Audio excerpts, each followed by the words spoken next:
All right, we're getting down to spells. Yep. We're Approved, gonna approved the or way not, we're going. Valda Spire Yeah, secrets. the way we're gonna do this is we are going to look at the spells via a spell list. We've rolled one randomly. We're gonna look through the wizard list first, and just take that to get our way through. So we're gonna start with cantrips. Yep. And the first one is Candy Blast. I also went out of the way to be like, because we've had other stuff on DD, just on D&D Beyond, where it's like we had to look, we were able to look at all the classes at once, and in this book we can't, like who gets access to what spells. So I organized it to a certain degree of like who gets what spells. So for Candy Blast, our first one, this is available for the witch, the sorcerer, and the wizard. All right, so you summon a handful of hard candies, boiled sweets, mint jellies, mints, jelly beans, etc. And hurl them at a target you can see within range. Make a range spell attack roll and hit the target next 1d8 bludgeoning damage. And the space it is standing up to in up to a 5-foot square become difficult terrain until creatures an action to gather the following candy. The candy produced by this spell is edible but has no nutritional value. The spell's damage increases, blah, blah, blah, blah, blah, blah, blah, blah. So here This is my specific spell makes me want to make a character based solely off of being obsessed with candy. Wait, I mean that would be very funny, but also here's my question about this spell because I've seen this spell. My question is, how exactly does the difficult terrain work in this scenario? In the vein of, so let's say, plebes, I cast a spell on you, and now there's a lot of candy on the ground beneath you, and it would be considered difficult terrain. Yes. Because you're already standing in it, would it still minus like if I were to, if you It were would, to step it would out, take 10 feet to get out, yes. it would still take okay. That I wasn't sure of. I didn't know if like it would happen when you would walk into it. This doesn't usually come up, but difficult terrain is when you walk out of it. Okay. It doesn't usually come because usually difficult terrain is a much larger Right. area. Right. That's why I had questions because you know if it being such a small area, is this a case where that part doesn't do anything on the creature you cast this on, or if it will affect them? Here are my immediate thoughts about this cantrip. Okay. It's bad. Not bad enough to be called approved without thought, mind you. Just bad. The idea I had to improve it a bit was extend the difficult terrain. No, this is a cantrip. Yeah, this is a cantrip. Not by much. Not by much. Here's Yeah, any amount, even we're reaching beyond what a cantrip should do. right, and you also got here's something you also got to keep in mind. There is no ending condition for the candy that's on the ground other than what is it? Using an action to pick up the fallen candy? Yeah, action. Correct, but can I explain why I think this is a bad cantrip? Yeah. This wasn't going to be a quiz. We're not doing quizzes for this because there's a lot to get through. Oh. Yeah, I might do a quiz if I feel something is super worth it, but it's got to be super worth it. Also, by the way, we never said this. Right today we're going through cantrips on 3rd levels for the wizard, and then I thought you were going to combine the entire wizard thing together. That's why I didn't say it. Oh. I mean, we could. Gotta edit that out now. Yeah. Anyway, scratch off from the record. Anyway, sorry. Again, trying to explain why this cantrip is bad. Yes. Not bad of being proved without thought, mind you, but bad. Okay, so the reason it is bad. What is the ice cantrip called? Chill touch? No, that's necrotic. Are you talking about I know I know what you're talking about. You're talking about the attack roll one that lowers the speed by 10 feet. Yep. I know what that cantrip is. I just can't think of the name. Frost Blast? It's not I don't that. think It's so. not that. I think it. Give me a second. D&D 5e. Yeah, I know what you're talking Frostbite. about. No. Frostbite. I thought Frostbite was the one that gave disadvantage on attack rolls, and it's like a con save, not attack roll. Oh, dang it. I always think chill touch is a fucking. You think. You're right. It's not that one. And Okay. you would think What it would be is a it? touch What spell. is the but You know what? other no. Hold on, D&D 5e hold on, I have- ice Hold on. Not Not ice Frostbite. knife. trip. Ray Ray of Frost. Ray of Frost. Ray of Frost. There you go. Ray of Frost. Yes. So if we look at Ray of Frost, we hit a problem. or sorry, no problem. It does the same amount of damage, a slightly better damage type potentially, or worse, Yeah. depends on who you ask. Different damage type. It reduces the speed by 10 feet, which unequivocally does the same thing, but better. Because there are ways around this. Right, because there could be Right. creatures that just aren't affected by difficult terrain at all. Not even that. There are other ways. There are so many ways. It's actually kind of crazy. Okay. If you can teleport. If you can fly. Teleport, fly, yep. Or just in general. If you have some reason, if it potentially. Anyway, the point is, If you have the mobile feet. well, monsters won't probably have that. Anyways, That's true. my point still stands. So, this spell is fine, and there's no reason that I'm going to ban it. It's approved without. It's approved. Not Not without almost. thought. Yeah, not without Yeah. thought. But Slightly without it's not thought. that. All the way Yeah, without thought. slightly without thought might be a good category for this. Wait, what was the category? I couldn't hear you, Vive. Approved Approved slightly without thought. Approved slightly without thought. With Thought. that in mind, Uh, that is our first spell. yep. Our next one is card trick, which I thankfully it's the next believe one on here. we looked at it. Which this we can still talk about it in more detail. But yeah, this is for the War Mage, the Witch, the Bard, the Sorcerer, and the Wizard. You give me but a moment to find You it. can find it. I'll find it eventually. There we go. There you go. Oh, it's literally the next one. You're not wrong, but still. Let's see. So you With a flash of your hands, you fling a playing or tarot card charged with energy. We talked about this. This is when you throw them. Yeah. Yeah. dex save. 1d6 force damage. Which, On a hit or a failed saving throw, the target takes 1d6. Give me a second. Choose what you. Okay, you Oh. choose. This would be Ooh. fun on. You remember that one That's- warlock I played in Order of Shadows, Sleeps? The one that Yes, was like yes, I remember. Yeah. This I would- remember. This would be fun on that. yeah, when we first looked at this, I don't think either of us noticed that it was attack roll or a save. I don't think we did. Here's what I will say. This spell is fine, but fundamentally it doesn't do anything interesting. I think the flavor Like, text is cool. The flavors. But it is super outclassed by Eldritch Blast, which isn't a good look, by the way. Well, you gotta keep in mind, warlocks don't get this. Well, that's true. I stand by what I'm saying. I'm still going to compare this to Eldritch Blast. That's fair. There's also ways to get around. Yeah. Again, Warlocks. Ross, I appreciate what you're doing, noting the classes, because it could be helpful. Yep. But at the end of the day, I am not going to base my judgment based on classes because that's silly. They're especially when it comes to cantrips. That for cantrips specifically, that is fair.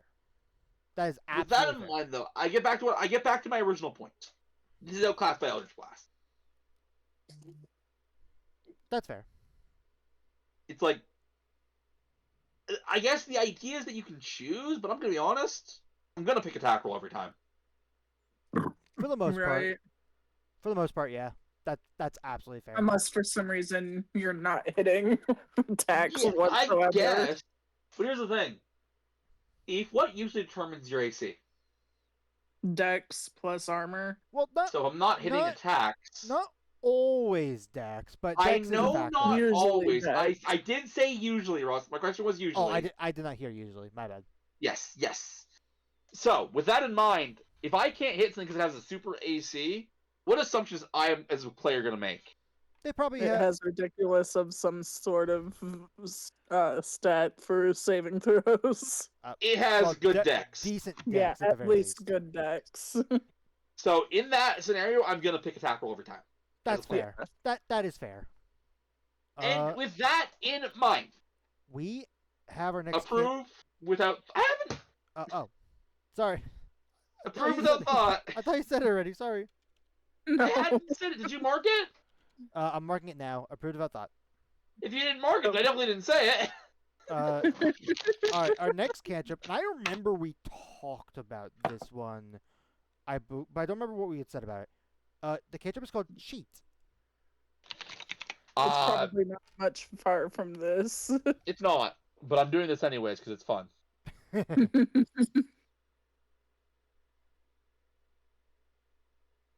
But no, if Oh, I I'm see the issue. oh, here you go. Found it. Divination, bonus action, self. This is the one round. one. This is the one that we realized had to have been severely changed. Right. Yes, it was this one. Anyways, this one's fine. Yeah. No. I. Like, yeah. No. there's no issue with it, but yes, I remember we had a conversation. So. we did. We had a long conversation in a previous episode of this show when we were looking at some of the subclasses. We were like, this must have been originally written in a horrible, overpowered way. By the way, this is for the Necromancer, War Mage, Witch, Bard, Sorcerer, Warlock, and Wizard. So one of the more expansive. Pretty much spells? all the spellcasters. But it also, like, it's a roleplay cantrip, which is fine. It is. Just regular approved. Yeah, Yep. approved. It's not bad. I like it for the right character. Next we have Concealed Shot. Which No, this that's not right. That this one is for the Bard, Druid, Sorcerer, Warlock, and Wizard. This is a core rules exclusive cantrip. I see what you're saying. Yeah. Concealed shot. Okay, let's take a look So at this. action, it's self. As part of the action used to cast the spell, you must make an attack with a ranged weapon. Otherwise, the spell fails. The attack's projectile is invisible while in flight, and the weapon itself is silent. If the weapon is a firearm, the spell suppresses the smoke and light the weapon produces, making it impossible to see or hear where the shot came from. So The spell only conceals the first shot you make. Any additional shots are Wait, concealed. wait, what's the casting time of the spell? I believe it's an action. I'm wondering if you're So- realizing something. So wait, why include the extra part about the next shots not being silent? Because if you're shooting Yeah, a bow, no, you no, would think Ross, you'd have Ross. extra attack. But you're right. Ross, you hit the nail on the head, Ross. If it's a bonus action, it'd That- make more sense. But No, as action. yeah, Ross, you are 100% right, Ross. I was about to quiz you on this, but you beat me to it. Yeah, no, that's. I mean, That cool. sentence is redundant, but like I said, like with sheep, what that probably means is that this was originally written differently. Maybe. What it was probably written is you could cast this spell as part of an attack action. And they realized the issue with that wording very quickly, and they double fixed it. But also, I could easily get the same mechanic at all times. Now, it's not going to be perfect every time, but if I wanted to have my shots not reveal my location as easily, That's not what this is for. well, it sort of is. Like the projectile itself is invisible, and when you shoot it, it's silent. Yes, what it's for is assassination. Right. And what I'm thinking is Stalker. The feat. Say that again? Stalker. ST. Spell it. I don't know how to spell it. I don't know how to spell it. Oh, give me a minute just to make sure I am. Yeah, sorry. Let me. Are you thinking about Shulker? Or No. Stalker? You kept saying Stalker. Oh, my bad. Okay. You can try when you're hitting the creature. Any attack doesn't reveal your. Yeah, no, Ross, this is not even close to the same thing. So, a couple points about Stalker, okay? First off, it only keeps you hidden if you miss. That's true. This that's entire fair. cantrip, its entire purpose is that you're just hidden in general. I will say, this cantrip is not going to help you with a big boss fight, and its very clear purpose is very clear. It's meant to silence guns. It's supposed to be a silencer on your gun. Yeah. Right. Hence why it's labeled as a Renaissance spell. Which basically, by the way, in this book just means it's about guns. Oh, is that just? I forgot there was a categories like they include Resonance, which I saw, but I didn't read Renaissance. what it was. Resonance. Yeah. Nope. Renaissance. Renaissance. There you go. There you go. Close enough. But they also had the time magic. What the fuck is it called? Yeah. Anyways, we're Yeah. going to move on. Uh, This is approved. It's fine. It does. It does. It's the job done. If you're playing that build. yeah. Next, give me but a moment. We have cryptogram. Right. I believe we looked at cryptogram, but I'm pretty sure we have two. This is for the necromancer, war mage, witch, Ooh, bard, got there immediately. sorcerer, Nice. and sorcerer, warlock, and wizard list. Sorry. Range unlimited. You send a small scroll with a short message to a creature of your choice. The recipient must be a creature known to you and also be on the same plane of existence as you. This scroll will hover in front of the recipient, drop into their pocket, or appear sitting on something nearby. Scroll's message can be up to 8 characters long. Spaces count as characters. You can send only one scroll to a single target each day.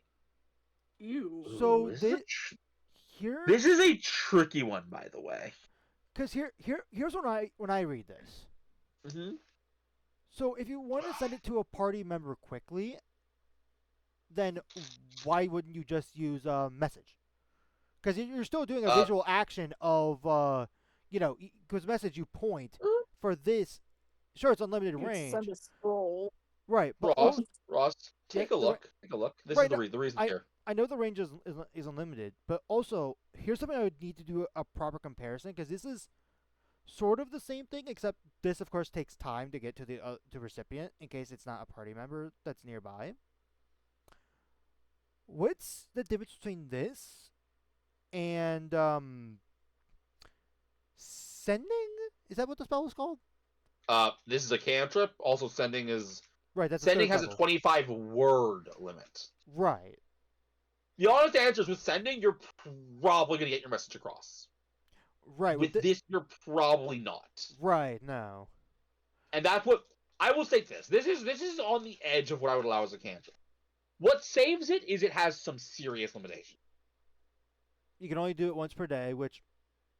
Well, a single target once per day, but yes. Oh, single target once per day. Okay. If you could only do it once per day, period, like, why is this a cantrip? Yeah, that's how I read it first, but like I didn't realize it's a single target. So Yeah, okay. technically, you could send this to everyone you know. Oh my god, this is the ultimate way to. How many letters are in birthday?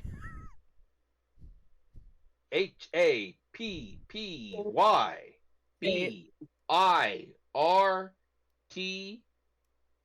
Oh, I think It it's would be over. too long for happy birthday. Happy birth. Happy birth. Would you get happy birth? Happy. It'd be happy birth. happy. Oh, are you turning in that? Of Sesame course, Street? how we handle these is simple.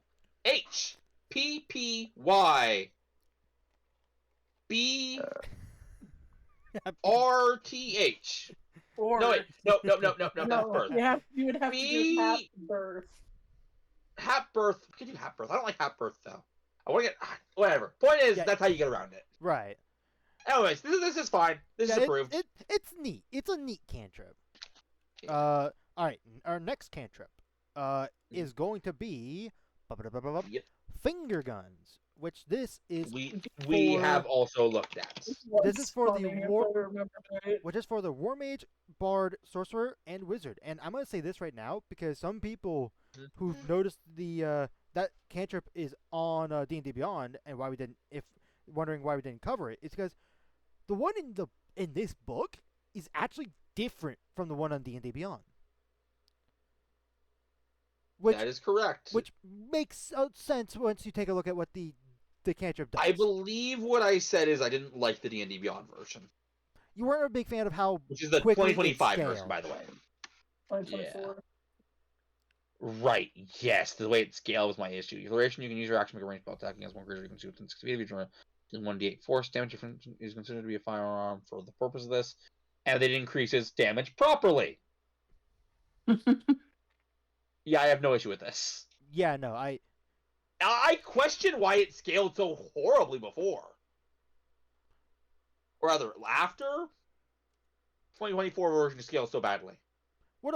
it scales rather quickly to a certain degree. Like you're already, Carrying yeah, either right along. This All is right. approved. I don't want to spend too much time on any cantrip Yep. or spell. We There's a lot have of them. we have lightning surge, Lightning Surge. which this is I've for. glanced at this one. This is for the necromancer, war mage, sorcerer, warlock, and wizard spell list.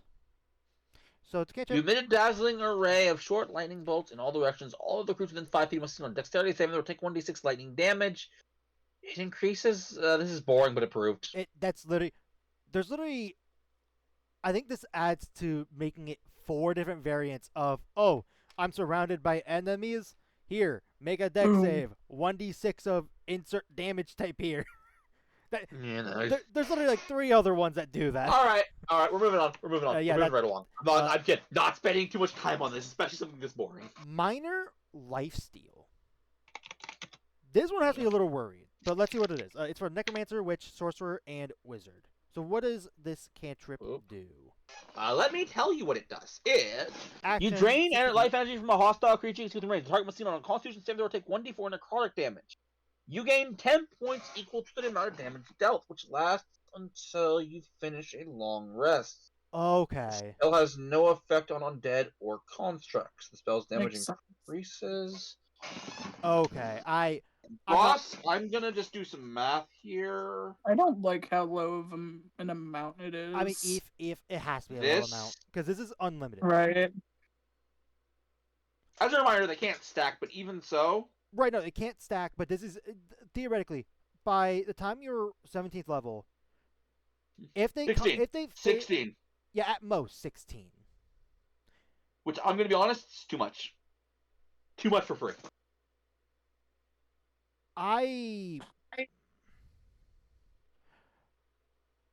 You're going to argue me Twilight Cleric, but don't argue me Twilight Cleric for balance. I was not going to argue Twilight Cleric, because dear God, I would not. If we're doing a balance thing, if my angle is Twilight Cleric, I've gone downhill quick.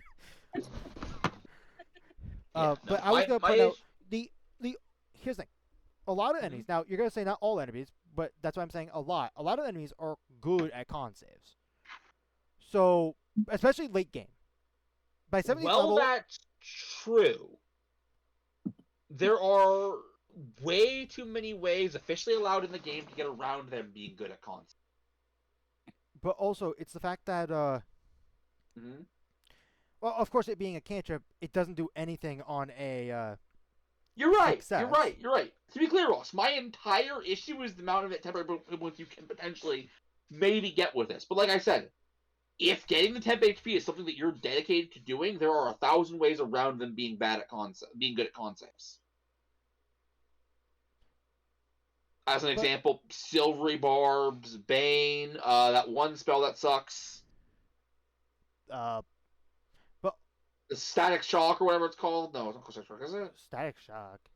Synaptic no. static. Synaptic Static. I do want to make it clear though. Synaptic Static only affects con saves when it comes to concentration checks. Fair point, but I But still stand by everything else I'm saying. There are ways around it. I'm more fine with this simply because one, when I read minor lifesteal, I was assuming it was gonna be regular hit points, and that would have been a no thank you. No shot they were going to do that, but no. Again, I'm going to maintain what I said here. I think the amount of temp HP that you could potentially consistently get with this is more than I'm willing to accept. You can agree to disagree, but at the end of the day, I am the DM.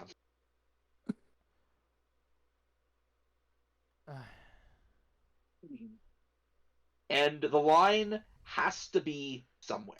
Right, the line has to be somewhere. I mean, here's the thing. In that case,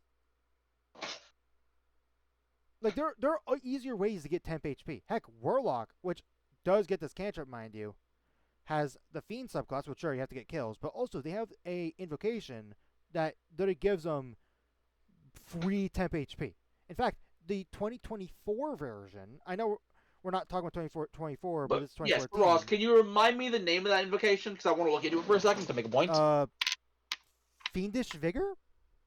I believe it's what it's called. Fiendish Vigor, 5e. Let's take a look at this.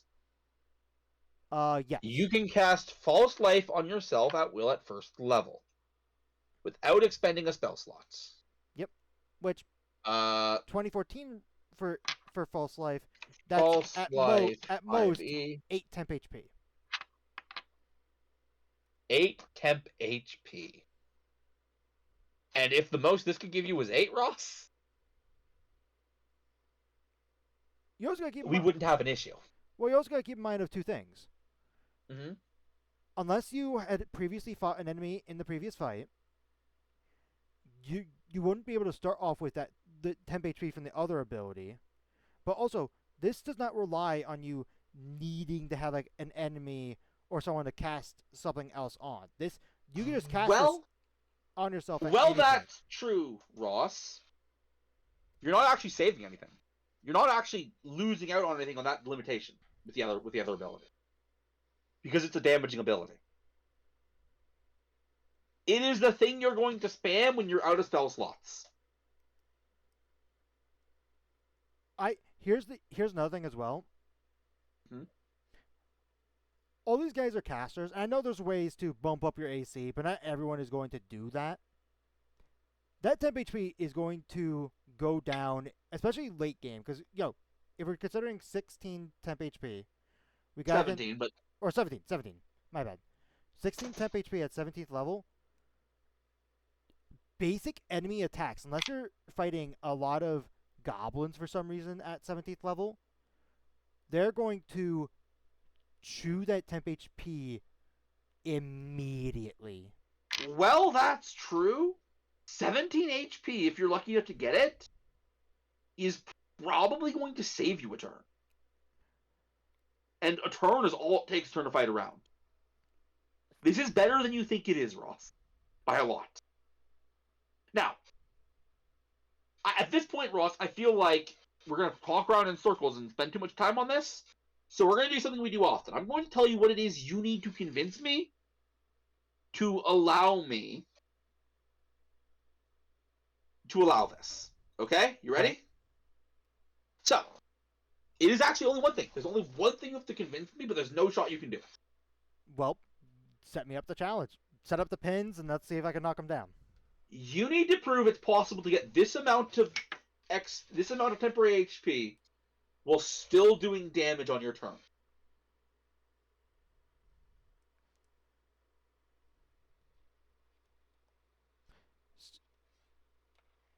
So we're considering getting 16 temp HP. No, it's 17. It's 17. No, you have to be at level 17 to get 16. What? No, we did the I did the math. Four. Oh, you're right. It is 16. My bad. Yeah. Right, What are you talking about? Also, Sorry. I was also bring up the fact that is you're not always going to consistently get. Now D4s are Yes, Ross, rather I know more you're reliable. not. It's you getting to that number at all that I have issues with. I have a way that you can do it while still consistently doing damage each turn. Okay.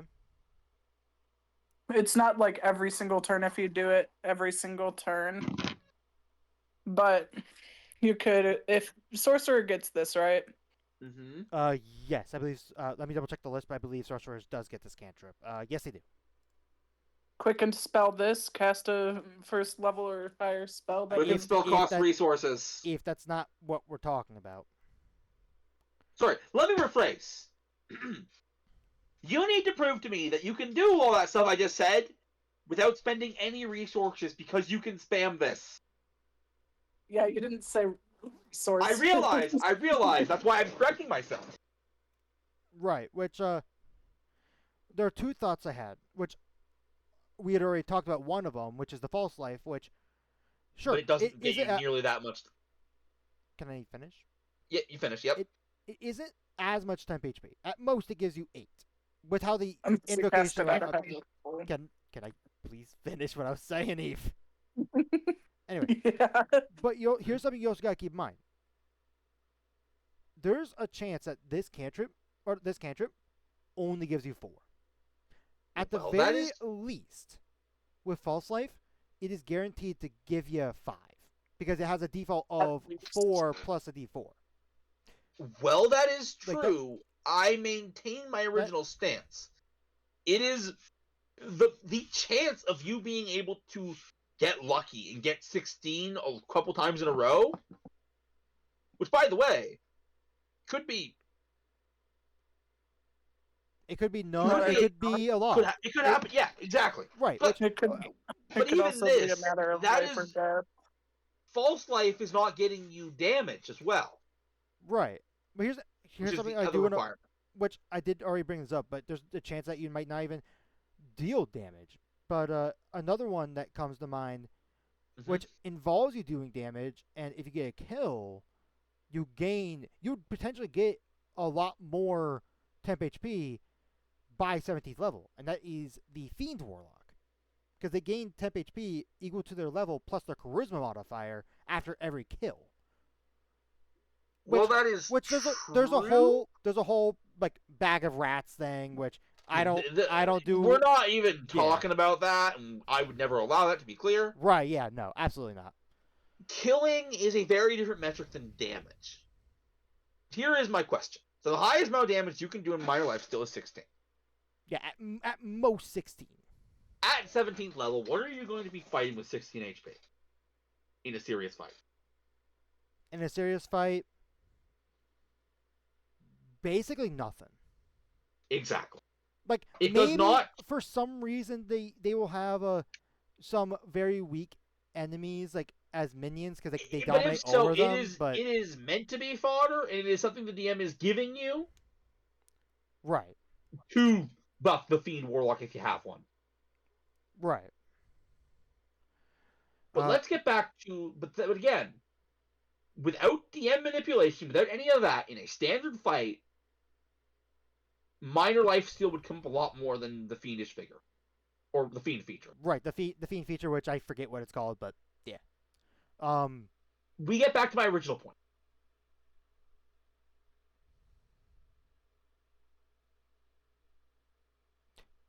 You can't spam that Fiend feature. You can't. Without the bag of tricks, so we're not talking about that.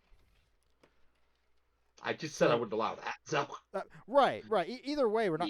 Yeah. But So I had to establish it because people have talked about it. I know. Yeah, We have already discussed at our table. No. Yeah, just now. So let's get back to the big thing. At this point, my stance on minor life still remains unchanged. I do not want to spend more time on this than we have to. Okay, then can I propose a change? I will allow you to propose a change. Half the damage you deal comes back as temp HP. I think that's too weak. 3/4. Okay, no. I think that comes up the way too much. But here's my question: why is 16 temp HP too much for a cantrip, and yet 8 is too little? 8 isn't too little. That's literally what you just said. You just said it was too weak. Yeah, 2 is too little, Ross. What? If I am going to consider things on the highest extreme, Ross, you know what I have to also consider things on? Lowest extreme. Lowest extreme. But why are you not considering that for the 16 or to 4? Because I have to. How do I explain this? Like you hadn't mentioned anything about the other end of it until because it wasn't relevant up until you brought up lowering the damage. Why would I bring up the other end of it when my issue was that the potential was too high? No. I did not say lower the damage. Sorry, I know. Sorry, I know. You lower the temp HP. Yes, I will remain. I believe 16 is too much, and 2 is too little.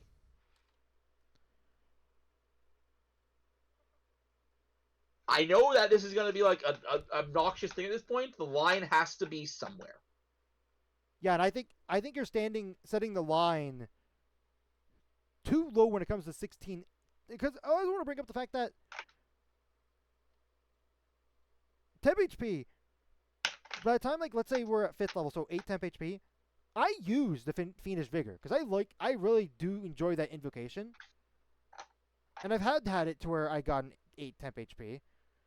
And there have been so many fights where, like, that temp HP gone, and I take a good hit.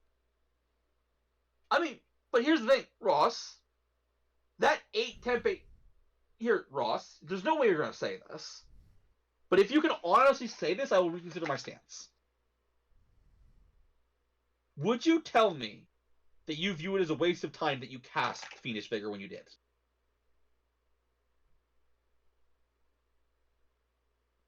Would you tell me Fiendish Vigor did not save you? It's never been a case Not let where you stay in the fight longer. It's never been. Here's the thing. Here's something you also gotta consider. It's the fact that I think I casted Fiendish Vigor during a fight once. I am not asking about that.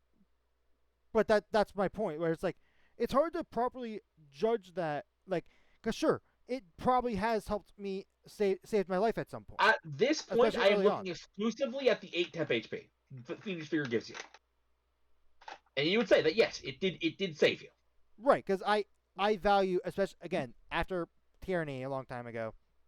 I am value going temp to HP a tell lot you more. a little secret. Even late game, unless it's like a special breath attack, enemies' regular attacks do not get up to 16 damage usually.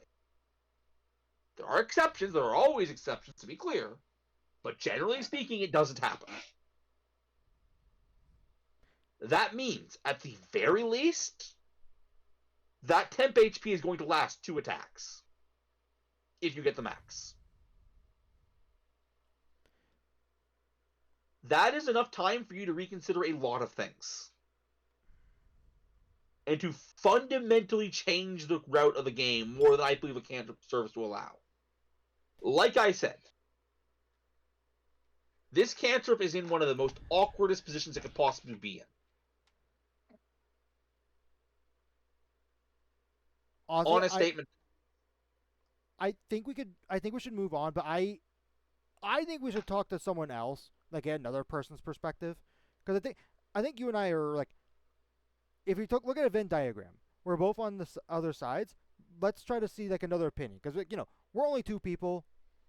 Ross, I appreciate what you're doing, Yeah, but this is meant to be a conversation between us. This is the puff that I think is the most interesting. Right. Which is why I like spending time on it. I will close on this. Even with a third opinion, you know my opinion's not going to change that easily. I want to explain why I'm putting my line where I'm putting it. Okay? Okay. So, first off, I'm talking about my low run. 2 HP ain't saving you for shit. Well, I think any amount of 1 temp HP is valuable. Well, that's true. Remember, you're spending your action on this. Right, and you could, and heck, so what I was talking about earlier was the fact that an enemy would have to fail a con save, which, sure, that does happen. But a player could easily cast heroism, which that is a resource, but that's a constant of the fine line. All right, let me get back to what I was saying, because there is a point. I'm getting to a point. Right. So, and most importantly, I think 16 is too much because I don't think temp HP that a cantrip gives you should save you from 2 attacks. I think it should save you from 1. But I don't think it should save you from 0 attacks either. I think it should save you from 1. Do you get what I'm saying? I understand the thought process, but I don't. I will give you a gift, Ross. Okay. I will give you a rework that I have not fully thought up as of yet. But if you can figure out some numbers we like, I would be willing to allow this cantrip. There's no shot you're doing that tonight. This is, I guess, homework I'm assigning you. Because I have been scratching my head and I cannot figure out the numbers I like. I guess here's some basic ones right now. Could you let me explain? Because there is a basic idea. Okay. Sorry. It's just that you're like, here's the basic ones. Like, I probably before you start finding numbers, you tell you what numbers you're looking for. Okay. I think keep the damage as is, but the temp HP gain you get if an enemy fails should be a set number. That is my belief. Okay, because what I was going to propose was we up the damage die, but we keep it to where it's like we'll make it to where it's half. Like I'm thinking D6s. So at No, little yeah. that would still be 4 or no. Instead of mathing that out, Ross, I'm going to say right now, that's not something I'd be okay with. This being a D4 is essential for me allowing it. What I want, what would allow me to let this cantrip go, is a set number. A set number I'm happy with. Throughout the entire lifetime of this subclass. So existence. I'll be honest, please. Mm-hmm. I will try to think of something, and I'm gonna put it as like rework pending. But again, I have been racking my head this entire time what that number is, Ross. So I don't blame you for not being able to figure it out. Because here's the thing, because there's a lot of angles we could go with this. So, I definitely cannot go based off of level, because that would exceed the number that you're comfortable with. Yeah. But we can't do a proficiency because that is another case where it's like, oh, that's way too weak. No. The set number should be one constant calculation throughout the entire thing. That's what we need. As an example, in my head, I'm thinking, what if... My original thought was, what if... Because I thought half. Like, what if it's instead of 16, you get 8? But that leaves us in a situation where... Right, that was the first thing that 2. I was talking about. Like, that's what I was thinking. But in specific, I mean always. What? Okay. What about this? Mm-hmm. We have it to where it's half, but instead of it just being from 2 to 8, which it would be, why not have it to where you also add your spellcasting modifier? Raising it from, let's say early game, you don't have a max stat, but it's high, like let's say +3. Early game, that would be 5. But late game, that would get to about... Okay. Oh, Ross? Yes. I'm reaching my hand out for yours. You might have cooked. Yes. Here's the thing. I try to cook up of some. I cook up with something. I get it. Yeah. You don't want to leave something outright banned because it leaves a bad taste in everybody's mouth. But yes, right. this one is in a rough position. Let's finally move on. Approved. How long have we been spending on this, by the way? A while. Not on this segment. The entire 42 minutes already. Jesus Christ! It does not feel like it's that long. I think we're actually going to finish up on cantrips. I think we spent too much time on this. Well, so we'll finish up the cantrips, then we'll do another session later. Anyway, reworked. Yeah. Half. But add your spellcasting modifier. Damage as temp. Which means HP plus modifier. Yeah, because that means that the absolute best you can get would be is 8 plus 5. 11? 13. No, 13. Yeah, 13. Anyway. I'm fine with 13.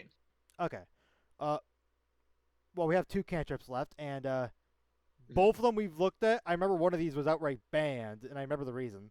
All right, we'll still talk about it. Mm-hmm. Moment to think. Yeah. Which this is for the War Mage, Cleric, Sorcerer, and Wizard. But I remember this one. Yeah, this one left a bad taste in your mouth back when I forget when or why we talked about this cantrip. It was the rogue. Oh, was it the rogue? That's only like the Which has your thoughts changed on this? Which I assume it hasn't, but I always feel like I'm obligated to ask. Basically, what so you raise the time for everyone, but yourself. You can take one additional action to move around in your space while no time passes for other creatures.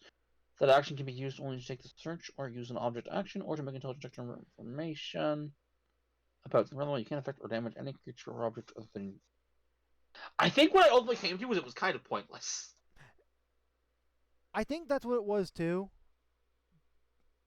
It was more like it was pointless in the worst way. Yeah, it was pointless, but also it's like because normally at our table now, I don't believe this is every table, but Sleeps allows us to do something as a free action, whether that be trying to look to see if there's like.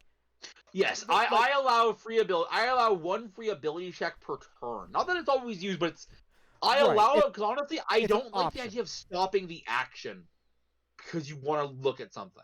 Right. this is basically saying, hey, let's say You can at do our that. let's say at our table someone wanted to do 2 of these for some reason. Well, you can use a bonus action to do it, and it's like, for the most part, it's pointless. But But anyways, like, which I'm I forget. I am going to keep my stance where it was when we originally had this conversation. What was that exact stance? Because I I remember. don't remember. Uh, I don't know. I don't. I'm gonna say useless, pointless at our table. useless. Pointless at our table. Pointless at our table. Yeah. Less at our. It doesn't inherently have a problem, but because of our own homebrew rules that we already have in effect. Yep.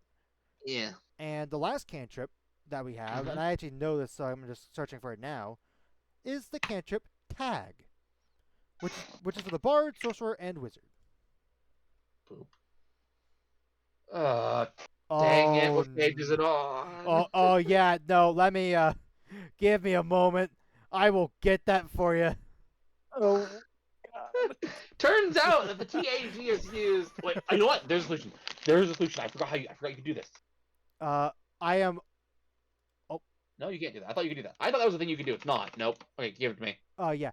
Give me a moment. I am almost there. Tag. Page 356. Okay, tag. You press your hand against a flat plane on an object, and imprint the loud and vibrant image that can. Oh, right. It's spray paint. Which contain a message of 3 words in length and can include art, critters. Yeah, this is fine. Yeah, there was nothing wrong with it. I remember we looked at this because of a bard. Yeah.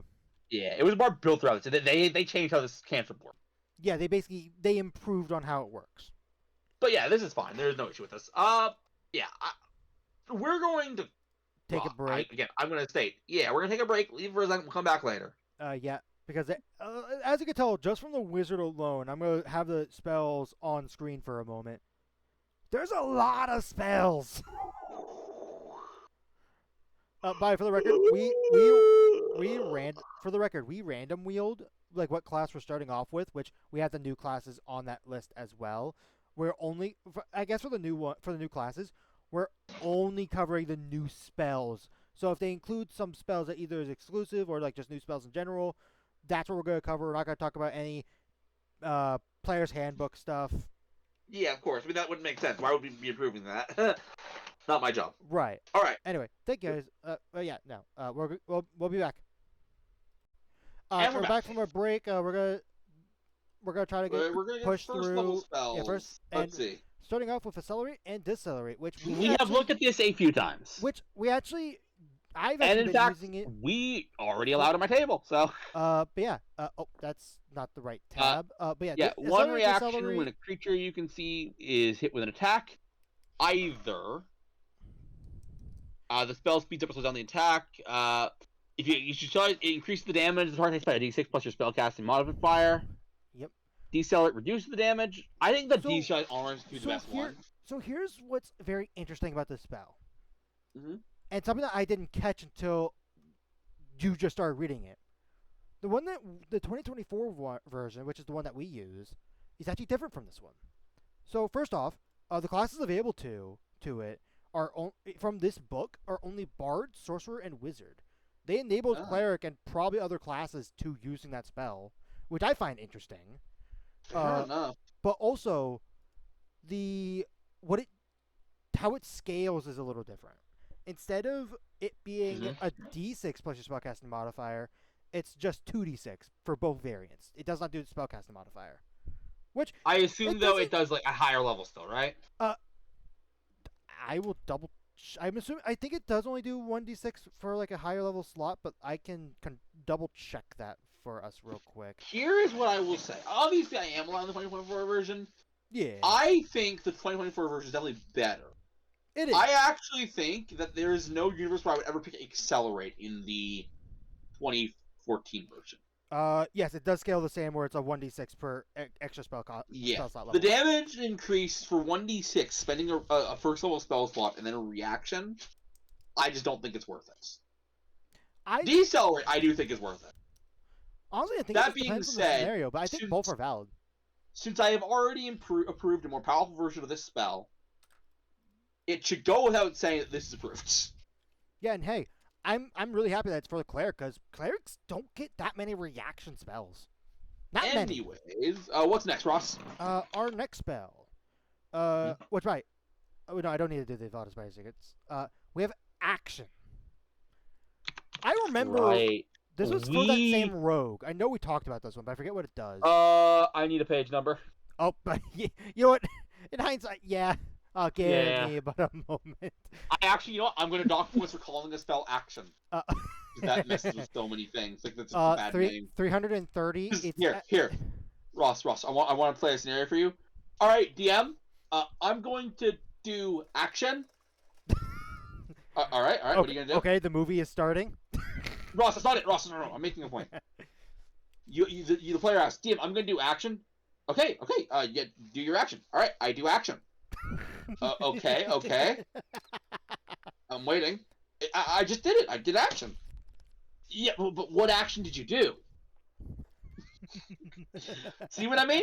Oh yeah, no, it's absolutely. If something can be who's on first, did It's 3:30. 3:30. Thank you. Now what page? I mean, I appreciate the time, but what page? I make that joke all the time. It's on the after I same order. page, Ross. It's literally right next to accelerate. Oh, Decelerate. oh my god. Oh my god. Yeah. Anyway, choose a willing creature you can see within range. During its next turn, the target gains an additional action. which can only be The used action can be for- used only to take the attack action. Oh, so this is just One weapon attack. Dash to engage or hide or use an object action. This is just a weaker haste. a weaker haste that's a But lower cost. Now that I know what it does, it gets even worse. Alright, DM, I'm going to do an action. The action I'm going to do is action. Because I use my action to do action, Bob can do an action.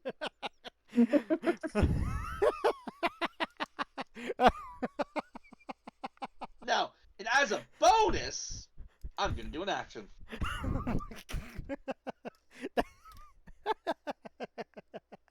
God damn. Anyways, what's next? Uh, This is fine. This is approved. Yeah. Let me hold on. Oh, but I forgot to mention this is for witch, paladin, sorcerer, and wizard. Okay, thank you. Also,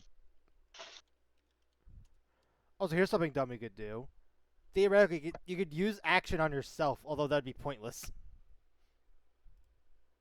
It would be pointless. You're right. Let's see. Next we have Arcane Anomaly. Arcane Anomaly. That one can I know totally we've not spell. covered, but it sounds interesting. Could you spell anomaly for me? Yes. It's a ANO Yep. MALY. Means and Masterminds had so much to do with the anomalies. How do you not remember how to spell it? Here, Fun fact. Eve, here's a fun fact, Eve. When the only time something is written is in your own notes that only you get to look at, nobody cares if you actually know how to spell the word. Alright, so Arcane Anomaly. Action, 30-foot self, concentration. Concentration up to a minute. You spread cracks in a magical energy that diffuses the multiverse. For the duration, whenever a spell is cast within range, roll a d6. On a 1, the spell casting fails. Expending the slot is normal, but not consuming expensive material. So here's Wait, what? No. So hold on. Here's something I do want to note. Well, first off, it's for the witch, druid, sorcerer, and wizard. This would affect yourself. Anytime that because you always be in the radius. You know not to cast a spell while you're doing this. Here's the issue, Right. Ross. So, at first glance, this seems like a weaker counterspell, right? Reasonable. Yeah. It also costs concentration, which all these casters. Actually, I don't know about which for casters wise, but all these casters do rely on good concentration spells. Eve, can you do some quick math for us? Yeah. What's up? So, okay. So I need the odds of countering a 4th level spell, and then I need the odds of this going off. Are you talking like with a regular with counterspell? What are the odds of rolling a DC 14? Let's say you have a +5 spellcasting modifier. For my own sanity. Right. To be generous to what the point I want to make. I can. While Eve's doing that, I will do the 1 divided by 6. Thank you. Just so we both have. Yeah. Yeah. But yeah, 1 divided by 6. I'm getting to a point by this, and this will explain my Right, stance no, on this and spell. right, no, like so 1 divided by 6 is Yep. 0.16, and then repeating 6. So basically, you have about Mm-hmm. 16 of 100, which that if we reduce that down, that'd be It's about a 50-50 About ish. 50-50. That makes sense. Okay. I'm gonna get Ross's answer before I ask the next question. about 50. This is about 16%. 16%. So, what are the odds of countering a 9th level spell? It would be the same. Well, it'd be the same for my case, where it would be 16%. Does So what you're... upcasting counterspell improve the? It does not. It does not. It does not. It'd be a Okay. DC I 19 always forget. It would be... Yeah. So- Yeah, it would be a 19. DC 19. DC 19 plus 5 I modifier. know yours doesn't change. Ross. That's why I have the one that's 16 for you. Right. It'd be a DC 19. A DC 19 for a. Oh, here's something we gotta consider. What are we considering the scaling of level? Because you have to add your proficiency bonus for counterspell. No, you don't. Oh, you know what? You're right. That's only if it Counterspell is checks. straight. Yeah, counterspell is straight. That's Spellcasting ability. good point. I know there are ways to get proficiency, like you could. but but- generally speaking, there are not. Yeah, in general. The answer, by the way. I know they're significantly Anyways, less, but I Yeah, can't- what are the odds? What are the odds what of are countering the- a 9th level spell? What are the odds percentage wise? I'm trying to figure that. It's very low. I know that. I want to know the exact number would- because It would this definitely is be lower. going to make my choice very easy. If it is what I think it is, but I need the exact number. About 30%. 30%. 30 to 35. Okay, that makes sense. Yeah. All right, 30%. So 30% to counter a 9th level spell. This is a 16% chance to Yeah, do 16 the same. 16% to do the same, but also. But Oh, yes. there are a couple caveats. While the percentage is less, this is going on over a minute. That is true. And this is a first level spell. I think I even do- with that, I do want to bring up something. I do want to bring up a couple things from my end as well. Actually, wait, no. I should let you finish. Sorry. thank you. Even with that, I think this is too strong. Here's something I- I do want to bring up, which I agree Alright. with you, it is a little strong. I do want to bring up the fact that counterspell does have a bigger range, Correct. and you are, especially as a caster, because all the classes that get this are mainly casters. This would apply to I'm going all to tell the you something, spells that Ross, I'm going to tell you something right now. I don't use this as a caster. I use this as a multi-class dip or as a feat buy. Even then, I think there's just if I want a concentration effect that I would want to get, which if I look at the classes again, this is for Witch, Druid, Sorcerer, and Wizard. I will say this, Ross. I don't think this is the ideal pick for any build. right. I still think it's too strong. Whether again, I'm not judging whether something is optimal pick for your build. I am judging whether I think something is outright too strong. I think this is too strong. To avoid spending the time we did last time on this, here's what I will tell you. My issue right now honestly boils down to the fact that this could potentially, if you are fighting wizards, like an army of wizards, this could shut them all down potentially. The fact that this goes up for a minute. That is fair, but then you also have the scenario of if there are no casters, like you pick this right, and you're thinking, oh, this could save a life, but for that entire day, Could you, like, Ross? Who learns the spell? So the people that get the spell are witches, which I believe are not prepared casters. I don't remember. All right, let's just focus on the player sorcerers. handbook. Okay, so it's druid, sorcerer, and wizard. Which druid and wizard are prepared casters, but like they have to Yes. choose out of their way to prepare this spell. True, but you know, if you're fighting mainly, because you take this when you're fighting mainly wizards. when you know that you're going into a den of necromancers. Like, basically, if you know that the majority of folks you're fighting are going to be casters, Right? Yeah. that's when you pick this spell. Yeah, I would definitely. I would consider this potentially for Strixhaven. And no, not Ross. I think you missed my point. If you know you're going into a Lich's lair, if you know you're going to go to a den of necromancers, Right. you know that's going to be your adventure, this spell is a no-brainer. But let me get to my actual issues. Okay. Well, I think I said them. My issue is this thing has the same amount of odds of stopping a 9th level spell as it does the 1st level spell. Here's what I am thinking. Fix I would propose. Oh, you're good. Okay. Yeah, sorry. I was about to actually fix it. Although I think probably the same thing. Give this a level 5 level cap. Well, okay, that was not the direction I was gonna go with, but honestly, Really, but honestly, that is fair because if you remember, Yeah. it wasn't Obajima. I think it was a different one that had Cantrip.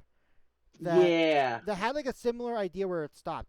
I was gonna propose lowering the odds of it to specifically a D12 instead of a D6, and there's a reason why I'm not going all the way to D20. There's a reason. Yeah, I get that, Ross. Here's my issue with that. Because I was giving some thought to that. The conclusion I came to is up to 5th level, I think this is valid. As is. Genuinely. I think it is. Okay. I mean, I think, yeah, I think the fact is, it's a 1st level spell. The chances that it's going to succeed are low enough that most spells are just going to go through. But it could potentially save a life from a big nasty one if that's how the odds are. And also, casters would probably be smart enough. But yes, I think if this could be strategically placed to stop a nasty level 9 spell. Oh, absolutely, yeah. Here's I don't think a level 1 spell should have that much sway over a level 9 spell. Yeah, I agree with your change. Like honestly, I forgot. The only reason why I remember the Cantrip spell. Mm-hmm. Is because you mentioned about the restricting how high. So it's approved. Yeah. Only works for 5th level spells or less. Yeah, 5th or lower, which I think is reasonable and it lines up with a lot of what other spell things do. Lower, not less. Yeah. Yeah, next. No, okay. Next we have Bloodprint, which bear with me. Bloodprint goes to the Investigator, the Martyr, the Necromancer, the Witch, the Bard, the Cleric, the Druid, the Paladin, the Ranger, and the Sorcerer. Sorcerer and Wizard. At your touch, wet blood on the surface shifts and reforms. Oh, it's a ritual spell. Into a pattern of crimson blotches. Is unique to a particular creature whom the blood belongs, but you can determine the creature. So yeah, right, we looked at this. This is basically... This is an investigation-based spell. Correct, yeah. We looked at this. This is approved. It's fine. Yeah, which also I want to bring up, I think Bloodprint might have the award for the most given out spell in this book. Maybe. All right, what's next? All right, next we have Clue. No, they're not blue. Honestly, I'm surprised considering our group you didn't make a reference to that board game that we play constantly. Oh, I should have. Anyway. It was Colonel Mustard in the dungeon room with the Holy Dagger. This also gets this spell is given to the Investigator, the Witch, the Bard, the Cleric, the Druid, the Paladin, the Ranger, and the Wizard. Purple somatic material, action, it's also duration 10 minutes. Okay.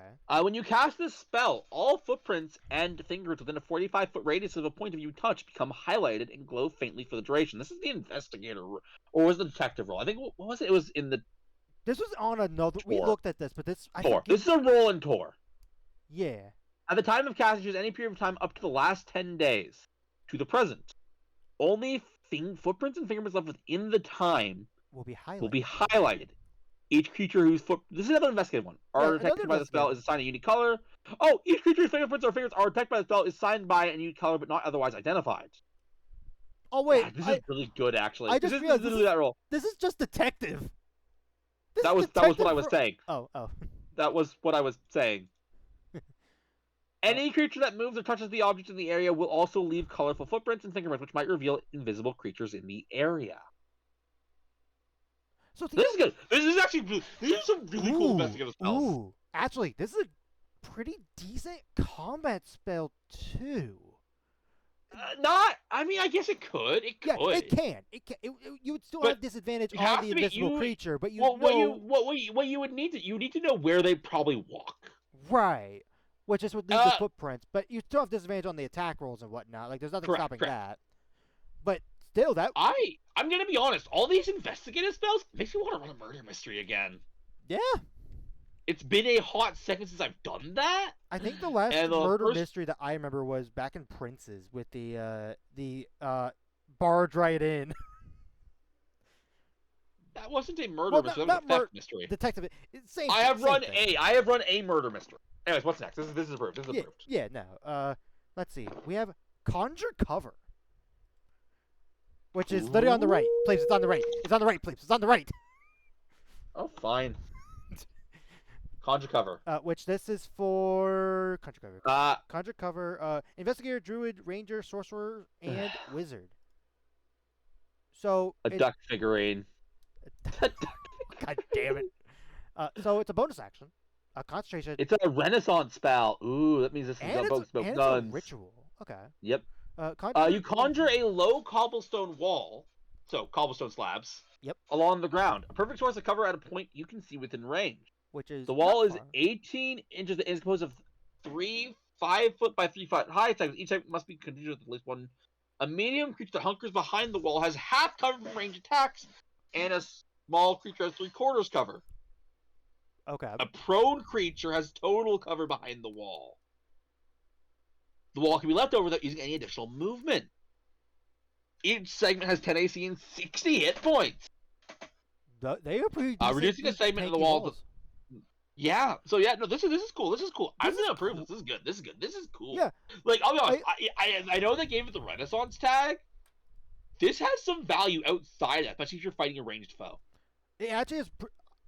It's. I would say it's also pretty good for the fact that it's a ritual means that if there are scenarios where you want to like prepare for an How long does offensive it attack, last? hour. Up to an hour. Ooh. and it's concentration. Yeah. And it's concentration. Yeah. True. It's concentration. The concentration sucks because that means you really can only like use it to set up one thing. Right. But that's fine. But All for, right, for what's that next? one thing, that's pretty good. Let's see. So we did conjure. We talked about this one before for the necromancer. Exhume.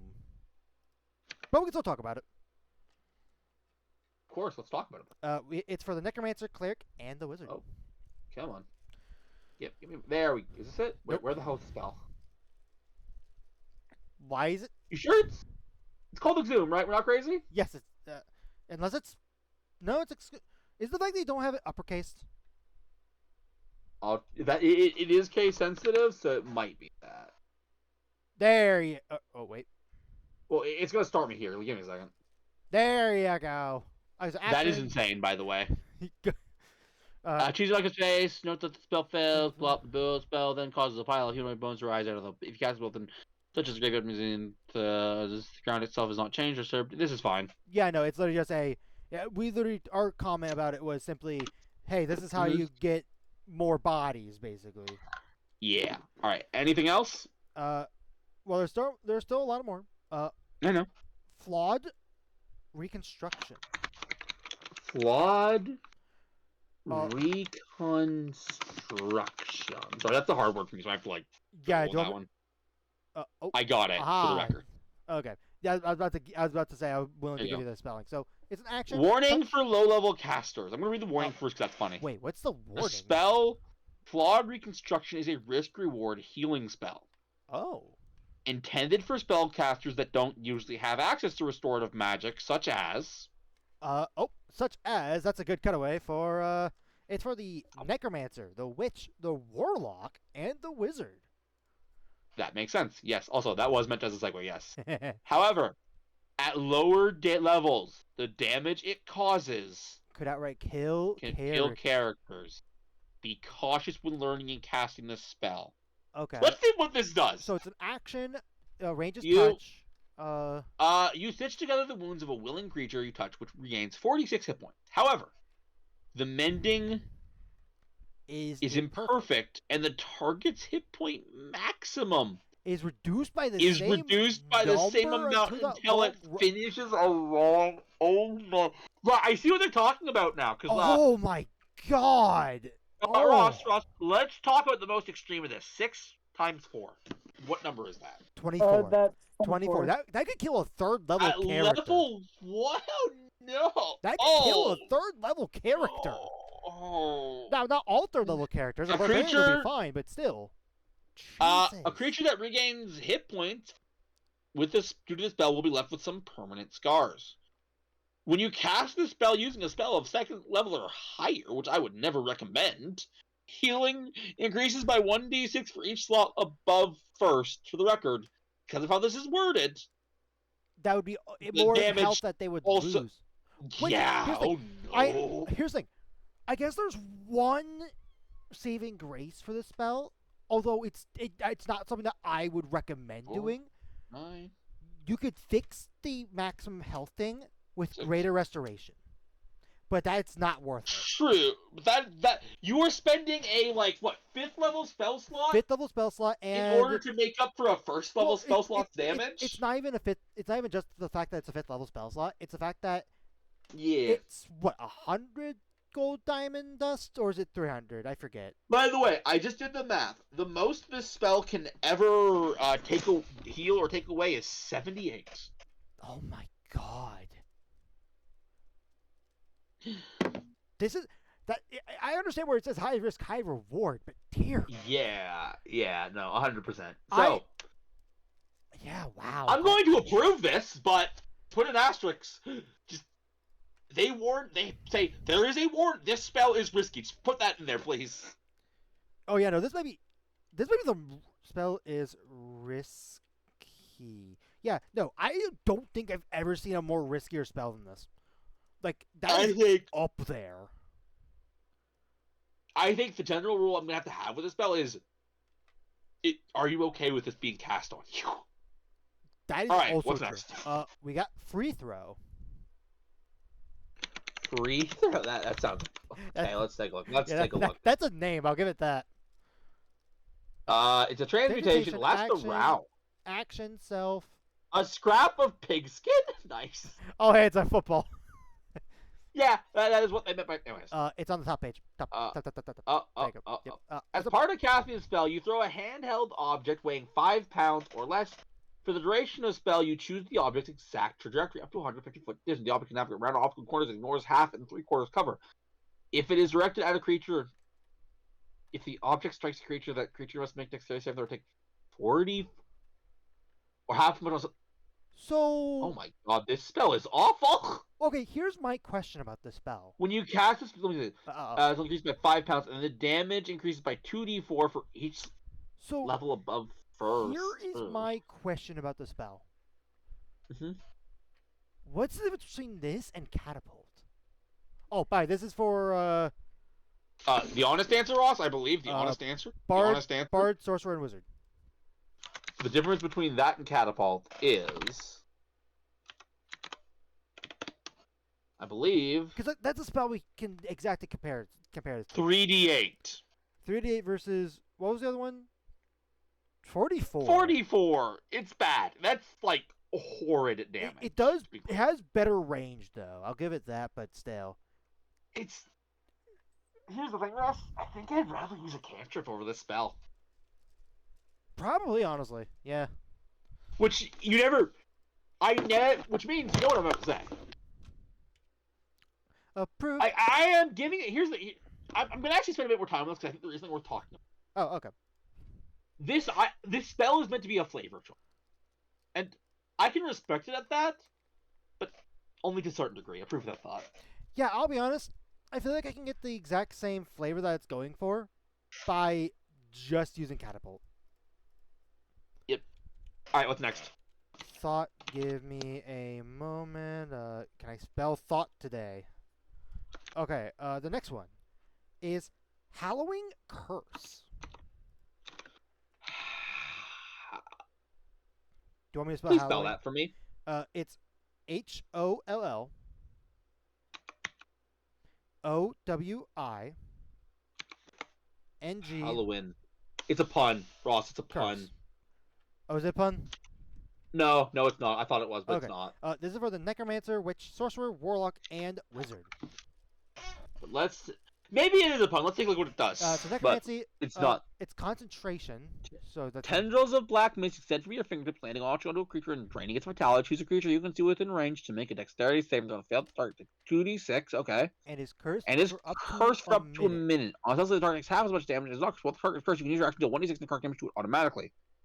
The curse ends if you use your action to do anything else, if the target is ever outside the spell's range, or if it's remove curse. No. We need to do some comparisons here. Let's take a look at Witch Bolt. I was gonna say this is Witch Bolt, but worse because Witch Bolt's attack roll. The save. What I'm looking here is the damage. Yeah, this is getting approved without thought because 2d6. I guess 2d6 and 1d12 are equivalent. I mean, the average of 2d6 is actually a 0.5 difference. I think it is better. Yeah, so I think it's 0.5. I guess. What is the other one? There's one more in the vein of Witch Bolt in this. What is it called? I know what you're talking about. It's a necromancy spell with 5th level, but I cannot remember what the name is. It's 5th level. Oh, that's interesting. I believe it's 5th level. It's for it's for the wizard. If we want to take a look at the wizard list on the. I don't know if the entire list. I'm just gonna say this is approved, but I need to look at that spell at some point. Yeah. What's next? Is it approved without thought or just approved? Just approved. Just approved. Okay. It's not that bad. It's not as bad as I originally thought it was at first look. Okay. Icicle Javelin. Ooh, a new ice. You know what? Not enough ice spells. Yeah, there's not enough ice spells. I hope I spelled that. Nope, I did not. Do you need me to spell it? The word icicle and javelin, maybe, but. It's for icicle. It's ICI. Mhm. CLE. That's how I spelled it. Javelin. And the javelin is JAV. ELIN. I see the mistake I made. So Okay, first level, action. small icicle, that makes sense. You fling a massive icicle toward the target if it's within range. Make a range spell attack and start. Hit the target takes 3d8 cold damage. The target is adjacent to a wall or a large immobile object. It may also be pinned to the surface on its next turn. At the beginning of its turn, the target makes a strength save on a failed save at speed of 0 until it starts. Oh, that's okay. This is actually good crowd control. Also, this is for. Not only is it good, I mean, it's not really good crowd control. It doesn't get unbelievable, but it's just good mobility stuff. Also, it looks cool. It's for it just is a. It's for druid, sorcerer, and wizard. Fair enough. It just looks cool, Ross. Oh yeah, no, that's a good one. That's a good one. I like that. All right. I'm guessing approved. Approved. Yeah, this is good. Next. I'm glad that so far we had a lot of approves about thoughts. Correct. I'm gonna knock on wood real quick. We have our next one is mesmerize. Mesmerize. Hope I spelled that right. Which is for. I did not. Okay. Let me know when you're ready. Now, please give me going. MEMORIZE.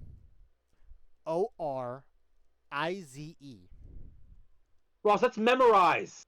Oh, memorize. Oh, oops, my bad. This is for investigator, necromancer, bard, cleric, and wizard. I want to point out, Ross, those are so different concepts. It's a ritual spell.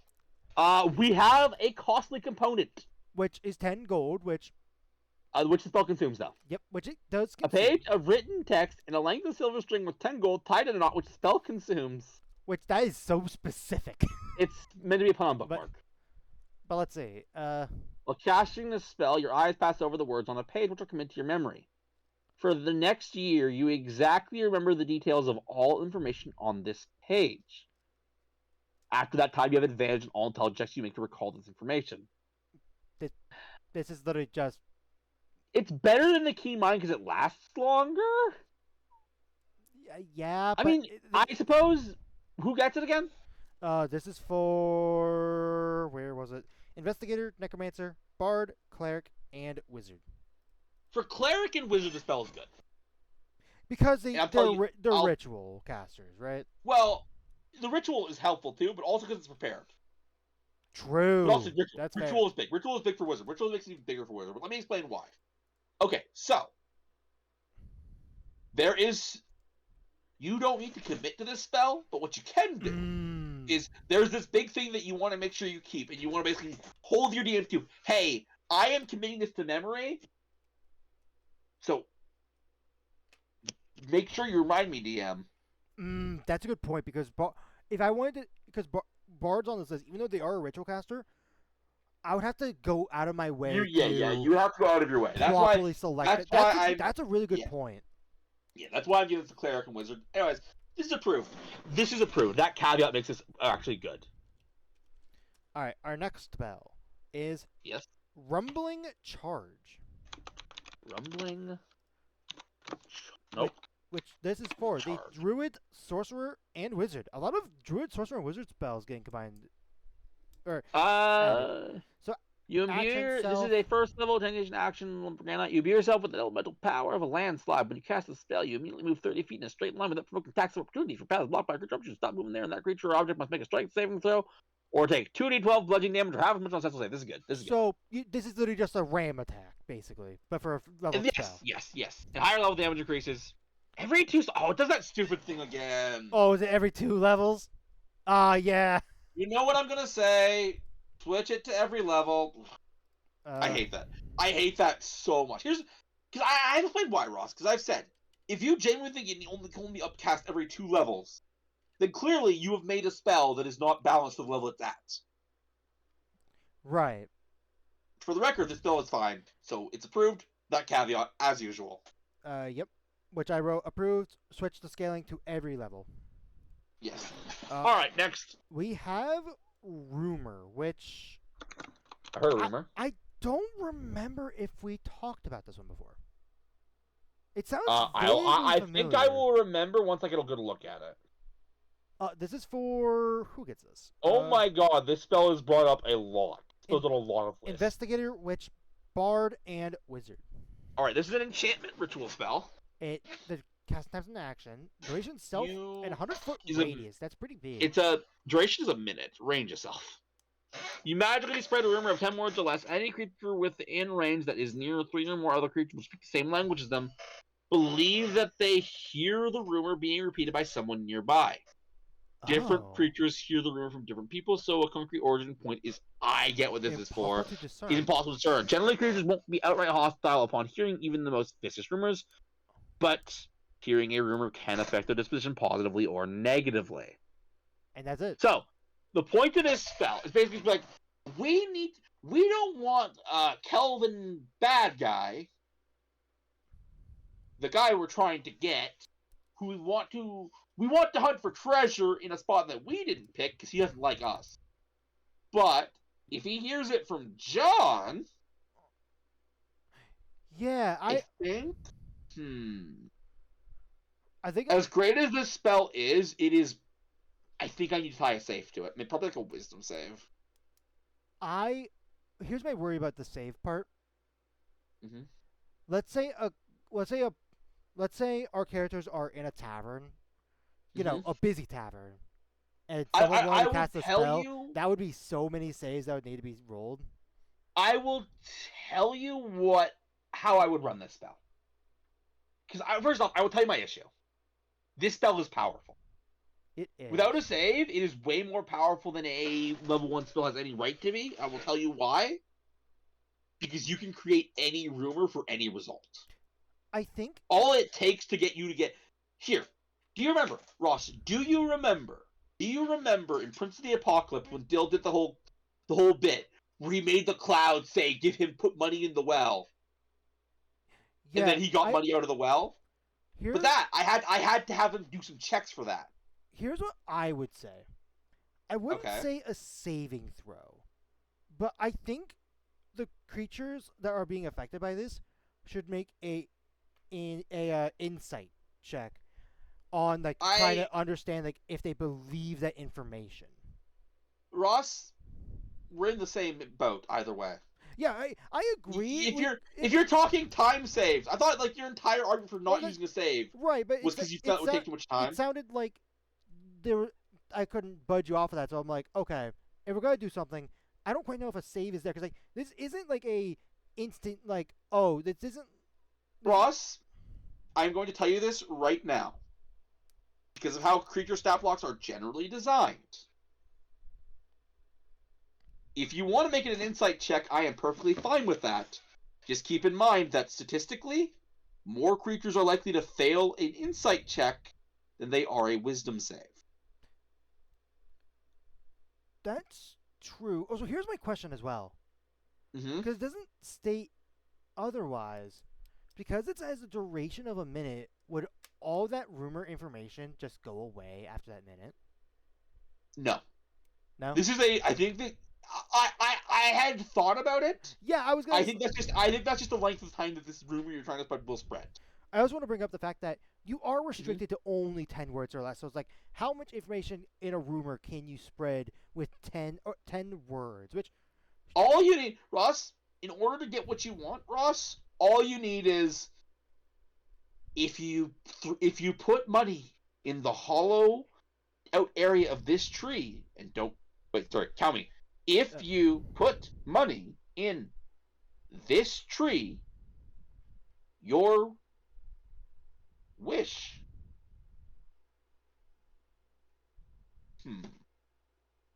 you see what I'm saying? Put Like, money. Bro, I got it. Put money in this tree. Your wish will be granted. now, Boom. please, here's my question though. Mm-hmm. Because this is only being based off of words, this tree could be any tree.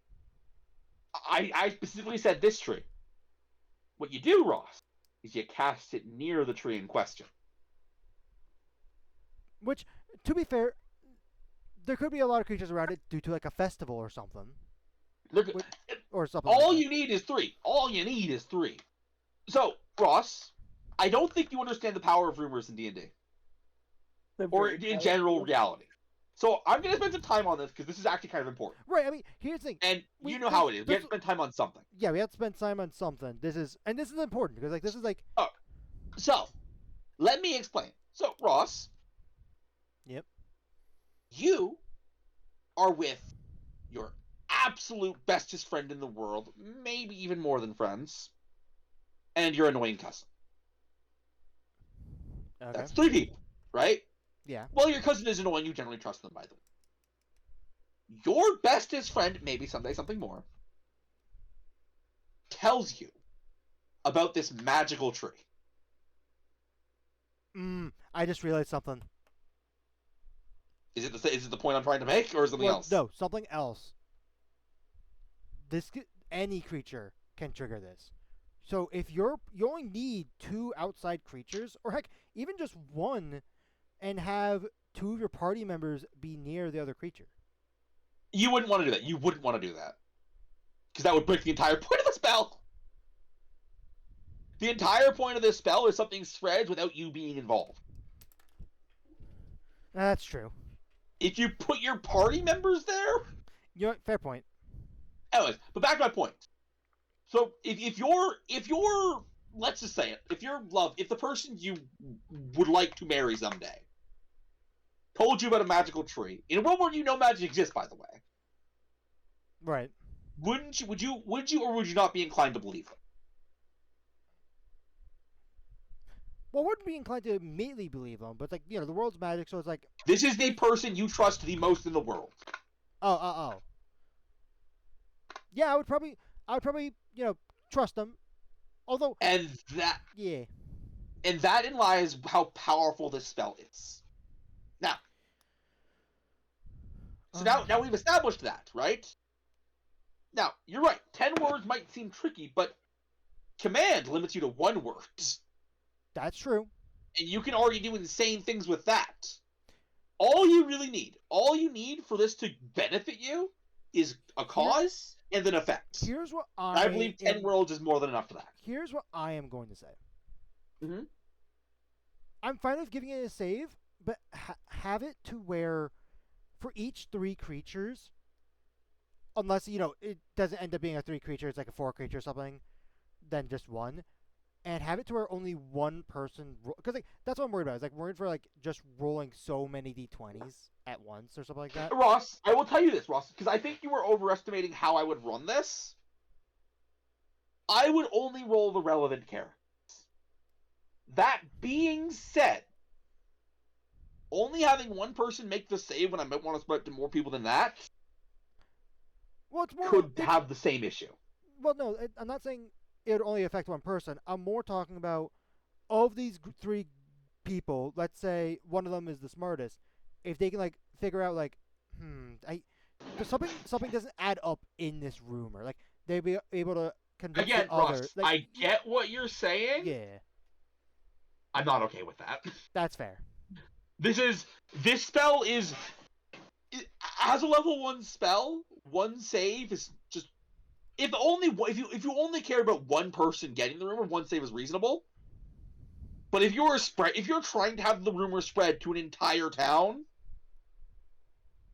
which is where this spell is the most powerful, one save is not enough.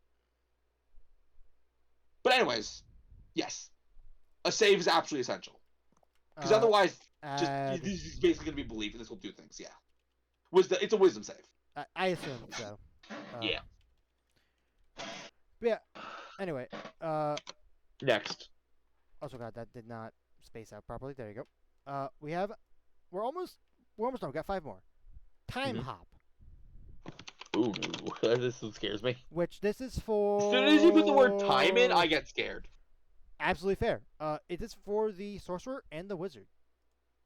So first off, but it's bonus action. The second hand of a clock. Hi, Xavier. I'm just gonna take that face for you. Actually, Xavier doesn't have a second hand. Does he not? Wait, I think he had. It's not the second hand. It is the second hand. Oh my. God. As in the one that counts the seconds. Oh my God. It's not a pun, by the way. To be clear. Oh. No, that's what they're asking for. Because I made the same mistake you did, Ross, when I first read it. Guys, duration vary. What does that You mean? shunt yourself a few seconds into the future. Choose a duration: 1 round, 2 rounds, or 3. You vanish, reappearing after the duration at the start of your turn in the nearest unoccupied space to where you disappeared. While vanished, you are outside time. You can't take actions or reactions, time does not pass for you, your spell effects are suspended, and you can't be affected by attacks or effects. So At higher levels, you can use this to go farther. If you use 3rd level, it's a minute. You can do a minute. If you do 5th level, you can do an hour. So wait, okay. I see what this spell is for. So if I'm understanding this right, you basically okay, battle map. Let's say I move 30 feet. Yep. Or no. I cast this first to plan to teleport myself back here and then move 30 feet, and it will teleport me back at the time that I selected. Nope. I have absolutely no idea how you got any of that from what this does. It doesn't do that at all. Oh. Like, not even close. It is a more extreme version of Blink. Oh. What this does is you can take yourself out of a fight for 3 rounds. And if you go higher, you can just take yourself out of an entire fight. This is an oh shit, I'm going to die button. This is a oh my god, I am at 1 HP. Sorry guys, I'm out button. Yeah, I'll be honest. I don't like the spell. Not in a way like I would ban it, but it's like I just don't. No, I get it. I you don't like the spirit of it, right? I the whole noping out. Here's the thing. I don't like the spirit of it because with how limited the spell casters that get this, which might just be 1, maybe 2 party members, they could be like just peace out from a fight. However, there are aspects that I do like about this.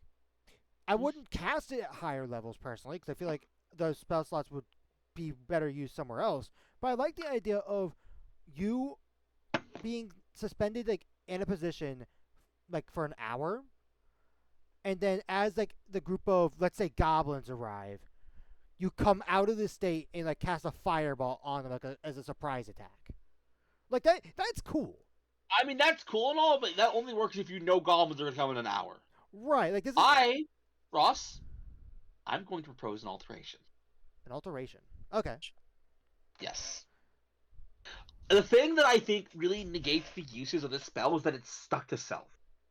I agree. However, I cannot see myself allowing you to use this on someone else as a bonus action. So, as an action, you can cast this on somebody else. If they are willing, the spell just works. Basically, there's someone you want to say, you want to get out of the fight for the hour, boom. If they are unwilling, they can make a charisma saving throw. Here's my issue with that, and now once I explain why my reasoning for this, you're gonna understand. I make this to where it's only friendly creatures. The reason why I'm adding that Because it specific can take them stipulation- out that long? Well, no. Well, Oh. it's Because I had a if- response if that was your reasoning, but if you were gonna just attach it to where you could do it, make it an action on any creature. What's stopping this from being the exact same, almost the exact same equivalent of a banishment, which is a 4th level spell? I was actually about to get to that. Okay. Yep. Yeah, I was about to get to that. First off, in my proposed alteration, we remove this. I don't like this at all. So At least we remove this when casting it on someone else. honestly, well, I was gonna propose about that. If we're gonna make it to where we can add more creatures, we could do the I think what? allow me because I was yes. First off, I would remove this. That way, you can only go for the 3 rounds, not the forever that banishment basically is. Right. Banishment will take someone out of a fight. This will just take someone away for like a couple rounds potentially. And what I will also say, switch it to rolling a d4. Here's my issue. Here's my issue still with that is the fact that because banishment isn't always the enemy is completely out because they make a Christmas save at the end of their turns, which something. And I'm gonna bring up the Fiend Warlock because that's something that they could do as well with their 14th level ability. They could take someone out of a fight temporarily, and especially if it's like a single like boss enemy, all your party members would know roughly when that enemy will be coming back, and they can prepare to do like an all-out assault as soon as he comes back. Here's my proposal to alter that. Okay. Here's my proposal. So, we roll a d4, so it'll be 1, 2, 3, or 4 rounds because we're rolling a d4. I'm not using a d3. Ugh. Yep. Which also The DM rolls the d4 behind the DM screen. okay. Random. So basically, Time. let's say you cast a spell on a skeleton. I would grab my fancy schmancy d4 here. I would roll it. Take note of it. You would do stuff, and then the skeleton would come back the next round because I rolled a 1. Rolls. Okay. I also want to propose this. Yeah? If we're removing the higher level thing, which I do want to bring up something that's funny. You didn't comment about it, but this scales up by every 2 levels. Yeah, funny. yeah. This one kind of, Ross, the thing is, this one kind of makes sense. This one makes sense, Because- obviously. Because, like, what are you supposed to do, right? How are... Like, it would get too complicated to scale it the way they otherwise would. But I also want to say, Mhm. I would be tempted to apply what heroism does as scaling, which is you're able to apply it to another creature. That is fair. That is fair. Like per that is spell fair. slot level up, obviously. All out, because this is a weaker band. Uh, That's what this is going to be by alterations. A weaker management that can be used to help people. I will say this, since I just buffed it to allow for 4 rounds, you can use 4 rounds if you're using an ally as well.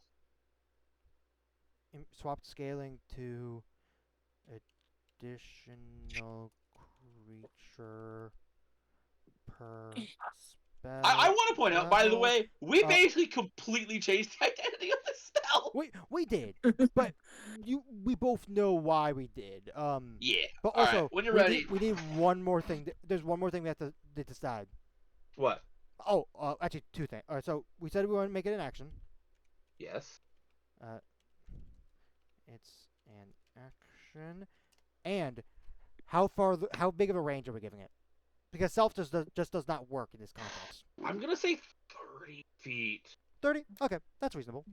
I could be mean to say touch, but I'm gonna say 30 feet. I think 30 feet. I think 30 feet for a first level spell. That's reasonable. All right.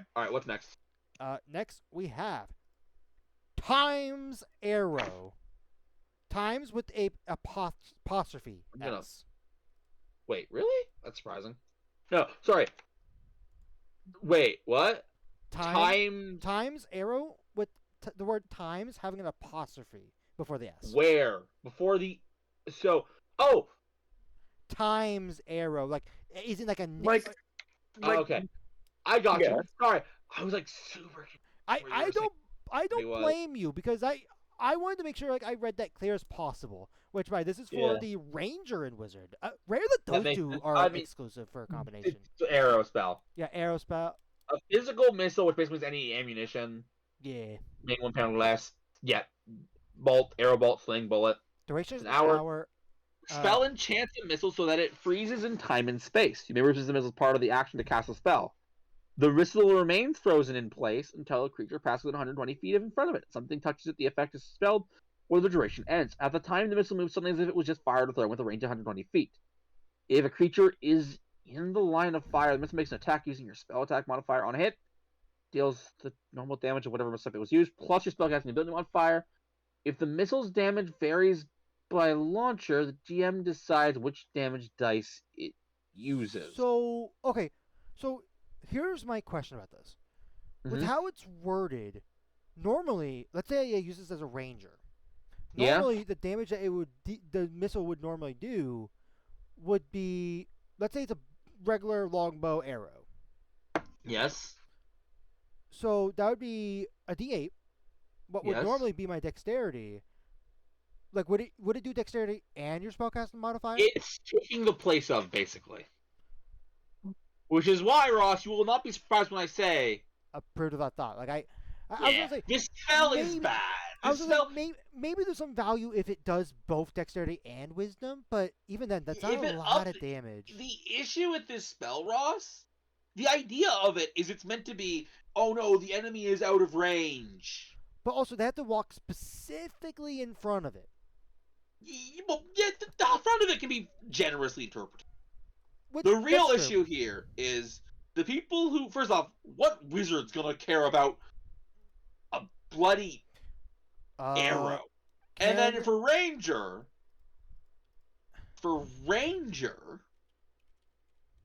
Ranger's the important one here. yeah, the ranger's definitely the big one They of can these hit two. way farther. They can knock their bow way farther than that. That's like not even in a regular like longbow. That's not even in the short range. Here, the only wizard that I can reasonably think that would use the spell, Mhm. and this is a maybe. I don't even know if this is true or not. Can blade singers use a hand crossbow efficiently? Like, is there anything in the blade singers' abilities that will Oh, prevent them from a hand crossbow? They absolutely can, Okay, but but even then, that would make the spell even worse because that's the lowest. Actually, no. Actually, I think a dart is actually probably less. carrying on. Let's continue Yeah, that because yeah, that let's agree one. with that thought. Yeah, I've heard about that. That was. Next. Oh no. Transcend Bulwark. Is this what I think it is? Oh, it's right down here. I can see it. Is this what I think it is? Oh! Oops. Transient. Oh, dang, that's not right. Transient bulwark. I realized it was right there as I was right. How do I dang it? Spell transient for me. TRA. Yep. N. Yep. SIE. Yep. NT. Bulwark. BUL. Yep. WARK. What? Okay, wark. Not work. Wark. Sorry. No. You pronounced it right for the record. Uh-oh. That was just me. Anyways. Yeah, A this is pearl what with 10, the next attack made against you within duration has a -10. Oh. Yeah, this one. I was so mad at this spell. I'll be honest. It's. Yeah, no, it's bad. It's bad. It's Yeah, bad. no, Approve here's of the thought. here's the if it, so I don't mind it having a really long duration because it goes away immediately. I hate the fact that it costs a 10, like a such a high costing component. And it's worse than shields. This is worse than shield. Sure, it's not a It's reaction. worse. It's worse. No, the reason it's worse than shield is shield will last your entire turn. Right, and this is one attack that would hit. What if it's not even an attack that would hit you. This is just any attack roll. So if a barbarian jokes around, like let's say it's a party member saying, "Oh, you did great," and like he punches you in the shoulder, he misses because of this, and now you lost that. Which a GM would probably be more friendlier than that, but not all GMs are gonna be that friendly. So what we will say, we'll just say prove without thought and worry about it later. I have some ideas. I don't care enough. I don't care enough. I am running out of time. Yeah, no, I also was so mad that you had to pick it. The reason I was so mad. Here, let's. I'm gonna talk about that in the next one. Which also, this is for the investigator, martyr, and wizard, but it's also for the warlock. But I don't give a shit about that one. Whispering Wind, which I'm guessing this is gonna be another one similar to Rumor, where like you're spreading information with the wind, similar to Sky, right? It is an action. It's an evocation. It's Range a feather. is mile. Duration? A round. One round. You point your finger in a direction and whisper a message of 25 words or less, while specifying up to 6 creatures to be the targets. If a target is in range and in the approximate direction indicated, they and only they hear the message carried on the wind. They can reply in a whisper that only... This is basically meant to be a stronger version of message. Yeah, and meh. It's okay. Yeah, I mean, it's fine. I'm improving it. We're good. Moving on. Yeah. Whispering Wind, approved. And then the last spell, and I believe our only Z-named spell, Zephyr's Feather. Zephyr's Feather. Do you want me to spell Zephyr's? How much we want to bet it takes? I got it. First try. You actually got it? Damn, nice. Yes, Zephyr happens to be wearing our spell. Okay. So, Zephyr's not that hard to a spell dove's anyways. feather. So action, Up to a minute. self, concentration. You wave your hand. You wave your hand, and 3 alabaster feathers magically sharpen to a razor edge appear in orbit around you. When you cast a spell, make a ranged spell attack using one of your feathers against a creature with an hit. The target takes 2d8 slashing. Until it ends, when you can make an attack using the feathers on each of your turns as an action. When you I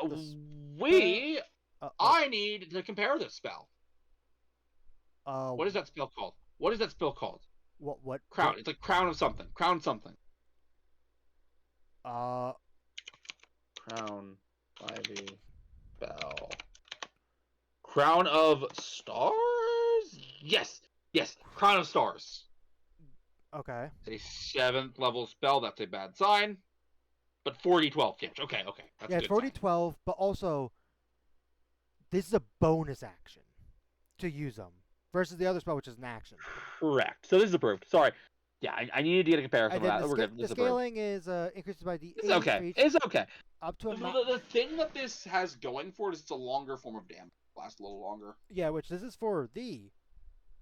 And now I'm gonna get annoyed. And I'll explain why. It is for the ranger, sorcerer, warlock, and wizard.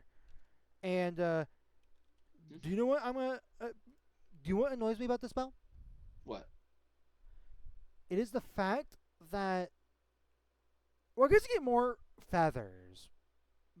Okay, so I thought the scaling of the spell, if you upcast it, just stopped whenever you reach 68, which would be a level 4 spell slot.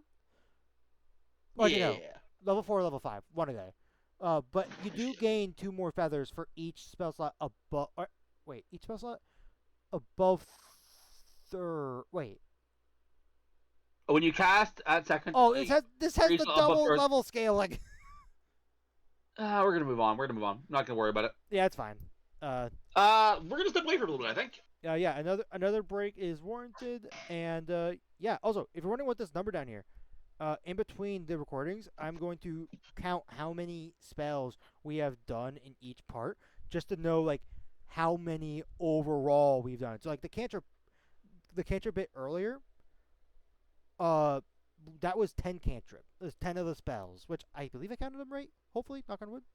Anyway, yeah, we're gonna take a break, and you're gonna see this number change, and yeah. All right, we're back from We're our back. little break, and we have Aberrate, which Okay. this is for We're on the second levels, by the way. yeah. This is for second level. We got, I believe, 14 if I counted correctly. This is for the witch, the druid, the sorcerer, and the wizard. The spell causes your now to become fluid, constantly refreshing into a new and more terrible shape. For the duration, you don't. you do not take extra damage from critical hits. Additionally, Okay. your body adapts to threats as it warps immediately after you take damage while the spell is active. You can use your reaction to gain resistance to that damage type until the spell ends, or until you use the spell again to gain resistance to a different damage type. This resistance doesn't apply to the triggering damage. Ooh. Okay, so I was wondering because, so, okay, so basically, first off, the extra critical hits is nice because that's basically applying. What armor is it? I always forget. Is it adamantine? Adamantine, yes. It's applying adamantine for yourself for a second level spell slot. That is not concentration. And we get a damage resistance thing that, first off, does not resist the damage that we take from the initial hit. Which, also, wait, what's the wording on this? When you take damage. Okay, so it's not when it's not an attack. It's not, it's not You're special. gonna hate what I'm about to say, Ross. What? I think this needs to be concentration. Concentration on this? Yeah, I think so. I think being able to be resistant to whatever you want for what's going to be the entire combat for a second level spell slot, which late game you can just spam these. I mean, yeah, literally a wizard can spam these because don't they get an ability where it's like, now this is talking like, I think it's like 18th level, but basically you have like unlimited. Point is, I think being able to do that for the entire fight is too good without any consequence. I think this is stronger than this is like a 4th level spell. Okay, hold on. Additionally, when you after you you're right that you don't take it from the triggering damage, active, but you can just take that one massive thing of damage. the spell. For example, okay. Here, Ross, let me pose this scenario in your head. Ready? Sorry. I wasn't arguing against you for it. I'm just like trying to like make sure I fully comprehend how the spell properly works, just so it's like. Yeah, but I want to make sure you understand. That's why I'm putting a scenario in your head. Okay. Okay, so let's say you're fighting some mysterious enemy. You don't know much about it. Right. It then uses its massive attack. It's probably its recharge attack. Yep. Let's say it does acid damage. You cast this spell, or you cast this spell in advance because you always do. Yeah, you can't. Because the spell is that good. You can't use this like before, or you have to use this before something attacks you. But you can just have it be part of your kit from now on.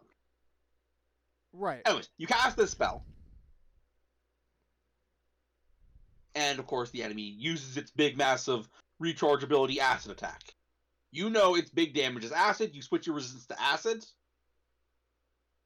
Then, boom, you're resistant to acid. For the entire fight. Here is what I am thinking. So, first off, I think we can both agree that this first part, though nice, is not going to come up as much. And even with our table rules, which technically expands this because we do critical fails on saving throws. Correct. Like, that, it's still not going to happen much. Maybe well, that is true. I will let you know right now. It's the second part where we have to talk. Selling this portion will not make the second part okay. Oh, no, I'm not even saying to sell it. I'm just saying, like, okay, let's just say, hey, this is neat, but just leave that to the sideline. Correct. Like, leave that on the bench. Yep. Because this part is the main feature. Correct. And again, that is just what the vibe I'm getting from this. Here is what I am going to say. Mm-hmm. I don't think we need to make a concentration, but we need to add a little bit more to this in the vein of, so how I read it and unless I'm missing something, you only have to use your reaction once to then get this damage resistance. What if, and hear me out on this, the first reaction, it's still the same, where you don't gain resistance to the damage, but then you become resistant to that damage type. However, you must still use your reaction in order to keep that resistance up, otherwise it will go away. I think that's an over nerf. I think you're over nerfing. I think concentration really is the best thing for this. I know you're going to be like, oh, but it sucks. But you can make your build around, if you have a build around keeping concentration, you don't almost never go down, especially if you're resisting most of the damage. That's fair. But also, I also think of Remind me who gets this. The people that get this is the witch, the druid, the sorcerer, and the wizard. Give this to a stars druid, and they will have it up forever, and there will be no chance they ever lose it. If they go with the dragon form, but that's a fair point. Yes, but also druid has a lot of good concentration spells. I know. I know what you're going to say. You're going to tell you think, but I don't think. I think concentration is the lesser of the nerfs we can give this. I think, first off, costing your reaction to keep this up, I think would make it not worth it. Not when I could do stuff like absorb elements.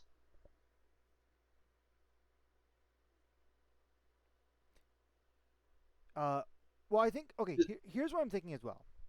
Mm-hmm. Okay. What if... Okay, so if we're gonna add concentration to this... Uh-huh.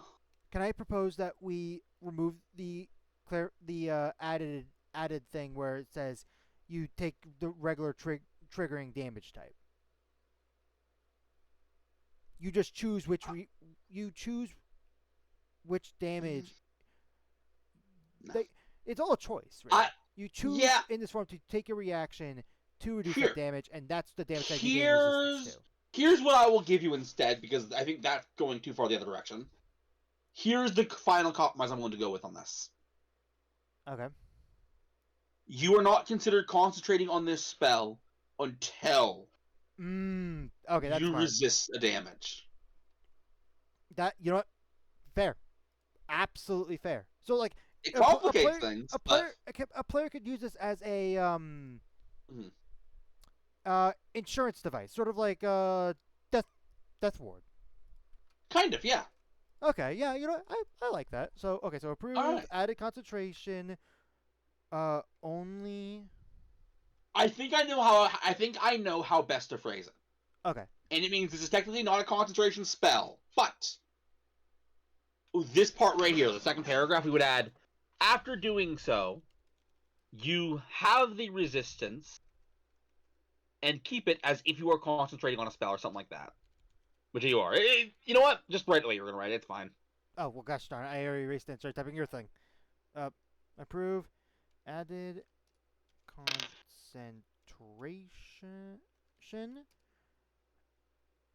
to the spell. Can I spell? To the spell once you use the reaction. Okay, so I have added concentration to the spell once you use the reaction. All right. With that in mind, what's next? Talk about a discussion spell to start off with. Yeah. Which is fine. Mm-hmm. Astral Acrosity, which I'm pretty sure is gonna be right next to it. It's not. How do you spell that last second word? It is A-L-A. A-L-A. Wait, A-L-A. C-R-I. C-R... Is it? T. Alacrity? Astral Alacrity. My bad. Also, spell astral for me? A-E-R. I-A-L. That's aerial. Area across. Ariel, you dumbass. Fuck you. I was You're like, not why wrong. isn't this coming up? Also, Why isn't you this have, coming? You have What's- too many spaces in between those swords. That might be why. There, we go. you go. I was like, why isn't it coming up? Ross is a little dumb. Okay, so what do we got here? So it's an action. Another what? Another feather. I was this. The Valda Spire of Secret Spellcaster is going to be carrying around a lot of feathers. Action 60-foot range. Duration is 10 minutes. Target a willing creature you can see. You can see within range that has a flying speed. So they have to have a flying speed in order to be able to cast a spell But- on them. This does include one with a temporary or magically bestowed flying speed. Okay. They get the following benefits for the duration of the spell. Dash is bonus. Okay. They can hover. Okay. Which, by the way, hovering is big. Hovering is really big. Advantage on acrobatic checks. Okay. And you have flyby. Honestly, not bad. Yeah, here's what I'm saying. No duration's needed. This is approved. Just keep in mind, I guess, this is only a spell worth taking if you have a party member who's going to be flying in a reasonable amount of time. Yeah. Which also I never even. Wait. You have it? Oh, yeah, who gets this? Oh no! I just realized something. What? I put the description of one of the other spells on the wrong spell. I remember what it was. It was the one that basically counterspelled any spell if it And then was rolls a D6? Yeah.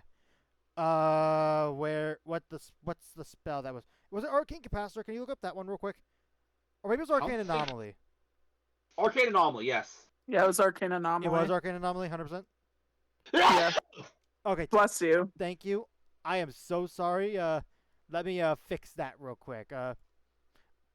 Okay, with that in mind, this is for the Witch, the Druid, the Sorcerer, and Wizard. Again, Okay, good. All right, next. Yeah, that makes sense. those three classes. Anyway, let's see. We have Curse Ward, which this is for If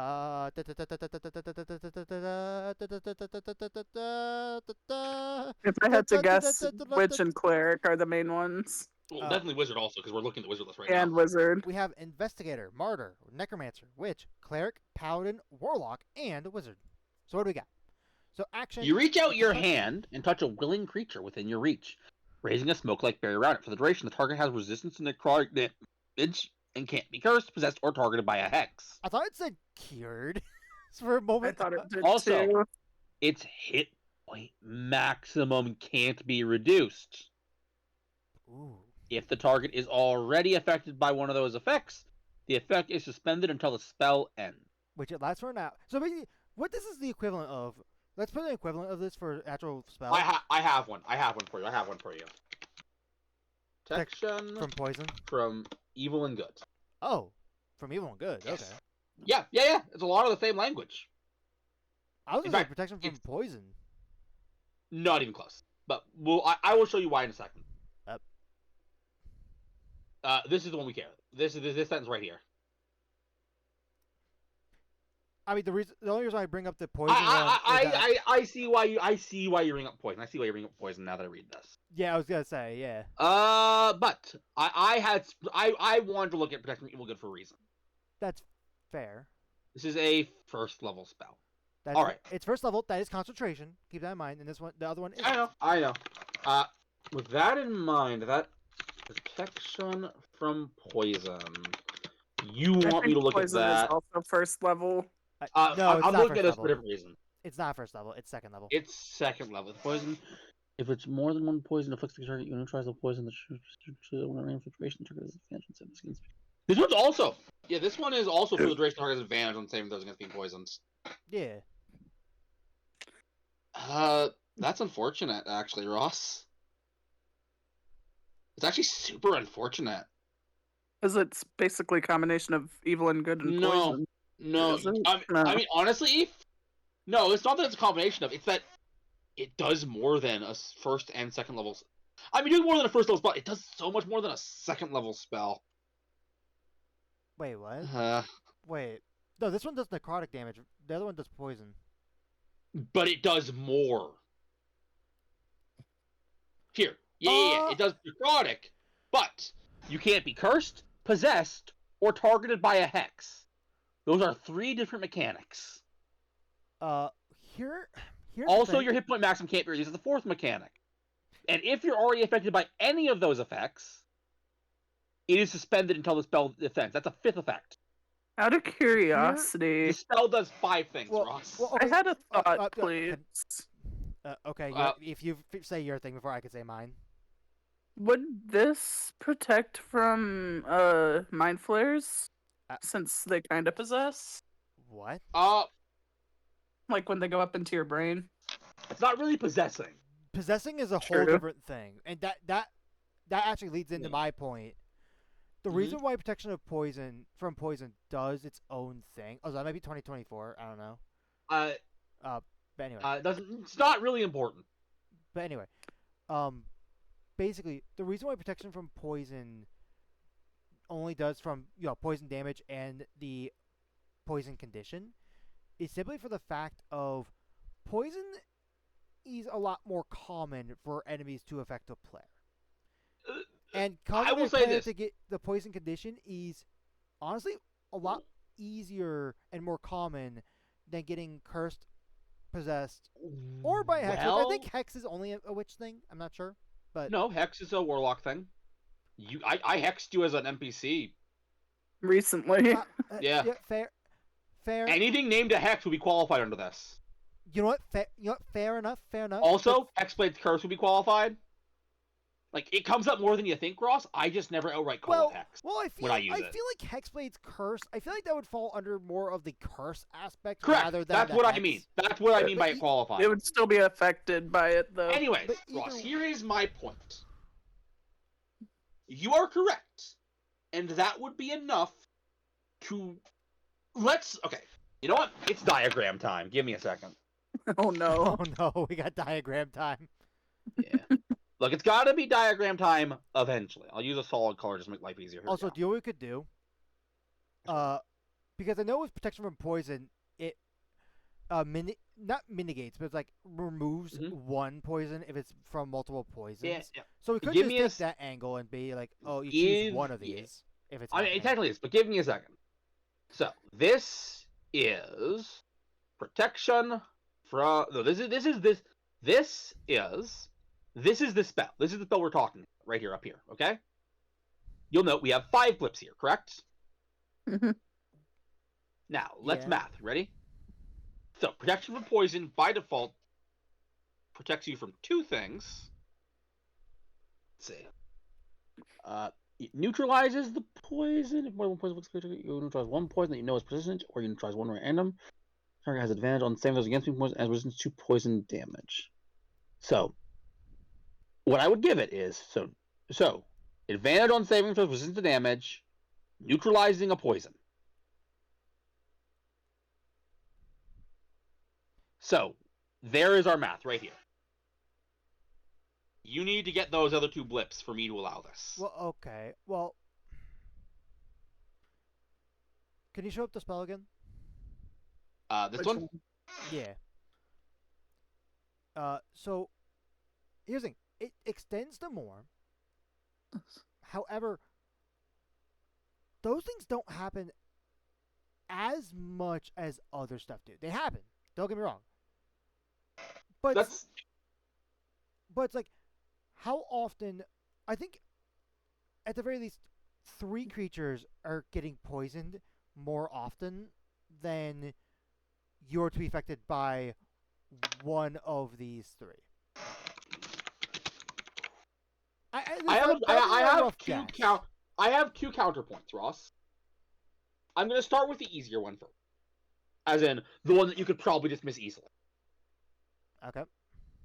And that is D&D 5e creatures that poison. Let's see an exact number. Poison or deal poison damage, we should say. But also, so we got a lot of these. So, I want an actual list, but it's Oh. hard to. You can't really find it. I was Okay, gonna well, say it's hard to find natural liz. either stuff like way, this. that is besides my point. Because here is the big one, and this is the heavy hitter.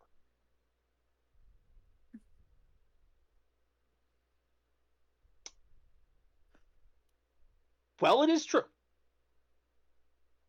that you're not going to find a lot of creatures that do one of these things. Finding creatures that do all of these things, especially if I'm taking monsters from this book, which I might be, is relatively easy to do. I was gonna say there is one stat block that I know that actually does all of these, and that is the Spectre. Actually, I don't know if they possess. They probably Either do, way, the but point still stands. My point stands as is. My point still stands. Well, I will give you that poison is probably, especially early game, more common. Although I'd say late game, this stuff becomes more common, if I'm being perfectly honest. that might be more. But that is a late game versus early game comparison, and that's not really important. That's what I was gonna say. Yeah, which But- I would agree with you. That's a fair argument of Well, it's probably I more will- common. Well, I will give you that. I think ultimately, together, these very different things happen more frequently. Especially if you're in a campaign focused on stuff that does this stuff. If, as an example, Ross, let's say a major threat in your campaign was a hag. The pale lady from Dragon Yep. City, for example. Who may or may not be making a comeback or something, I don't know. Yeah. Anyways, in that case, you will get cursed a lot. That will be one of the main threats you deal with throughout the entire campaign. If your main thing you're dealing with is undead, possession is going to be one of the main threats you deal with. Yeah, no. When I think of possession, that unless there's another a bunch of monsters in another There category are that I more don't than know. you think. There are more than you think. But yeah, they're no, just they're niche. They're niche. I mainly think of undead when it comes to, and specifically like ghost-like creatures. Also, I'm gonna be honest. The list of things that reduce your hit point maximum, and you know that reducing your hit point maximum sucks. It sucks. It absolutely sucks. The list of things that do it, heck, Ross, Yes. there is a combo that we've covered in this very video that you can use this spell with. The spell that we. Oh my god! I didn't even think about that. You're right. Ooh. Which I think even breaks it a little more, don't it? Actually, here's my question. Would the spell even still work properly if the person does not lose the health that they regained? Like, what does the person losing the maximum hit points cause the health to come back? If that makes sense. Oh, you mean if they regain? Not technically. Like, no, I don't what is think the so. wording on that? Because like we either have two options. Either this. I'm going to be honest, Ross. We have hit a very niche point in the rules because usually the only way to fix the math and health point loss is a long rest. Right. So I'm going to say no. You don't gain health back as well. You can just heal again. Okay. But I still stand by what I'm saying. Well, But yeah, my point is, it doesn't. Also, I'm pretty sure that spell, like it. Oh no, the maximum hit point doesn't. Actually, does reducing maximum hit point count as damage, like taken? it does not. No. Okay. Anyways, so getting back to my point, Yeah. this spell does too much for a second level spell. I will be kind and give it to you as a third, unless you can give me something that's equivalent enough at second to change my mind. I mean, I was But this, literally gonna. I did not hear what I proposed earlier. We could literally just make it similar to protection from poison, where you get to pick one of these, like for the duration. so just pick one of them. Yeah, maybe have the one of the Ross, possessed or hex. If you're, well, I appreciate that. If we just pick one, Ross, Actually, that's a good point. Ooh, wait, Ross. Yeah, you see what I'm saying? No, I don't. I see something else. Give me a second. I need to double check something. Oh wait, what did you see? This could be bad. I might have to completely change my stance. Give me a second. I'm gonna look here.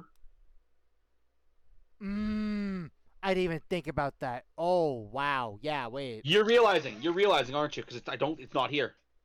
Yeah, it's not here. No, that means in order to do it, you have to go to. With that, I'm afraid, Ross. I mean, we can just remove the maximum hit point thing. Yeah. We can just simply take that one out off the thing. That is fair. That is fair. That is absolutely fair. Yes. And But with I that, didn't even think. Actually, does this have a material component? I don't think I ever even looked. ooh, that's a good point. I don't believe it. It's No, verbal no, it's verbal somatic. Verbal Yeah, somatic. I say remove the maximum hit point thing. Which would, by the way, that would eliminate this. Yeah, we remove the maximum hit point thing, which I'm gonna temporarily put it as what was it called? Curse ward. So remove maximum hit points and say that you have to pick the effect that you're negating. Remove. But at that point, I do need to point out the thing I was going to point out. The other thing I wanted to point out, if we do your solution, yeah, this is I'm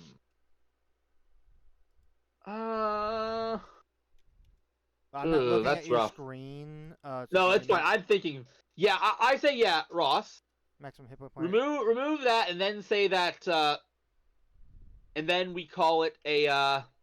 You pick an effect, and then this is fine. Pick from From the list. Hex. Curse. Possession. Or. However, I need to put an asterisk because this might change my mind. What are you looking at? Oh, that's good. Actually, yeah. Resisting possession is supposed to be a lot harder. We may have to take possession off the table as well. Which I'm gonna be honest, gonna super gimp this thing because turn undead.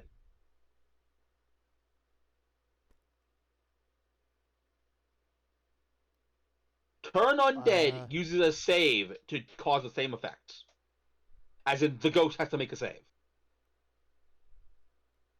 It is a major part of how possessions are ended. What level do we get turn undead? Level 2, because that's when we get Channel Divinity. So we get them a little early. Yeah, one level earlier, which not as big of a deal. But also, am I mistaken? But isn't a lot of I'm probably not all, but isn't a lot of possession stuff? Doesn't that require a save to begin with? Correct. Yes. So couldn't we say? Well, I don't know about hexes. Anyways, sorry. I want to be clear, Ross. We're good. We're good. You're good. We're good. Okay. Yeah. We don't need to make any more caveats or anything like that. We're actually good. Okay. I wanted to double check the channel Divinity turn undead because if for whatever reason I was wrong about when you got it, I would have to have banned it outright. But we're good. Okay. So yeah, with the stipulations already said, this is approved. Yeah, a long conversation. That one took a while. I'm being perfectly honest. Next. Now we have delay. I believe we've looked at this, but let's look at it. We looked at this for the rogue. I'm pretty sure we did, but let's see. Oh wait, nope. That's just. There's a lot of. Wait, where the? Oh wait, we went way too far. Oh, I see why. You've gone too far, Jafar. You know, I do it. There we go. Okay, action 60 foot. This is for. Did I ever say who got curse word? I did. You did. We got delay, which is for. This is for the necromancer, the witch, the bard, the sorcerer, and the wizard. So action 60 foot. You briefly slow time for a creature of your choice that you can see within range. The target must succeed on a wisdom saving throw or be moved to the last place in the initiative order from the beginning of the next round onward. Oh, wow. This gets... warning. This spell is complicated, and I'll tell you why. With a diagram! Oh, boy. Another one? Another one. I know. Stop doing diagrams, right? I mean, I'm enjoying. Sometimes they're helpful, though. I'm enjoying this segment. All right. You ready? You ready? So this is Bob. Yep. This is his spot in the initiative. How much of an asshole is Bob? We'll get to that in a second. This is George. And this is Kevin. Now, if Bob, on round 1 of combat, casts Delay on George, And he George failed the would then wisdom make save. a wisdom save. What do you think happened? When he fails the wisdom save, or actually, are we saying immediately if it does fail? Wait, repeat your question? Are we just saying automatically like he failed the save, like for the He failed the save. Yes, he failed the save. For this example, he failed the save. What happened? Wait, let me read the spell again, because I think I know what angle you're going at. I just want to double check the wording of the spell.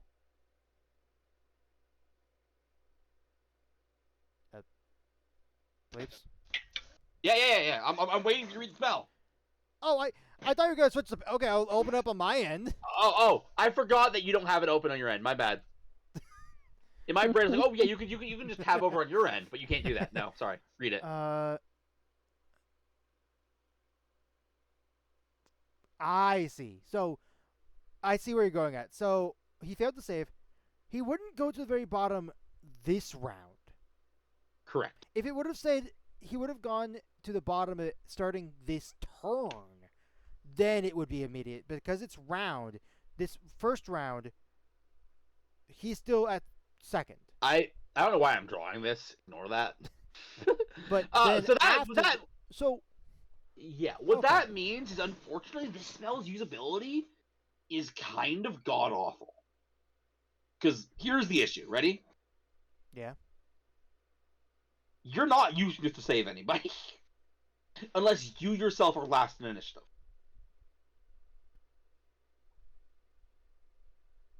But wait, would this wouldn't do anything if you're last in initiative? Yes, it would. Oh, what do you mean? Wait. Oh, you're saying right because you cast this on an enemy. I thought you were saying casting it on ourselves. I'm like, what the fuck are you talking about? No. Right, no. And honestly, there is a value to this. There is a value, but I'm gonna be honest. I think the value is less than we think it is. Here is what Not enough to be a first level spell, though. I think there's value in this in the vein of, specifically if you're fighting a caster, which casters probably be better on making this save, but if you do it to a caster, you delay their reaction longer, but also you bring up your wizard ally quicker, which means that they can get their counter spell back quicker. Or whatever reaction spell they want. There is use to this. But again, all that stuff you just said, Ross, is only true if you went last in initiative. I wouldn't even say that'd be for when you're last in initiative. No, really. Here, Ross, let's take your points point by point. Start with point 1. Okay, wait. Are you talking like me, as in just my character's last in initiative, or all of our characters? Whoever's casting the spell. Whoever's casting the spell. Okay. Ross, let's go point by point. Give me your first point. My first point is you can delay them getting their reaction back. If you're last in initiative, because if they go after you in the regular initiative, they're just going to get their reaction back like normal, and they know they're about to lose it for a longer period of time, so they're going to be smart about it. Delaying their reaction is only good in the immediate vicinity. That's why Shock and Grasp is a good cantrip. I see the angle you're going at it'd be better for us to be last, although I don't think it's bad if we're going before them. But I do see your point. This is definitely better for whoever goes last. I'm going to be honest, Ross. I don't think there is any use to, at least the first point, delaying their reaction has any purpose in that case. I don't think so. Because they'll know. And if they know that's your goal, they'll know that there's something you don't want them to react to. What you've in fact just done, if you use that strategy, Ross, is telegraph to a smart enemy they should react to something. But do you know what that opens it up to? That opens up for your team, potentially, like, they're going to be overthinking things. I mean, well, that's true. You could use any number of spells to get that same effect, Ross. Heck, you could get that same effect with Shock and Grasp. Yeah, no, I'm not even saying this is a great spell, but I see But no. the again, value that was in point this. 1. Bring up point 2. Point 2, which is your ally would get their reaction back potentially before theirs. That is basically the same as point 1, so... Right. Which, I repeat the exact same thing I said. That's literally what it is. That's like the main thing. Yeah, again, I repeat, yeah. For the record, I am not calling this spell Prove Without Thought. I want to be clear. Yeah, no. I just think this spell is so situational, I probably wouldn't put it on any list unless I specifically set myself up to have low initiative. Or I would cast this on myself so the spell would be useful. Why would you cast it on your... Oh, you know what? To put myself at the end of the initiative. Okay, here's a scenario for you. Now, it only works for one round, but do you know what putting yourself in the last initiative could do for you? What? Let's say you're fighting now, this isn't just. I'm going to be honest. I'm going to be honest to answer, Ross. You put yourself the last initiative, so this spell is good. Well, it wasn't even just for that. Okay, what is? Let's say. Ooh. Here's another value for it as well. So I'm gonna go for the first one first. Any effect that's a damage over time that starts on your turn. You can move yourself or whoever is being, let's say, a fire elemental that caught you on fire. Moving them to last delays the time that it would be for them to take a second tick of that afterburn. Now, well, that's true, Ross. That's only useful if you have a solution. And I'm going to be honest, Ross. If you're a caster, and that's the problem you're solving, you could probably just use the same action to just put them out. But what if you can't get to them? Because this gives you like a 60-foot range. Oh, but the other... Here's my... Oh, okay. My answer to that, Ross, is... if nobody can get to them, that's... unfortunately, delaying the turns isn't going to change that. Right, also, I just use the fire elemental as an example piece, but there are other ones. I know. Yeah. Well, that's true, Ross. My point is this. Delaying it is only useful if the delaying can allow to prevent. Right. And then the honest truth is, if I could do this, I could do something that could just outright prevent it. The other thing as well. Okay, at this point, I'm interested. Let's say we're in a scenario where our ally just went down. Like, this turn, they just went down, or maybe just like the end of last turn, if we're saying we're first initiative. Yeah. None of these casters that get the spell, which, did I ever say who got the spell? I don't know if I did. Necromancer, Witch, Bard, Sorcerer, and Wizard. Other than Bard and some Sorcerers, none of these classes get access to a lot of healing spells. So delaying that person's turn, like let's say they failed their first death save. The cleric gets close to them, but not quite close enough to heal them with healing word or cure wounds. Pick your poison. But next turn they guarantee like they will make it there and they could save their life, but it's all in the gamble of the roll. Like if they can stay for death, you see what I'm saying? I'm gonna be honest, Ross. I spaced out for a second. Basically, moving the person that's down last to initiative to where there's more time to get to the person. I will maintain my original point. You're right. None of them will get this are healers. That's fair. Right. Other than Bard and some sorcerers. There are other ways, better ways, to help an ally who is down.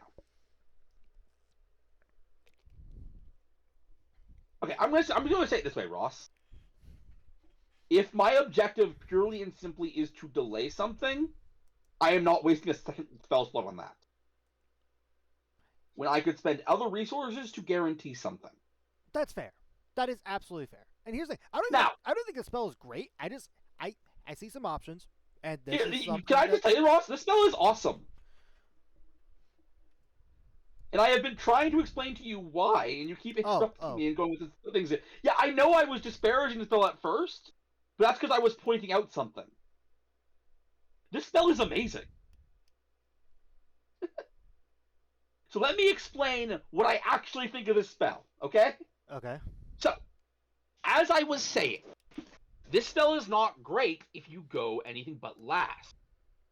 But it is worth it, in my opinion, presuming you have the spell slots to spare, so probably not when you first get second level slots. Oh, definitely not when you first get them. To cast the spell on yourself, so you can spend future turns basically picking who goes when. But you have to put yourself last to do that. Okay. That is... Okay, Ross, I'm going to explain you how powerful this is, okay? Well, and why you don't need to adjust anything else. Just let me do this, because it is actually kind of crazy. Ready? Okay, So, you guys know... Do you remember Curse of Strahd, Ross? That one adventure we had where that one boss happened and they just died immediately because it went last? Yes. Yes, I do. With clever use of this spell, you can make that happen to the entire enemy team. Oh, you know what? You're right. Sorcerer gets this, so we could we gotta consider twin spelling this. Ooh, twin spell would make this so strong. Yeah, I didn't even think about that. Ooh. Yeah, this spell is great. It just isn't great for all those things you were trying to say it was great for. Well, I think because it actually sucks at those things. I think there's a little value there. No, there really isn't. There really isn't. I get you were trying to play devil's advocate, not realizing that I actually think this spell is really good. Okay. Also, why specifically an octagonal sign? That's just confusing me. Like, why that? Ross, allow me to explain. Doop. I'm not great at drawing it, but it'll make sense when I finish drawing it. Boop. That's not an octagon. That's what I was gonna say. That's not octagon. Whatever. You'll get it when you look at it. Yeah, it's a stop sign. Yeah, I get it. That's why. Ross, you of all people know that every D&D spell component is a pun. Okay. Anyways, what's next? Because we've spent a lot of time on this. Also, how much time have we spent? Oh dear God. 42 minutes. Oh dear God. On God 2 spells. Damn. Yeah. No, not 2. 4. 4? Oh, okay, that's a bit more reasonable. Okay. Yeah. Intrusive thought.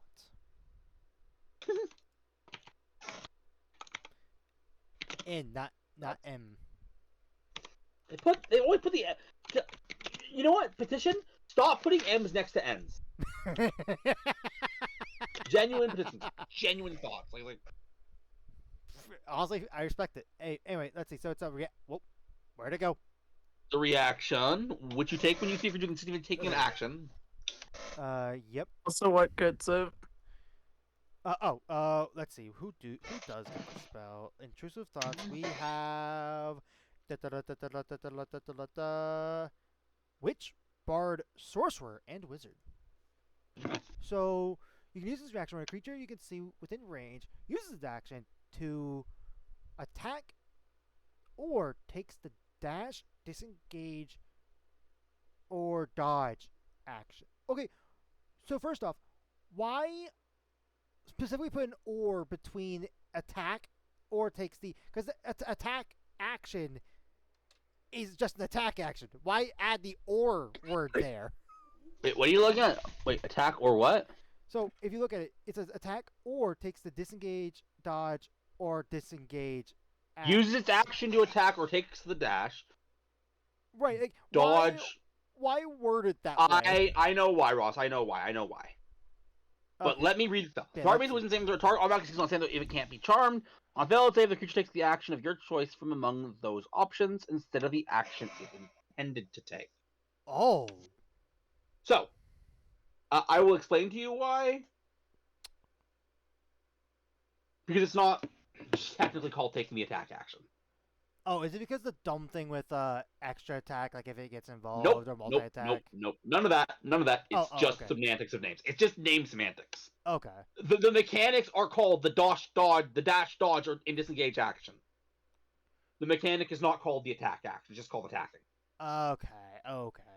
But also, It is a silly semantics thing. but either way, holy crap! Also, I do want to bring up Mhm. something that I am happy, very goddamn happy, that it does not include here. It does not include anything with spell casting. So you cannot say, "Hey, I'm casting Fireball." You can't use this as a nothing- counter spell, correct? Yeah, which thank God, because if that was a thing, I'd be Oh. banned immediately. So, I have some thoughts, but for now, we'll allow it as is. what are your thoughts? A penny for your thoughts. I think once enemies start getting multi-attack, this might be too strong. But I don't think that's strong enough to actually ban it. But also, That's intrusive what- thoughts are fun. That's what I was thinking too. I'm like, You're going to hate me for this, Ross. I think we have to take a break here. I mean, hey, that's literally what I said for this little video compilation, which I'm gonna call it now. Yeah. Yeah. We're gonna take a break. We'll finish level 2 and maybe get started level 3. I don't know. Yeah, Probably not. Yeah. All right, we're back from our break. Yep. And hopefully we'll get the second level spells done, but we'll see. Yeah. Our next All one right. is Jam Weapon. Who gets it? Jam It Weapon is a renaissance, so it's about guns. Jam Weapon is for the Witch, the Bard, and the Wizard. A rather small amount of classes get this. Alright, So go. reaction whenever you see What you makes a take right when a attack of creature firearm, fires a firearm. That Yeah, is makes so sense. It's about specific. guns. Which I mean, it yeah, makes it's a gun. sense. It makes sense. Yeah. Uh, A firearm you target jams upon firing. The attack fails and the firearm is jammed. A jammed firearm can't be used to make an attack until creature's action to clear the weapon's malfunction. This is basically forcing someone to have like the worst possible misfire. and when you So- cast this using a high level slot, you could choose an additional fire. From That- in range. Wait, it doesn't. Wait, that. Okay. No, this works. This works. Okay, the only reason why I'm questioning this is the fact that to trigger this, it has to be an attack from a firearm. So, like, you're randomly Yeah. choosing another firearm in the range. You can just Dude, pick yeah. another one though. Now, this spell is approved, but So not worth taking unless it's a high gun campaign. approved. Yeah, That's I not mean, like that's not a special rule, by the way. yeah, no, I mean, it's such a specific spell.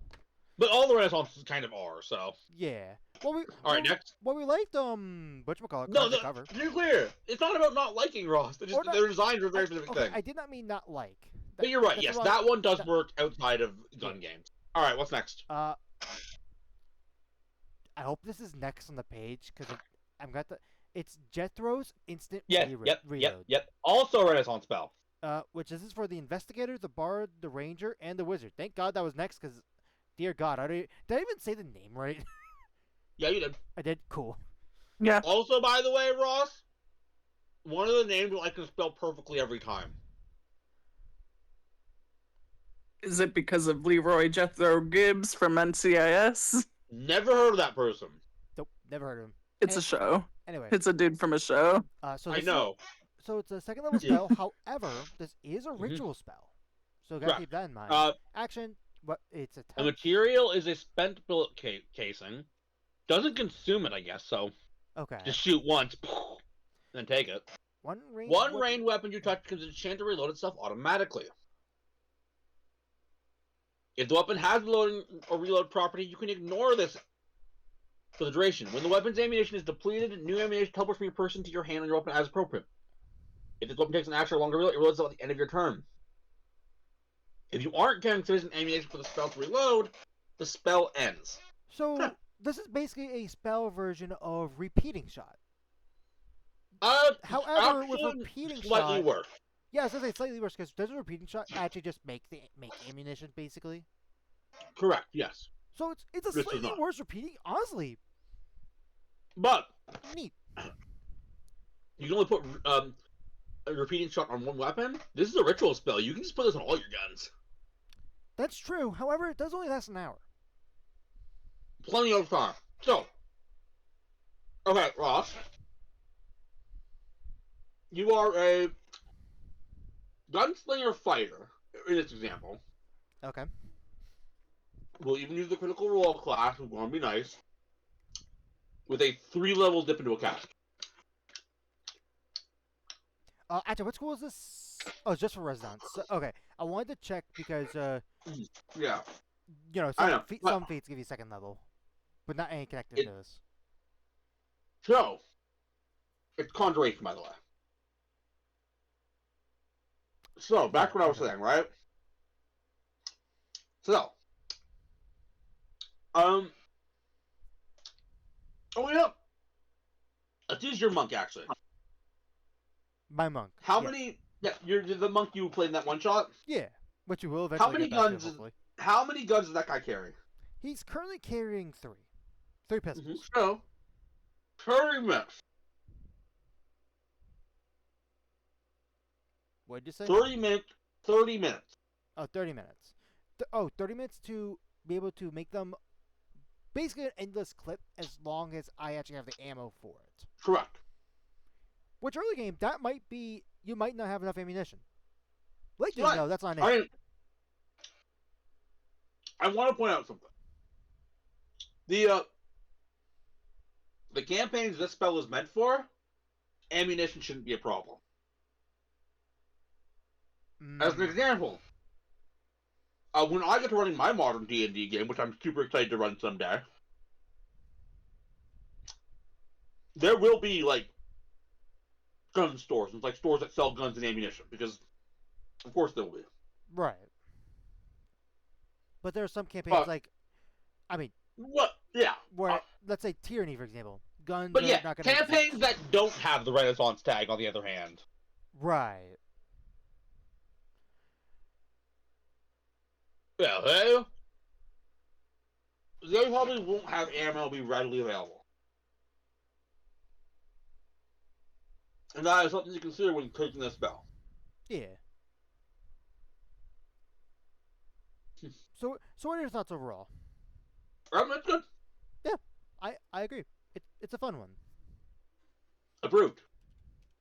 Next spell. Next spell, we have nondescript, which this is for. Where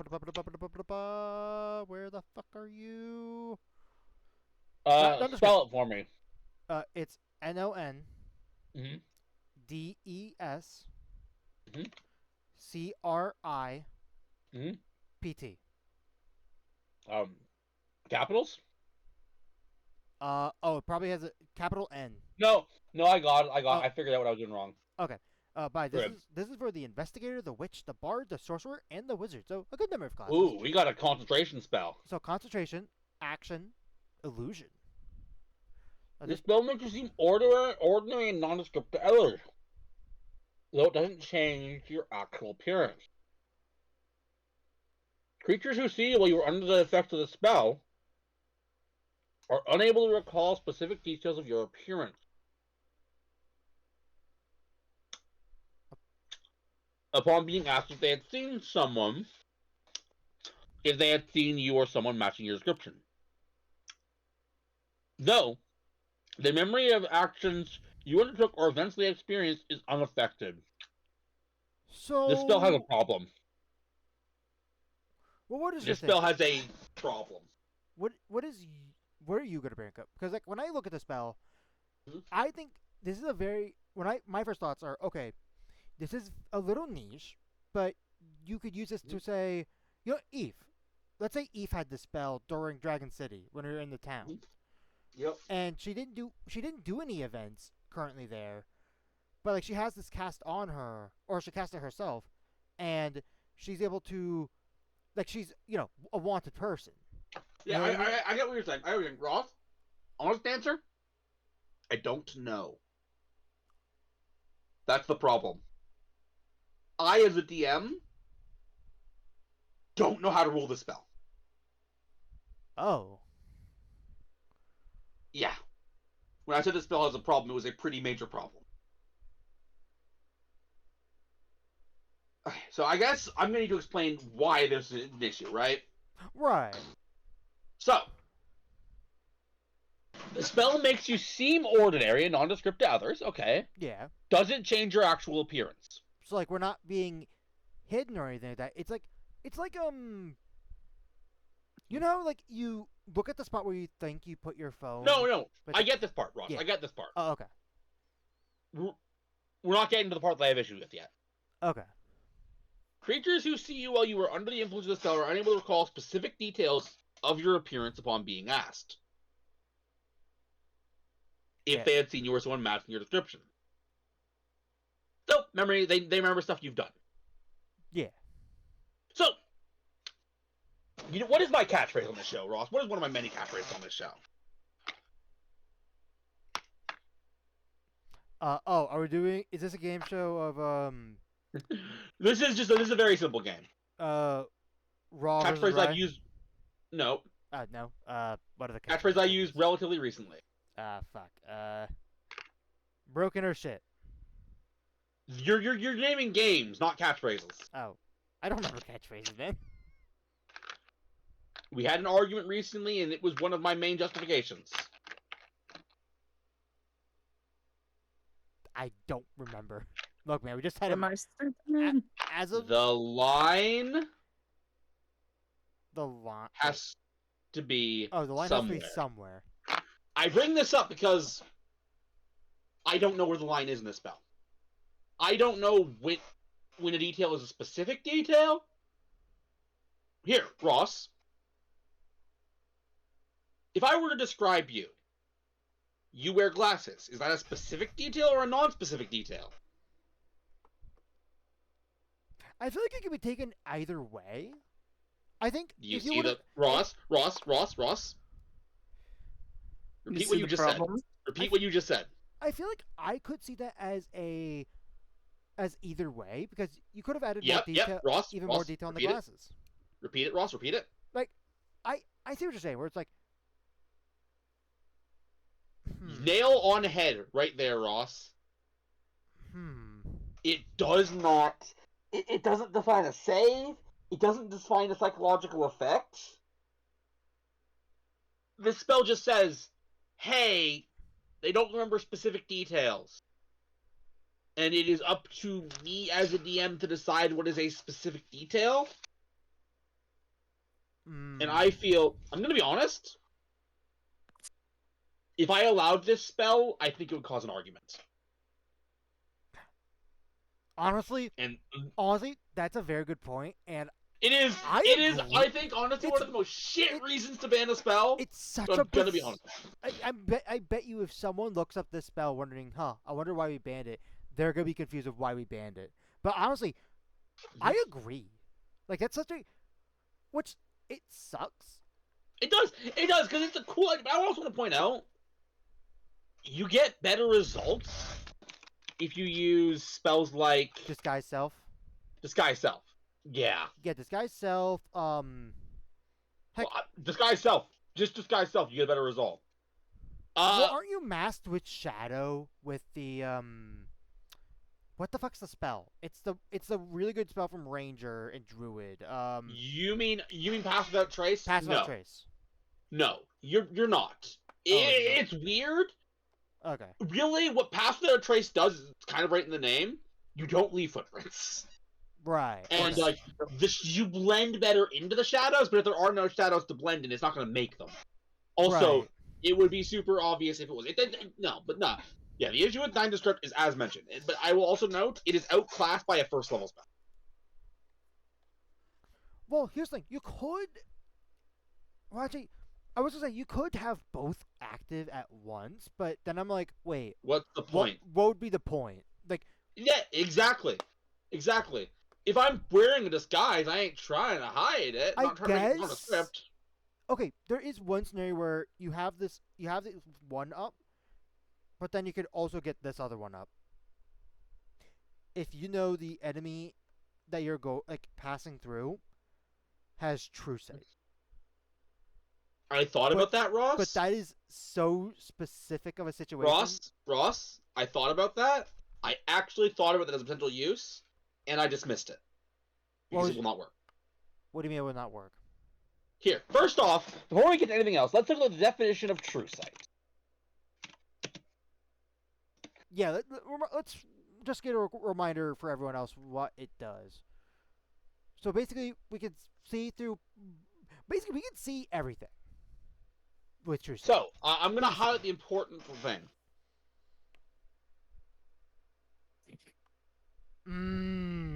Now, let's look at the spell. What spell school is it? It's a part of the illusion school. Which means... It would pass through it. You're right. Good call. Yeah, no. Again, I was like, is it? Could this spell bypass? Again, we still have the same, even if it does, we still have the same issue. What the hell is a specific detail? Yeah. Like, it is such an ill-defined thing. Here. I wear a t-shirt. Is the fact that I'm wearing a t-shirt vague or specific? That one I Very would. And at what point... That one I consider vague because like you could say, oh, the color of t-shirt is white. Maybe name a Either design. way, let's keep going. Unfortunately, this spell is banned for argument causing. Yeah, I'm sure we could come up with some form of rework We of it or could, something, but again, it's outclassed by disguise self. right, so like, it would have to do something extra. But Which anyway, also, yeah, this spell is outclassed. Yeah, no. But at that point, Ross, at the point where we make this spell do anything else other than what it does, it's not this spell anymore. right. So let's keep going. Let's keep going. Neat idea, but that's gonna cause so many arguments. We have protection from ballistics. I bet you it's a Renaissance spell. Which this is for. How much we want to bet? This is for Martyr, Necromancer, Cleric, Druid, Paladin, Ranger, Warlock, and How do you Wizard. spell ballistics?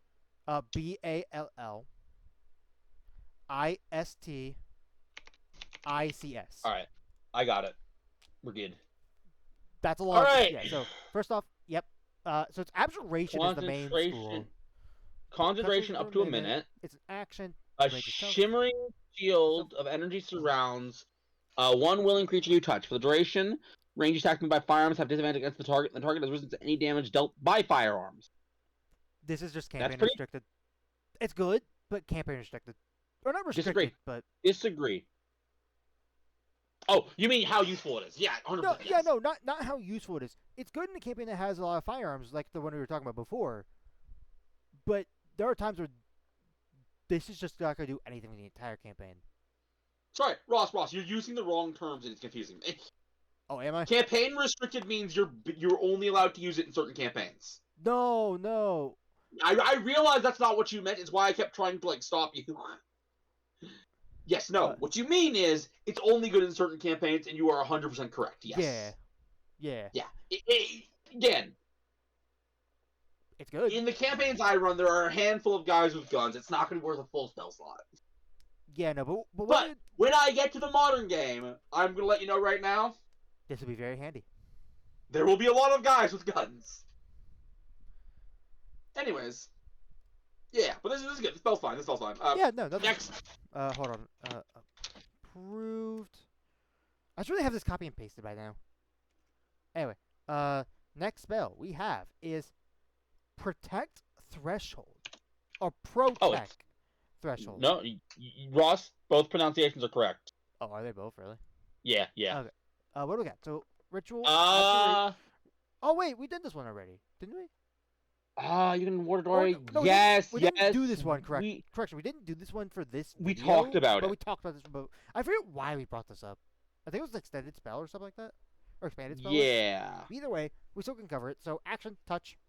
1 ounce of salt for each foot of a warded portals per minute. I remember what I said. Oh, this is approved. Yeah. This is approved. It's actually like it's an okay spell, but it's not crazy. So can you remind me what it does? Because I don't quite remember. Tracing arcane sigils along its boundaries, you can ward a doorway, window, or other portal from entry for the duration. An invisible eldritch creature stalks toward a portal, and any creature that attempts to pass through the portal must make a wisdom saving throw or take 46 psychic damage, or half as much on a successful save. Right. Yeah, I remember this. Yeah, no, it's an okay spell. Oh, yeah, this is for the investigator, the necromancer, the witch, the sorcerer, and the wizard. All right, next. All right, next one we have one I believe we talked about before. Recall. We. I can't remember. I think this was part of the Rogue One Ross, too. Ross. What? I just did a pun. Wait, did you? Yeah, I said I can't remember. Oh, god damn it! Where the hell is it? There it is. Found it. Oh, it's on the same page No. too. I don't want to talk about it. Anyway, so Record bonus where action- you are until the next. You can use your reaction back to the collision order of the next year's. If you use your reaction monster attack spell before telling. Yeah, this is fine. I think the cost might be a little high for it. This is for the sorcerer and wizard. Anyways, carry on. Keep going. Also, wait, I just realized for sorcerer and wizard. Wait, what's the point of using recall? Because couldn't you just? Well, I guess you know what? Okay, I'm gonna correct myself because my first thought was, okay, wait, what's the difference between using this and Misty Step? But it's like, okay, so wait, if you're casting a leveled spell, like let's say a wizard wanted to do a melee touch spell, you're not Ross. What? I will tell you what the purpose is. It is not for the same thing Misty Step is for. If you are trying to use recall to teleport, you're using it wrong. It's actually really bad at that because you have to be there already to get to teleport. You use recall if you want to move on your turn and do something. Like, let's say you want to pick up a MacGuffin and then go back to the spot you were at. Honestly, I was gonna say something very similar, where like, oh, you need to be closer in order to cast a very powerful spell and then teleport back. With I will point out that won't work. why wouldn't this work? You cannot use this and cast a powerful spell on the same turn. Well, no, it's not on the same turn. It would be you turn one. You don't get 2 turns with this active.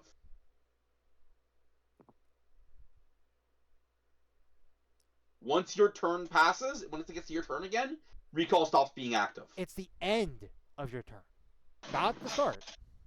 Until the record where you are when you until the you know what that's a fair point.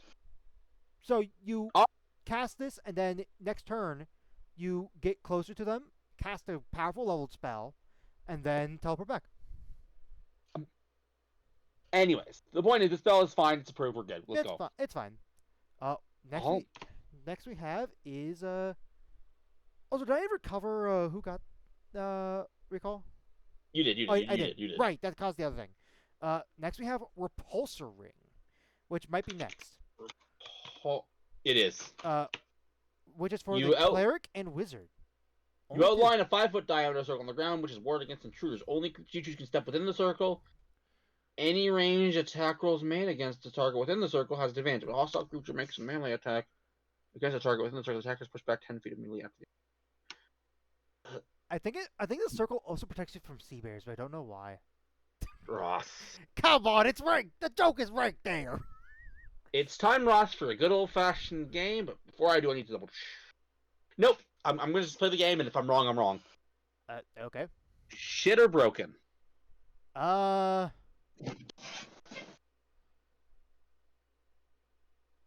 so first off, let me reread the. So, any range attacks, so that includes spells. So all spell and regular range weapon attack rolls, thrown weapons, etc., will be made at disadvantage.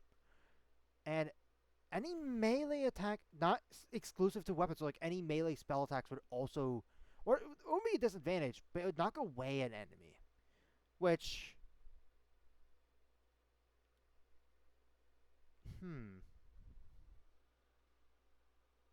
Shit or broken, huh? Mm-hmm. The thing I gotta consider is the fact that it's only 5-foot diameter, so it's like more than likely you're only gonna have one ally in that circle. Ooh, actually, here's my question for you, plebes. Yes. If let's say I'm a halfling, absolutely, 100%. Yes, 100%. You can do that. Yes.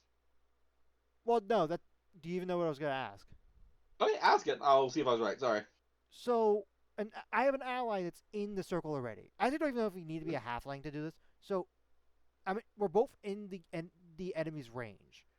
Yeah. I go through the ally, which is gonna cost me extra movement, but then I leave the opportunity attack range of the enemy, which is also next to the circle.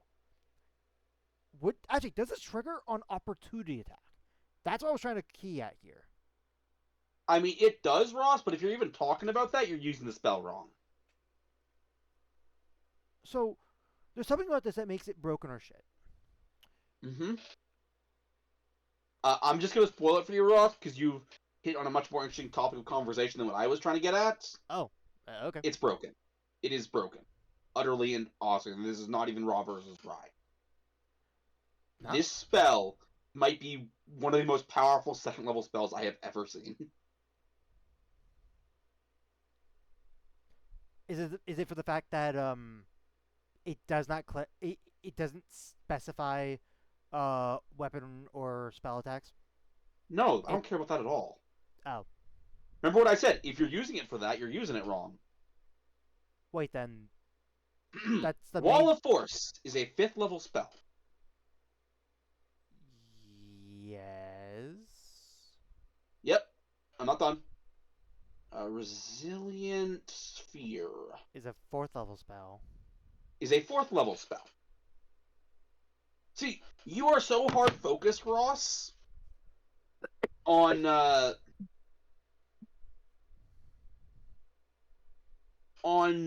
this spell affects attack rolls.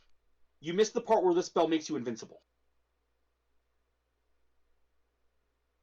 What? You heard me.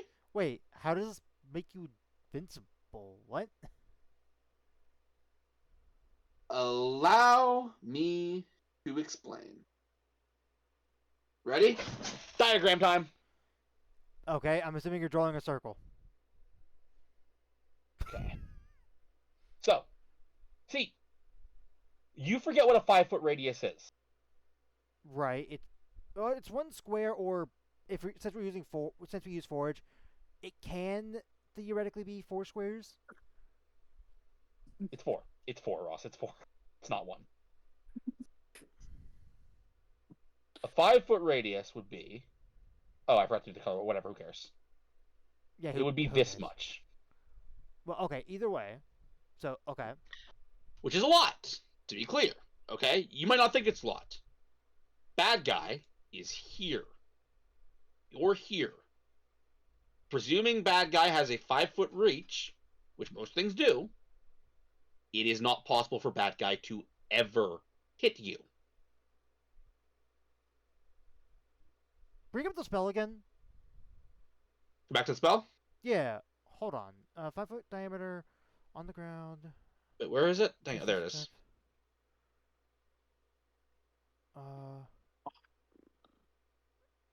There's nothing. I'm pretty sure that's more flavor text. It doesn't say like. No, Ross, that's not flavor text. It doesn't state anything about enemies cannot enter in this. Because spells like Ross, read the highlight. Well, okay, Pleeps. Here's another thing actually. So, Pleeps, you're wrong. Look at the diagram again. Do you want something that an enemy can? Oh, you do the extra lines for like a hallway. Okay, I was wondering what that was. Yes, it's a wall. That was my point. Yes, it's a wall. Correct. Yeah, sorry. I should have probably explained it was a wall. Yeah, but you yes, probably it's a should wall. have. Okay. Anyways, back to what I was saying. Yes, highlighted sentence right here. Only creatures you choose can step within the circle. Okay. Yeah, that's what I was looking I'll be honest, for. I don't care about anything after that. Which means you can keep yourself, your friendly, concentrating spellcaster of some kind, in here, and the most an enemy can ever do is a range attack with disadvantage. Which I will tell you from experience, if your AC is even slightly good, they will miss most of the time.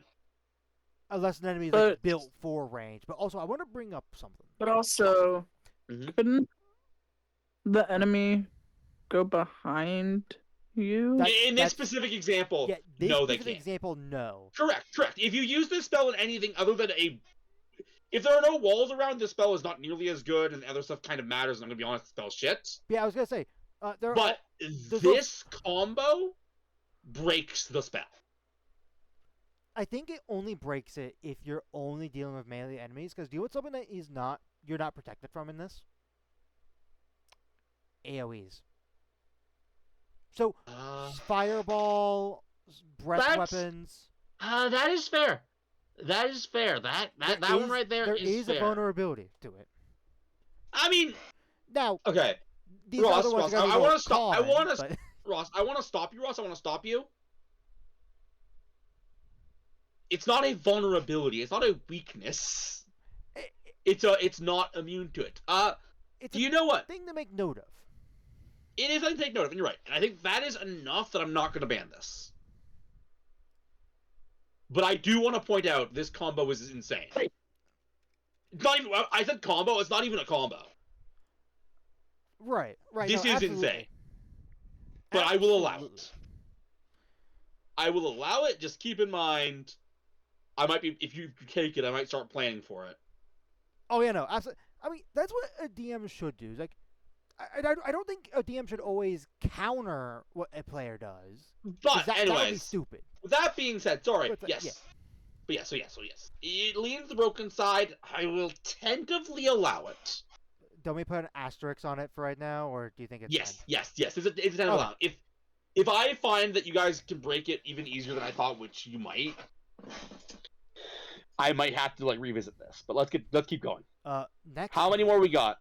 We have 3 more, or 4. Three more. 4. My bad. Awesome. Okay, we got this. We got this, and then we can take a break. We have stone bones. That sounds like a wrestling thing, honestly. It does.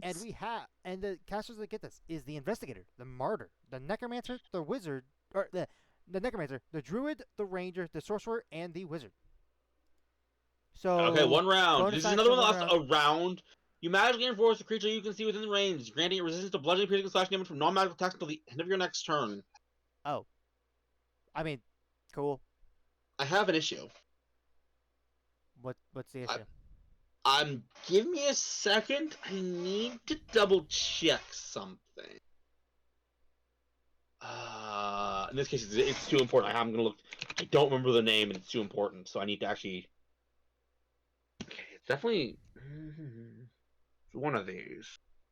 Oh, are you looking for are you looking for the because wizard has a cantrip. It's a cantrip. If you're thinking about Blade Ward. What is it? No, it's not a cantrip, is it? Yeah. Mm-hmm. Approve without thought. It costs an action though, and you can give this damage resistance to your allies. I Blade Ward don't. can't.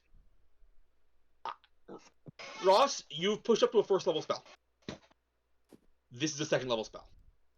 I know. I just want to bring up good points. Nah, I get your point, Ross. If this was the first level spell, they'd be worth considering. The fact is,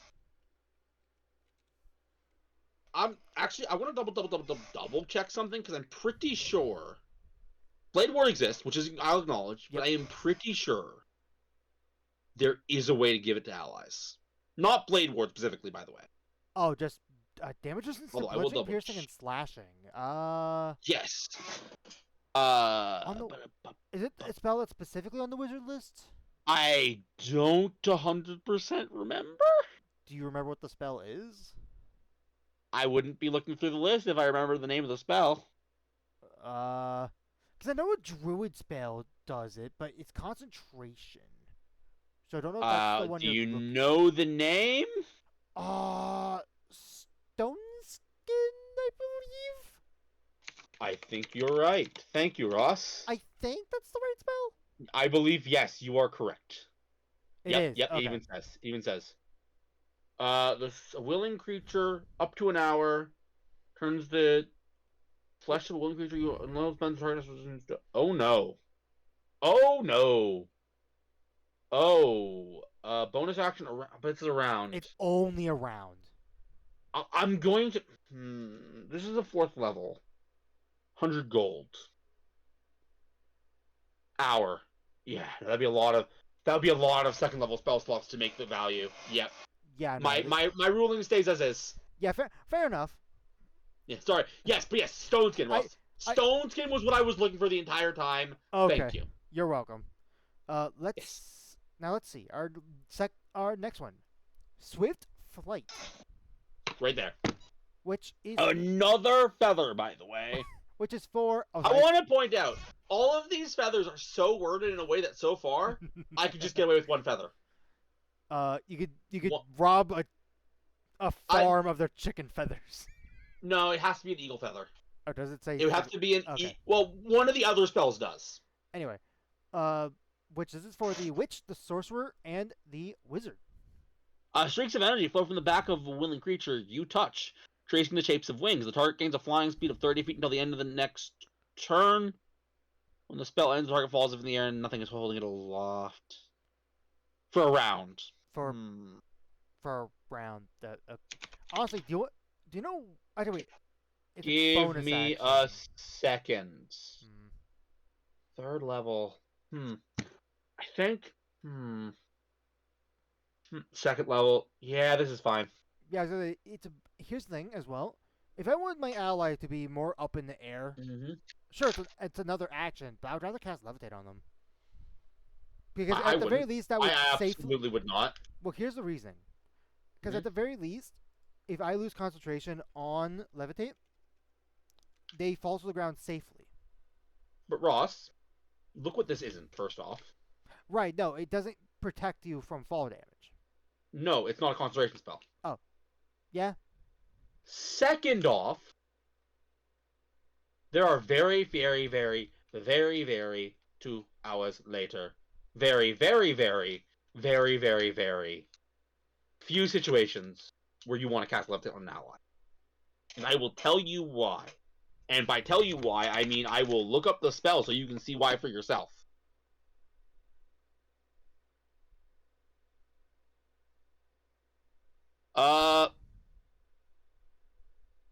The target can move only by pushing or pulling against a fixed object or surface within reach, such as a wall or a ceiling, which allows it to move as if it were climbing. You can change the target's altitude by up to 20 feet in either direction on your turn. Yeah. Do you see the issue here? I mean, no. I mean, theoretically, you could default kill with Levitate. Theoretically. You can what? So if we're dealing with if we are dealing with enemies that only attack with melee, like let's say some slime creatures or something, they don't have any range attacks. You cast this either on yourself or an ally, or okay. You can upcast this. I get what you're saying, Ross. Yeah. Ross, I do want to point out, I am not trying to argue Levitate bad. I am trying to argue I wouldn't use Levitate in the situation that I would use Swift Flight. And the reason why, is plain and simple, the ally you cast it on has no control of their movement. If all they need to do is get up to somewhere and it's easy to do within reach, fair enough. But if you need anything more than that, they're kind of screwed. I mean, do it something that Levitate does for you. So what's that? You put this on an ally or yourself. Mm-hmm. The ally could prone while in air. Which does... disadvantage on all range attacks. You know that you can just do that, right, Ross? But here's the thing. Do you know what's the counter to proning? People with melee attacks. And do you know what you're not going to be hit while in the air? No, Ross. I mean, you can just do that if you have a fly speed. You don't need Levitate. Well, still, you're getting this earlier than fly. As a reminder, Ross, tonight's not about Levitate. It's about Swift Flight. Yeah, anyway. Well, you wouldn't be able to do this either because the spell ends on. No, you're Yeah, no, not. it's- I don't. I'm just so confused why you keep trying to be like. Do you know what's great about levitate? I don't think levitate's a bad spell. Yeah, I'll be honest. I don't know how did we get down this rabbit hole? You tried to explain that this spell is not as good because you just levitate. I was trying to explain that levitate is bad for what this spell does. Anyway, let's If move you're- on. This is. I don't even know why. Like it seems like you just keep. It seems like if I say something bad about a spell, you just default to defending it, even if it's not even the topic of. Look. Anyways, to talk about True Strike for a bit. Kidding. What's Anyway. next? Anyway, second to last, we have.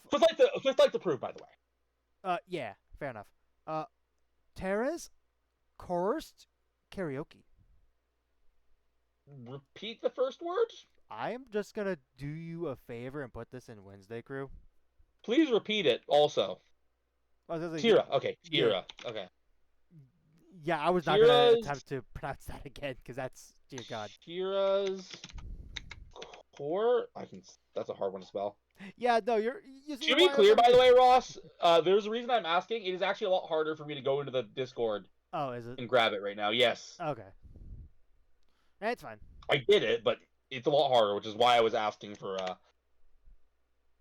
It said. There we go. Here we go. So Second okay, level enchantment. action, second level action, Minute of concentration. minute concentration, self with 30 feet.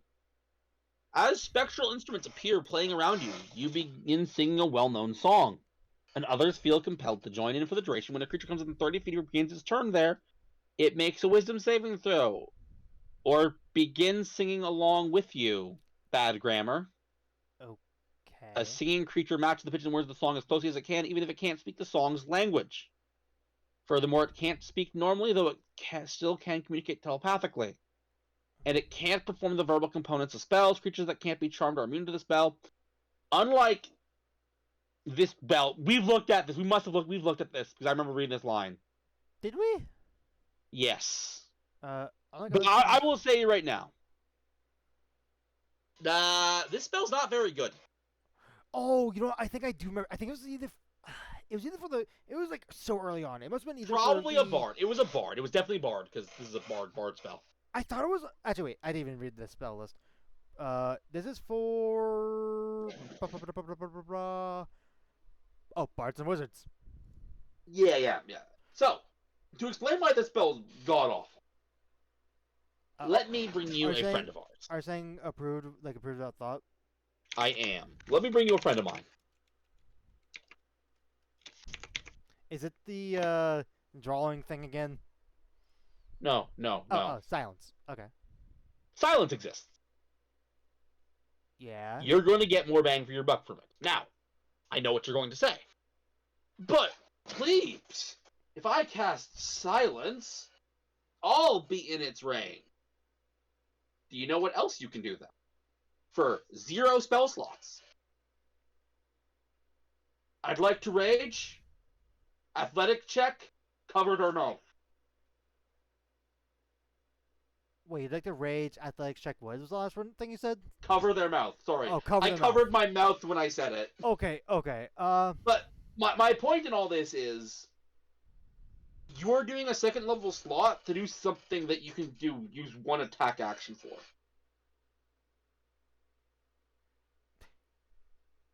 Maybe 2, depending on how strict your DM is. Yeah. So approve without thought. Also, I'm gonna reread this, but I don't think you can exclude your allies or any of your allies going in 30. Which 30 feet radius? Oh, That's a big radius. I just actually, you know what, Ross? That's a good point, Ross. Never mind. This is worse than silence. This is so much worse than silence now that I'm realizing that, Ross. Wisdom save come along with you playing spectral instruments for the region. Because you're also singing, that means you also can't cast spells. It's a silence, you can't leave. Yeah. This spell actively hurts you. I mean, it's bigger. Yeah, it's actively hurting you.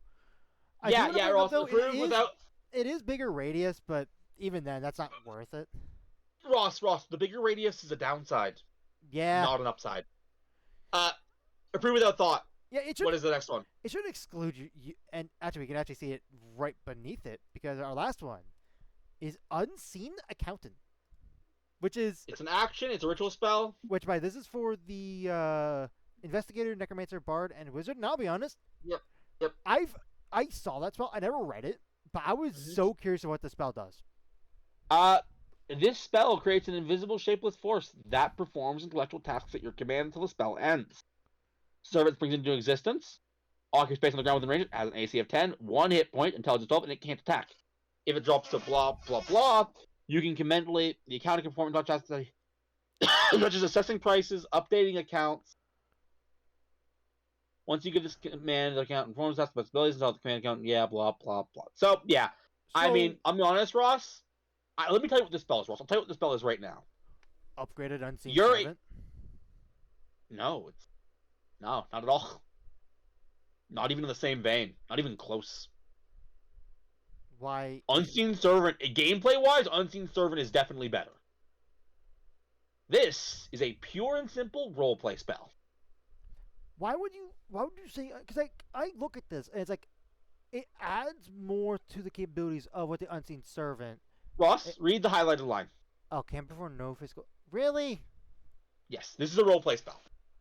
What this spell is for is basically you are playing a wizard, as you do. And, by the way, your DM just hands you this spell, by the way. They hand you it in a scroll so you can add to your book. You're not wasting your actual gameplay stuff to it. You never prepare it because it's a ritual spell, though you ritual cast it. Yep. And you just have this guy who will do your taxes for you. Oh. It's a pure roleplay spell. Which means I'm judging it as such. It's fine in that purpose. Yeah.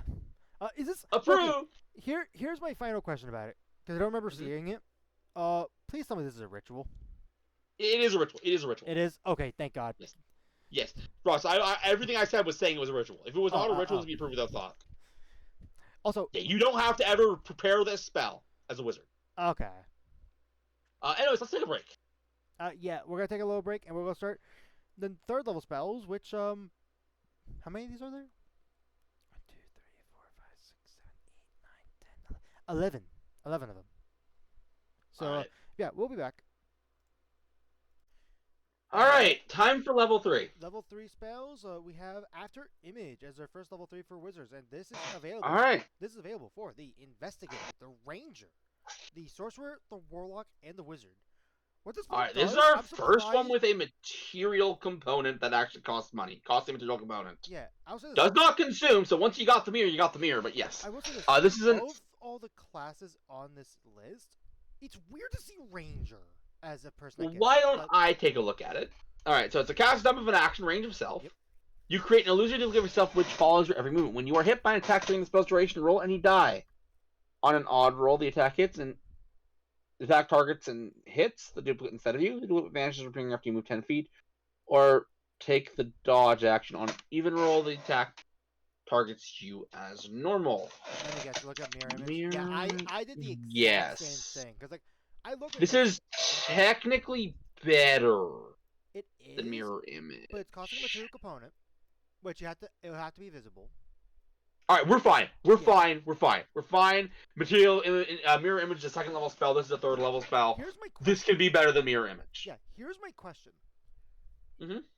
What if a character had both these on at once? Which one would you say would have the priority of taking a hit for you? Good question, honestly. That is a It's question. It's a weird interaction because you'd have to take 2 turns to get it Um, up. Okay, I will answer you how I'm personally going to handle it, and answer you by the book. So, me personally, I would say as a rule you cannot have both of them. That and they're both concentration, aren't they? They are not. Neither No, of them are. They actually aren't. That surprises me. No. Anyways, I think back at to what least one of them would be. I was saying. I personally will not allow you to have both up. I just don't. I just think they kind of contradict each other. But if I were to, you create which follows your every move when you were hit by an attack during the spell's duration. Roll any die. On an odd roll, the attack targets and hits the duplicate instead of you. The duplicate vanishes after you move 10 feet. On an even roll, the attack can illustrate good to yourself with you and make a position to the boss track. Since the illustrate each time creature targets you with attacks during a spell's duration. Target. When you are. Yep. Okay. No, it's spelled out in the rules. It's actually clearly spelled out in the rules. Oh, it does. Is it? Yes. Yes. Okay. So, after image specifically says when you are hit. Oh, and Mirror image specifically says when you are targeted. Ah, okay. So okay, that means that makes it more fun. I was gonna have an issue of doing them both, for the record, because like it only works for attack rolls, and you're spending 2 turns, which unless you're a sorcerer using meta magic to have it. The only reason I'm disallowing is if it's a flavor fail. Like, it does not. It physically does not make sense for both these spells to be up. It's not a balance issue. Fair. Yeah, no, like, I'm being perfectly honest, it just does not make sense. That's fair. But yeah, no. That spell, isn't it weird that Ranger gets it? Like, I'm not complaining. It's just weird. Does Ranger Should get Ranger not get it? Ranger gets that spell, but not mirror image.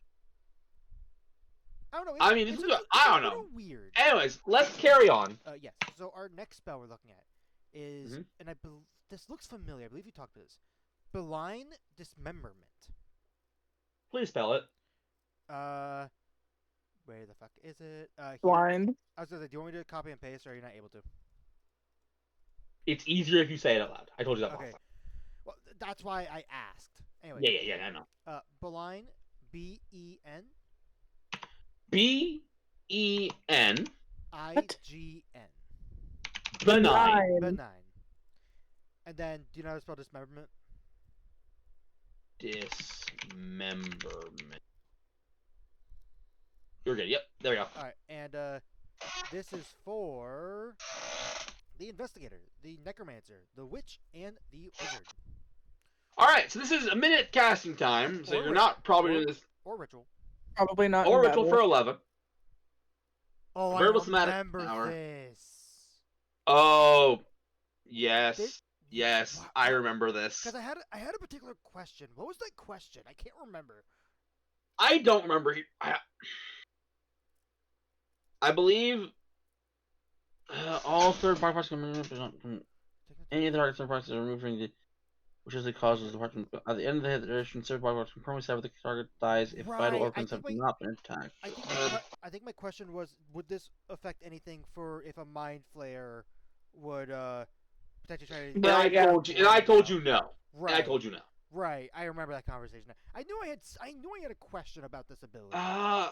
I don't see why I would have banned it. I feel like I had a problem with the spell last time. I don't remember what it would have been though. This is why I was really hoping you would write them down a lot earlier.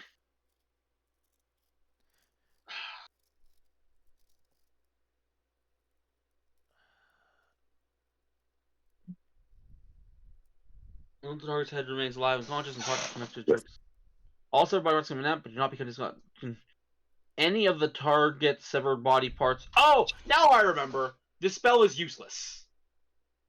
That was my issue. How do you think it was useless again? Or how do you think it's useless now? You know what I'm trying to say. I know what you're trying to say. Give me a second to, because I want to make sure I articulate this properly. Right. So, you can remove your body parts. Yep. Indeed. Then what? What do you do with them? Right. And I had the idea of, wait, what if you combined all your party members into one creature? But no, it has to be. You can't do that. Yeah, because it has to be reattached to the same body. Correct. Do you realize how cool this would be, though, if you could make your party into like a Frankenstein? There are so many things that can make this cooler, but as it stands, as I am sure I said then, approved without thought. I wish it was better because it has a cool idea. Next. It's a cool idea. Let's see. Next, we got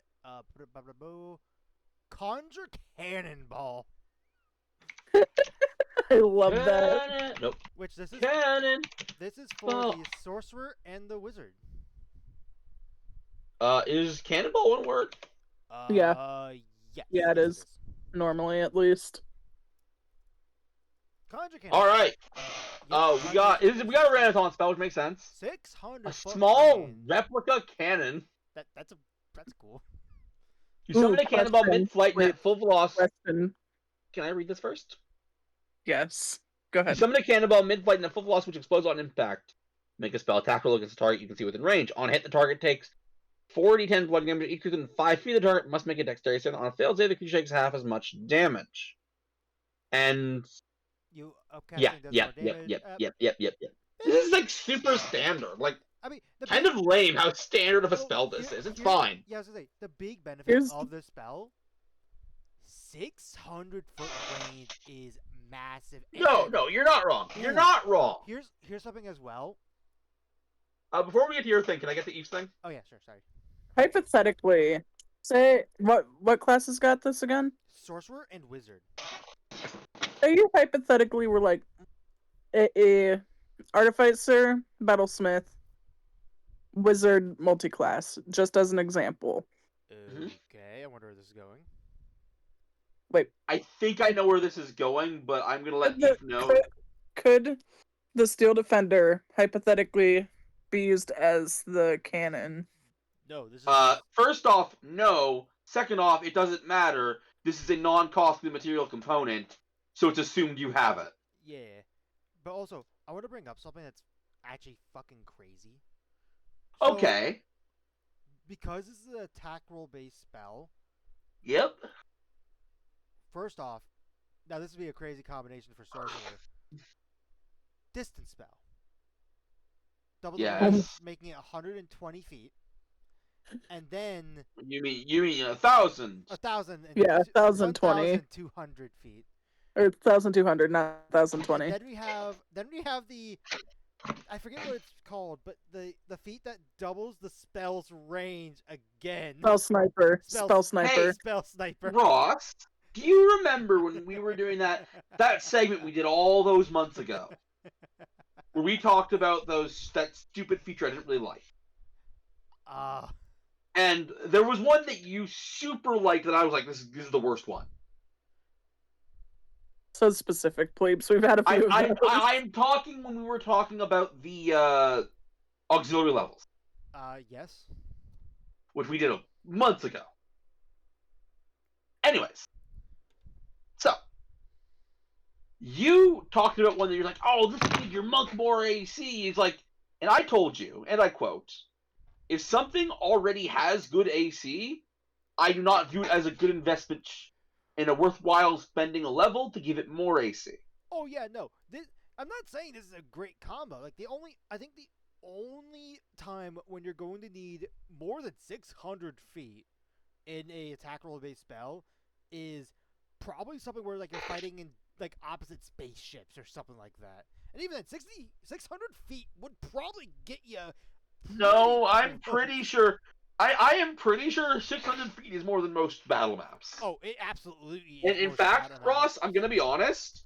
Doing that crazy plan, Ross, would hurt you more than help you. Oh no, I'm not saying it's good. I'm just saying it's fucking But funny to have. It would be bonkers. That being said, this spell is fine.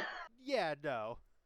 We're gonna move on because there's not much. This spell doesn't do anything interesting, so we're not gonna spend time on it. Not spending too much time on it. Yeah. The next spell we have is Curse of Blades, which is for the Necromancer, the Bard, the Warlock, and the Wizard. Okay, let's take a look. Okay, so Action. so action, concentration for a minute. Verbal smack components, concentration. Unholy bands of black energy tie a creature to its weapon. Choose a creature you can see within range that's holding a weapon to make within saving throw. Fail safe, the creature is cursed for the duration. A cursed target can't willingly drop or stow its weapon just whenever it takes the attack action on turn. It makes one additional attack using its weapon targeting itself against its own AC, dealing damage as normal on a hit. Give me a second. And that's it. The spell slots. If you lose No, one creature, that's wait, no, a different spell. that's something else. That's something else. Okay. Okay, with that in mind, give me a thing I need to look at. What is it called? It's called A Crown of Madness. second level. Okay. Crown of Madness is second level. This is third level. Ooh, this one's rough. This is a rough one. This is a rough one. Here, I mean, you're not controlling what exactly the creature does with its action. It still can. Well, that's do... true. I have something else. Give me a second. I need to see something. Yeah. This spell is insane. It's too powerful. Why? Okay, what exactly would you say makes it too powerful? And that's So, first off, Ross, before I even begin, I already know what I'm going to suggest, so you don't need to worry. But before I can even begin, how many enemy stat blocks have access to remove curse? remove curse. Very few, probably. Remove curse. But it does specifically have to be that. I will tell you, if we're talking, not many. I was gonna say, as a DM, you could just give any creature remove curse, but we're talking official, which. Yeah. I mean, if I am specifically giving things remove curse to counter that, then I'd be being a jerk GM. Right. So, or you feel like remove curse would make sense on, like, let's say. So probably Lich probably has remove curse. Anyways, probably. Ross, let's get back to business here because we're focused on the wrong thing. Yeah. Read me this spell again and tell me how the enemy ends the effect. Let's see. So, choose one creature within range. Wisdom save. Is cursed for duration. A cursed target will only drop the weapon or stow it. Additionally, when the creature takes the attack action, it can make one additional attack, using its weapon, targeting itself against its own AC, dealing damage as normal. Okay. I would be fine with just nerfing it to make it to where at the end of each of their turns they make another wisdom save. That was exactly what I was going to say. Yes. Like I'm willing to go there. But you agree with me, right? That part. This is crazy. This is insane to have no set ending. Well, okay, there is an ending. When the spell goes away, either from the character losing concentration or, a minute passes. Okay, first off, normally a fight doesn't. A minute doesn't pass. Yeah, correct. Right. Also, okay. And what would you have to do, presuming that you are someone who be likely carrying a weapon, to make the caster drop concentration per se? Attack the caster. Yeah. And what happens when you do that? You attack yourself instead. Well, no, not instead. It is as well. They make a con save. Yeah. Here's the thing, though. I do want to bring up. There's a good. So let's say we have an enemy that a warlock casts this on. Mm-hmm. Like, there's a chance that this spell could do nothing in the vein of if an enemy, after you curse them, walks up to you, now they have 3 attacks. One of them will be targeting themselves. But let's say within that first 2 attacks, they're able to break your concentration. Then this would have done nothing. Right. You don't get how this works, Rolf. You said first 2 attacks. There is no first 2 attacks. It is first attack. The second attack will be on yourself. And it's worse than you think it is, Ross. But I'll get that in a second. Wait. Whenever it takes the attack, it makes 1 additional attack using its weapon targeting itself. Now, yeah, I'm saying let me take a look at extra attack. Well, no, we wouldn't be looking at extra attack. We'd be looking at multi-attack. Yes. You're gonna that. Okay, if you want it to be harder, meaner, fair enough. I mean, unless stat blocks usually more use multi-attack than extra attack, right? They do. You're right. Yeah. But if I referenced extra attack, you'd have a shot. Who is it? Let's go to the veteran stat block. They have multi-attack. Yeah, veteran probably should be a good choice. All right. Yes. If I use. So let's see, multi-attack. Veteran makes 2 attacks. Yeah. Ross, you should have let me go with extra attack. You've screwed yourself. So fun fact: multi-attack, unlike extra attack, has you use the attack action multiple times. But why? Why is it? Because that's how it works. Why? But okay. Here's my. Yeah, you don't get how insanely good this spell is, Ross. Well, okay. That still being said, my point still stands. Of hey, now sure, there's only one attack of the, before the extra attack you gain that would hit. Yeah, yourself. no. But it's still valid. Of hey, that attack that person just dealt me, yeah. That broke my concentration. That's still a Okay, valid yes, point. Ross. I mean, well, that's a valid point, Ross. Presuming you're building yourself to cast this spell, which I'll be honest, you probably would. You probably have decent enough concentration that that's not likely with one attack. I also want to bring up something that is. But yes.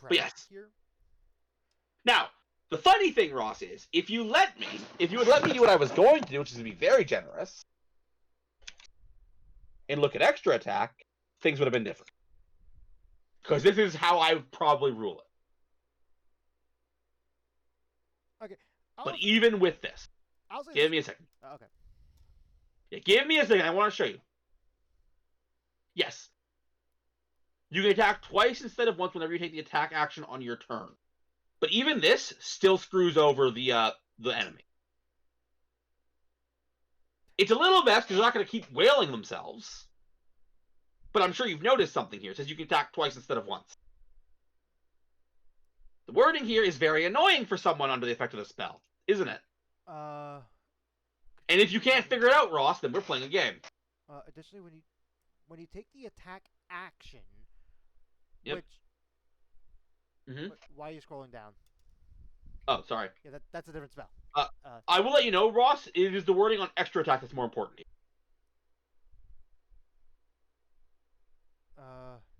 You can attack twice instead of once whenever you take the attack action on your turn. So here's the thing. The issue. Well, that's true, Ross. It's not about how many times it triggers. I don't care about that. Or rather, I did when we were looking at multi-attack. But when we look at extra attack, it's a very different story. It'd be when it trigger for the extra attack. So, to be clear, extra attack is very specific on numbers. Basically, what I am getting at, Ross, is there are no ways to rule this spell without it being insanely powerful. Even then, I do want to bring up something to make note. I want to be clear, Ross. I'm not banning the spell. Okay. Sorry, but yeah, you make your note. Make your note. This is not even that versatile of a spell. So we looked at the veteran stat block, and I'm sure a lot of creatures do have weapons that they could wield, but this spell won't do anything against the. Wait a minute. What is the wording of the spell? Can we see the spell again? I want to double check something. That is holding a weapon. Yeah, specifically a weapon. So it can't be a spellcasting focus, and it can't be, and it can't be a natural weapon. Yeah, correct. Okay, I want to make sure. Could this trigger on if No, you're right. Yeah. You're right. But if your campaign, if you are playing a campaign where you're fighting mostly humans, which a lot of things are, this would come. Even devils and demons to some degree. Anyway, this is a very, very, very powerful spell. That being said, if you allow a save at the end of the turn, I am willing to allow the spell. Yeah. So I want you to make no understanding. This spell is powerful. Very powerful. Approved. Because it... Changes made. Added a save at the end of each turn. I'll also tell you how I'm going to roll this spell when it comes to stuff with multi-attack. Okay. I am going to be generous and not say that they're going to take every time they take a multi-attack, because that's stupid. I'm going to rule it very similar to extra attack, but that might mean they lose an attack. Which might suck for them. But anyways, carrying on. What's next? Here's my question. Why would they lose an attack? That's what's confusing me. Did you not figure it out when I was showing you extra attack?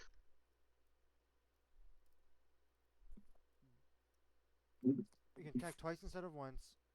Whenever. It's the fact that extra attack is very specific about numbers. Yeah, but this just adds it.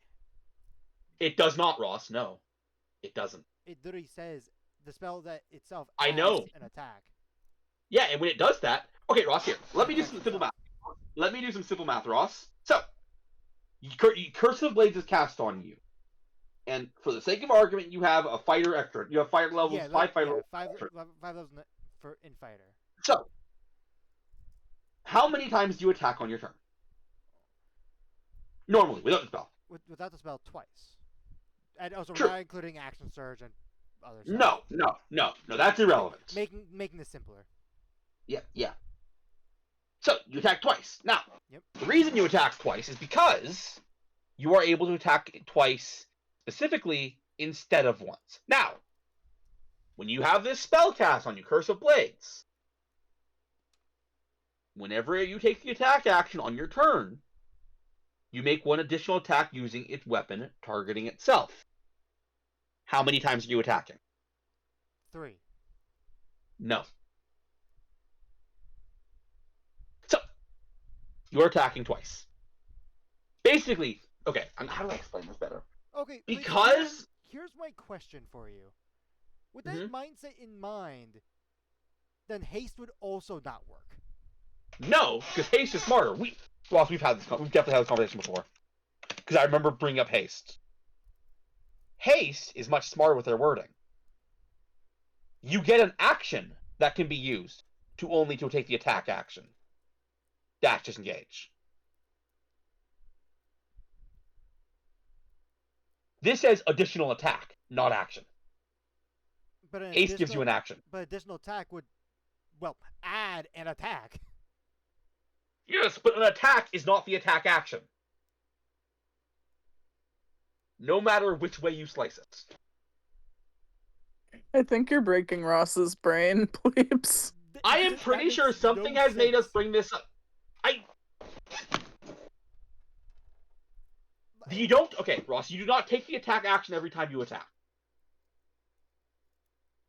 Well, yeah, it's the initial time when you, take the attack action, which would trigger extra attack.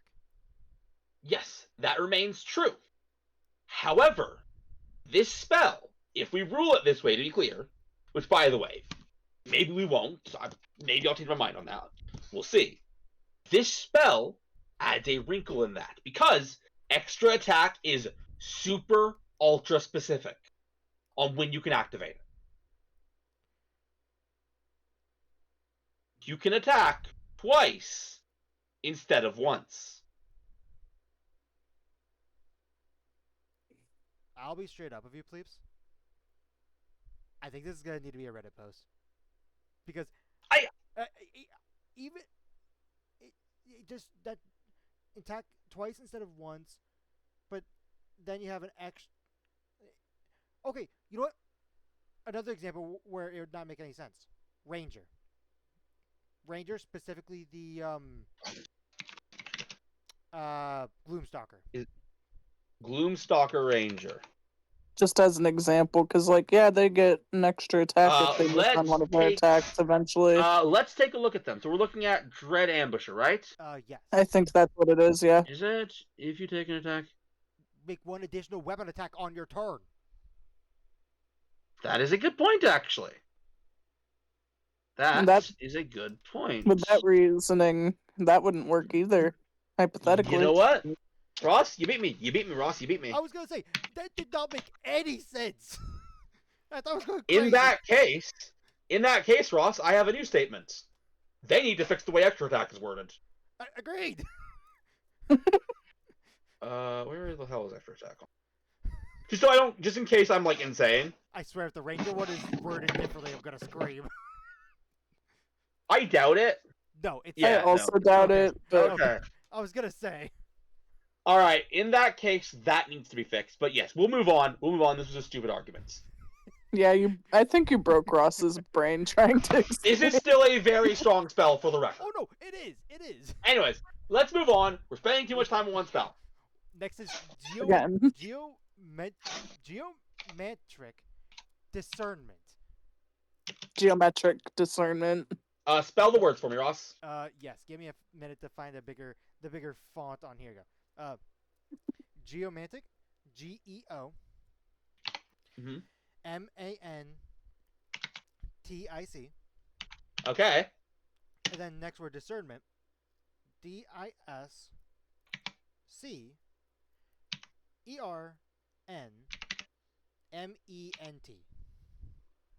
Discernment's a weird word. I'm gonna be honest. I assumed Ross was just pronouncing something there. He wasn't. I thought he was too. Anyway, this is for the investigator, the druid, the ranger, and the wizard. What do we got? Okay, it is a third level divination ritual. Action self concentration up to 10 minutes.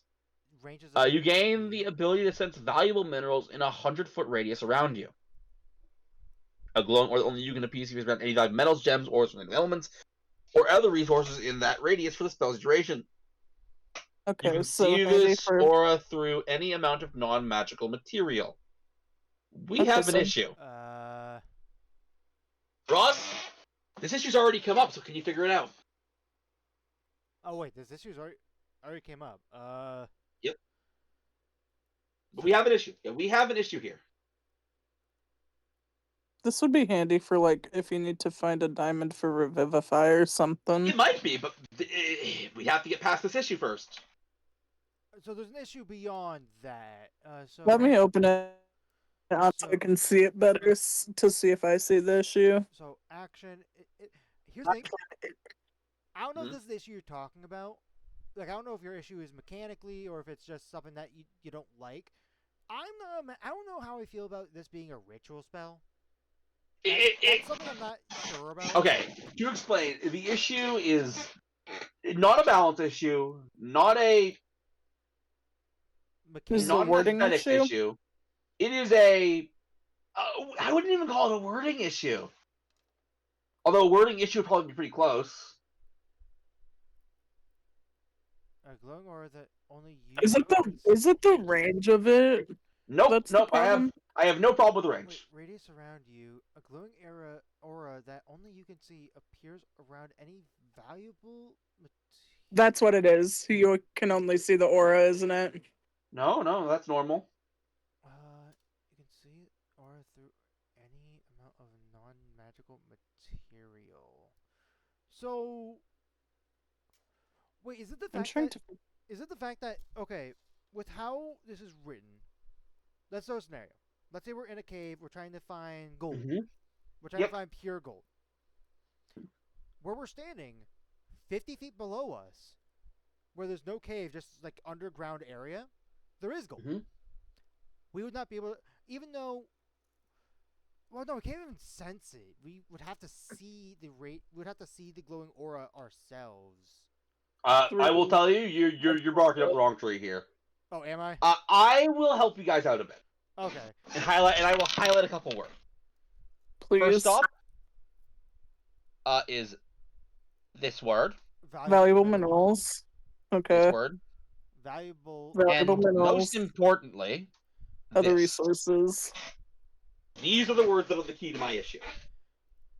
Oh, would it be the fact that this would technically trigger off of everything? So like you could blind. Yeah. Nail head. What is a resource? Everything, basically. For a D&D party, practically everything. By Especially definition, weapons. anything can be a resource.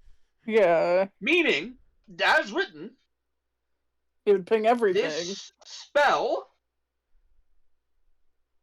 does nothing. Because if everything is a resource, as my good Then- pal Syndrome always says, nothing is. Yeah, no. Right. I would also make the Was that argument of because everything is glowing now, you end up blinding yourself with it. I'm not adding it as So- a downside, but I can make the argument. No. That would What be I am funny. saying is because of this, I don't know if we've used this category yet before. Approved, but constraints need to be defined. Yeah, for example, if I We would need say to know like, how much gold is valuable, first off. right. Approved. And second off, we need to know what is and isn't a resource. Right. Yeah, no, that. no. Holy shit. That image below is really cool. And for the Like, record, yes, on below getters. non-specific non-specific. That word. Non-specific Non-specific. Non-specific. specificity. Thank you, Eve. That. I could tell you were Uh, trying to say some form of specific, so I was just ruling things out in my head. Yes. So that word, the word that we just said. Yep. Uh, has caused us issues in the past. But next spell. And this one actually probably would be on the same page, probably. Glitter dust. Right below it. Oh, is it just right below it? Yeah. It is, yes. Oh, nice. This is for... Alright, it is a third level conjuration this action. is for the witch, bard, sorcerer, and the wizard. We're concentrating up to a minute. It's an action.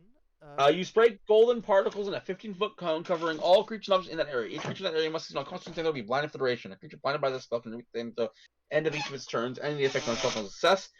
Each creature within the area, whether or not it succeeds on its saving throw, can't benefit from being invisible for the duration.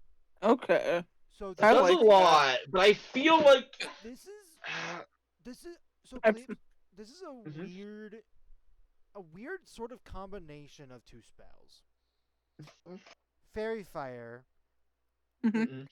not really. I guess Well, kind of. Yes. Yeah. You're right. Yeah, they're not being invisible. Yes. Yeah, not being invisible, and you're technically granting advantage, but although it's like a different means because blinded. That's a good point. But also, I Oh. need your help, Ross. what's up? Are there any other spells that grant mass blindness? Blindness, deafness is only okay. one creature, isn't Only it? one person, yes. Well, I believe you can upcast that. But only target 2 people either way by 3rd level. That stops it, Ross, right there. Thank you. Well, there are other No. spells that cause blindness. Is there any that do mass? Because at this point, if blindness, So- deafness is all we've got to go by, this spell, unfortunately, will not function. There's 2 other ones. All right, what do you got? Color spray. Does color spray blind? spray. Yeah. It's not good, but Let me take a look. A dazzling, starting with the creature that each creature affected by the spell is Yep. blinded until the spell ends. Subtract each creature's hit points. We're moving on to the next creature with a. Color spray is hard to use to judge this. and then there's another one. Mm-hmm. I gotta think of the name. I think it might just be called card spray or something like that. It's one that was added in I know what spell you're thinking of. Spray of cards. Here we go. Spray of cards. That's what it Spray a is. 15-foot code. Each creature that runs against the creature takes. It has the blinded condition until the end of its next. That's not.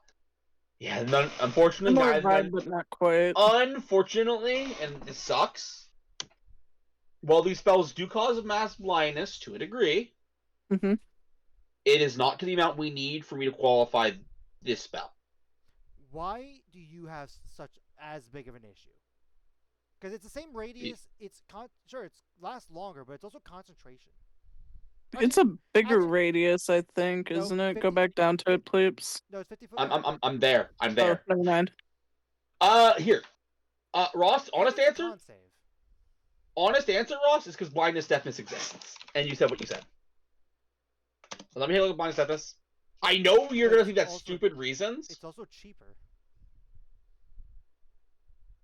At higher levels, when you cast this spell, so at 3rd level or higher, you Okay, target one additional spell. Yeah, mass. Which fair, but also you gotta keep Yeah. in mind, blindness deafness is not concentration. Again, you're right. That's why there was a shot I would allow this. Unfortunately, what I needed to see to be able to comfortably allow this, I did not see. Was no others that cause mass blindness, I'm assuming. I needed a spell that has some comparable effect. Because this spell does 2 things. Well, okay. Well, this wouldn't be for blindness, but like here's a comparison. The spell cause fear, and then fear. I get what you're getting at, but those are just different spells. Construct energies. Single target that causes frighten. And then you want fear. I get what you're saying, but again, I am reluctant to allow this massive of a blindness at as a 3rd level spell. 4th level, I'd have no issue. But I know you're gonna say that's too expensive. I don't get what the big... Because here's the thing. It's just an upgrade of the 2 at a higher spell slot, and you have to... If you're concentrating on this, you don't have other concentration spells up.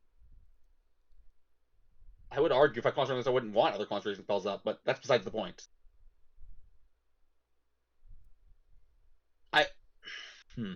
I'm trying to think of an argument to approve it. Please, I want to also give context. Blindness Deafness has 60-foot range. This has 15-foot cone. Just to put in perspective, because you don't usually do stuff a lot of times with 15-foot cone, that is the exact same distance as Burning Hands. It's Again, not that far. You're not wrong, Ross. That's why I wanted to see something. To be clear, Ross, the honest truth is, Ross, if you can find the one thing I need, which is hard to define, I'll acknowledge, I will approve this spell in a heartbeat. Wait, what are you trying to have me find? A genuine comparable effect. And you know what? Here, I will explain the comparable effect. Something that causes disadvantage and gives advantage. I would say Fairy Fire, but it doesn't give disadvantage. Correct. Right. Let's see. I'm assuming we're having the same. If you can't, okay. And if you can't find that, I would accept something that causes disadvantage but some additional effect. Oh, Entangle. Entangle. Let's take a look at Entangle. The enemies are restrained. Entangle. If you can spell. All right. Entangle. Creature in the area when you cast. And the additional effect. Ross? He found it. You got yourself a deal. This is approved. Oh, yeah. I like this one. Yeah. All right, what's next? All right. We have Ice Claw Prison.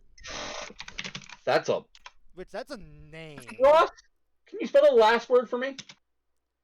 Oh, it is prison. It is prison. I thought it came up. Okay, we're good. For once, Ross isn't saying stuff wrong. Crazy. He started with something wrong. This So is for True. the sorcerer, the warlock, and the wizard. Look, I tried to spell. Verbal somatic material, concentration up to a minute. You choose a non sphere of 10 feet that you can see within range. A large clawed hand made from appears. It acts as your command. Okay, this is basically Baby's hand. Blah blah blah. Blah blah blah. Blah. The claws make blah blah blah. Blah. Prison. Release. Blah blah blah. Blah blah blah.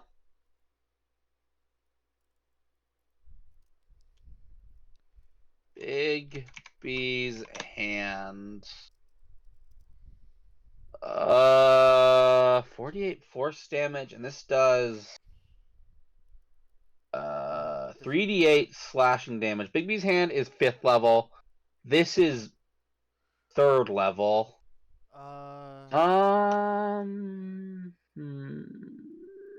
I think I'm gonna actually say it's okay. Here's my question about the ice one. Can you move it as a bonus action, or is it stuck in place? I don't believe it's stuck in. It says you can command it, so I assume it's not stuck in place. I'll double check. Well, I'm assuming command it isn't doing these things, but let's command it. Though it can't move from its initial location. It can't move. Okay. All right, yeah, this is approved. Yeah, that was something, because I thought of Big B when you started reading that. I'm like, okay, why would I now use Big B's hand versus this? I do like that it does slashing or cold damage. Let's keep going. We have Phantasmal Beauty. Also, if you don't mind me asking, what's our progress? We are we got 4 more spells. Okay, we got this. Can you spell the words for me, please? Alright, give me a second to find it on my document. You spelled phantasmal wrong, I can tell you that much. According to the search, I didn't. It's PHA Mhm. NT Yep. AS M-A-L. Yep, I definitely spelled it right. And then beauty. B-E-A-U-T-Y. Yeah, I know. It is a weird word to not know how to spell, but I do not know how to spell beauty. Oh Please no, forgive me. I don't blame you. I don't blame you. Anyway, All right, third level It illusion is is an not even action. that weird of a word. anyway, this is That's for I said that's why it's weird that I don't know how to spell it. this is for specifically the witch, the bard, and the wizard. You tap into the dreams of a creature you can see within range and create an illusionary manifestation of its deepest desires. Visible only to that creature's target must make a wing save. On a failed save, the target becomes incapacitated and unable to move for the duration. In addition, it has disadvantage on all wisdom perception checks it makes at the end of each of its turns. The target can make another wisdom save on a spell ends on the target. This spell is lame because I'm pretty sure there's a billion spells that already do this. Yeah. There, you know what? Let's go back to the last spell for a group conversation. Yeah. Well, I guess it doesn't have anything that allows enemies to automatically succeed with if they have immunity to charm. But yeah, a mass people incapacitated and can't move. Hypnotic pattern. Yeah, I guess this one's getting approved without thought. I mean, it has better range. I think hypnotic pattern is limited to 60 range. I think. I don't think it matters. I don't think it matters either. But Let's move on. Is it approved without thought or? Approve of that thought. Approve of that thought. Yeah. I'll say this: not a lot of these today. So. Well, most of the stuff we've looked at have been pretty strong, honestly. What's next? Okay, I'll be honest with you. I don't know how to pronounce this one, so I'm just gonna spell it. Okay. P-O-L-Y-B. Ollie. B-R? Yeah, B-R-A. Yeah. C-H-I-A. Polybrachia. Thank you. I wasn't even gonna Is the spell called polybrachia? oh, you did. You added an extra A. You added an extra A. Apologize for that. Is the spell called polybrachia? Yes. Yep. They lose points with their own mechanic, I think. What? There's a different thing called polybrachia. There's a different thing called polybrachia in this book. Oh my god. Which gives you a pair of additional arms. Anyway. Which I assume this one. Two muscular arms, yeah. This is for the Beyond the Martyr, the Paladin, the Ranger, the Warlock, and the Wizard.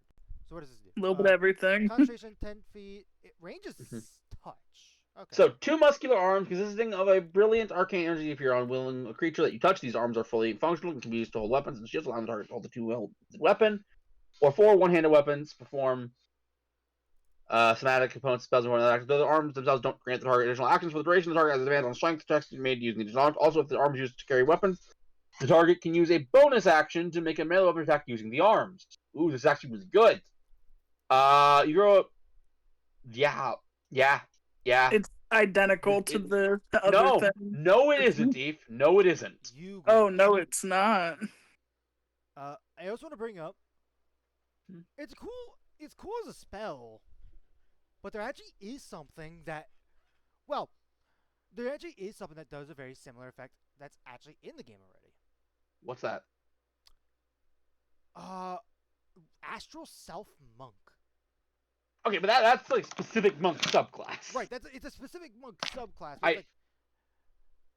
In this case, I mean, well, it's cool. You're not wrong. In this case, it is something new that you have access to. This would not get approved at all. This spell's approved, by the way, but you know I have to dock points for. Yep. Like, do I dock points harder for this? It's like normally, if my issue is something in another third-party book, I don't dock points because, like, how would you know your names are the same as, right? Right, but in this case, this is your own book. You should have went adding like, hey, we call two things polybrachia. That might cause confusion. Now, imagine if I am playing a mutagenist multi-class with some kind of spellcaster type thing, right? Yeah. If I say I'm using polybrachia, what am I doing? Well, again, we've been over this. To play devil's advocate, there are 385 pages in this book. Ross, all I had to do was go Control F. What is the I what page know. is the first polybrachia and what is this Uh, one? I mean, this one is on. First one is on page 42, and this one is on page 352. 352. They could have forgotten about the original one. That's not how editing a book works. Anyways, let's carry on. Right, Next. I know. I just find it funny. Anyway, let's see. We have Rusting Grasp, which I believe we actually talked about this one before. Because I believe if I know this one. Which right, this is for the Necromancer, the Witch, the Druid, and the Wizard. All right, taking a quick look at it. Action. You conjure a potent witch can make a melee Yes. perfect against a creature within on a hit, and if it is wearing on either its armor shield card, it takes permanent combo penalty. A threat is armor. Basically, how this works. I didn't like this spell, and I'm trying to remember why. You just didn't. I think it's because of the upcasting stuff. Well, no. I mean, I know about the upcasting stuff. Right, no, I was gonna say. No. You didn't like it because it just wasn't good. That honestly I mean, fair. it's not Yeah, horrible. I was trying to make the argument that it wasn't horrible because, like, hey, reduction in AC is pretty big. I know it has to be specifically against armor, people that use armor or shields, but Yeah, I it's think. still impactful. I would say. I feel I like part think. of it's Yeah, the- that is it. That is. I think that's what it boiled down to. It's third level spells where we could use stuff like fireball or something. And for this- Yeah. All right. Well, I probably gave it that. Agree with that thought. Let's move on. Yeah. But I was like, I remember this well because of our conversation. What's the next one, Ross? The next and final one Of the night. Of this session. Of this section of the video. of this part of the video, before we take a mandatory break, Good break. Yep. is skirmish. You're probably gonna have to spell that for plebes. No, you don't. Which is for the cleric, the ranger, and the wizard. Let's see. So skirmish. Give me a second. Sorry. Give me a second. Is that? No. That's That's not another mechanic called skirmish. We're good. By the way, I do think Okay. there's a spell called mass skirmish. That's not. I'm not talking points for that. Yeah. Okay. Which rise goes or not? That- Oh, yeah, takes that. And stuff. So You have to action, one- concentration, mobility. Could you You enhance the mobility of one willing creature you touch, Restoration of target's enabling them to move Double. easily through enemy formations. unexpected For the duration, the target speed is doubled. It is unaffected by moment, and it doesn't provoke opportunity attacks. That, ooh, that could be really good. What, Ross, Here, you're ang? okay. Here is my reason why I first look at this and is Mm-hmm. So, I guess this also lasts longer. I was gonna say, Yeah. you could easily have it to where you are a caster Mm-hmm. that casts haste on a fighter, and Yeah. that fighter, or let's use a monk because a monk is another good example. Mm-hmm. That monk has mobile, and they don't have to But worry about opportunity attacks after they make an attack. And they can take the dash action as a part of their extra I mean, haste action yeah, to get rid of Ross, difficult terrain. you're making some great arguments, but you're missing the forest for the trees here. Right, no, that is specifically involving a feat. Like that's why my No, first no, thought was- I'm not even factoring that's involving a feat. Oh. Mobile works when you make an attack. That's So true. that means you have to make an attack. That's true. What That's makes true. this spell not even just good, but amazing is that it just makes you ignore opportunity attacks, period. This is flyby, which you already know is very good. You know what? I gotta give you a point. I did not think when I first looked at this, I was not thinking flyby. And what this lets you do basically is, honestly, you don't cast this on the monk. Although maybe you do. Yeah, You it's might good. cast it on the monk, actually. Yeah, I was gonna say. I mean, yeah. But the point is, you don't cast on it so that a frontliner who was punching can continue punching. Oh yeah, no. You do it so someone can get somewhere that you do it so someone can get to a backliner or a MacGuffin or an objective. Right. I think two of the big classes that I would consider casting this on, my categories are like skirmishers, which I consider Mhm. the monk and the rogue are skirmishers. They Yeah, go in yeah, and probably, go out. probably. Anyways, with all that in mind, approved. I like the spell. Yeah. Uh, and also, Let's take yeah, a break. we could. Oh, by the way, Take a break. before we take a break, I do want to bring up something that's very funny of Skirmish. Yeah, with this approved, we can officially get even faster with the backseat of that build. Because this would All start right, pace now. moving right back along, and Anyway, yep. We'll be back. All right. and we're back. Fourth levels. Our first spell that we're looking at is Dire Charm. which this is available for the Witch, the Bard, and the Wizard. So let's see what Dire Charm does. It is an enchantment. It's an action. It's touch. We have to have Verbal static material. we have to Nymph's have eyelashes worth at least 100 gold pieces, which That's pretty specific. we're in an interesting situation because you can encounter a nymph in D&D almost certainly. What is a nymph again? How do you in mythology? I know we fought in one. But I just forget. It's been a. I don't think you fought one because there's not actually a nymph enemy. Oh. Oh, it's like They're a, little gremlins. But the point is, if you encounter a nymph, you have to determine the value of their eyelashes, not eyeballs. So. yeah. Which, dear God, why? Anyway. Anyways, you have to charm a hero you can see within range. They make a wisdom save. They have disadvantage unless you or your companions are fighting it. That's different than usual. If they fail the saving throw, they're charmed by you until the spell ends. The duration is 10 days, by the way. Yep. Or if your companions do anything harmful. It can saving throws you by you. Wait. So the creature can choose Or to leave- higher. The duration becomes permanent. So here's what I am question. Oh, wait, there's a comma there. Okay, I thought there was a period. I thought it read, do anything harmful to it. No. Period. It can reattempt it's the a comma. save. Like I thought, like wait, how do you reattempt the save? Yeah, no, as long as you're nice to the person you charm. Right. I mean, if you get this, if you cast this as an 8th level spell, Or higher. specifically 8th level, It becomes until dispelled. why would I use my 9th level spell on this if I didn't have to? If you don't have an 8th level. I mean, fair point, but that would mean it'd have to be like my priority. Right. Anyways, We point is, do have to acknowledge something to make sure, like, to make it crystal clear. oh, sorry, Charm continue. is not mind control. Charm is not in control. Yes, no, it's like you're Whoa. You argue as a friendly acquaintance. You just cut out for a moment again. I don't. It's like the second time it's happened, Ross. I don't tell you. Anyway, yeah, no, I don't want to make it crystal clear because sure, until it dispelled, like that does sound long. This isn't like you're not gonna be able to have them like, oh, do this, oh, go fight for me. More than likely, it's not gonna happen.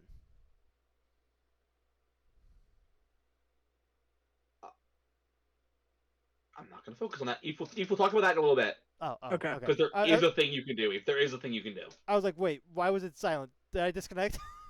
Anyways, this spell is this. I gave it some thought. This spell is fine. Yeah. Next. Well, it's literally just right next to it because we got dire warning. It is a 4th level divination spell. Yep, which by this is An for action? the necromancer, the cleric, the sorcerer, and the wizard. Verbal and somatic is anyways. You receive a message of up to 6 words from your future self, warning you of a critical threat or pointing you towards a fruitful avenue. At some point in the future, once you have learned why you sent the message, you must perform a. We I've talked heard about of this. We looked at this. It was for the future you warlock. That's what this is for. Yeah. I was like, wait, this is sounding very familiar. We had thoughts. Yes. I remember I banned this spell, and I had a very good reason. Ross, horrible memory test. Oh dear God. Okay. Do you remember what that reason was? Was it the fact that it's like so vague, or something like that?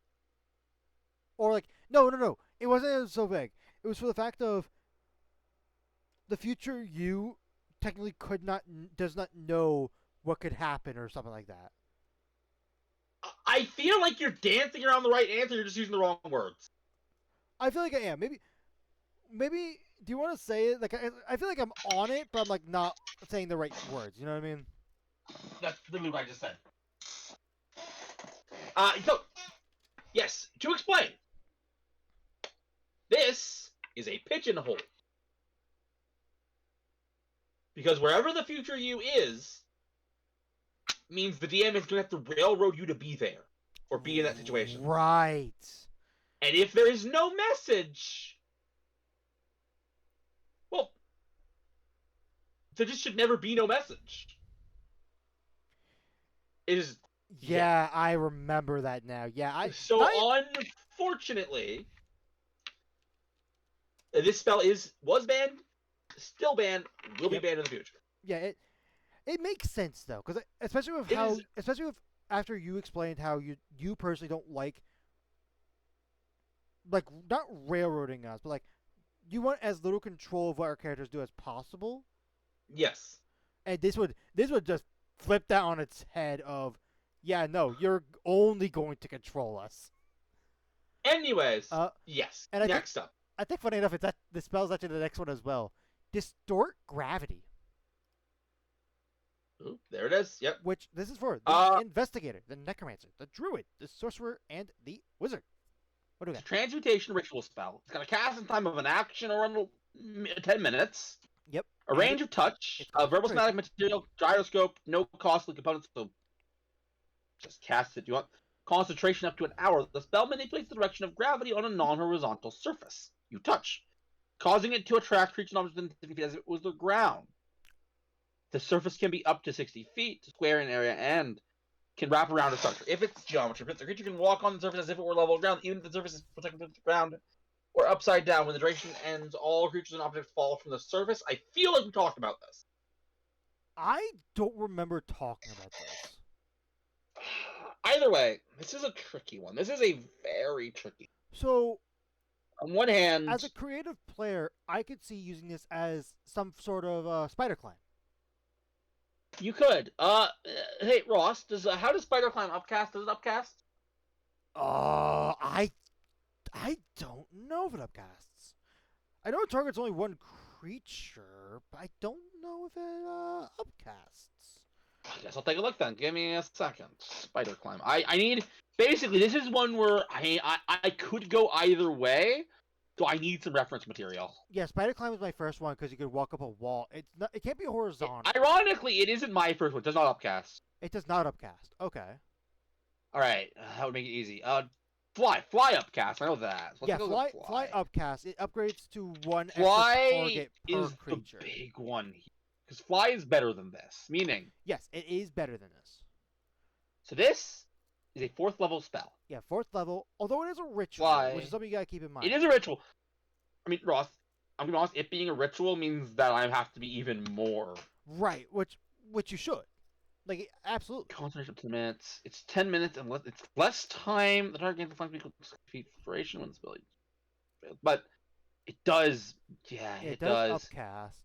I think, unfortunately, where this spell stands,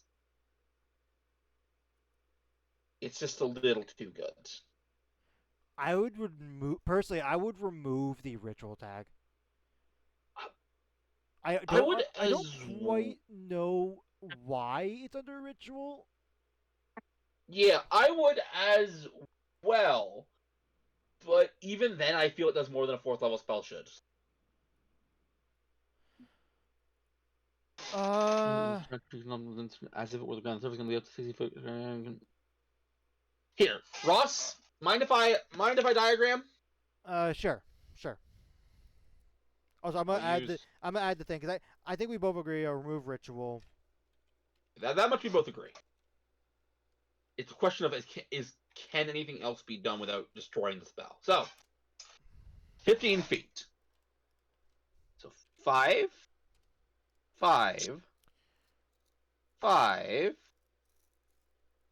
Just make sure to understand this is the center. 5. Is it a radius or is it like a square formation? I'll double check in a second. 5.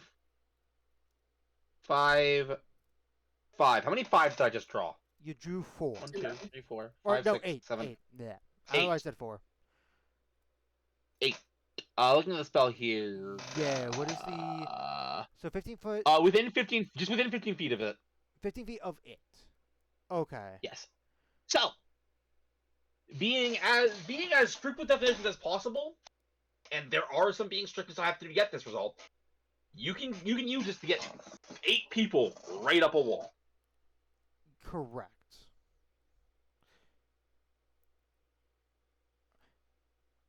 Yeah, that's just too strong. Here, Especially when you consider this. And this is the part that's going to make this spell very hard to reconcile without making it kind of insane. well, let me hear ya. Yeah. You touch. The spell is. There is no limit to how big of a surface you can. Oh no, the surface can be up to 56-foot long square. Never mind, there is a limit. Yeah. I was Okay, yeah, never mind. Here's something that I do want to we do have to consider as well. This isn't going to change my opinion about the ritual tag part, but this surface doesn't wouldn't prevent enemies from getting to you, because the enemies can use. It doesn't say anything about only allies can use the surface. Well, that's true, Ross. There is a caveat to what you said. A very, very essential caveat. And that is?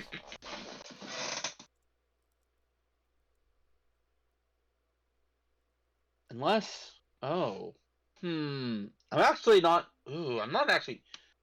I'm not... Give me a second.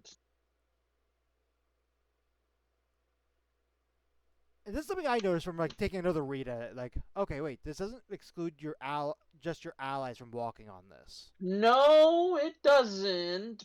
But there's something else, and no matter which way I slice it, I don't like it. What is it? Maybe I'll take a slice. Choose an object within 15 feet as if it were the ground. So, here, let me highlight the sentence for you.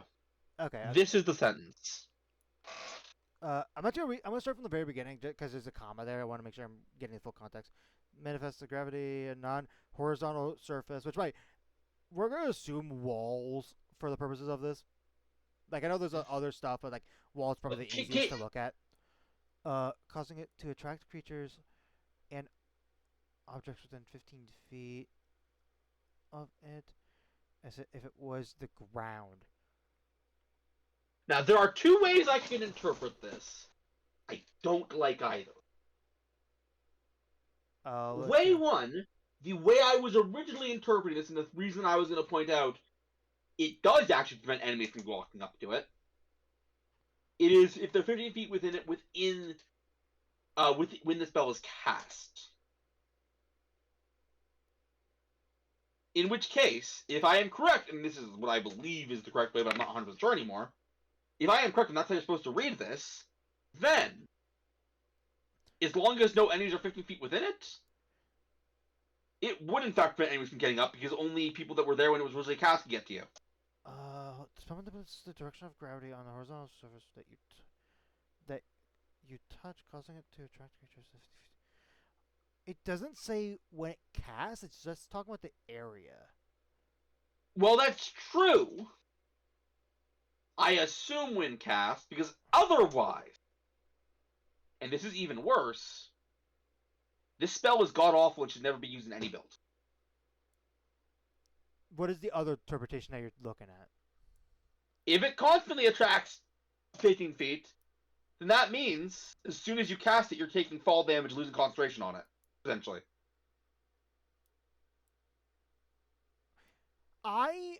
When I read this, it doesn't say anything about enemies having to pulled into it. So what my interpretation was, it's more like okay, let's say you are. I don't know if there's a good game that will be an example of this, but let's say you're in a game, right? And you have these special shoes that basically, with these shoes on, it lets you walk up walls. It's sort of like that, where it's like it's not. I mean, that's what Spider Climb does. The issue here, Ross, is that it says that it causing it to attract creatures and objects within 15 feet as if it were the ground. if you don't qualify for this sentence, the spell does nothing to you. That's a good point. Or That's no. That's really Oh, never mind. Maybe I'm wrong, but in that Either way, this Ross? is a weird spell. Okay, I think I figured it out. Okay. I still don't like it, for the record. This is not changing my opinion of the spell. Which is unfortunate if you want to play this spell, I know. Because we have this sentence. This is a separate sentence. A creature can walk up on the surface at a separate level on the ground. So, when you cast this spell, everyone within 15 feet of you, including yourself, sadly, because you'll be there, will flung to the surface. Right, because it's a range of touch. Yes. Uh, But any creature can walk up it, as if it were ground. right. Giving it some thought, you're basically just creating a pathway that everyone can walk for an hour. Yeah. I think I'll allow it. Yeah. It's a very weird. It'd be weird and niche, but I could see this being beneficial in certain areas. No. Now that I understand how it works, the spell's actually good. Yeah. It's not even niche. It's like it's useful a lot of the time. Still removing the ritual tag though. That just doesn't make any sense. Oh yeah, ritual tag is gone. Yeah, no, that's not even a balancing thing. I'll be honest, it just doesn't make sense. Oh no, it makes perfect sense, but it is a balance thing. Yes, continue. Carry on. Anyway, Next spell. we have false vision, which this is for. Let me find it on my list. Give me a second to get there. This is for the investigator, the necromancer, Ross, the bard, and the wizard. you got ahead of yourself. Oh wait, no, I see what my mistake. Never mind, we're good. We're good. Maybe. Yeah, we're good. Okay, I'm back. I will say, please wait. That's for. Oh no, I was just reading who got it. My bad. Yeah. So. All right, action, touch, Last 3 hours. verbal somatic material. For the duration, you hide a target that you touch from divination magic. Okay.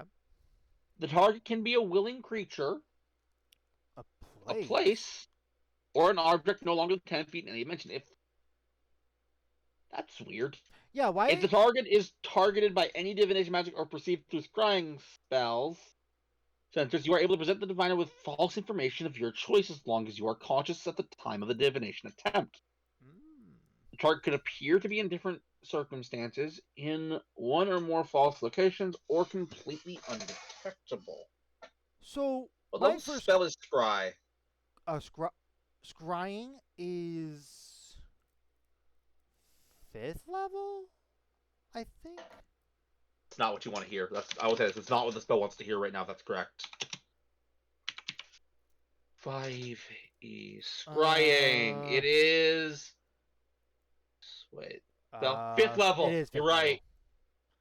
That's not good. That's not good. Here's a question I have about this place. Mhm. Or not place. This spell. Why call out that you could cast this at a place, which a place is so vague, mind you. You're right. Yeah, but a place can be like anything, but then an object's got to be 10 feet. Right. Yeah. Like you could literally a place. You could name a town, and like that would be considered a place. Correct. Anyways, I don't know. That's a weird. I will say, Ross, your questions are at this point in time, until we do some reconsiderations, a moot point, because this 4th level spell counters several castings of a 5th level spell.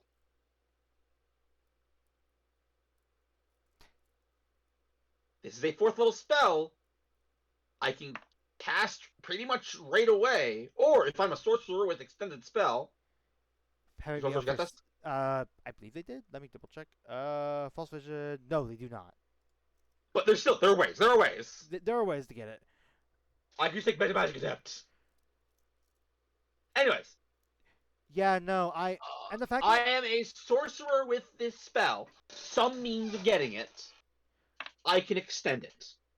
Yeah. Meaning, this 4th 4th level spell can basically permanently protect someone from being scribed. A 5th level spell. Here's what sucks about this as well. Normally for a lot of these illusion spells that would like do falsehoods, like let's take Disguise Self for example. Normally in the description it'll say a creature can like check basically the information that it's seeing with an investigation check. You're right. No, This this does not is include pure that. counters. Which I don't like. I don't like that either. I feel like if we were to allow this, which even then I'm not sure. This spell would at least have to be 6th level. Unless there are some higher than 6th. Unless there are some 6th level scryings or spells that this will also counter that I need to consider. Well, My issue, by the way, 10 feet, any dimension, divination magic in general. but you see, you say that, but what other So- divination magic could this actually counter, Ross?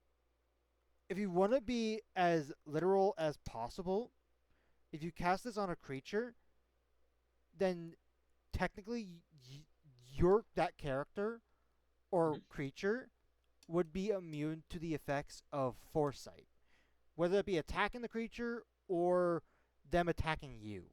Unfortunately, because of how foresight mechanically works, that's not going to work. Is that not okay?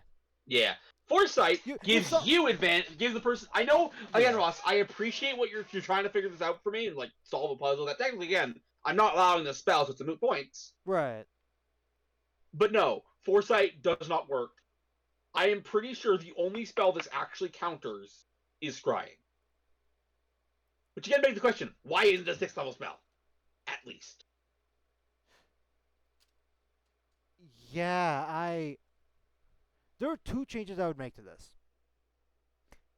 Someone that's casting scrying, like, can check, make a check. I would tie a save to it. At the end of the day, if I am using this, I guess the DM can easily behind their screen just roll their little save. Right. Well, yeah, check or save. I would add one of those either way. I think also... this would be. I say this would be safe. This would be safe in my opinion. Okay. Probably a wisdom save because it'd be an insight type thing. Honestly, and this is so weird for me of all people to say this, I think this might be to the degree where it might be warranted to have a costly component that gets removed when Costly casting. component, 100% agree, but it also needs to be up to 6th level. Like, the up to 6th level is non-negotiable. That's fair. I mean, we put the conditions on there, didn't we? Up to we will figure out if anyone ever picks this. We'll figure out what the cost component will be. level, not level. I guess we just say a pinch of dust from a precious gem worth 500 gold the spell consumes. I will also add another caveat. If they spend a spell level higher than you spend on False Vision, they will automatically succeed the save.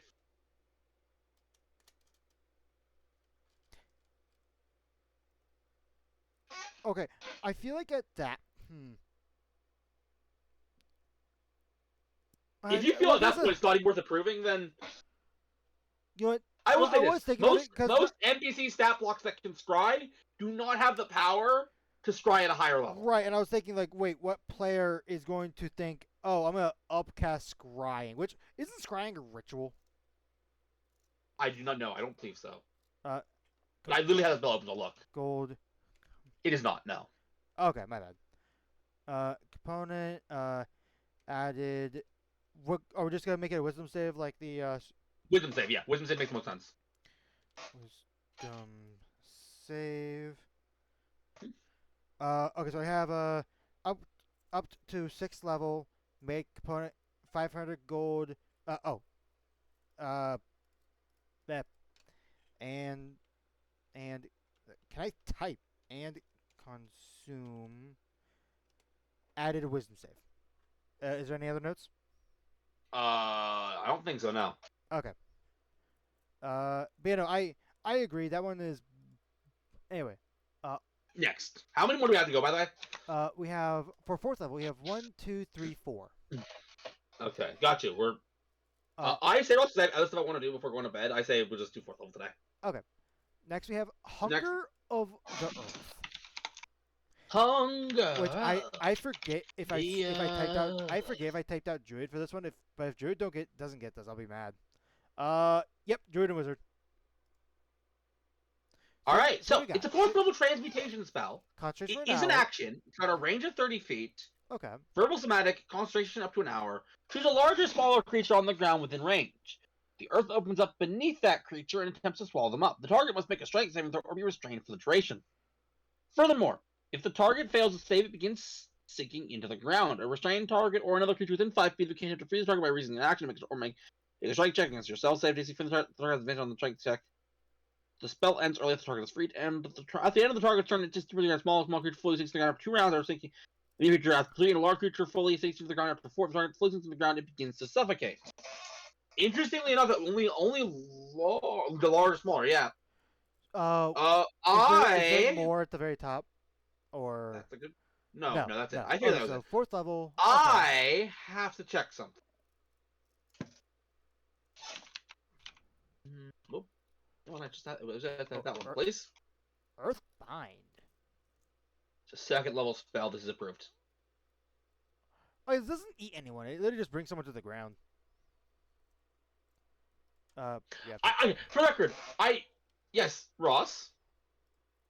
I know that Earthbind doesn't do anything close to what this spell does, but it was the best one I could use as a comparison. The things I want to check. Oh, fair enough. Let's see. Yeah. The next one is intensify gravity. I can speak. I want to note, Ross, you made me have to backspace several times in that sentence. Sorry. Because I was writing something that you corrected yourself. I was like, oh, that wasn't right. Anyways. All right, let's see. This is for intensify gravity. Where the fuck are you? Here you go. This is for the cleric, the druid, the sorcerer, and the wizard. What do we got? It's a 4th level transmutation spell. It's an action. 100 feet. It has a verbal somatic material components, but not costly material components. Concentration so you're good. A minute. The spell intensifies gravity in a 50-foot radius. 100 Each creature has within 2 feet of movement for every foot moved, including flying, jumping, and climbing movement. This can be combined with different range, movement a quarter. If a prone creature wishes to stand up, it must be on a strength check against your spell save DC. On a failure, it can't move at all on its turn. Okay. Objects in this area, including those being worn or carried, weigh double their usual weight, which may cause creatures to become encumbered or cause load-bearing spells like Levitate to fail. Oh. Any range weapon attack that passes into, out of, or through the area has advantage, and any falling damage dealt within the spell's area is doubled. This is fine, but you have to figure out when it's usable. So this is approved. This is approved. Yeah, I was gonna say, it's weird to see the statement of objects being carried are affected by this. It is something you'll have to consider if you take this spell. What's next? Let's see. The next one we got is Invisibility Purge.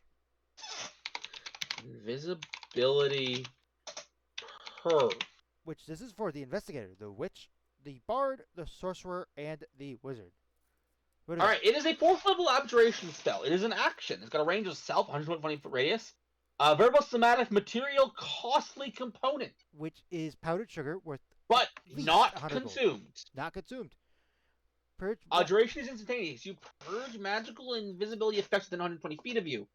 Any creature, object, or location or effect within 100 feet that is hidden by magical invisibility is revealed, and the invisibility is dispelled. This spell applies to innate abilities that are magical in nature, such as an invisibility, but it doesn't affect creatures on other planes of existence, such as the ethereal plane. It also doesn't reveal creatures that are naturally invisible. Items that grant magical invisibility have their effects suppressed for 1 minute. This is weird. This one's tough. Okay, I'm gonna have to check multiple things. First, yeah, let's look at multiple things. First thing I want to look at is True Sight. That's 6th level. 6th level. That's really bad. That's actually really bad for this. True Seeing does less than what this does.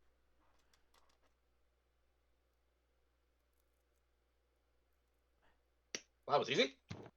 Well, here's what I was gonna say. True Seeing lasts for an hour though. This is just like a blip. What do you mean, like a blip? The duration is instantaneous. So it's like you cast this as an action, and it will if a creature were And to it- go And invisible with, after with the that, exception of magic items, you're right. Yeah. They can go invisible again, but this is still better than True Sight. Even with that, all that being said, this is still better. I will tell you why this is better, Ross. Oh yeah, I will tell I you hear why ya, this I is hear ya. okay. So, True Seeing. Gives Let's you see. true sight. You see invisible people. That or an ally. You can give it to either or. My point is one. It lets one. Yeah, it lets one. That means that only one person will get better rolls for this. Invisibility Purge will turn off every single ounce of invisibility. Honestly, do you want something that I see? I see what you're saying, and honestly, I think there's one quick, easy fix we could do. Especially because if you look at True Seeing, the component for that is cheaper, but also consumed. Maybe make it a little more expensive and make it consume. Unfortunately, even with this being consumed, this is still I still would not change my opinion. Well, you said you had to check multiple things. What was the other things you wanted to check?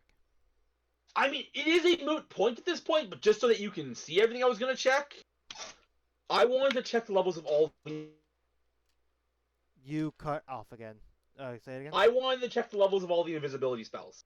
Oh, well, regular invisibility is second level. Yeah, but there's no... Isn't like a... Greater invisibility is fourth level, so it'd be the same so level. it as matches this. Okay, so that would tempt me to push to fifth. I feel like there's another one. Is there not another invisibility? There is a couple other ones, isn't there? Is there another one? I know we have that one spell, Mislead. I guess it does count. Yeah, you're right. That does count, which is Fifth level. level. Yeah. I mean, at this point, Ross... Honestly, what we could do, because here's what I see the purpose of this. Because let's say a creature casts invisibility, and someone wanted to try to dispel it. You can't, because you can't target that creature because you can't see them. I see what you're saying. So maybe what we could do is maybe give me a second. Give me a second. Dispel magic doesn't care about sight. As long as you know what the creature is, you can dispel invisibility just fine. Oh, wait, you know? Huh. That's weird. Yeah. I could have sworn that was sight-based. Nope, it's not at all. Huh. So I don't know what point you were going to make, but if it depended on that being true, well, I was just gonna say, make it to where either add a save to it for anyone that is invisible, or have it to where you make a check similar to. Even with that, my issue remains. Yeah, fair. I am sorry, Ross. The best I can do for you is this as a 6th level spell. And yeah, that's the best I can do for you. Fair. How many more? Approved, made 6th level. We have one more. We're going really down in the list because it is... Crap, I should not have tabbed out for... My hand is over the Z key. Watery Tentacles. Oh. Which this is for the Druid, the Warlock, and the Wizard. I do want to bring up. Depending on how the spell is and if it's approved, this would be a very fun flavor for the Fathomless Warlock. But let's see what okay. It is so a 4th level conjuration spell. Action? It is an action. Variable somatic material components, not consumed, not costly, so we can ignore them. Concentration is a minute. When you cast the spell, 3 tentacles made of water appear around your body for the duration. As part of the action, you cast a spell, and as a bonus action on certain turns until the spell ends, you can command one of these tentacles to grapple a large or smaller creature that you can see within 30 feet of you. The target must make a strength saving throw or be grappled by the tentacle at the end of each of its turns to strength or counter. Yep, good. You can grapple as many creatures as you have tentacles. You can use an action or bonus action on your turn to release your grapple creature or drag it up to 20 feet in the direction you choose. You can also use the tentacles to manipulate objects as an action. You can also use as an action each tentacle with the one you can command multiple tentacles to work together with the same object as part of the same or bonus action. Tentacles aren't capable, for example, they can't open a chest or unlock a bottle. Burning objects are extinguished when a tentacle grabs them. At higher levels, yeah, you get digital tentacle. This is fine. Approved. Yeah, I wish it did a pinch of damage with the person that's grappled, but when I mean pinch, I'm talking like a D4 or something. I mean, D4 is massive. Damage I have to consider. This spell is fine as is. Yeah. We're going to take a quick break. We'll be back soon. Yeah. Well, we'll be back. All right. And we're back. So give me a reminder. How many 5th levels do we have? For 5th levels, we only have 3. Yeah. So this will be quick. So evasiveness. Yeah. We're doing 5th and 6th level because.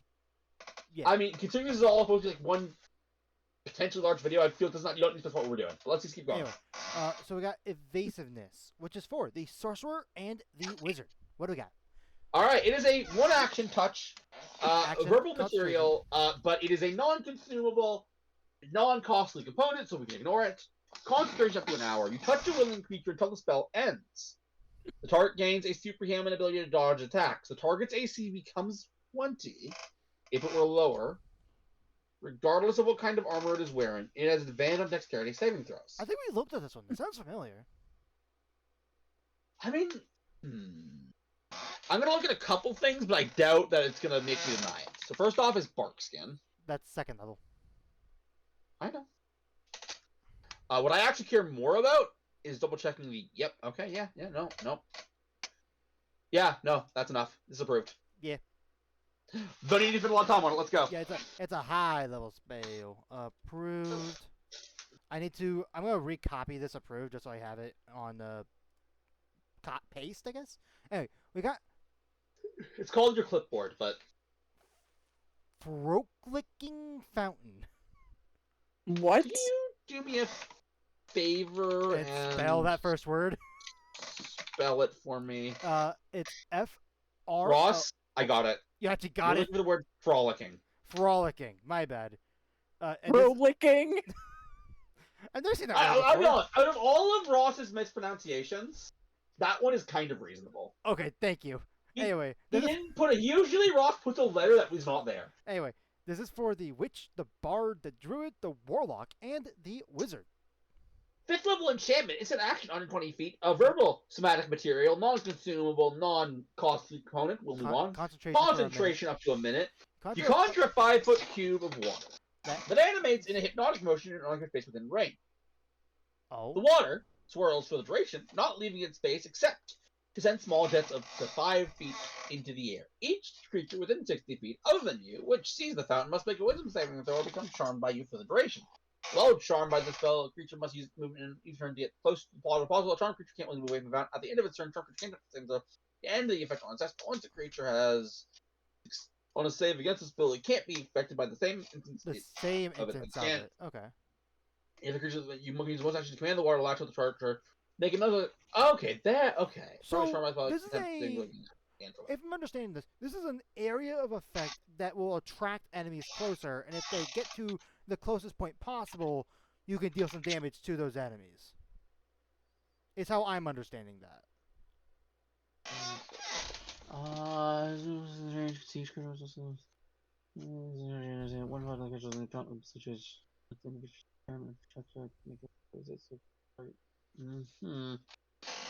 Okay. Hey, Ross. Oh, what's up? 46. What spell level typically gets that? 46 damage? As damage. Yeah, 46. Like, what spell level are you feeling there? 4d6. Well, we have obviously upcasting a couple spells from 1st level, but I'm trying to think of if there's a 6th level, or not 6th level, yeah, a 2nd level that does directly 2d. I mean, you have a Scorching Ray, although that's a target effect. You know what, Ross? I'm gonna just stop you right there. Oh, Guiding Bolt. Forgot Guiding Bolt existed. At 1st level. Yeah, first level. This, I unfortunately must say, I'm sure you can guess why, is approved without thought. This spell should be. All the way to prove without thought? Alright. Oh, yeah, no, this spell is awful. You know what, Ross? You know what I was looking into. Do you know why? Were you paying attention to my screen at all, what I was looking at? I mean, you were looking for stuff that does, No. You heard what I asked you. Did you see what I was looking at? Well, I saw I asked you. I saw you were looking at Insight Greed, which I forgot that was a spell. Yes, 100%. What level of spell is Insight Greed? Third. Third enchantment. I remember this one. So it's like literally. Actually, I remember it from. I think his name is XP to level 3. He actually did a video on like weird spell Yeah. things. So But yes. But What level of spell is Guiding Bolt? Guiding Bolt's first level. Therefore, this should be a 4th level spell. Here is what I'm going to say. I think it's fine as 5th level, for the simple reason of the issue with Insight Greed is the fact that, if I remember correctly, you would have to be holding the item, so like all the enemies are going towards you. So like as soon as you lose concentration on that, then you're in a bit of a pickle. I mean, well, that is true.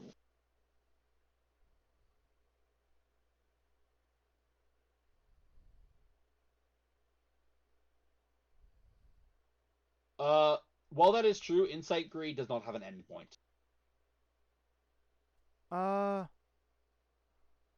At the end of each of its turns, the target can make a wisdom save. Okay, never mind. You're right. It does have an endpoint. My bad. Yeah. I still think the spell is weak.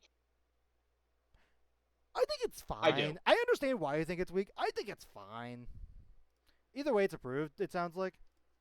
Yeah, but I'm not hesitant. I'm giving it proof without thought. I don't. It's not good. Anyways, next, the final 5th level spell. Anyway, let's see. The last 5th level spell is. Wait, how the fuck do you... Okay, I'm just gonna spell this out because I don't know how to pronounce it. SCR. SCR. UTI. UTI. NIZE. Scrutinize. Foe. Oh, it is Scrutinize. Okay. Foe. Yeah. I was like, wait, I don't believe that's how you spell scrutinize, but I didn't know how to pronounce it. Which that is what this word is. Yep. Which this is for where the fuck are you? Scrutinize foe. It's for investigator, necromancer, cleric, and wizard. So do we got 5th level divination, action, range of 60 feet, and instantaneous with a verbal somatic component. You discern minute details concerning one creature you can see within range. You learn 2 of the following pieces of information of your choice, but the target's AC, current hit points, condition immunities, damage immunities, damage resistances, damage vulnerabilities, and enchantments, which reveal any spell which are currently affecting it. The GM must share with you the requested information. Meh. I mean, it's handy. It's useful, but I wouldn't use a 5th level spell slot on this. It's a lot of information. But I agree. You only get 2 of them. Well, yeah, no, but like it's still valuable information. Yeah, although I would never do current hit points unless I know for a fact that, unless like that's like the first turn in combat, like that enemy's not been damaged. Here, Ross. I want to ask you a question, Ross. And this will help you see the spell my way, okay? Well, we're going to start with current hit points. Now, how many times would knowing the current hit points of an enemy change the actions you're going to do? Well, actually, it can a bit. In the specific case of... Because sometimes this is what I do. I meant to, try to... Mm-hmm. So you know how mentally I try to keep track of AC? I try to, rough guessing of HP. I get that, Ross. That's not my question. How many times will it actually change what you do? I would say. If keep in mind that this is not your action that matters. So let's say the barbarian is planning to hit the guy. He's gonna hit the guy whether he has 50 HP or 100. Now, right. I will tell you this: if this lets you look at multiple creatures, we'd have a discussion. But think knowing the HP of one guy is not going to be very helpful. Right, no, I wouldn't be using this on the HP unless it's like... Okay, I was starting with HP, but I'm going to move on. Yeah. AC. AC, I would say, is a lot easier to keep track of. Well, that's true. Here's something to think about. Do you know what a more useful way to find out AC is? What would you say is the better way? To try and hit them. That's literally what I was saying. Because That's like pretty easier to track. that's my point. Again, I make my point why I think the spell is kind of meh, especially for 5th level. If AC is important to you, trying to hit someone will be a way more useful way because you'll learn the AC, and also if you hit them. Right. Now that being said, I will argue condition immunities, damage resistances, damage vulnerabilities are all very useful. They are. They absolutely are. However, do you remember a little while ago when we had a little conversation? I mean, we have conversations every day. I know. Just give me a second. I'm making a point. And I said, okay, as interesting as this ability is, in order for it to be useful, you'd need to know that the ability would be useful. It is the same with Scrutinized Foe here. Are you saying, like, if I were to want to say condition immunities on, let's say, the slime, but there are no conditions that are not conditions, damage immunities, like, that slime can be hit by technically everything? Like, I mean, I don't know what you just said, so I can't agree or disagree. okay, so what you're saying is, like, if I wanted to cast a spell on, like, let's say you, and one of the options that I chose was a damage immunity or vulnerability, but you don't have either. Like, I wouldn't know. Like, I just wasted that spell because I wouldn't know about either way. Yeah, you wasted that spell because you everything is the default, meaning that naturally you would only cast this spell if you have reason to suspect they have a vulnerability or immunity or a condition immunity or resistance. Right. And therein lies the issue. Same with enchantments, by the way. Yeah, no. Here's the issue of enchantment. I know it won't tell you the. Well, yeah, no. Here's the thing: the issue of enchantment and why I haven't talked about it. You can base unless it's like you're in a fight. I could point to Dragon City. I mean, Ross, I'm just gonna say it right now, Ross. The enchantments is actually the most useful one. I disagree for one reason or two reasons technically. Mm-hmm. Detect magic and identify. Identify takes a minute to cast. Right. No, I'm saying specifically in a fight where like you're trying to figure out both. Okay, let me rephrase. Enchantment is the most useful one. Not in a fight. You're absolutely correct. I would not use enchantments in a fight. But out of combat, enchantment is the most useful one because it could tell you if someone is charmed, mind controlled, possessed, or any other number of things. Well, I guess that it does have one up against detect magic because detect magic doesn't know about possession and whatnot. That's a good point. I believe, Ross, in a private conversation you and I had during our break, I believe I told you I play detect magic way more generous than it's actually meant to be. Well, that wasn't your exact Generally words, speaking, but basically, yeah. Yeah, generally speaking, detect magic should only tell you the spell school if it is a spell you can reasonably learn. That is to say, an actual spell, not something the DM made up. That's true. I think your way of ruling it is fair because, like, it's a magical effect. Yeah, I approximate, but again, yeah. The reason that it can't tell you the school when it's not is because, generally speaking, magic items aren't assigned schools. And other effects, but that is all besides the point. What I'm saying is, generally speaking, detect magic does not tell you the stuff that this can tell you. But again, I will maintain, I don't think that's worth a 5th level slot to get that information. I think the highest that I would be willing to pay is a 4th, but also there is one thing I do want to bring up. This gives basically most, I believe, if not all the information that a Battle Master fighter gets for talking to an enemy for I think it's like a minute or something like that. It's an ability that I hate the mechanics of, for the record. Honestly, I'd rather the Battle Master Spider version than this. Yeah, But I mean, that's besides the point. yeah, because it's free. Anyway, I'm not going to say this is free without thought. It's just on the edge, I'll let you know. But the spell has enough utility that it doesn't completely suck. Next. Yeah. Alright. How many 6-level spells do we have? We have 1, 2, 3, 4, 5, 6. 6 of them. Okay. We got Give me next. Anti-Ballistics Field. It's a Renaissance spell, ain't it? Probably. Let's see. Anti. Is it a space between anti and ballistics? Let me double check. That's a screen share. Let me double check. No space between them. Where are you? Here you are. How do you spell ballistics? There's 2 L's.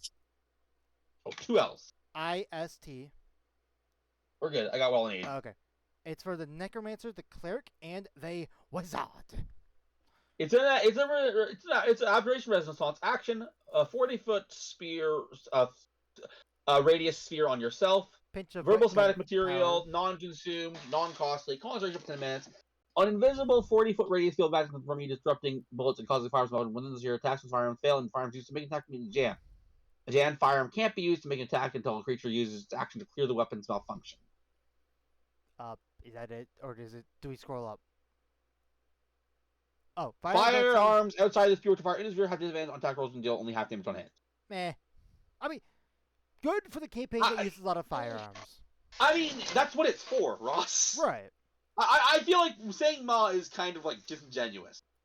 In the campaign that would have the Renaissance tag that this book's come up with, this is really good. You know, I was about to bring up Globe of Invulnerability, but I believe you meant, unless I'm crazy, I thought you mentioned to me that like that only works on spells. Yeah, it's only spells. Which is really dumb. Like, I feel like a Globe of Invulnerability, I know, anyway. but I will say this: Anyway. it would be too powerful to level it as if it did actually do what its name says. Anyway, let's move on. I'm not spending too much time on this. I was gonna say approved. Yeah, approved. Crap. Where was it? There it is. Next we have Arcane Capacitor. Arcane Capacitor. Which is for the Sorcerer and the Wizard. Spell Capacitor. It's right there.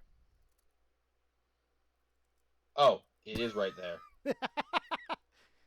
Anyway, action. Touch. It's a touch. Is verbal it somatic material. a potato? Non-consumed. I know why. Channel a wave of arcane power. Into your fingertips. Recycling the leftover energy to a new spell slot. What? Wait, what? What? Make a melee spell attack against a creature you can reach. On a hit, the target takes 5d10 force damage. Whether you hit or miss, you then regain one expended first level spell slot. At higher levels, when you cast it at 7th, you instead regain a 2nd. 9th, you instead regain a 3rd. There's only one What? thing. There's only one thing that mimics this ability. The Divination Wizard. And Disagree. But we'll get to that in a second. I will look at Divination Wizard for you. Because... right, it mimics a very similar effect. Where is the Wizard subclass?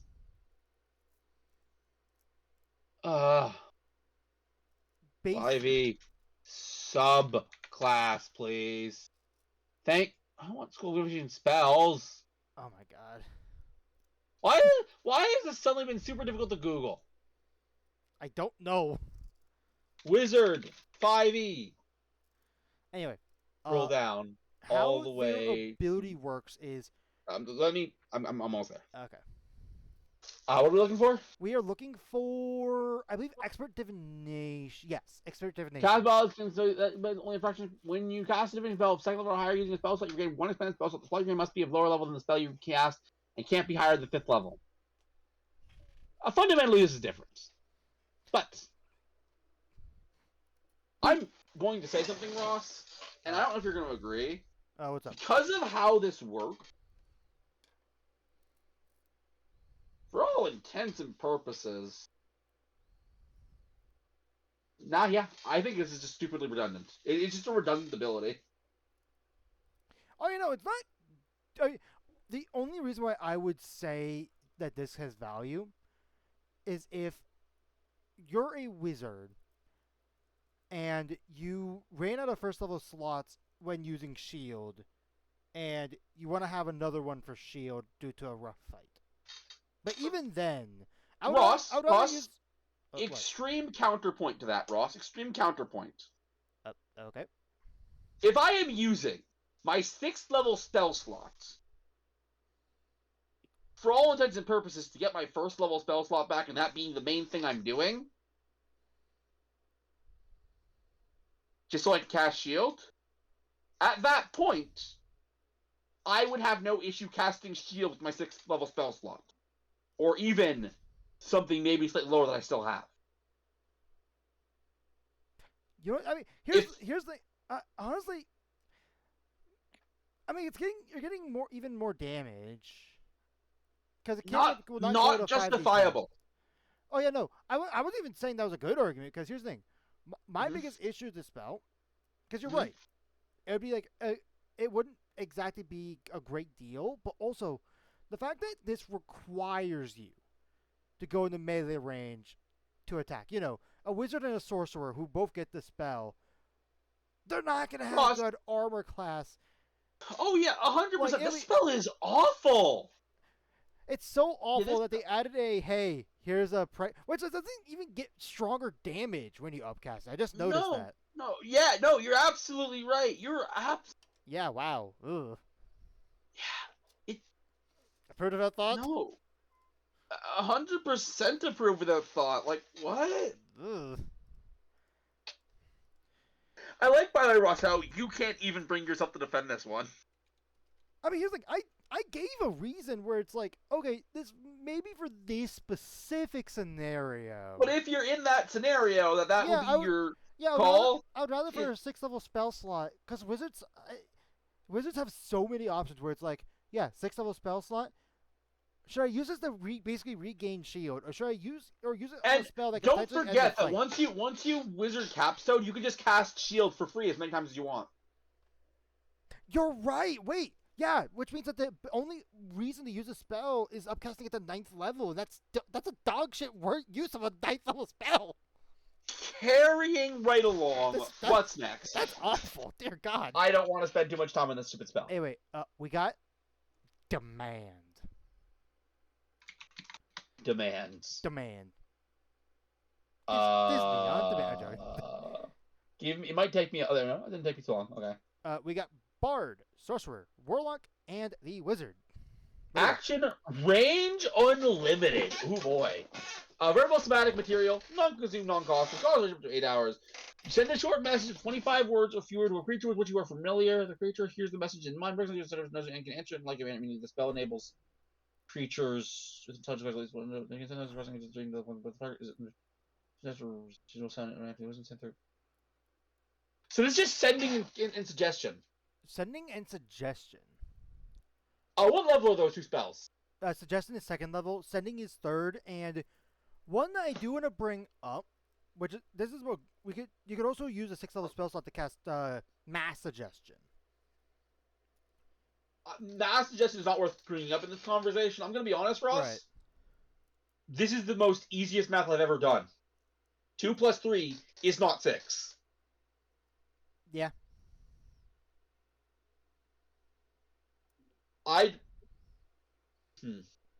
Yeah, no, it's not. This spell. I'm not going to say approve of that thought because it's not a horrible idea. This has power to it, though. But I don't think this is a 6th level spell. Approved, lowered to 5th level. Oh, we're actually buffing it. Okay. Did you not hear what I was saying at all, Ross? I think across the world, this could be across the world suggestion, basically. Sure, it's 25 words, but you could get a pretty good command out with 25 words as long as you're familiar with the target. And here, Ross, can I ask? It's across the world suggestion, Ross, but here's an important question, Ross. In order for this to be powerful, you have to take on a huge amount of risk. And let me explain why. If you cast Suggestion on the king, and the king makes their save, they'll know, because they'll know your voice, that you just cast Suggestion on the king. You will become enemy number 1. And because of how far away you are, there ain't shit you can do about it. You know, fair. But I think, honestly, this spell's risks outweigh its benefits to use it that way, that it's not that powerful. That's fair. Next. Let's see. Our next one, we just did demand. We have Frenzy. Which I know you're going to say immediately point loss. Have to dock points. Yep.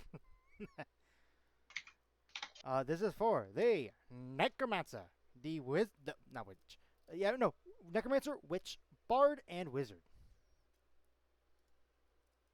Where's my spell? Where is the stupid spell? There it is.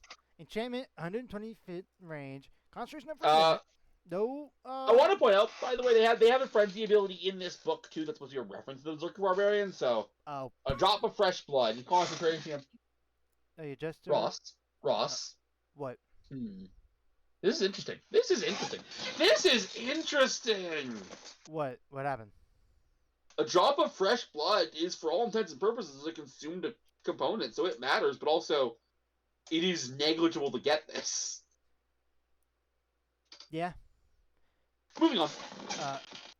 With the gesture, you reduce a crowd to base instincts and violence. Choose a point you can see within range. Each creature within 20 feet of that point must make a wisdom saving throw. On a failed save, the creature is frenzied for the duration. If it has one, a frenzy creature must use its action at the beginning of its turn to check a creature within its reach. It uses a melee weapon if it has one, or an infernal normal charge if it doesn't. If multiple within reach, if there are no AC dealing damage and normal on hit. End of its turn, a frenzy creature can repeat its saving throw, ending the effect on itself early on a success. So this is... I'm pretty sure this spell just exists somewhere. I've seen this spell. I feel like this is just basically this is a mass version of... Well, I wouldn't say Crowd of Madness, because you're not controlling what they do. No, there is another spell that does this, though. There is. I just don't remember the name. Oh, are you talking about the one where it's like it discerns enemies from foes? Yeah, It's third level. I know it's third level, because I know Zeeb used it at one point. Way back during Curse of Strahd. Anyways, that's besides the point. This spell is fine. We'll move on. Yeah. It's a group version of that. Proved. Alright, next spell. We have... Game Is this the last one or the next one? Next one is the last one. Okay.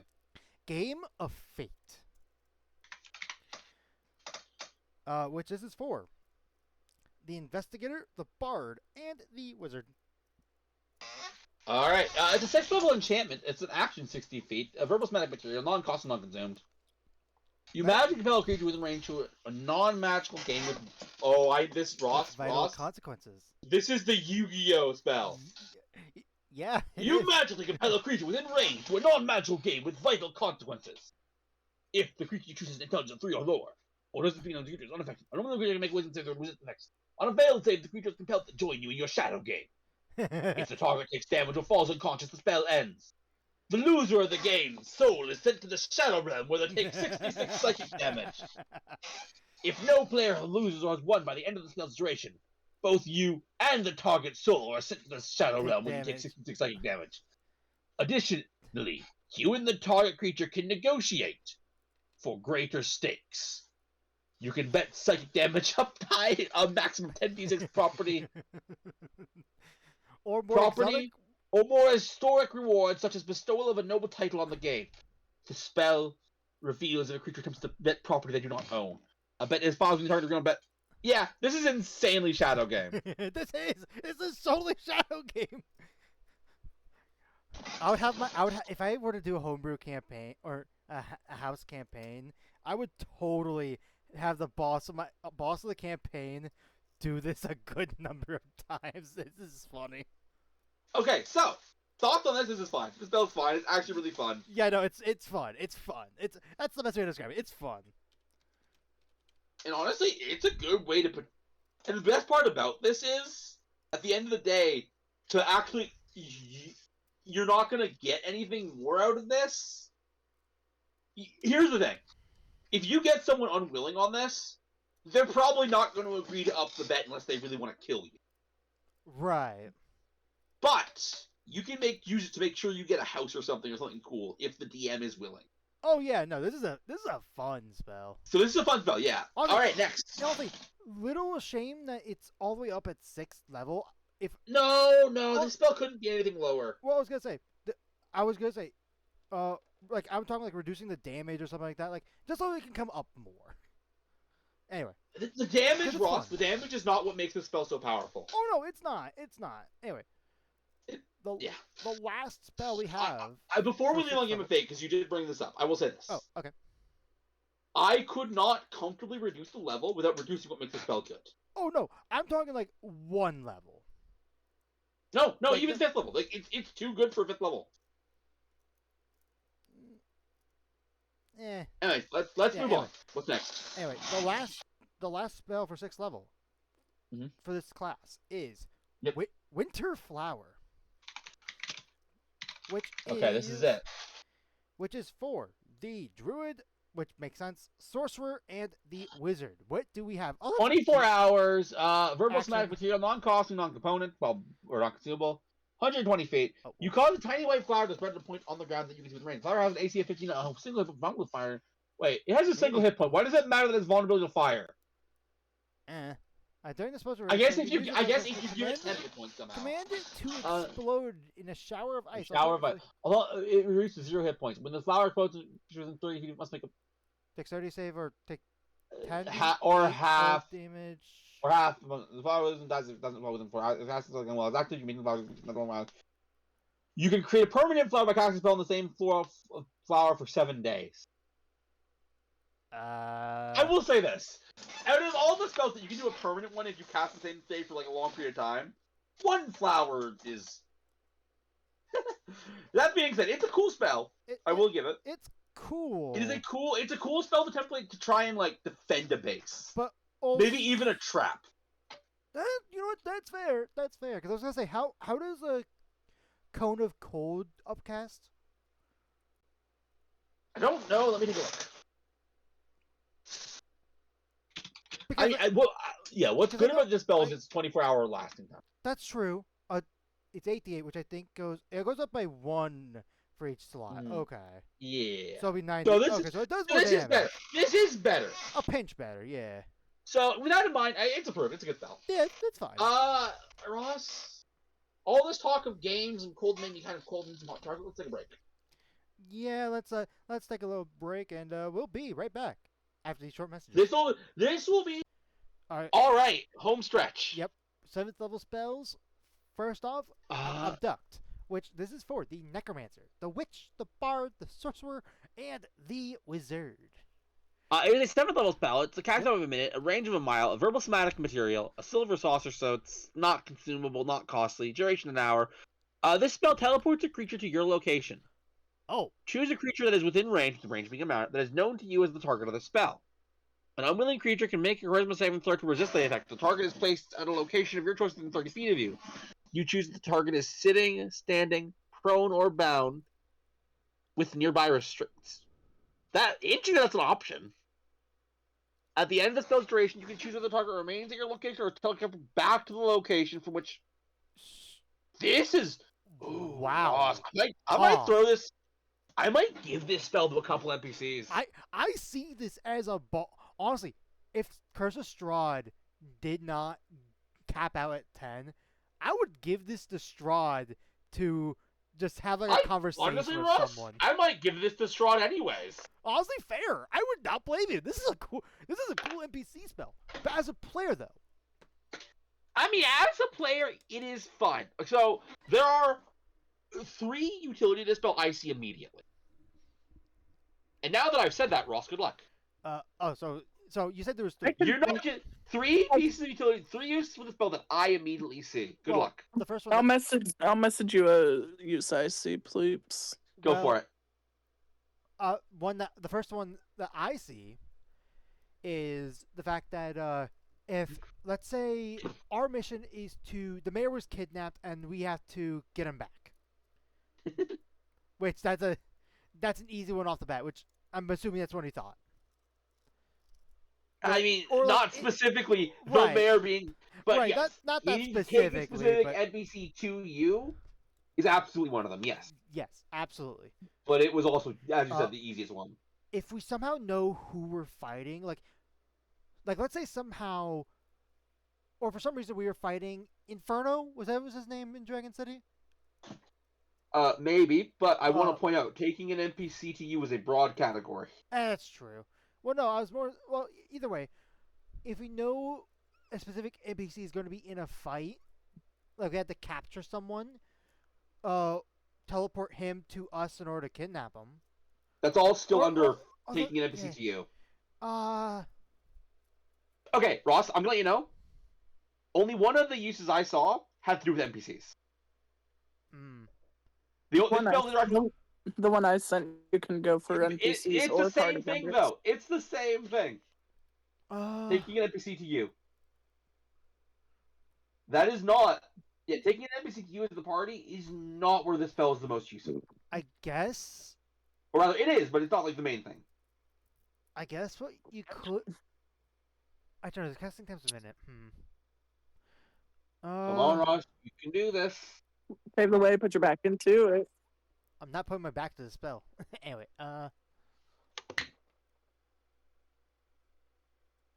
Oh, you know, it's wrong. The other way does have something to do with NPCs, but it's not very important. That being said, two other ways that isn't involving NPCs. okay, so Ross, I'm gonna help you out. So, Ross, Yes. if one party has to go somewhere to get something, and then some crazy shit might go down if they keep going, you can just bring them right to you, and then you guys can travel together. It's a good way to resolve quickly splitting the party. Okay. A weird combo I see here is okay. So you know, there's a bank vault. What you know? I was gonna say, because you could technically, I believe you can cast this spell through the spiritual book thing from the Well, Scribe's Wizard. you can. That would not change what the spell does. Right, no, it wouldn't change what it would do. But it's like you can cast it from that thing's location. Potentially, but Yeah, so. uh Anyways, so I'll just say it. yeah. Yeah. So the first reason is just checkpointing. That's what I said. The third option, and this is the one that you are ever gonna get, is honestly, it's a good way to deal with splitting the party. Splitting the part. You're right. Yes. You can basically bring someone in and have a quick chat, hand them some object, and then put them right back where they were. So if you have a friend infiltrating a party, as an example, and they're like, "Oh man, if I had my thieves' tools," you can be like, "Okay, get to a bathroom." They go to a bathroom. You bring them back. Thieves' tools, and they can go and break into where they break into. Yeah, no, I'm gonna say this. This is a cool spell. Mhm. I would definitely give this to. Anyways, I would give this to a lot of my villains. I will say, it's now that we're at fun. the 7, 8, 9 level, you're gonna find that it's very hard for me not to say approved. Speaking of which, approved. Right, because here's the thing we gotta think about though.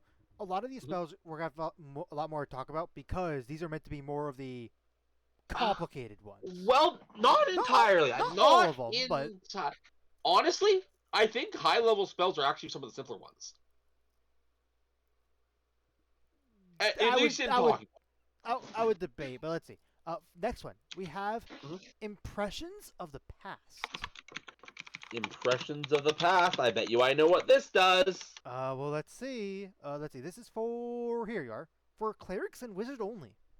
Let's see. An hourglass and a glass eye worth at least 100 gold pieces. We got a costly component. Costly component. That's not. Although I will cheap. say, by 7th level, 100 gold pieces is nothing. Oh yeah, no, it's nothing.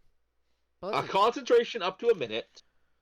You cast your senses back in time to perceive your current location as it was some point in the past, Oh. including any events that were happening at the time.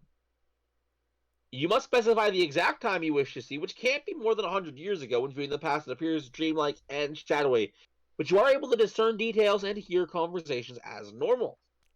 And any special senses you normally possess, such as dark vision, also work as normal. Okay. While proceeding the past, you can look in any direction, but you can't move or speak and are unable to sense your present surroundings.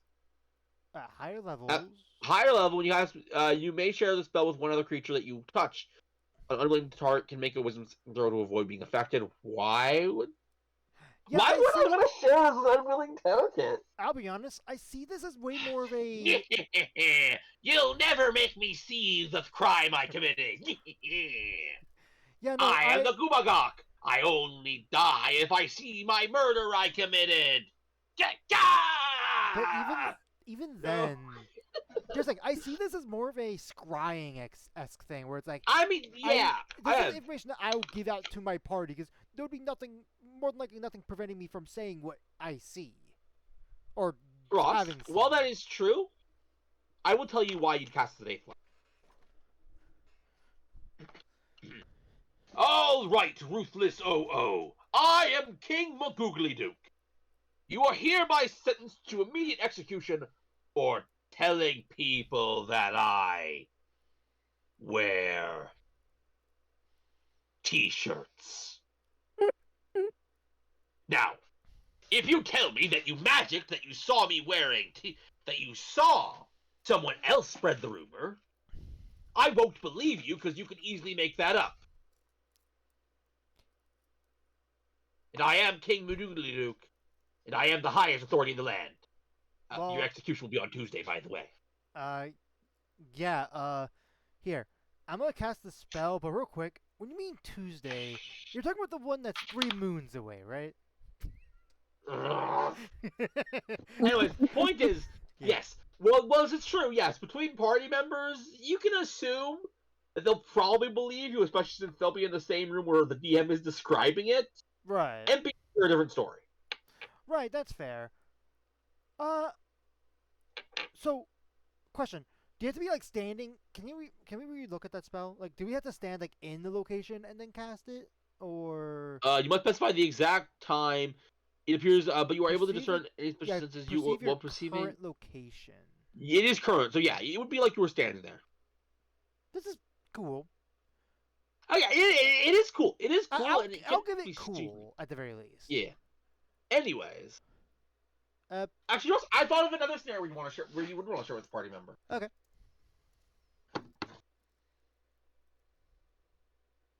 Never mind. It doesn't actually work. Oh, what were you about to say? I thought of another one. Oh, okay. I'm mixing emotions right now. A wizard learning a teleport circle.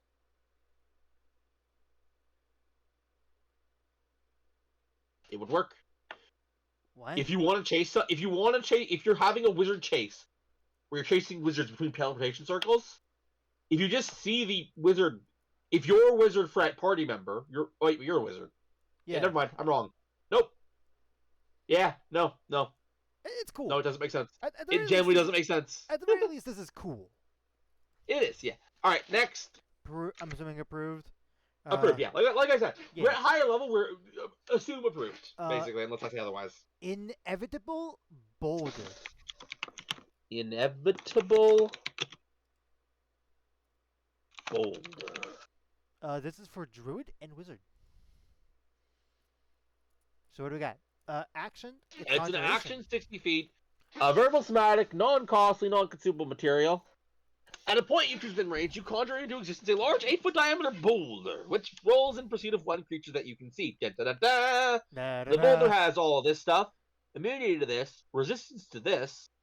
If it is, it vanishes and the spell ends. Not very inevitable.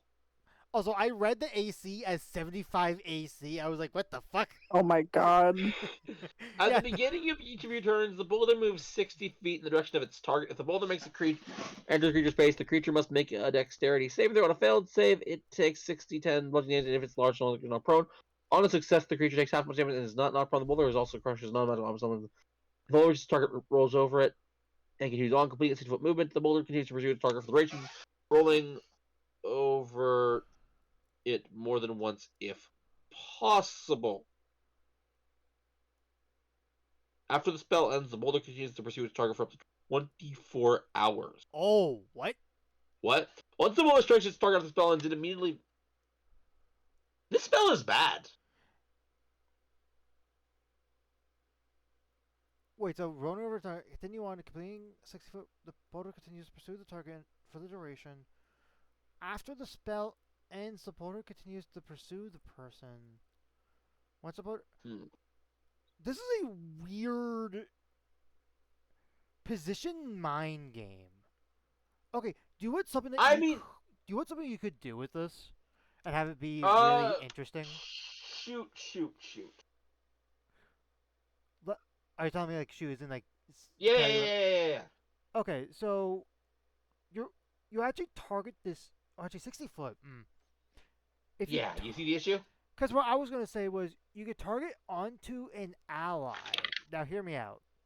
You target your ally that's very like fast moving. I'm talking a monk, barbarian probably could work as well. And your movement has has the boulder go through each of the enemies. You know what I mean? We have a problem with my scenario or the spell. With your scenario. Okay. Ty, let me double check before I bullshit you. Boulder has blah blah blah. No, never mind. You're right. Yeah, it's weird. Yeah, never mind. I'm wrong. I'm not saying my way is the strongest way. No, but you're not wrong. The issue with this spell though is it sucks. Like we're a 7th level spell. Yeah, I'm trying to think of what other 7th level spells wizards have. Heck, I don't even know I don't even know. It doesn't matter. It doesn't matter. That's not the point. That's not the point. What is the point is a 7th level spell should not be this easy to avoid. Yeah, because actually, and I don't know. It's 8 foot in diameter, not okay. I thought it was tall. While it will pursue them for 24 hours, if they have a flying speed, it could just stay in the air. Not even that. Although that's another point.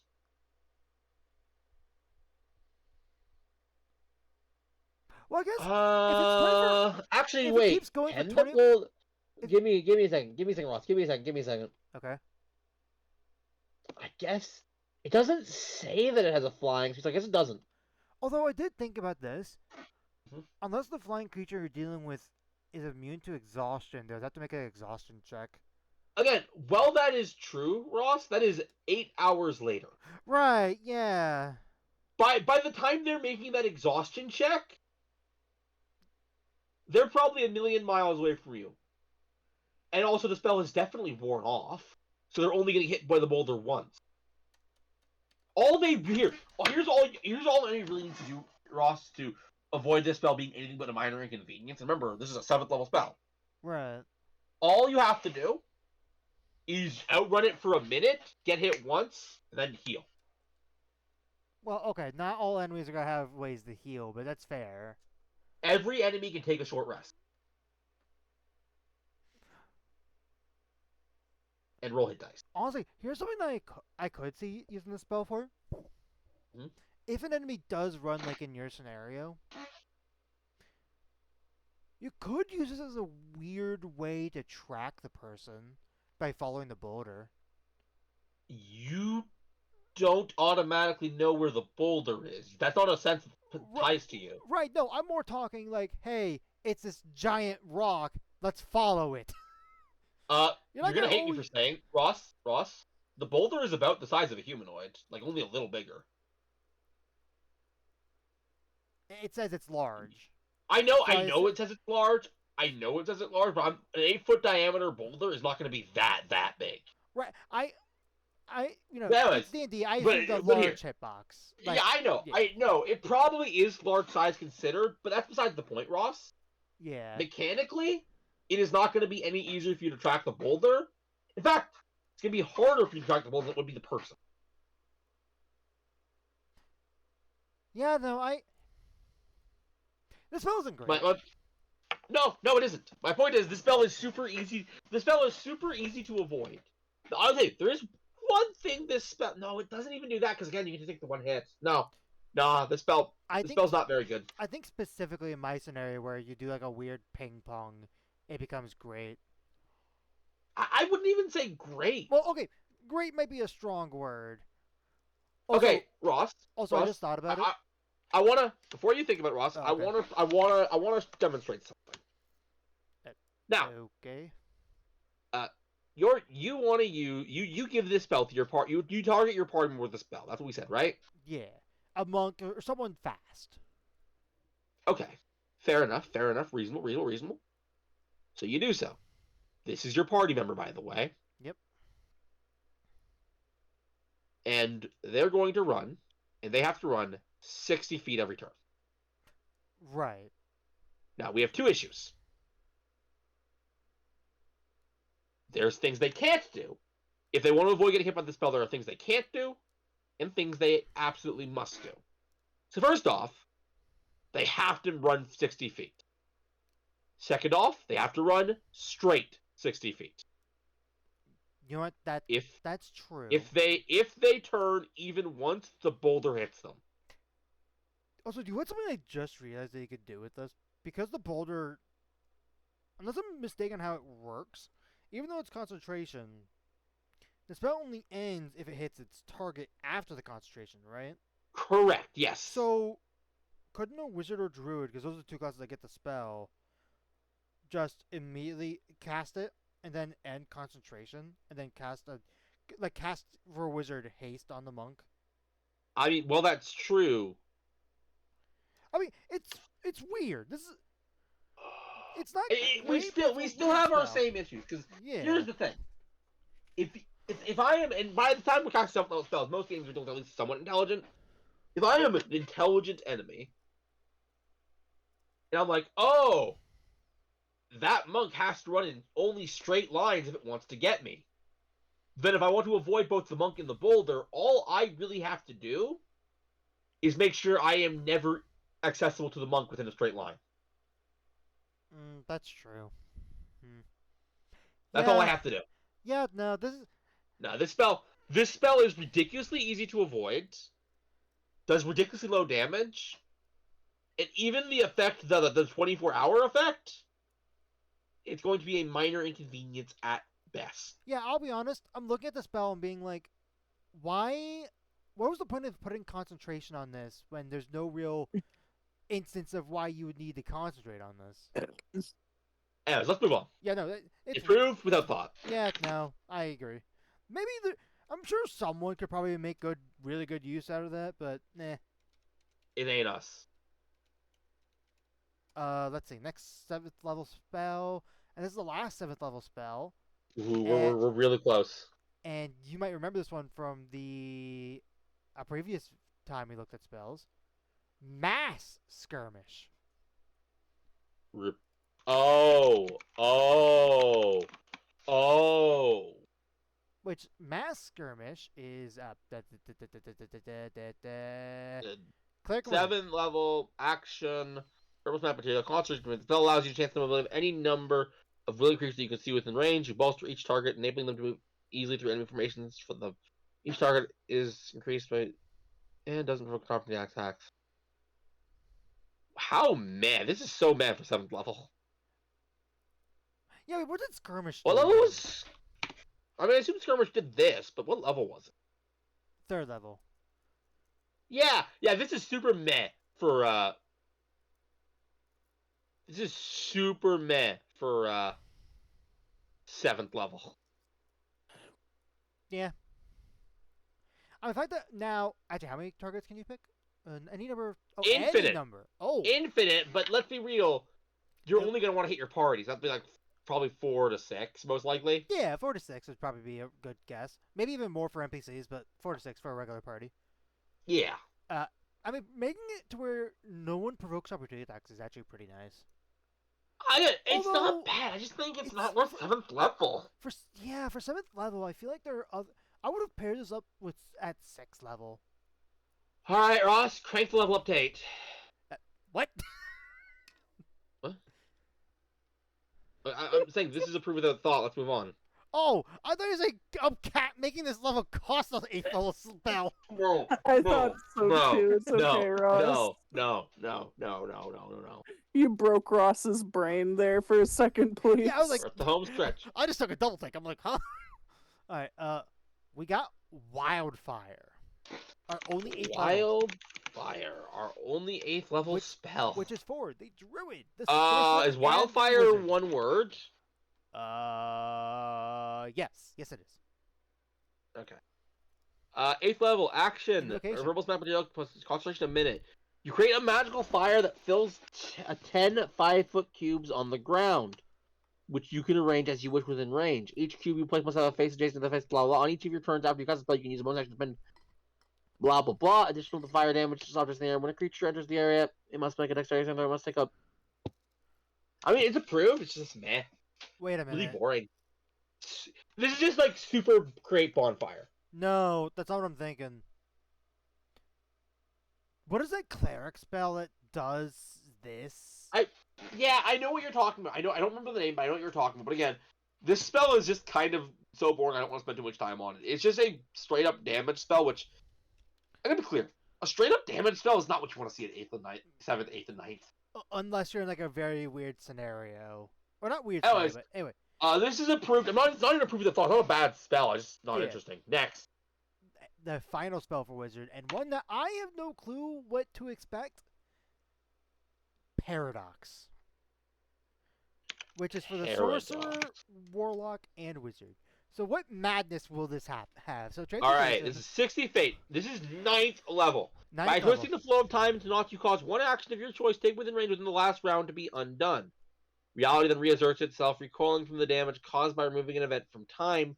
The direct effects of that action, such as damage dealt by attacker, are undone, but the indirect effects, such as creatures choosing to move to a different location, are not. The creature that took the action takes 10d8 psychic damage as it copes with its history being modified. That's it. Yeah. I will say, So it's a complicated spell, but it's a 9th level spell, so it's fine. So here's my question for you. Mm-hmm. Reality research, removing the damage, direct effect. Would this work on legendary actions? Like if an enemy Yeah, uses a particular legendary action? Yeah, it would. Alright. That could be very big. But here's the thing Well, as I would keep in mind, it would probably give the resource back. That's true. We also gotta consider the fact that this spell is fighting with a lot of really good spells. You're not wrong. I will say this spell is fine. I will say it's a little underpowered for 9th level, but it's fine. I'm gonna approve it. Yeah. And I'm gonna say that we have looked through the entire wizard spell list. Indeed, we have. Yep. Next time we will look through some other spell lists. In fact, Ross, how about I show them what spell list we'll look through next time? Right now. Just don't look at this. Don't unsee this. Unsee that wheel. One. Anyway. I believe this is the one we're currently using. Yes, I believe it is. We're gonna look at any exclusive spells for the martyr. I mean, again, it's not really important. It's just spells. It's just spells, but alright. Alright. Thank you guys for watching, and as always, stay tuned for more. Alright, we'll continue for martyr. Yeah. Hey guys, welcome to more spells. We're looking at the spells that are accessed by the martyr, and I am going to have I want to start this off by saying, we gotta take a look at these, especially for the ones that are like flat out only for martyr, because that's them telling us that, hey, these spells specifically, they are so good that they want you to sacrifice your HP in order to cast it. That's Ross, my thought process. I mean, let's start with Ross. I entirely disagree. I think because for the martyr's case, health and spell slots are just the same-ish. They're not unequivalent resources enough for it to be a they want you to. That being said, we've already discussed how you feel about the martyr in our video on it. So yeah, check out the martyr video. Anyway, we have Boomerang, which is for the martyr, the cleric, the paladin, and the sorcerer. So what do we got? So it's an All right. action. What was it? 30 feet, Uh, Dicey? An action, 30 feet, verbal somatic, instantaneous. Also level Uh, 1. a, yeah. A Alright. dizzying ring of sparks launch from your outstretched hand and ricochet back to you moments later. Make a ranged spell attack roll against creatures in range. On a hit, you deal 3d6 radiant. If this attack misses, you can repeat the attack roll against the same target once. Okay. Hmm. When you upcast, Ross? you deal an extra D. What's up? When you cast a spell using this, like the damage increased by 1 above using a spell. So throws all the the first target ricochet the second target of your choice that you can see within range. If you cast a spell using this damage on normal hit, if you cast a spell using a spell slot at 5th level or higher, the ring can ricochet to a third target first. So So this is a no matter how many weird. creatures the ring ricochets to, you can only repeat the attack roll against one of the spell's targets. Thanks for specifying that. Yep. Ross? That's the same specification as Chaos Bolt. What's up? I have a thought. I believe you all have thoughts, Plebes, but what's up? Eth doesn't. Your words, not mine. This spell's wording is redundant. What part of it is redundant? Here, Ross. I'm going to do a demonstration. So, you read the spell as it is, right? Yeah, like you make a range attack. So, yeah. And then yeah. If I took away this sentence and replaced it with this attack, you have advantage for this attack, what changes?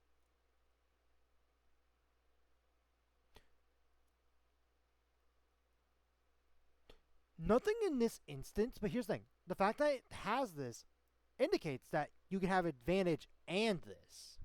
That is correct. That is correct.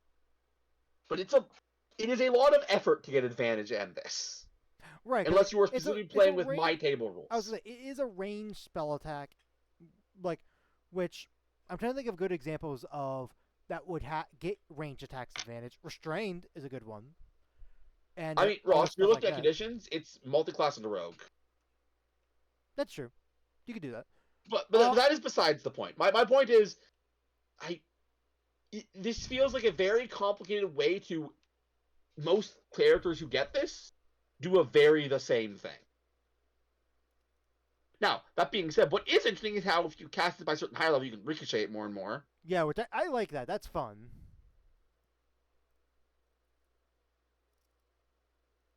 But yeah. And giving it some thought, it does change. It does change. This spell is a really good upcast spell. It is. Because it is a very different. Because where I say it's redundant, the fact that this wording is the way it is very different once you upcast it. Because on a hit, you deal damage, you don't have to repeat it. You can only repeat it once. It means that, in theory, you can repeat it once for any of those ricochets. You're right. Anyways, all that said, this spell is approved. At the very least, this is a reliable hitting spell. You'd probably hit a good number of times. Yeah. Next. And it's balanced with the fact that it's stuck at that 30-foot range around you, or at higher levels of the enemy. I don't think it. I think this spell. I'm not going to change it. I'm not changing it for the record. Right. But I think this spell would be fine if you up the range a bit, 60. Fair enough. Anyways. Next one, which I know is a Martyr exclusive, Burnt Offering. Burnt Offering. Like so. Wait, let me scroll back up to the spot on the page. There you go. We got an Abjuration Ritual spell. I forget if Martyrs are ritual casters, but let's see. A casting time of 10 minutes. A verbal somatic material, a pyre and slain animal, lasts 24 hours. Okay. By burning animal corpse. Constructing a pyre and burning an animal's corpse, you court the favor of the gods. For the duration, while you are wearing armor, you can add your wisdom modifier instead of your dexterity modifier to your armor class. Oh, at higher levels, if you cast a spell using a special, you can also reroll one saving throw you make during the duration. You can choose to reroll. What? So saving throw after you roll the die, but you must decide before the what? This is weird. This is really weird. Well, Yeah. Okay. here's Before my we even get to our before Okay. we even get to balance stuff, Ross, this spell is bad. Not in the balance means, not in the mechanics ways. It's just bad. Which, you know what? How fitting for something inclusive to Martyr. here's my question though. Mm-hmm. Mechanically wise, when it comes to mage armor, that's not counted as you actually wearing Mage armor is not armor. No. Okay, so this doesn't work with mage armor. Although you saw No. where I was going with that though, right? I did. Which So, that would have been cool. all right. So first off, here is my question. And I see why they're a ritual spell now, because it's stupid. Yeah. If you were more reliant on your wisdom than your dex, and you wore armor that would add your dex modifier, why would you ever not cast the spell? Right.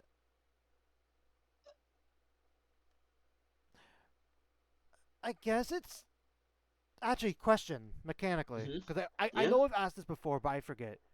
When it comes to ritual casting, is it always at the lowest level, or can you ritual cast it as an upcasting Ritual spell? casting is always the lowest level. So you'd have to use a spell slot Yes, correct. in order to In order to get this stupid effect, and honestly, it's a stupid effect. I'll tell you why. Because this is the first time I've ever seen a spell where it literally does something completely different at a higher level. Yeah, It's also not even that good. this literally just do you know what this gives you? Mm-hmm. Indomitable.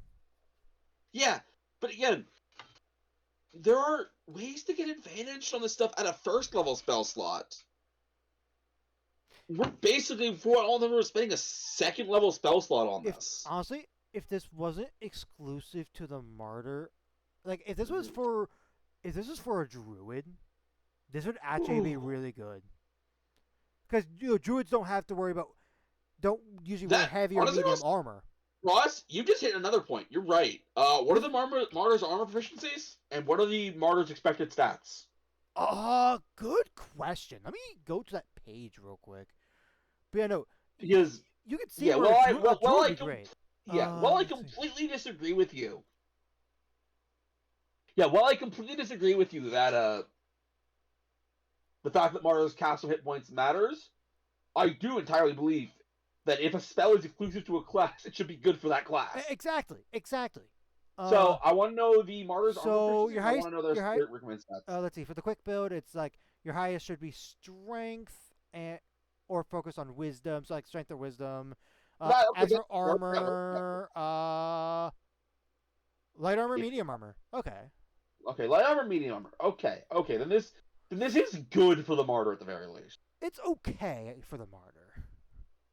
I mean, let's be clear. As long as you have the ability to ritual cast, there is no reason to ever not cast. That's a good question. Hold on. Where would it list? Would it be under spellcasting? It would be under spellcasting, yes. What are spells?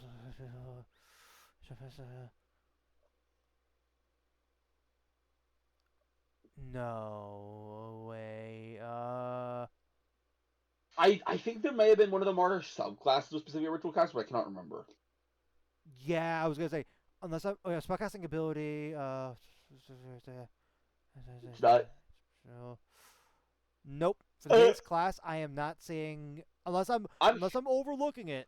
I will say this, Ross. I'm going to say this, Ross, just so you don't spend too much time on this. Because of the spell's duration, it genuinely doesn't matter that's a ritual spell.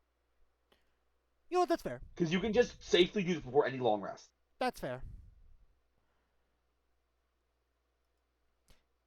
But no, So here's the issue. I don't have a balance issue with this spell. it's just not good. Like I want to have a balance issue with this spell. Because I don't want to allow this mess, but I can't. Which means approved without thought. yeah, I will say this. No, I can't. I can't give it the approved without thought because it's not bad. Right. Not really. If you can cast this, and it's good for you, if you're a martyr, which you should never play as, you should cast this. Yeah, no. So I Again, think like Ross. Yeah. New category. Okay. Reluctantly approved. Reluctant. Do you know how to spell reluctantly? No shot. I don't trust that Ross doesn't spell any of the words I tell him to spell. Reluctantla. That was. Wow. You really messed it up at the end there, Ross. Wait, did I? Damn it! I thought it was Yeah. right. Yes, Damn it's ENT and it's LY. I did say LY. I heard LA. No, LY. All right, well then it's just ENT. It's fine. Yeah, it's not important because these are your notes. Anyways, Yeah, point no, is, I'll say this. This is a great spell for druids. I would argue for the right build ranger. For the right build. I'm gonna say no. Druids have other options. Druids have other options for AC boosting. But yes, none as a ritual. You're right. You're right. Stop again. I'm gonna say the doctrine of the ritual isn't important, Ross. Right, I know. The second you last 24 hours, who cares about a ritual tag? Who cares about what spell level it is? True. Now, Anyways, here's move like on. a question for you. Okay. Because how small the list is for spells, I just went alphabetical. So the next one would be second level, but the armor first. Do you want to go back to... Just go with whatever order you have set up, Ross. Okay.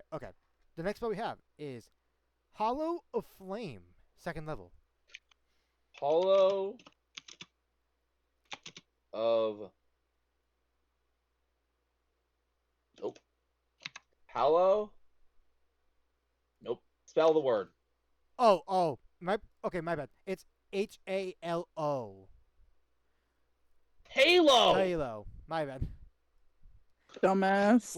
Which this is for, of course, the martyr, the cleric, and the paladin. Why am I not surprised? Alright, Halo of Flame. What do we got? So, It action, is self. instantaneous, one action, a 10-foot radius, 5-foot wide ring. A ring of flame ignites above your head and then springs outward, coming to rest in a burning circle. The circle is composed of a 5-foot wide line of flame, curving to a form of 10-foot radius, a ring around you. Each creature in the area must make a dexterity saving. On a failed save, the creature takes 46 damage or half as much on a successful save. This is ridiculously boring. Yeah. Yeah, no, it's cool. It's great that a paladin gets us for good area control. I don't even think this is good, Ross. I don't even think this is good damage for a second level spell. I think it's fine damage. Here, give me a second. I want to look at something. I'm gonna look at the wizard spell list for my own sanity. I know these aren't on the wizard spells, but for my own sanity. Right, like just taking a look at what second level spells can do. So I'm looking for Agonizer Scorcher, I believe, is an area effect spell. It sort of is. It does 3d8. Yeah, 3d8. Alright, what else? What else is a second level area of effect spell? Cloud of Daggers is 4d4. Yep, we know that one. Which is a lot more damage. But it's also a very small area. 44 versus 46? No, that's... You know what? That's a fair point. That is right. It is more damage, technically. Flaming Sphere. And this is concentration, but it theoretically could do more damage. Anyways, this is it. This is the...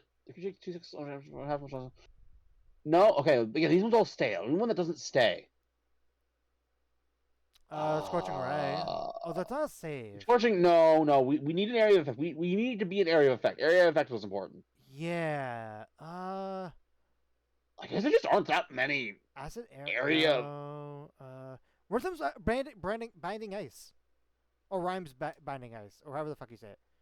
Rhymes binding ice. Yeah, that is. This is super comparable. And it's 3d8. Which. So okay, how does 46 and 3d8 compare? I think 46 will have a slightly better average. I think. Let me pull out a calculator. 46 is total. If you max roll on all of them, 24. Right, that's what we're looking for though. So it's 3.5 times 4. Oh, so the average of this spell, the Hollow of Flame, is 14. Halo of Flame. 14. Okay. And then it'd be 4.5 times 3. 13.5. So it's like a 1 damage difference. Okay, so with that in mind, the spell is just boring. It's not bad, so it's proved. Yeah, I agree. It's just boring. Like, I'm serious. I'm like, it's just straight up damage, straight up fire damage. Yeah. It does literally nothing else. Okay, what's next? I actually don't know how to pronounce this, so I'm just gonna spell it out for you. It's IND. IND. EMN. EMN? Yep. IFY. Indemnify? Yes. what he said. Which To be honest, I'm just reading this word. I have literally never heard this word before. yeah, I've never heard of this word either. That's why I was like, I don't know. But that's Alright, it is a bonus action first level necromancy. Who gets it? This is for the Martyr and the Necromancers. So this book exclusive, in a sense. Verbal somatic material, But it's drop like of blood, concentration not for an fresh, hour. so it could be anything. First You level, fling a drop of blood at a target you can see with a range, marking them for wrecking. The target succeeds on a con save. On a failed save, they take 1d8 radiant or necrotic damage. When you choice, whenever you lose hit points for the duration of the spell early. Wait, what? Wait, what? Wait. On a failed save, the target takes a d8 radiant or necrotic damage. Whenever you lose hit points for the. Oh. Oh.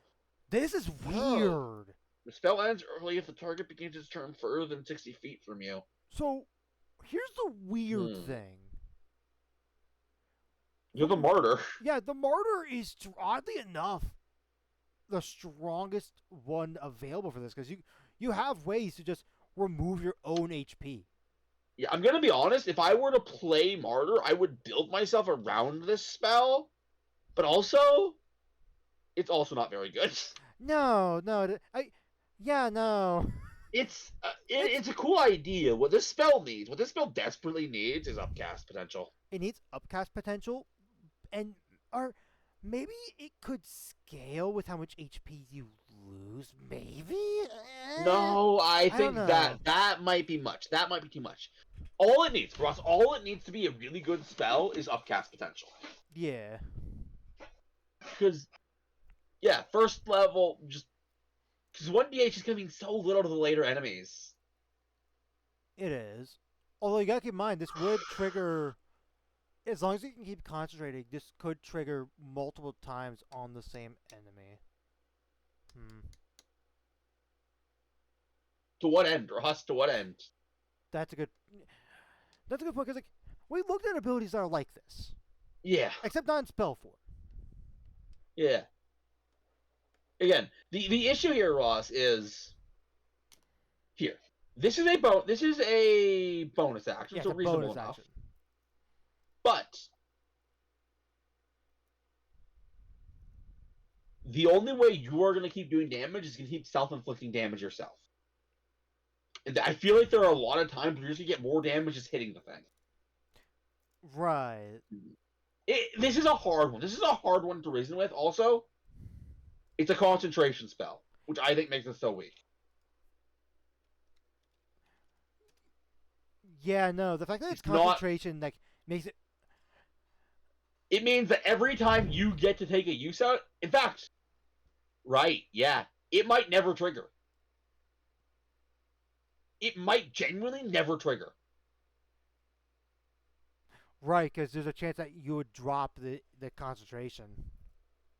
Or That's proof without thought. Actually, no. For Martyr specifically, I remember this. This is actually one of the good things about Martyr, or decent things about Martyr. The damage that they self-inflict when it comes to their either casting a spell or their weapon attack. Again, this is part of why I said make this is a concentration check. This is why I said this is good for the Martyr, but Necromancer, on the other hand... Oh, yeah, no, I don't understand why the Necromancer gets this. Anyways, this is a proof without thought. It's just not a very good spell. Even with the Martyr buffs, the way Martyr buffs this, it's not good. Yeah. A proof without thought. I think it's cool at the very least. It gets cool points. This one I'm surprised you haven't covered, but we haven't. Instant replay. We've covered. We've talked about it. Not during the Wizard, though, apparently. No, not during the Wizard. We did talk about it. This is for the Martyr, the Bard, the Paladin, and the Ranger. What do we got? Bonus action, minute. Next time. The next time you miss a creature with an attack before the spell ends, you can instantly reset yourself in the moment repeating the before the attack and repeat against the same target. That's it. Right, which now I'm thinking about it. Wait a minute. This is sure it's bonus action, but this is. Am I crazy for saying this is another weird way of just doing True Strike? In a sense, it's just. Again, this is just advantage with extra steps, but again, you can stack it with advantage. Yeah, advantage of extra steps, but yeah. I'm gonna approve it. It's not a bad spell, but I don't like it. It's boring. Agreed. Which he seems to have been the consensus for the Martyr spell list so far. We got 2 last spells, and they're both 3rd level. First one, Okay. and I believe this is exclusive to Martyr. Pillar of Salt. Just like our feelings on the class. Anyway. Pillar of... You've been holding on to that joke for a while. Actually, yes. I actually have been, because, God, that's funny. Anyway. Alright. Pillar of Salt. Let's take a look. Action, 120 feet. It is verbal somatic, drop of lint oil, a pinch of sulfur, and delivered by the divine not to a point you can see within range. Each creature you choose in the defend from raise must make a constitution saving throw on a failed save. That's such a creature takes 76 necrotic damage or half much. If this damage ceases to... We look at this. Did we look at this? Yeah, we looked at this. It's just a generic damaging spell. I don't like the fact that it's such a small radius. 10 feet. Yeah, we're gonna move on.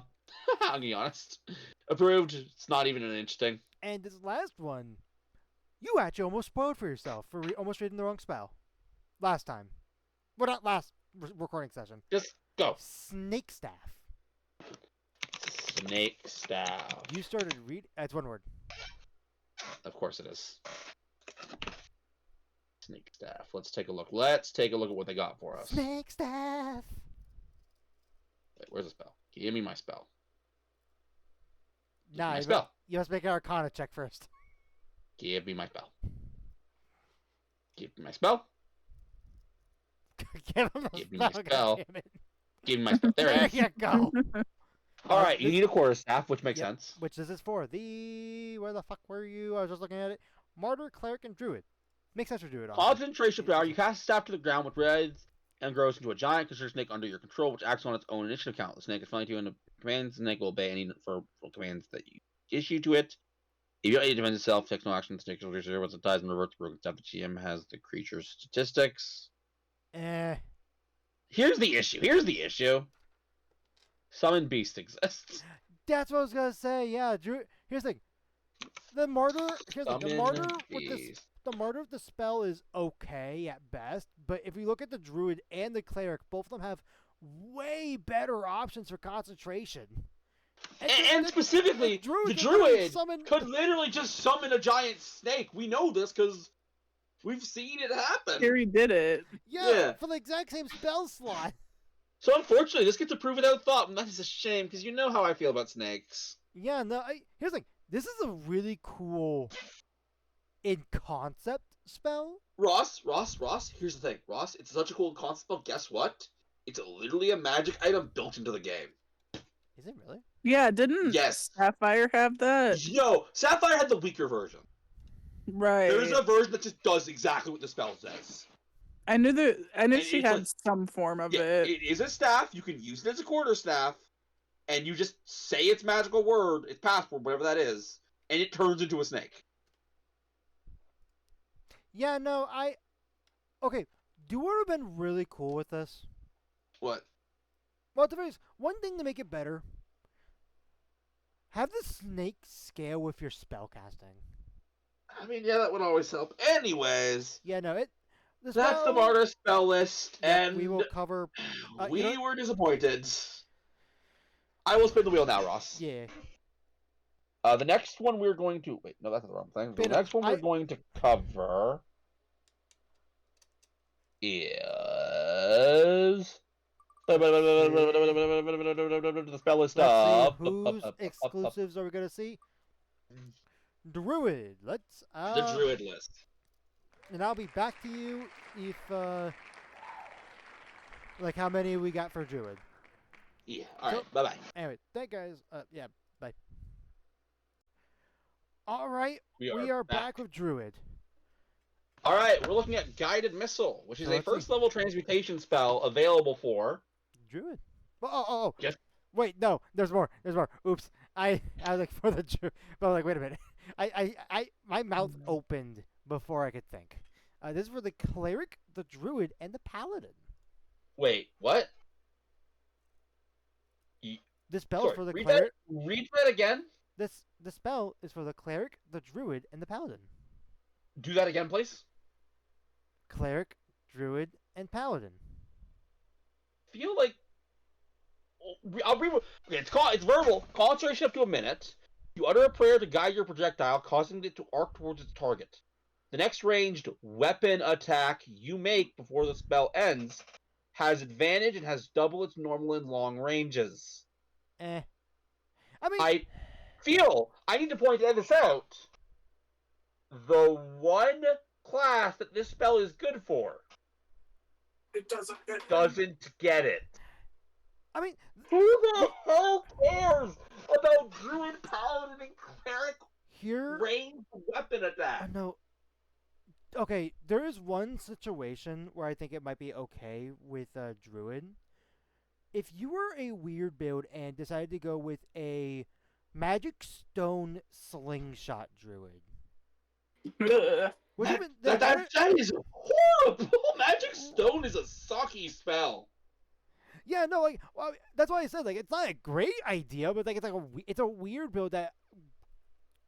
It's a niche combination that could work. Although Let me take a Ross before you say. Let me take a look at Magic Stones.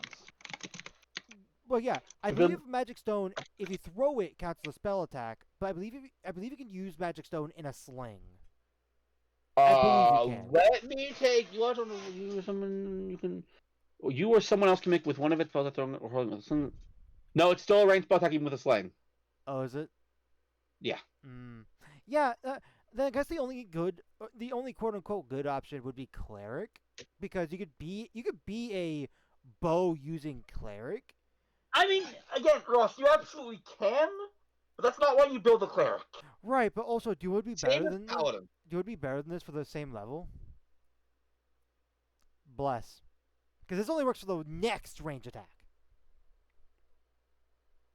Again, you're right. That actually makes it suck even more now that I think about it. Yeah, no, this is not good. Yeah. This is Ross. You know what this is? What? And I hate that I'm saying this is True Strike. It's a slightly better. It's 2024 True Strike. No, it's not 2024.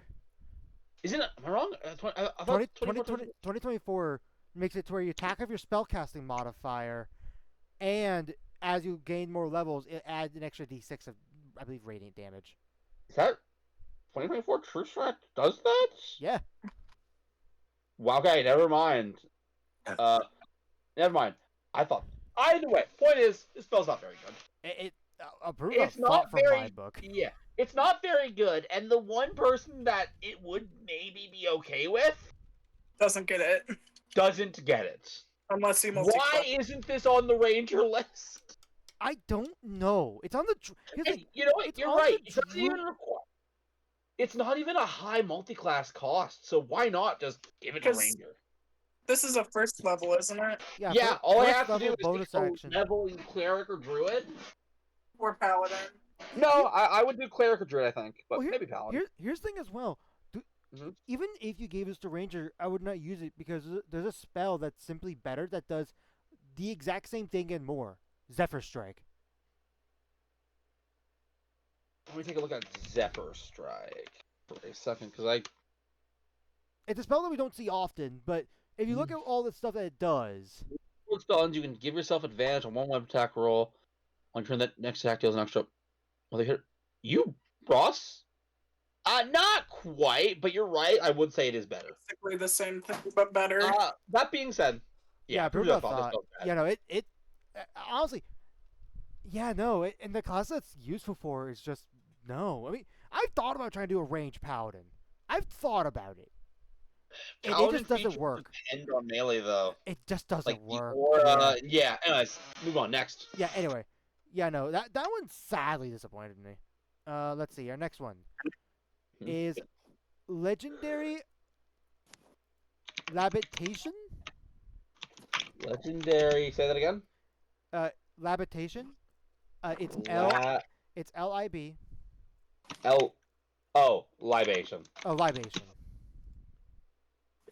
Thank you. Which this is for. Here you go. The Bard, the Cleric, and the Druid. So what do we got? Name alone the bonus action self. Non-material, non-costly component, non-consumable. Sorry. Yep. You speak a word of power, and your container fills with a drink of your choosing, which can be imbibed as an action. The drink is delicious and satisfies the drinker's thirst for the next 24 hours. Fill them up for 1 hour. After consuming the liberation, the drinker has advantage on saving those it makes to avoid or end the frightened condition on itself. If the drink is not consumed within an hour, it loses its magic and turns into a mundane, flavorless water. A creature can't have more than one legendary libation in any given 24-hour period. Meh. Cool, I guess. It's just meh. Like, there is an argument, hey, but the fact is, it only saves you against one condition. Yeah, but there are a good number of times where that condition, like if you're facing against a dragon, as soon as you make the save, you can't be frightened for the next 24 hours. Or maybe that's not all dragons, or like I know some creatures have that condition part to it. Here, Ross, I want to ask you a question because you made a point. I have a counterpoint to you. Right. Well, it's true that you can't be frightened by that dragon's frightening presence again for the next 24 hours. Really, how often are you going to fight the same dragon in 2 different times within the 24 hours of each other? True. Unless you're in the weird scenario where either the party is like runs away from the dragon, or the dragon runs away from the party. Unless you're that doesn't happen very often. That you'd actually chase it. And I feel like if you're in the point where you're chasing the dragon, I don't think you're going to be concerned. Right. My point in this is, I don't think I want this spell. I'm not going to say approve without thought. It's not that bad. Yeah, no, it's not that bad, but it's like it is close. Especially, here's the thing: what makes it tough is bards, clerics, and druids are so limited on like what cantrips they have, to where this is a genuine like thought. Like, do you really think you would want honestly, this? It's why I think this is silly that it's a bonus action. This is not a spell you cast in combat. Yeah. Or, a dragon is coming. You know it has frightful presence. You cast this. I guess something weird you could do. Maybe you could, after drinking a potion, you could use that same bottle to cast this in. I guess. Even then, Ross, that's still no cost, no consume. We don't care about the bottle. That's true. The spell is fine. It's like All right, we're gonna move on. Yeah. Because it's not even worth. Like, we're giving too much thought to this spell. It's not worth that much thought. All right. It's been a hot minute, but I know we've talked about both of these, I believe, because they were on an extra spell list. Okay. Mandy's Enchanted Carriage. We have. I forget what these exactly do, so I think it's still good to give them like a full cover. But I remember we had seen at least one of these. We have looked at these, yes. So. It is a 4th level transmutation, which is learnable by casting times a minute. It's for Mandy, Billy and Mandy. Here you go. Enchanted Carriage. Only the witch and the druid get the spell. Okay. You transform a vessel into a large magical carriage complete with reins and 2 quasi-real horses. The carriage is luxurious and carries up to 6 passengers, 4 within and 2 at the top. The coach seat creature within the carriage have total cover makes no effect, but can see at the superior when it's well seen. The coach seat creature can control the carriage, which has a speed of 100 feet and travel 10 miles an hour, 30 miles at a fast pace. Spell's duration varies depending upon where and when it is cast. If it's cast on location where time passes normally, the spell lasts until the spell clicks midnight. However, elsewhere the spell lasts for 24 hours. When the spell ends, the carriage occupants are ejected into adjacent unlocked space. The carriage, right. It's basically that's the weird point you were talking about with the midnight bell. I remember you made a comment about that last time. It's fine. It's approved. Yeah. Like, again, I don't want to spend too much time on spells we've already looked at. Yep, and this one, I don't even have to look back on the extra list I made. Mandy's Feral Follower. That was one we have not covered. Yeah. And this one is minute. Also for the witch and the druid. Minute, 30 feet, verbal somatic material, small servant spell. Don't care. After spending the casting time singing a song, have fun with that. You touch a smaller beast. The target must have intelligence of 3 or less. The beast then transforms into a human with the statistics of a common and appearance of your choosing. They are friendly to you and your allies, have a basic understanding of simple, unskilled tasks, and can understand the languages you speak. But they don't speak. They are clothed in common clothes, but have no other equipment. In combat, the commander rolls their own initiative and acts in their own turn. They behave as though they are dutifully employed by you. Spell's duration varies depending upon when and where it was cast. If cast on a location where time passes, normally the spell lasts until blah blah blah, elsewhere the spell lasts for 24 hours. The transformation lasts for the duration or until the target drops 0 points or dies. When it reverts to its true form, the creature returns to the number of hit points it had before it transformed. If it reverses any system damage carries over, blah blah blah blah. Says creature. This is Are you sure we unseen haven't? certain next steps. Are you sure we haven't talked about this? Because this sounds very familiar. I think we have talked about a similar spell in another book. Maybe. So I will tell you my stance. It's fine. It's fine. Yeah, it's fine. Wait, we have talked like this because I remember making this comment that I'm about to make. This is 4th level. Right! The other book This was is 2nd 4th level! level. The other book What? was 2nd level! It was, I think it was part of Heliana's.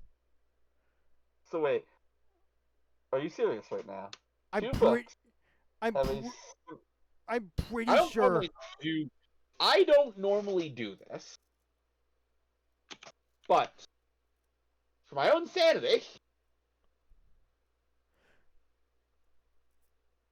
sources. I believe Nope. it is either Heliana's or Obajima's.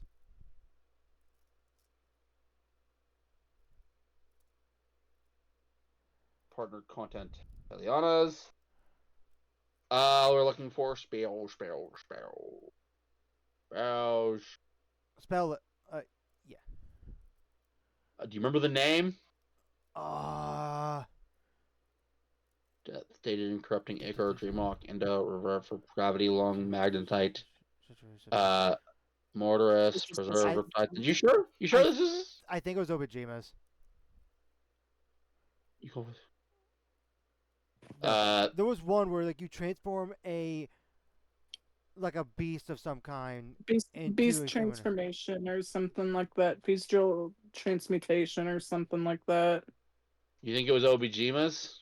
I think it was Obajima's. Let's take a look at my buddy Obajima. Because if we had 2 spells that were this utterly similar, beast transmutation. Yeah, that. Beast of Yes, human it is. I knew this It is looked the so same spell. Oh. And so last time I said it was. This isn't worth a 2nd level spell, so this is definitely a 1st level spell. So now that we see the same spell as a 4th level spell, and you're right, it is the exact same spell. I knew we had this. I feel like I know we had this conversation before. So last time I said this is a 1st level spell type of thing. So Ross, do you think my ruling changed? No. No. God, no. So looking at it, let's see. How long did this one last? This one lasted an hour, so I get it. Yeah, this one lasts for 24 hours. But I maintain. I don't care. I don't care. That. Unseen Servants. Yeah. Unseen Servant is a ritual spell. Yeah, which sure druids don't get access to, but still, But what's there are more plenty of ways important to about get that it. is it's a 1st level spell. Yeah. Point is, they expect you to be able to cast Unseen Servant as long as you got 10 minutes free. Yeah. So yeah, no. Please, any more 3rd-party books? Stop trying this. Stop trying. I better not see this as a 9th level spell in the next book we look at. God, I would fuck. Well, math. I should be honest. Math says I'll see it as an 8th level spell. Probably. Because doubling. It should be a 1st level spell. We saw it as a 2nd level spell. Now we saw it as a 4th level spell. So next we'll see it as an 8th level spell, and after that we'll see it somehow as a 16th level spell. Anyways, God. approve without thoughts. Yeah. No. God. I cannot believe. Yeah. Because I'm They honest, just copy-pasted it. because as soon as I started reading this and I had the reaction, I'm like, I had this reaction before. Yeah, I was like, as you were reading it, as you were before. reading this, I'm like, God, this sounds so familiar. But I'm like, we definitely didn't cover this spell. Anyways, Anyway, all right, next. Next one, and go. Speaking of Owajimas, this would be a cool spell to give to that druid. Petal Storm. Petal or pedal? Like ET It- or ED. It's a ET. ET Petal. phone. ET. Yeah. All right, I'm going all the way back up the book. Petal Storm. Yep, and this is for where are you? Petal Storm again. Witch and Druid. They like give the two. Those two Verbal classes. somatic material. Blah blah blah. No consume, no cost. Concentration minute. Unoccupied.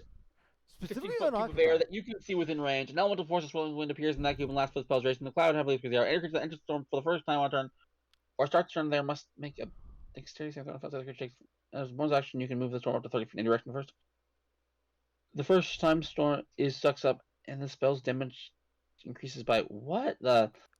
Wow, this is convoluted. This is way too convoluted for such a pathetic amount of damage. So okay, if I'm understanding this right, you move it and it isn't like an instantaneous thing. So like anything that's like in the way, any like debris basically, it'll increase the damage.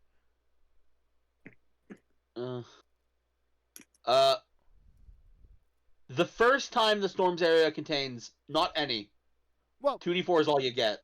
Still, you pick That up means debris. the second and, level spell does 5d4 damage. Yep, and could you remind me about the spell, Blade, Clouded Daggers. Cloud Daggers. Remember that spell. What level is it? I believe it's first level. Second level, it is 44. It is second level, Second level, 44 with 44. no save. And here's something that's interesting about this. Mm-hmm. If it didn't include the fact that you can move it, this would be garbage for one simple reason. Yeah, unoccupied. I know. Yeah, I know. the fact that so this isn't gonna do damage immediately. You are right, and that is my issue, honestly, Ross. And it's a save versus the Cloud Daggers, which is guaranteed. I'm gonna be honest, Ross. This is avoidable. This spell is super avoidable. Yeah, it absolutely can be. I don't even think it can be. It is nice for Druid because you gotta keep in mind the other concentration spell that allows them to move at this level is Moonbeam, which can do more damage. It requires your action to move it. Again, I don't disagree with you, Ross. If I were an intelligent bad guy, which I always have to think, the bad guys have at least some level of intelligence. Right.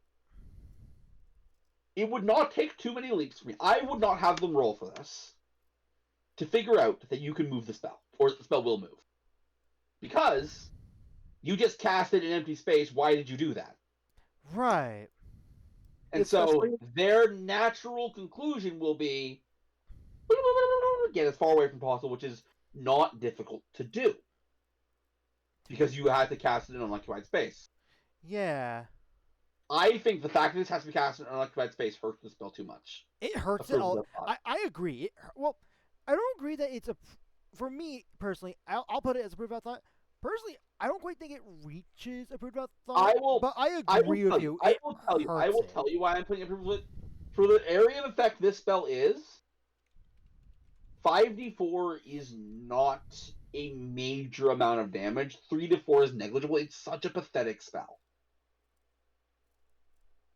I would have made it at least D6 if I was making this spell personally. Maybe, I don't know. Anyways, maybe or more D4s. Approve without thought. Let's move on. Yep. We got the one that I was worried about. Okay, what is it? Also, I don't know if you know how to spell this. Psychedelics. Psychedelics. I do not. It's a PSY. Yep. CHE. Yep. DEL. Yep. ICS. Thank you. Why was I thinking there were two L's in psychedelics? It's a hard word. That's a harder word. Yeah, it's a hard word. I don't blame you for. So Anyway, this is for okay, the Ross. witch, the So bard, the druid, and the ranger. before I get to anything, Ross, you told me before we even started filming that this spell concerns, and I think you said it was based on the name. It was just the Yeah. name. It doesn't do what like. No, I don't. What is Ross, that? Is the name I of the want to body? know what the name made you think. We're not there. Pretend you've never read the spell. Basically, like drugs that made you crazy. I know what the name. I want to know what was worrying you. It was literally that. It's like the fact that I didn't know what this spell would do. Okay. In the vein of, with it just being called that. Like, I have no hint All or right. anything. Of Okay. what, Gotcha. you see All what right. I'm saying? Yeah, I got you. First level, self 60-foot, non-consumable, non-costly material lasts a round. Yep. For a moment, the colors around you shift in a rainbow swirl before coming to rest far from their original hues.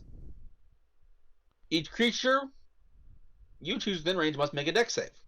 On a failed save, they got disadvantage on attack until the end of its next turn. Additionally, the colors of all creatures and objects you choose within range change randomly and remain brightly unnaturally colored for 1 hour. That's fine. Yeah, here's what I wanted to point out with this spell. Okay, point it out. 1, 60-foot radius is massive.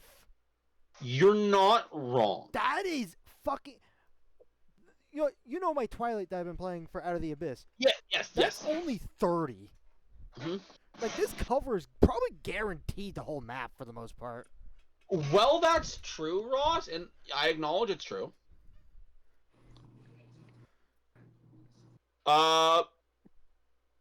This spell doesn't do much. Oh, no, it doesn't do You're gonna much, say but it's still crazy. You're gonna say disadvantage is big, and you're right, disadvantage is big. It can be.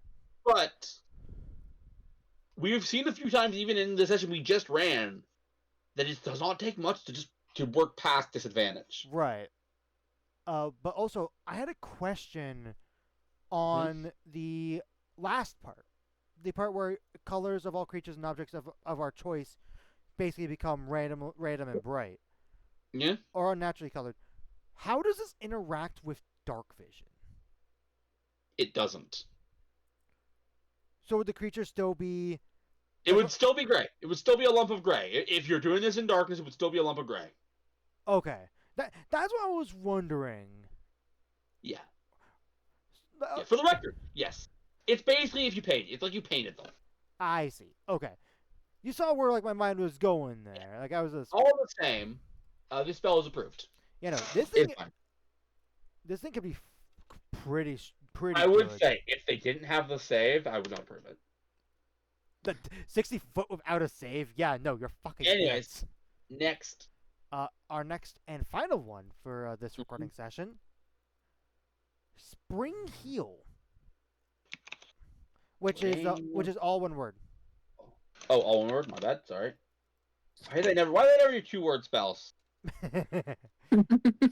Alright, I'm gonna take a look at Spring Heal, which is a transmutation cantrip.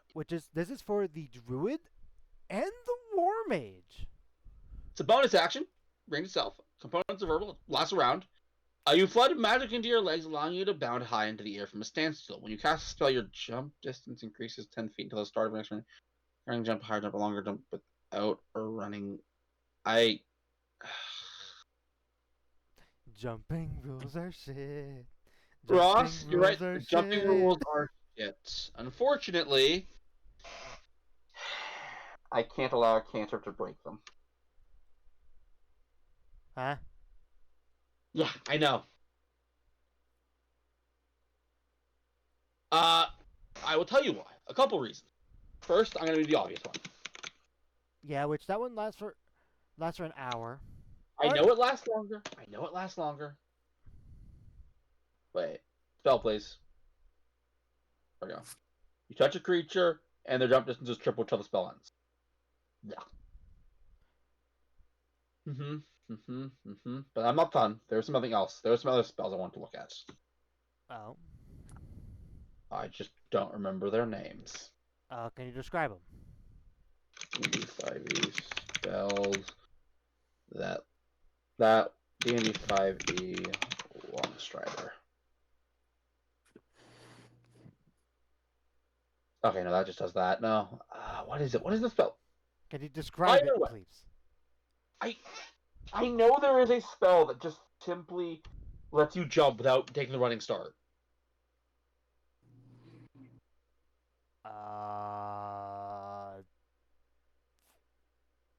I'm maybe I'm crazy. Yeah, wait. I'm struggling to think of one. All the same,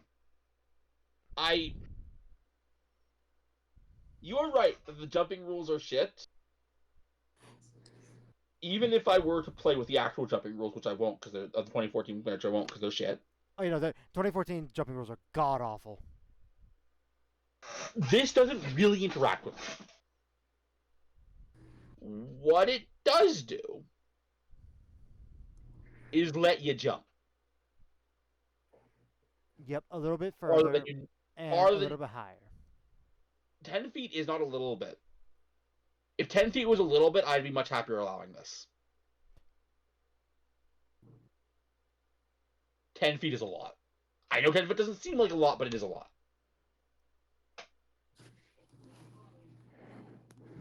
Here. You know what? Here.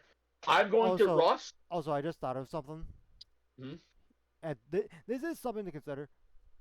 There's no usages for the spell jump and the other long strider. You're right. You're right. Yes. Because this is only on this... self. You're right. My issue is not that. Here, Ross. Right. I assumed it wasn't, but like it's just something that I just noticed. And let's take a look at if a character has 15 strike. How far can they jump? What did they do for calculating for jump distance again? Jumping 5. I will remind you. For 2014, it is so dumb. So it's like okay. Yep. So I will go to a jumping and I'll go to the rules. Thank you. Jumping. So a long jump. So a long jump. You cover a number of feet up to your strength score. Up to the score of it.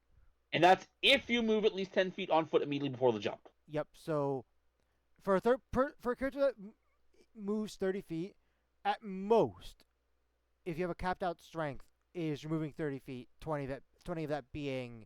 I said 15 feet. I said it's 15 strength score. Right. No, I'm just saying like what the maximum is. For this, it would be 15 feet. You're moving 25 feet overall. I'm not asking about the spell. No, I'm not saying for the spell. You have to move 10 feet, and then the jump is 15. I just asked how far they could jump. That's all I asked. Okay, 15. Sorry. I am sorry. I don't mean to get hard on you, Ross. I am sorry if I'm coming across that way. But I am getting to a point. Okay. So, you add 10 to 15. That adds a lot of it. Now you're jumping 25 feet. You are jumping most of your movements.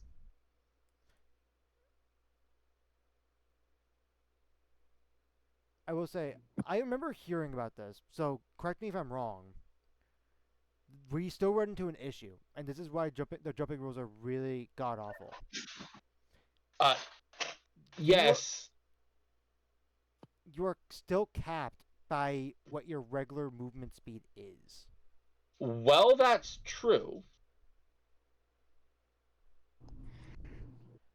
Because you'll notice the jump distance. Well, that's true. Notice the sentence, and you can make a running high jump or a running long jump without a running start. You know what? That's true. And you know what? That's what the 10 feet is compensating for, is the fact that you don't have to do like the running start. It's still taking that movement. But Ross, this is added on top of. There's no compensation here. This is you're jumping 25 feet from standing.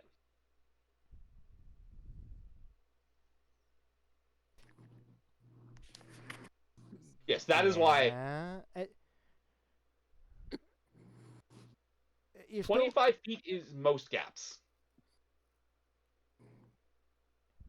I guess that's true. Like you could be like on the very edge of a cliff, or not cliff, like a ravine or something, Yes. and you can make it across. But even then, that scenario does not come up that often. Like this isn't gonna prevent you from being hit with opportunity attacks.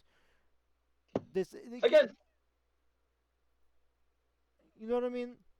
again, Ross, I get what you're saying, but the scenario would still come up enough that this, as a cantrip, is game breaking.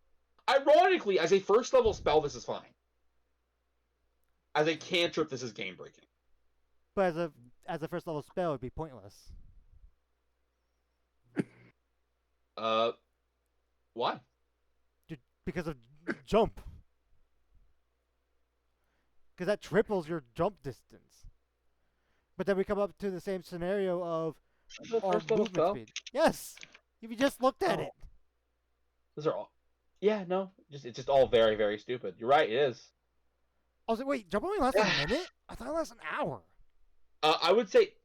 Yeah, here's what I would say. Here's what I would say why this is still useful, because this is a bonus action. But you're right. That's why this spell is in a bad position. It is in a position where, as it is, I cannot allow it in good conscience. I think we might want to have another opinion on this, because I don't think it's crazy in the vein of the jumping rules. And frankly, I think for the post specifically, please, I won't make it tonight, but can you list out exactly how you rule our jumping rules? Because I want to have 2014 jumping rules and our table rules. I mean, to be clear, the only difference I have is that if an effect allows you to jump past your, if a magical effect allows you to jump past your movement, you can. That's the only difference. Okay, can you please just write it down? Because I'm not making the post tonight. I just want to have it like I could, you know what I mean? Sure, I can write it down, but I will not do it until like a little bit. It's not gonna be something I'm doing tonight. Yeah, it's fine. So druid spell. Right. So yeah. So what are you saying overall? Yeah, I am saying it's not worth modifying. Because you noted, as a first level spell, it's bad. It's outclassed. I think it's too strong for a cantrip, so I think this one's gonna get the ban. Yeah. I think I'm gonna make a post just to be like, because we've done this before, where like we wanted a second opinion. Okay. Yeah, go ahead and get the second opinion. I want to be clear. The second opinion will probably not, because I was like, people have, when we posted Reddit before, people have disagreed with me.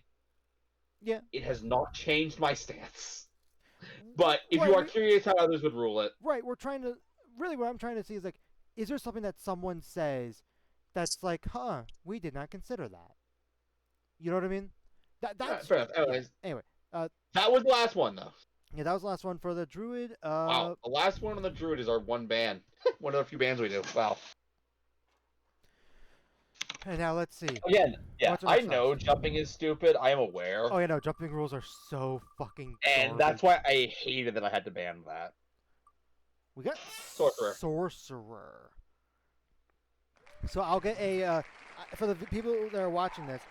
I've been in between our takes of recording, getting like a small list of like, okay, what are the spells we have not covered? Just to make it so much easier on ourselves. You have fun with that. Yeah. We're gonna take a little break. All right, we got more spells. I know in the previous in between, at the end we had done the wheel, showed it on screen, and it reeled sorcerer. We actually have already covered all the sorcerer spells. Sorcerer. All right. So we respanned it off camera, and we got a witch. Which, oh boy, there's a good number of these. So let's just get it started. Witch. Yeah. No. Anyway, let's just get this started. Our first spell is Accursed Act, which, and you're gonna hear this a good number of times. Ross, can you spell accursed for me? ACC. ACC. URS. ED. All right, I got it. Thank you. That was just a word I didn't know how to spell. You're gonna hear this a good number of times this time around. It's a witch exclusive spell. Alright, with all that in mind, it is a first level enchantment spell. It's an action, 60 6 foot feet. range. Verbal, Concentration. somatic material, but not anything I care about. Concentration, a minute. Lighting a candle. You speak dark curses in a lost tongue directed at one creature you can see within range. That creature makes a whiz save, throw, or be cursed for the duration. While cursed, creature takes that damage once per turn equal to 1d8 per your spellcasting ability modifier whenever it attacks or casts a spell. If the target doesn't attack or cast a spell on its turn, it can repeat their saving throw at the end of its turn, ending the effect on a success. I like that.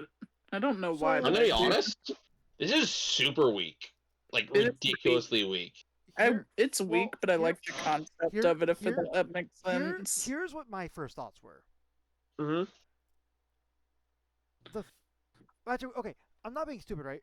The fact that it says attacks mean this isn't a, oh, if they take the attack action, this is only triggering once. No, this would be for each attack they do, it's a D8 plus spellcasting. Whenever it attack, yeah, that would be correct. That would be correct. Yes. Okay. So I guess in that sense, yeah. Powerful against higher level monsters. But ironically, that means this spell is really gonna be sucky to start with. I mean, you also gotta keep in mind that Because it's not gonna come up much. I mean, at our levels, we've had a lot of monsters with multi-attack. I will also say, and I feel this is worth noting, because I always bring this up. So it would be bad if I didn't now. Intelligent creatures would probably only trigger this once. right. They would be like, hey-ya! Ow, that hurt! Ouch. I'm not going to attack again this turn, or ever, until I make my save. But in the end, I will acknowledge, because Ross, you actually kind of convinced me on this spell, weirdly enough, with just your one sentence. Yeah, no, it's like Because even nice. if all that this spell does is stop an enemy from attacking, For a that's while. pretty good value. you just stopped an enemy from attacking for a while, which can be big. Right. And Like, honestly, a D8 plus your it could- spellcasting modifier At- Yeah, no, at that first is level is actually pretty nice. no. Yeah, you know what? in theory, Uh, that could mean life or death for someone. Anyways, with that in mind, I'm gonna say approved. Yeah, no, this is pretty good. Pretty good. Bring us next, please. Well, next is not our next spell, but our next spell is Corruption Curse. Corruption curse. You got it, or do you need spelled? I got it.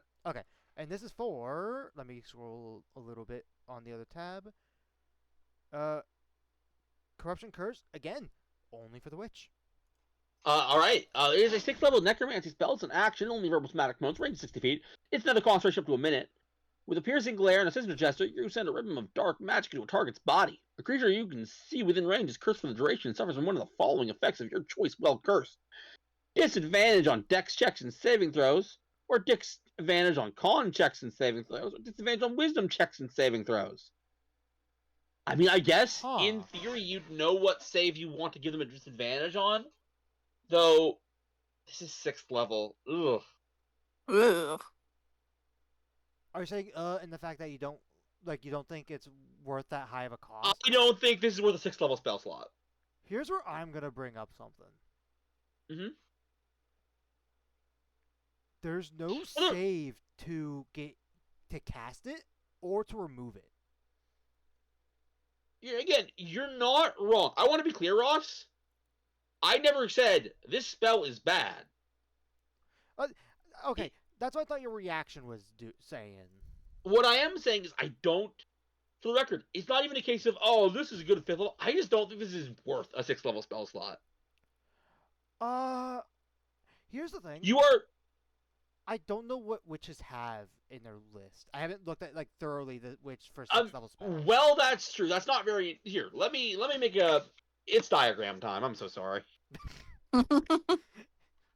I don't know if diagram time is something that I need to apologize for. It's just funny. So here's the thing. It's funny, but also sometimes it is necessary to Right. easily describe something, basically. All right, so this is witch. Oh, this is not helpful at all. You know what? I'm going to change my example a bit to make it easier for me. This is the witch. This Yep. is the sorcerer. Okay. Originally, I was going to have them be a wizard, but I realized I'm using W for witch. I'd use double for wizard. You're like, oh, wait, she's the same. I would use WI for both. Anyways, this is the witch. This is the sorcerer. Right. WT for witch, WZ for wizard. I don't want to. We're good. Witch and sorcerer. It's fine. It's the same. It's the same. It could be Claire. It could be. It doesn't matter. It's not important. Yeah, spellcaster versus witch. Well, not versus. No, these are both on your team. Right. Okay. This is the dragon. Yep. It doesn't matter that it's a dragon. To be honest, just okay. So here's the deal. As a witch, I could spend my action casting Corruption curse. Corruption Curse. Actually, Ross, can you give me the page for the witch spell list so I can see what non-new spells they actually have access to, so I can give an actual example? Right, because that's what I was gonna say. Because like I don't know the actual witch list. So Yeah, give me a that list. moment. So, for the sake of my example, give me that list. For 6th level specifically, it is. Don't read them out. Just I wanted the page. Oh no, I'm giving you a page for 6th level specifically. Oh yeah, okay. Which is 326. Thank you. Boop.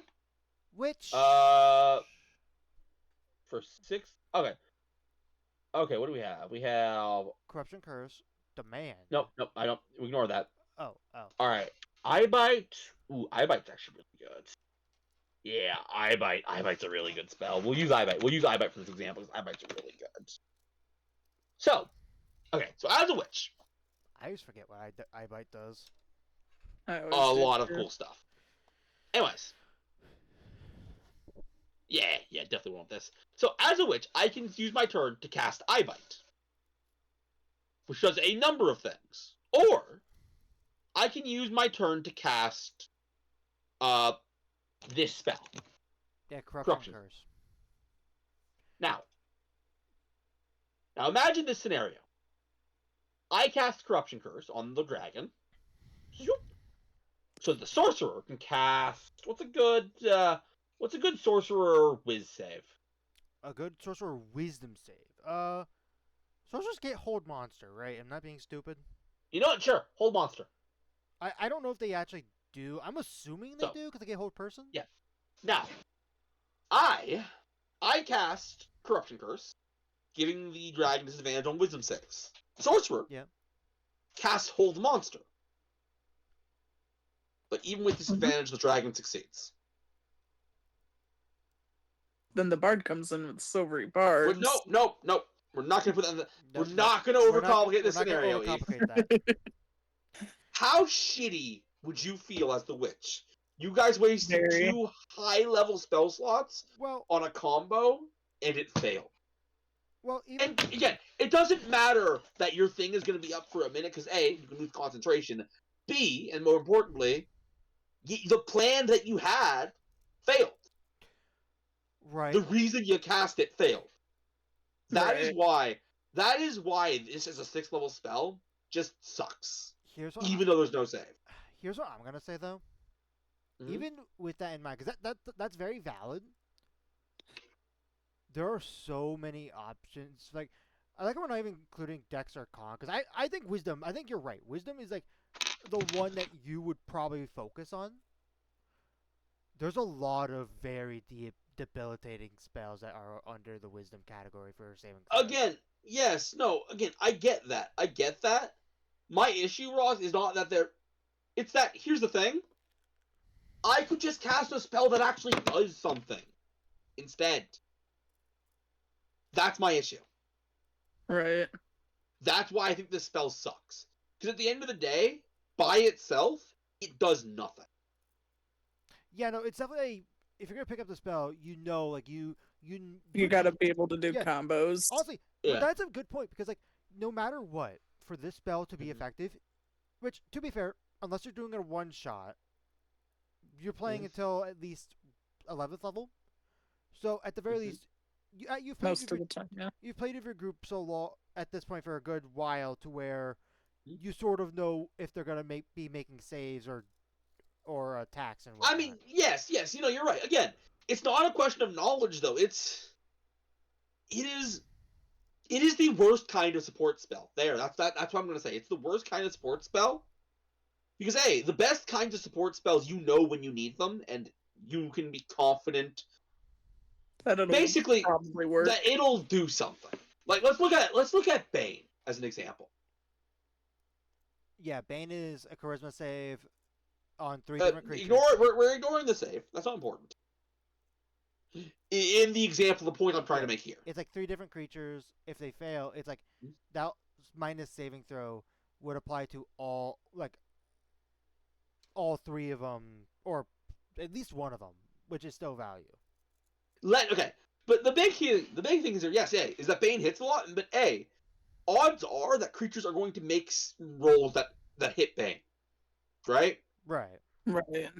That is what gives Bane its benefits. That right there is what gives Bane its benefit. Also, that if you kind of accidentally made a very good point, and I know that. Oh, what did you say? Yeah, you did. This spell is kind of outclassed by a first level spell. Now, to be fair, that first level spell everyone agrees is ridiculously overpowered, but that's still the case.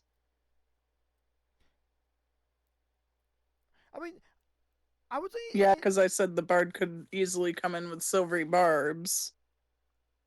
Silvery Barbs, I think, even if Silvery Barbs was a 6th level spell, which even that I think for Silvery Barbs is ridiculous, would have more value than this spell.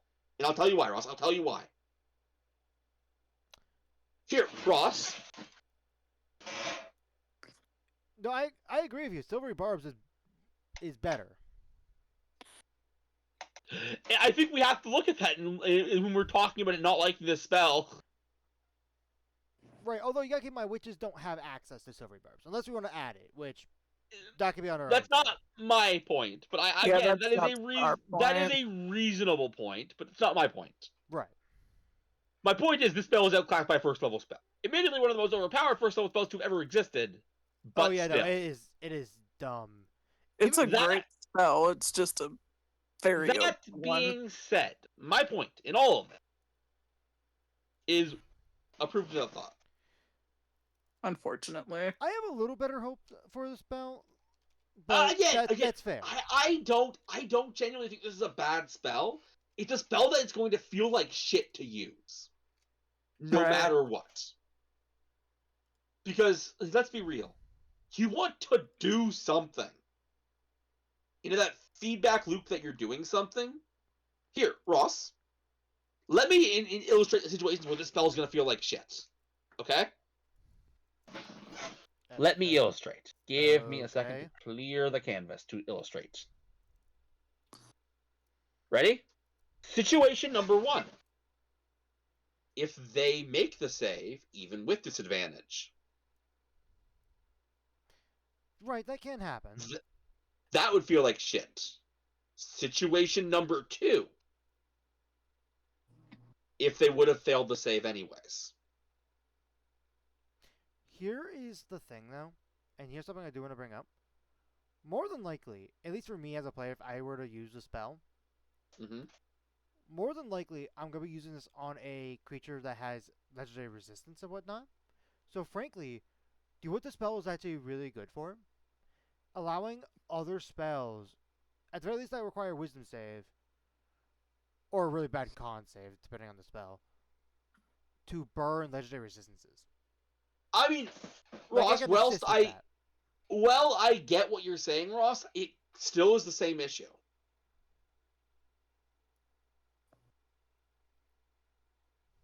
And I'll be honest, it also only works the way you want, Ross, if the entire party is super coordinated. Oh yeah, no, which is very rare. Anyways, we spent enough time on this. Yeah. Next. Bird of Thought. Our next spell, and I don't have to go that far for this. Curse of Binding, which is again only for the witch. So we're in a weird situation because normally this is the one you already allow. Well, there is that, but there was something else. But it's fine. Whatever. It doesn't matter. That's definitely not the one that you automatically allowed for Kiri. No. I thought it was a No. different spell. My bad. No. Uh, The weird situation we're in is oh, do you dock points because of Blood Hunter? I can't. No, I cannot. But Wait, thank you for calling it out before I could reveal it. Oh, I can't because the Blood Hunter's third party. It's not official. right. I know. I will state the people who made this probably knew Blood Hunter existed. Oh, But probably. still, Probably. can't count it. So, Anyways, 7th level ritual. What is the highest ritual spell? I'm gonna be honest. There's a reason you don't usually see 7th level rituals. I think the highest that I know of that's a ritual tag is telepathic you- bond. Give me a second. Give me a second. Casting time is an action. Who gets this, by the way? Only witch. This is only a Gotcha. witch spell. Verbal somatic material. Blah blah blah. Duration is until dispelled. Okay. You bind one creature or object to a location, cursing it so that it may never leave. Choose a target and a location within range, both of which you must be able to see. If the target is a creature, it must make a charisma saving throw, or be cursed to be permanently bound to the choke. While the cursed target can act and move around freely as long as it remains within 20 feet of the point it is bound to. If the target begins to turn outside of this area, it must make a strength save against the. Additionally, if the creature tries to use it must make another curse save on a failed success. The curse is expressed until the creature returns to the plane on which it was bound. At which point the dragging effect. Huh. Remove curse spell. Interesting. A So- couple things I want. There are Okay. Ross. Before we even comment, there's a couple things I want to check. First off, Okay. Oh, planar binding. That's a 5th level spell. yep, I'm sure it is. That's not the point. I want Oh. to see what it does. I want to see what it does. Celestial elemental or fey or a fiend to your service. The creature must be within range for the entire house. At the completion of the casting creature, same throw on a failed save, it is bound to your service. If the creature was summoned or created by its ability to master a bond, a bound creature must follow your instructions to the best of its abilities. You might command the creature to accompany you on an adventure, to guard a location, or to deliver a message. The creature obeys the letter of instructions, but if the creature is hostile to you, it strives to twist your words to achieve its own objectives. If the creature so your search complete before the bonds, it travels to report this fact as if you are it returns to the place where you bound it and remains there until spell ends. At higher levels, in 7th level, okay. So what exactly were you trying to look for? A couple things, but once I've made my judgment, I'll get back to you. This one's going to require a lot of thought. Okay. So there are a couple questions I need to ask. Okay. The first thing I think is, do I add a costly material component which the spell consumes? That is the first question. For the record, just so you can relax, there's no shot the spell is banned. Okay. That's not what's bothering. In fact, I will tell you what's bothering. Yeah, because that would help. Yeah. On hand A, and this is like my benefit of the doubt hand, and honestly, this is kind of where I'm leaning at the moment, but I don't entirely like that I'm leaning here. Ritual casting this spell on an actual hostile creature? Would be very difficult. Yes. On plan B, however, they must see some reason why someone would want to be bound somewhere. I can see. Here's the thing. Ross, before you say, Oh, okay. the reason I say this is that they make a point to say a willing creature may choose to fail the save. Yeah. Wait. So, there it is. I found it. I found something horrible. What? This is not. Yes. How long does dominate monster or dominate person last? And I want to say an hour. I want to. If say it's an hour, this loses the ritual tag. I want to. If say it's a an minute, hour. it doesn't. All right, ready? Moment of truth. It all boils down to this, Ross. It all boils down to this. We'll look at dominate person first, although dominate monster is the more important one. Let's see. Is it an hour or is it a minute? It's a minute? Okay. Dominate person is a minute. Okay. Dominate monster. Alright, Ross. While I'm doing this, I'm going to ask you a question. Oh, what's up? Is there a way... It is Dominate an monster hour. is an hour! Okay, let's see. This is done. No ritual tag. No ritual tag at all. Nope, sorry. It's gone. Because, do you know what you can do, Ross? Quiz time. What can you do with this and Dominate Monster? Theoretically, capture any creature in the game, and well, not any creature to use it in combination of planar binding. Not any, but That's okay. a lot of creatures that are You very powerful. No, what can you do specifically? You've get the outcome, but what can you actually do to cause that outcome? Literally just trap it in one plate By by casting the spell. Okay. Specifically, you can use Dominate Monster to make them a willing creature. You're right. That's why. As long as this combination is possible, and bad news, she does its best to obey. Yeah. Yeah. As long as, for what Dominate Monster is an 8th level spell. It is, and this is a 7th level spell. Yeah, that's the thing I've been questioning. Why give the... I feel like if I would have given the spell the ritual tag, do you know what something I would have done?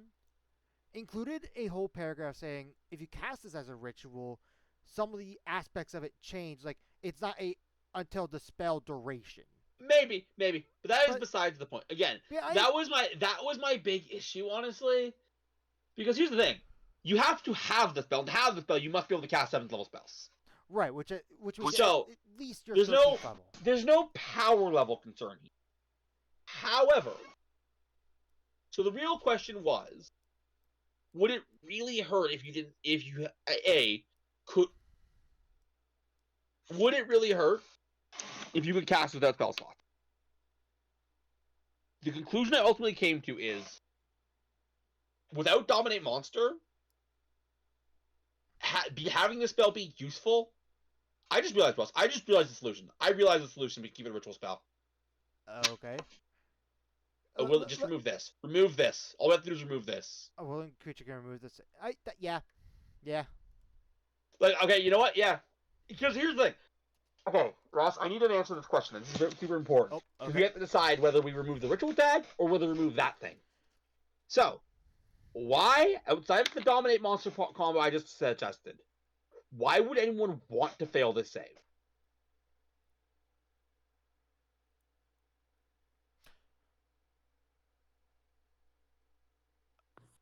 Okay. There's one scenario where I think you could, for some reason, you could be willing to fail the save. What is it?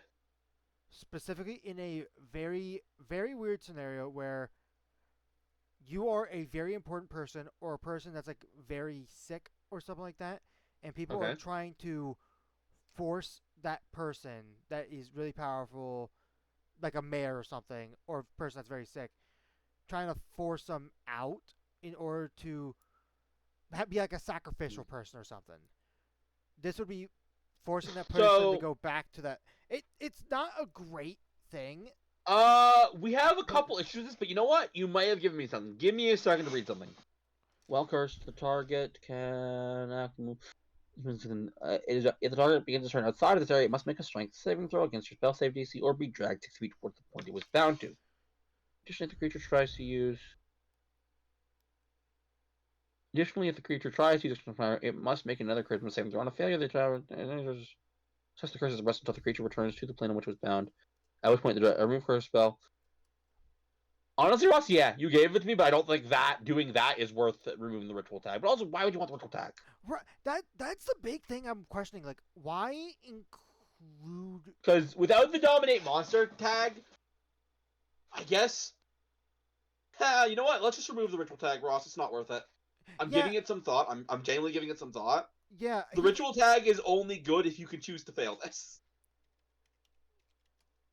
The ritual tag, and I'm not even disagreeing with you because it's like, here's the thing. I think a higher level spells for a ritual tag could be fun.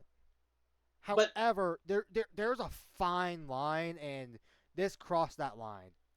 All right, let's. Here's the thing: I don't think this spell is too powerful for the rituals tag. I just think the ritual tag is pointless. Let's keep going. Yeah, our next spell. How many have we done, by the way? We've done 3. Lovely. Uh, Next. Curse of Chains. Which, Curse of Chains. Rabbit-dabba-doo. Wait, this one's probably. which, guess what? This is for only the witch. Also, I think this is the one that. Yeah, this is the one I'm pretty sure that Kiri has. Black Friend, choose 2 creatures. Yeah. Well, you know I approved it. Well, yeah, we approved it, but let's still talk about it. So basically, 2 creatures. They make a save. On a failed save, they cannot move away from each other. Yeah.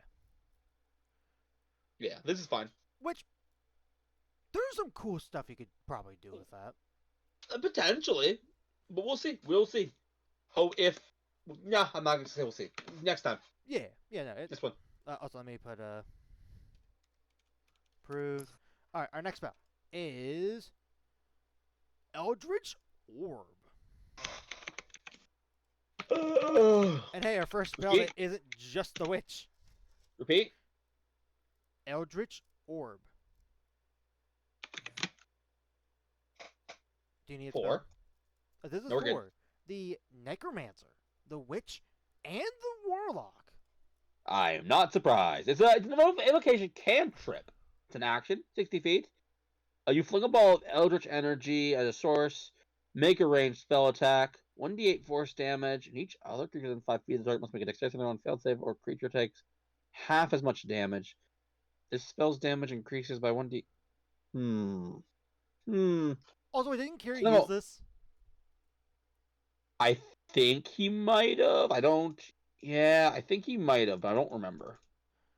But yeah, so basically, as long as you hit the target, so like you have to hit the target, and then any creatures around that target, because it will not affect the main target.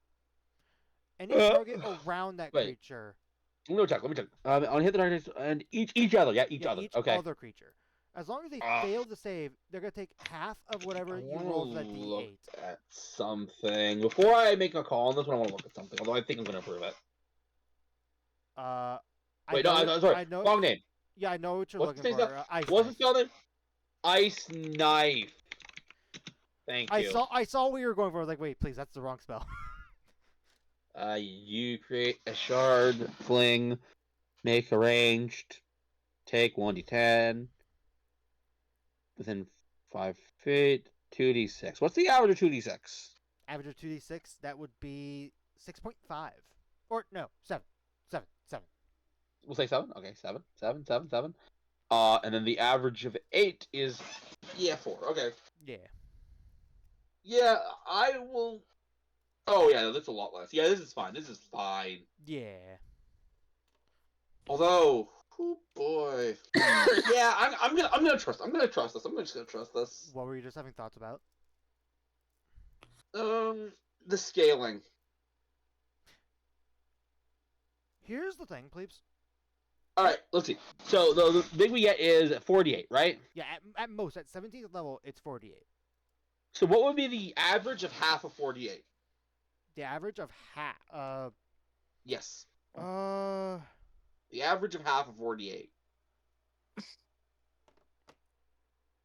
This is the deciding factor.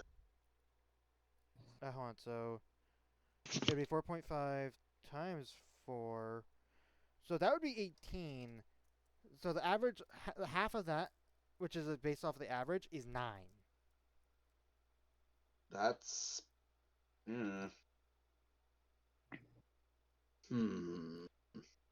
Here's something you also gotta consider, please.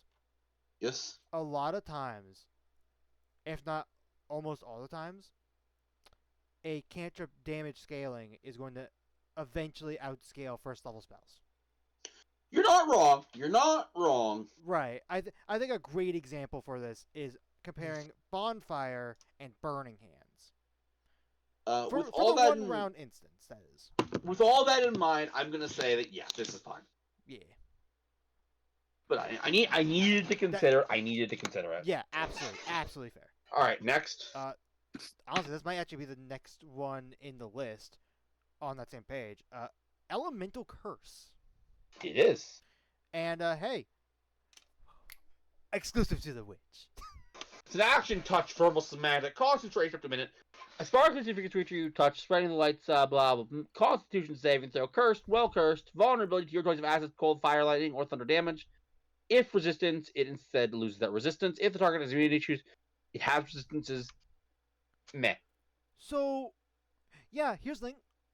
This is cool that the witch gets it. This is a worse version of Divine Arrow from Aubergines.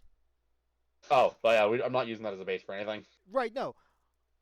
But like that's the only spell that I can compare it to because that one. What level was Divine Arrow, and what did I say 7th. about Divine Arrow? 7th, and you liked it. Okay. It's an attack roll. If you hit, you could choose a vulnerability. It's basically this, except it's different options. Like they include Radiant, Force. Yeah, I get you. Yeah, no. All right, then I'm gonna say this spell is fine. Yeah. Not much discussion to have. Let's move on. Yeah, no, it's fine. Our next spell is. I closed Valda. Give me a second. Would help if you didn't do that, please. All right, we're back. Eye of Anubis.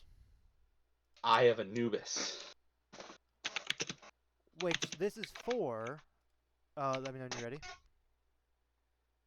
I'm ready. This is for the Necromancer, the Witch, and the Cleric. So, it is a cantrip. It's an action. Okay. 60 feet. The components is a holy symbol. Well, A beam of Cinnabarus moonlight. moonlight. It doesn't matter. Not costly, not material, not consumed. From your left eye towards the creature in the range. Make a ranged spell attack against the creature. On a hit, the target takes 1d8 and croc damage and can't take the disengage action until the end of your next turn. That's very specific. Shocking Grasp is a bit better. Okay. The spell creates an additional beam and deals more damage at higher levels. At 5th level, you fire. Yeah, okay. Oh, you get multiple beams with this. Okay. Not really. You fire a second beam originating from your right eye. Oh no! Oh! Nope. You can't have what? Are you really want both? Okay, now I have to math this. You make me math this. Oh, I see how this works. Okay. So, 5th level, second beam, and then your first beam. So you do 3d8 by 5th level. No, that's not how it works. Are you sure? Yes, I see how this actually works. So the Eye of Anubis, how it's coming out is specifically from your eye. Because if you see, at 5th level, when you fire, you can fire a second beam originating from your right eye. So, like... It has your first beam's damage increases. See, Ross, as fun as that is, and your second beam's damage increases. By the time you reach 17th level. So, am I wrong about it being 3d8? This is worded really awfully, for the record. All right, Ross. Let me DM interpret this. I'm just gonna go straight DM mode, no personality. Ready? Okay. And describe what happens when you cast this spell. So, first when you get the spell. All right, Ross. Roll your spell attack, please. All right. That's a 17. And that'll hit. Yep. So. Roll 1d8. Yep. Necrotic damage. For my left eye attack. Are we saying what level are we saying we are? We're first level right now. Okay, yeah, first level. Just 1d8. We're doing the whole progression. Yeah, 1d8. Yep. That is a 6. All right, noted. On to the next turn. All right, now you're 5th level. And this is how I, as a DM, read this. Remember, that's what ultimately matters here. Right. So you can take whatever interpretation you want of what they think they mean. As a DM, this is what I think it means. Yes. Yep, there's punctuation. I'm right. Yep. All right. All right. So you're using this cantrip. All right. Roll your first attack, please. That is a 15. That'll hit. Roll your damage, which is 2d8. Yeah, please. You're missing it. So. No, I'm not. Yes, Ross. yes. Period. Okay. There's a period. Please. Your first beam's damage increases by 1d8 equaling 2d8 when you reach 11th level. Oh, 11th? That's what I was missing. Yeah, I was trying to tell you. Okay, this So All right, then this spell. so this is All right, just now that I 40 know this, the spell is fine. But oh Yeah. my god, that's overly complicated. Oh yeah, no. They, for the record, they worded this bit horribly. I don't know how I would word this. To be fair, True. I don't know how I would word this. I'm sure there's a better way to word it. though. Anyways, this spell is fine, but also why? Genuinely, why? Yeah, it's weird. It's weird in Yeah. the vein of Thank you. yeah. Thank you. You know what? You Ross, you're right. They did work. You know what would have helped? You know what would have helped? Consistency. Consistency would have helped. Yeah. This says at 5th level, and this one says what happens. And when you reach, yeah, consistency. Yeah, no, it's worded bad, but Anyways, but yes, the spell's fine. I mean, hey, more cleric cantrip options. Next. Next not cantrip. Next spell, we have Identity Curse. It's exclusive to Witch. Oh, Because I'm noticing a pattern. well, let's see. I have to scroll down on my list a little bit. Yep, exclusive to the. If it has the word curse in it, it's exclusive to Witch. So is 9th level spell. Okay, we need to. This is a capstone. We need to consider what this is for, like compared to like a wish. Okay, Ross, I'm gonna be honest. I didn't really get into this when we were talking about wizards because we didn't spend too much time on 9th level spells, so I'll get into it more here. 9th level spells require the least amount of thought to approve at all. Now, True. judging whether it's good or not, different story. Right. But my actual job here is approve or not. The approve without thought and whether the spell's good, that's a bonus. Yeah, My actual job is the easiest here. So let me give it a second. So Last action, it's a touch. Last spell is spelled. Yep. You send a finger to a creature's temple, who then forgets its own name. Choose one creature you can touch to make a wisdom saving throw. On a failed save, the target falls unconscious for 1 hour and is cursed to forget its identity. When the target awakens, it loses all its personal memories, though the target retains all of its general knowledge, proficiency, and other statistics. The target won't realize it has any class features or special abilities, and so doesn't willingly make use of them. If left to its own devices, the target will quickly adopt a new name and begin to build a new identity. When a remove curse spell cast using a 9th level spell slot ends this curse. When this curse ends, the target regains all its past memories. Here's 2 questions I have. Well. Oh, that was an echo. Oh yeah, that was a bad echo. Anyway, what's up? Mainly one. Here's my first question. I thought I had a second one, but I think it's just for one. So did you forget you had a second one? Did you forget what your second one was? When if a target that you do this on fails, do they have to be unconscious for the hour, or could it be the case of, okay, let's say we're fighting a dragon, a very powerful dragon. Let's say that spellcasting one, I forget what's name, and you're able to get this off on them somehow. If your ally, because normally if unconscious, they wake up, like after being attacked. So, do they have to be asleep, like unconscious for the whole hour to forget their identity? Or if I do this and then a fighter hits them once, would basically the spell You're fail? mistaking a conscious for asleep. Oh, am I? Yes, specifically the effects of the sleep spell, which will knock you unconscious. Unconscious is not a condition that has some rule about that. The sleep spell has a rule about that. Okay, my bad. But still, yes. That either way. So there is an important detail about the spell, Ross. Yes. Good luck. Oh, okay. So this is a very dangerous spell to try to get off because you have to be in the range of touch. Which nope.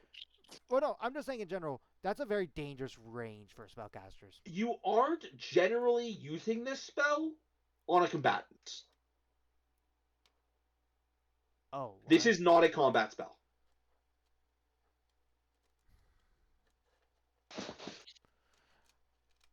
No, that's not the detail I was trying to point out, though. So good luck. Retaining all of its information. You can adopt a new name and begin build a new life, a new identity. That's interesting, but that's not it. You mean that isn't any instruction? You just read from the thing. Right? No, I'm trying to figure out like what detail you're like seeking, if that makes sense.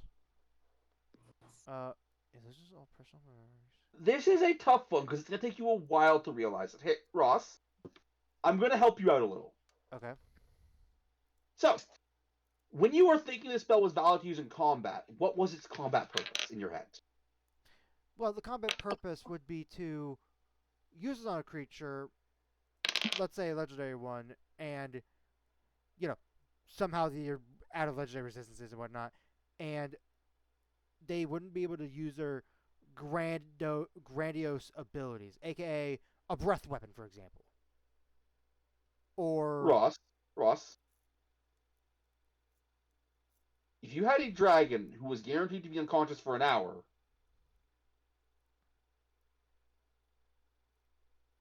would you? yeah. Wait, I'm gonna be honest. You know what? Yeah, I was still briefly. I was like I will still say, underneath even my with what, sleep yeah, mentality. even with what I am saying, Ross, for the record, this is not a combat spell Right. because there are, I'll be honest, better ways to knock someone unconscious. Also, I just realized, and I know this is not what you're talking about, but I think this is actually a little funny. Mhm. Yami Yugi technically cast a spell on himself. Not quite. Well, Anyways. you get the thought process though, right? Like his memories I are like basically do. sealed away.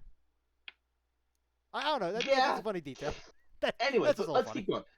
Let's keep going. Let's see if you can figure out what it is that's caught my attention. So that was what you thought the combat purpose was. Right. Now, You're saying there's like this is, which I agree. This is this definitely is, better this is out a of not combat. combat spell. Right. So then what's its out of combat purpose, Ross? Out of curiosity. That's where it's tricky because I gotta consider the fact that for out of combat purposes, to have it be a 9th level spell is a really, really high maintenance cost. Yes. So, like whatever it is, it must be something that's like very, very difficult to accomplish in like outside of combat. What is its purpose? What would a player want to do with this spell? Here, Ross, you are a player. You have this spell. What do you do?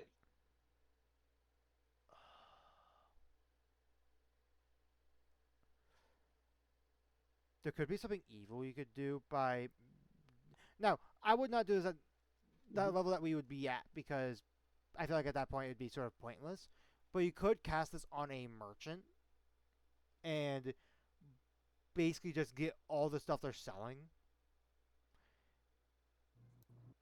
If we've learned anything from our years of D&D, and you weren't here for this, Ross, but it did happen, there are way, way easier ways to do that. But right, yeah.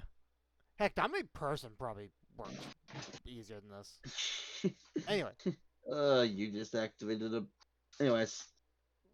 What, Next. I activated the memory? Oh, yeah, you did. Oh no. It's a long story. I'm not gonna get into it right now. It's not important. Anyway, So, what is the purpose of the spell, Ross? And I'll be honest, Ross, I think you're kind of getting to what I think you're kind of starting to see the point I'm making. You basically can manipulate Nope. any or not manipulate. Manipulate's not the right word.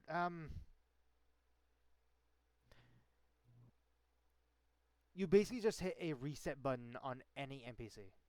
Which does. When I'm asking purpose, I'm not asking what the spell does. Thank you for saying that, though. It's nice for you to say that. Why would you cast it? What is your goal when casting it?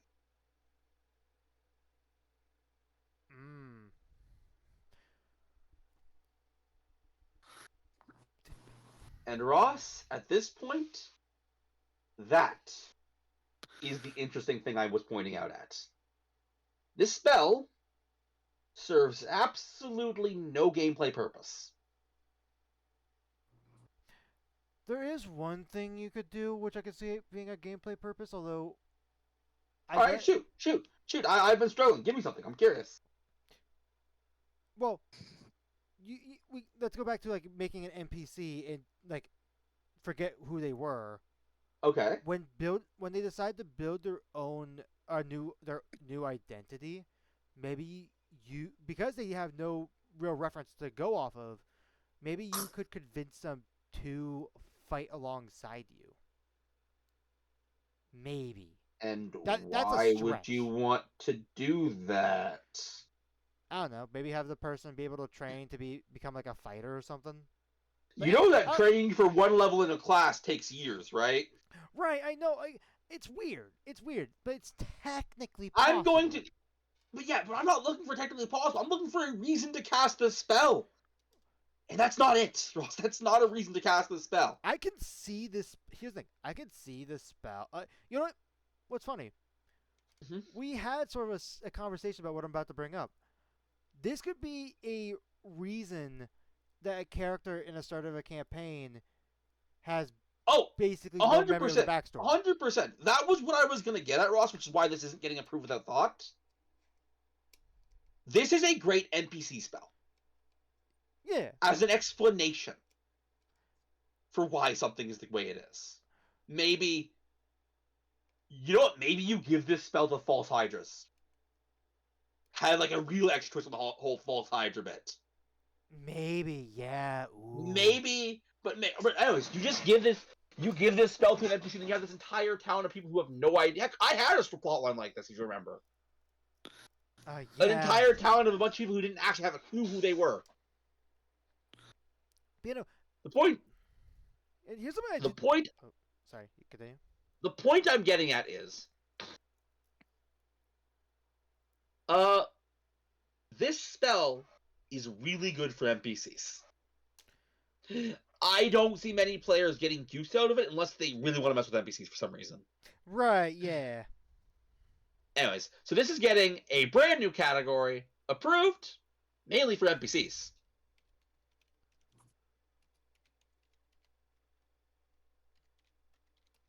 Anyways, that was a lot of time spent on this. How many have we done so far? Good question. 1, 2, 3, 4, 5, 6, 7, 8, and we have 5 more.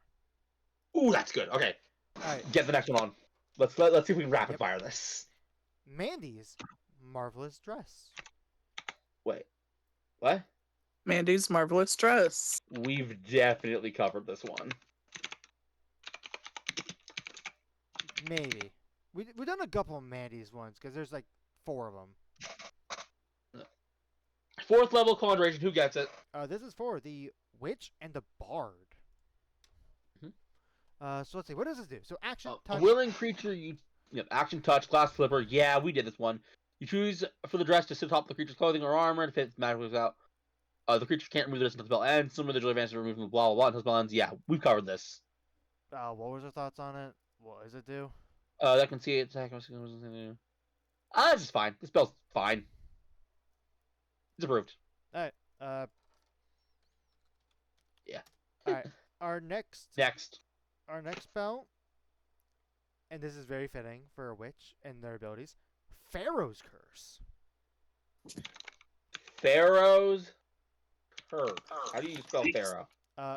P-H-A. Mm-hmm. R-A-O. R-A-O. H. Apostrophe S. Wait. H. Oh, yeah. No. I just need the word Pharaoh, Ross. Oh. Yeah. And now, please, I'm going to play a little game with you. Before you do, let me get the spell. Let me get the spell, Ross, please. Okay. I'm not there yet. You. Oh, what? R-O-A. I must have messed up there. There we go.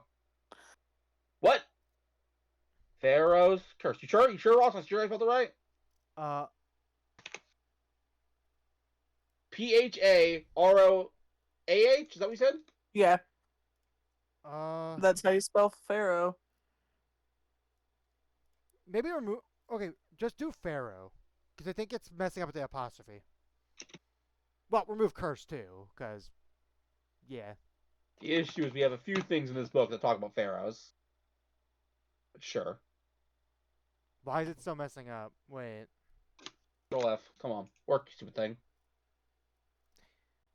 Hold on. Eve, tell me if he has the spells right. It's a P-H-A. Hang on. I gotta look at this.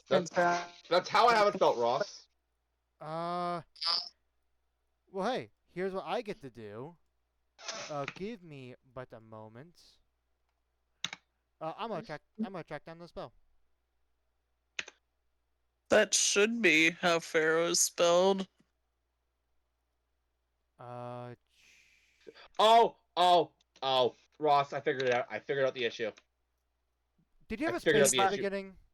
No, He flipped A and O. A and O got flipped. Oh, Why was I thinking it was OH? Whatever, doesn't matter. Found it. We're good. anyway. Or H. Now are you ready for my little game, real quick? What's your game? Only witch, or not?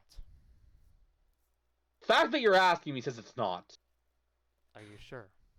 Yes.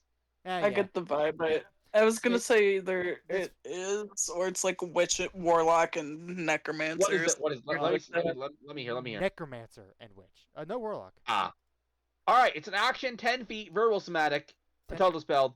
Yep. Opening your palm, you release the presence room. Choose one creature within range to make a Constitution saving throw.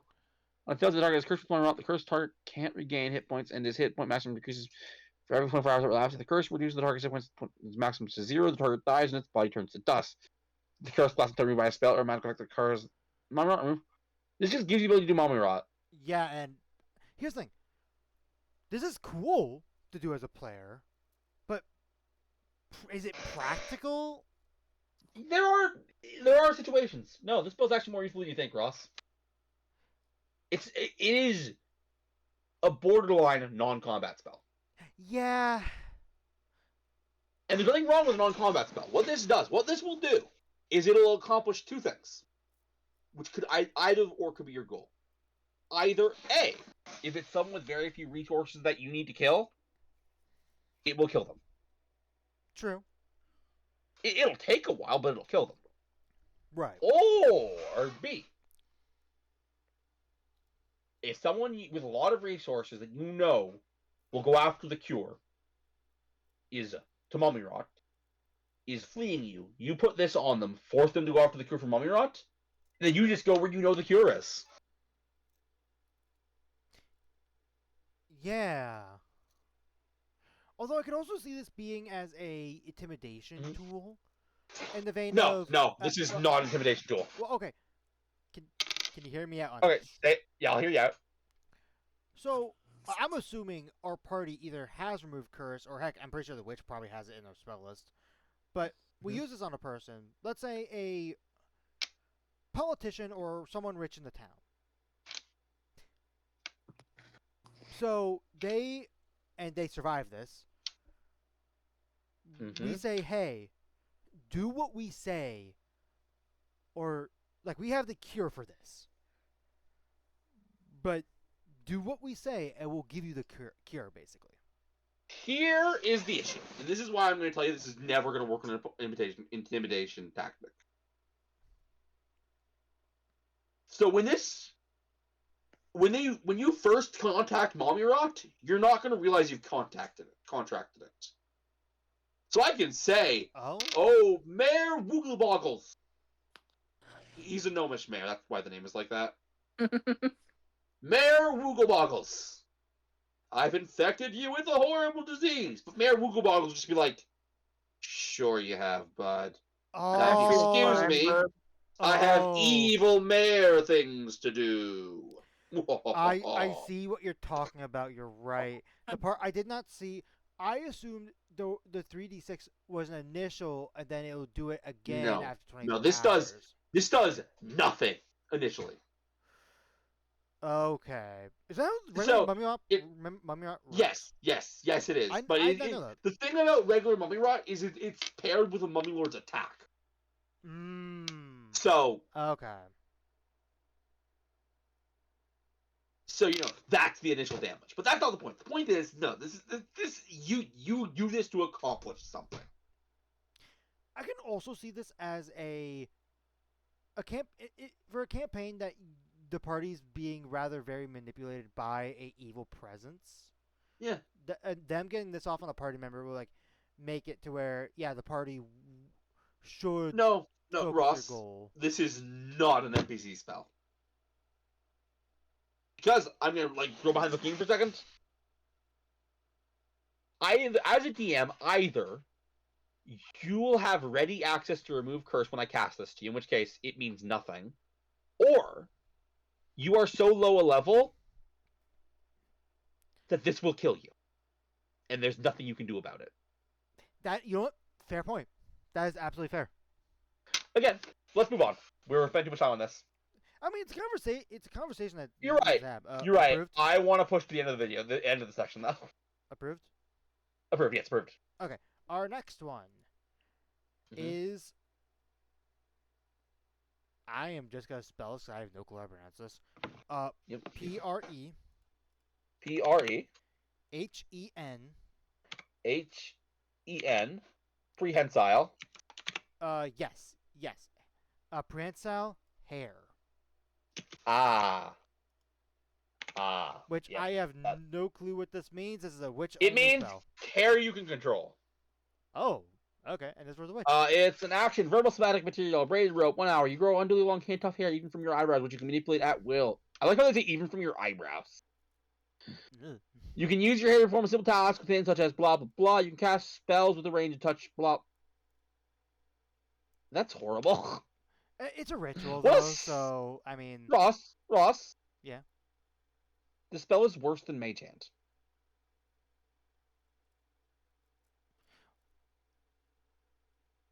How so? Because to outright manipulate an object, like opening up a door or whatnot, which I don't think... No, Mage Hand Mage Hand can can do that. Well, yeah. Mage Hand can open doors. Here's the thing, though. In order to allow that to happen, you have to use an entire action to command it to basically open it. Fair. And what situations are you in that you're gonna want to open a door that is far away from you?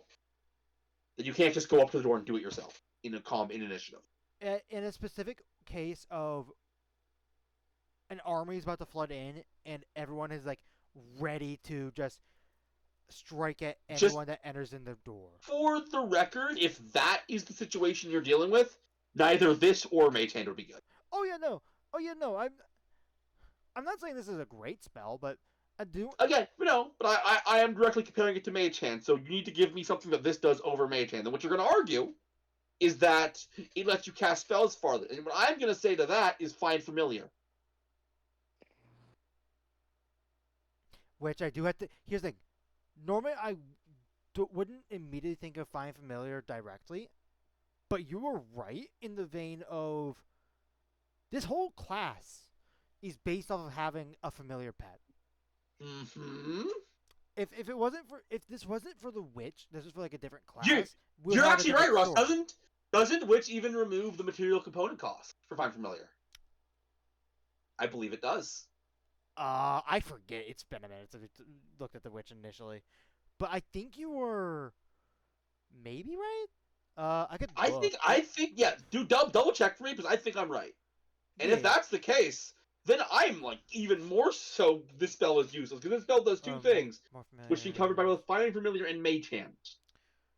Curses, yada yada yada, hexes, cackle, familiar. Let's see. When you learn to cast familiar, without expending material components, you are right. So yeah, Ross, approved without thought.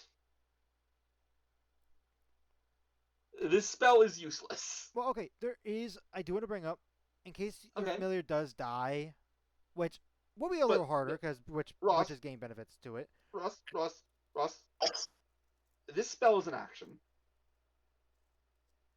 Doing the Find Familiar without material components that you would do for Find Familiar is also be an action, would it not?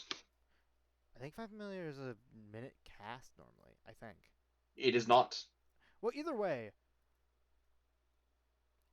There's no either way here. Well, I more mean either way in the vein of it's still nice to have in the vein of if you don't have Find Familiar out, like let's say you instead of casting Find Familiar, you know an enemy's could be about dead, but you cast something else, and it doesn't kill them. If you have this up, you're more than likely staying out of their range. Oh wait, no, Find Familiar is an hour. My bad. Oh, is it now? But isn't the Oh, wait, that's wait? Wednesday. No, yeah, no, that's wrong. I thought that was wrong. I thought that was wrong. Let me take a look. I want to double check here. No, it's an hour. It's It an is hour. an hour. Okay. Yeah. All right. Then fair. I guess that's a fair argument, but I'm that's not enough. That's not enough, Ross. It's Fair. not enough. Proved without thought. I mean, it's cool that he gets the ritual tag. I mean, I guess that's cool, but still, Yeah, it's still, cool. it doesn't. Yeah. Ruby Eye Curse. Which? You said which? Yes. Are you? You said Ruby Eye Curse. Yes. There's a hyphen in between Ruby and I. You need to like say these things when you're reading them out, Sorry. because I never think hyphen. Yeah. Sorry. Fair enough. All right. And this is for. Drum roll, please. The Necromancer and Witch. Okay, fair enough. Action, touch, rebels matter, concentration for 10 minutes. A red haze clouds the eyes of a creature that meets your edge. Choose one creature you can see within range to make a constitution saving throw. And fail to the creature is cursed. For the duration, the cursed creature can see no one but is blind beyond the. This is fine. Not crazy. Yeah. No.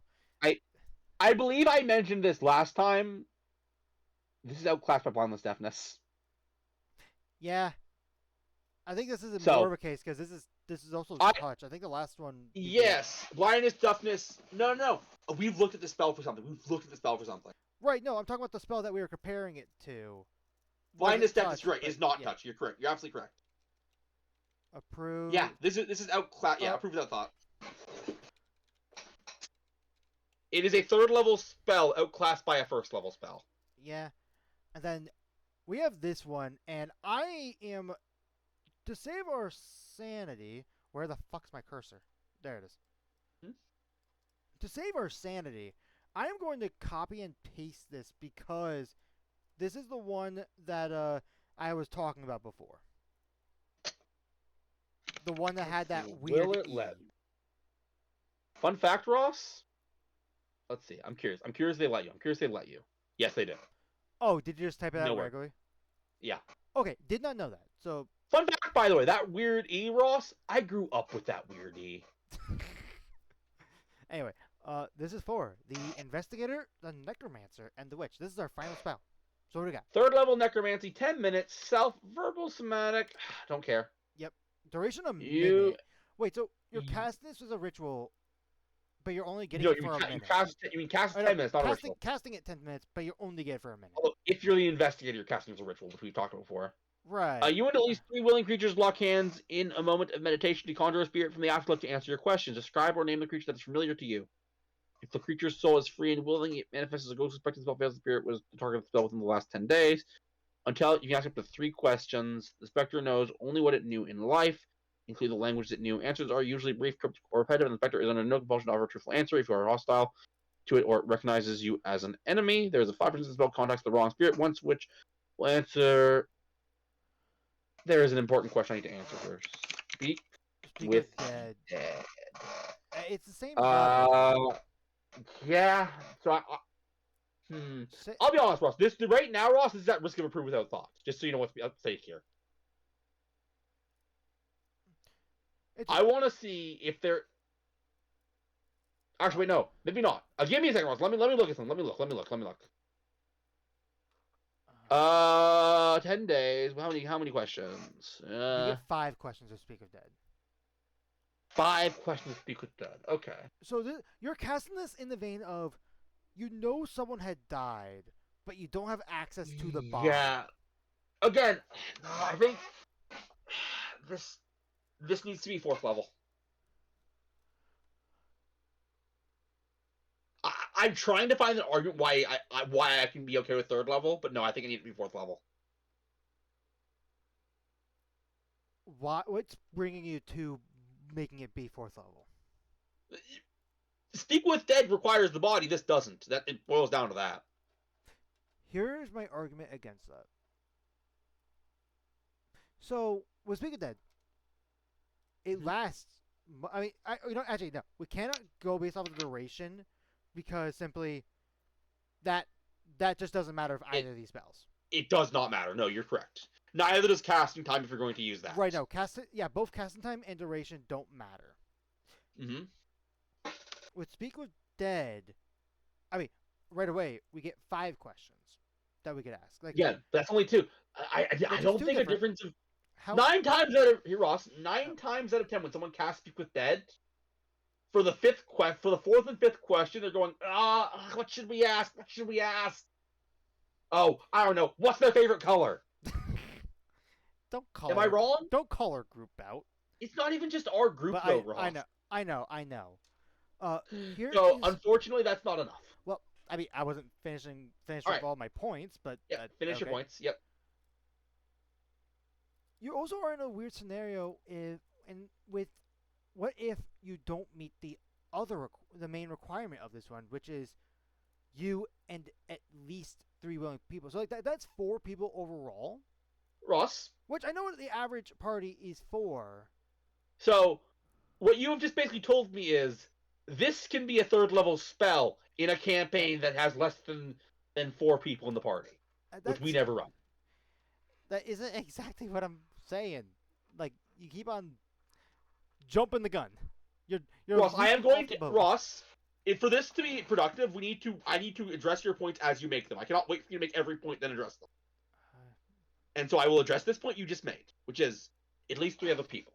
Now, if it was a situation where you would not, in most cases, you would have access to 3 other people, as you even yourself said.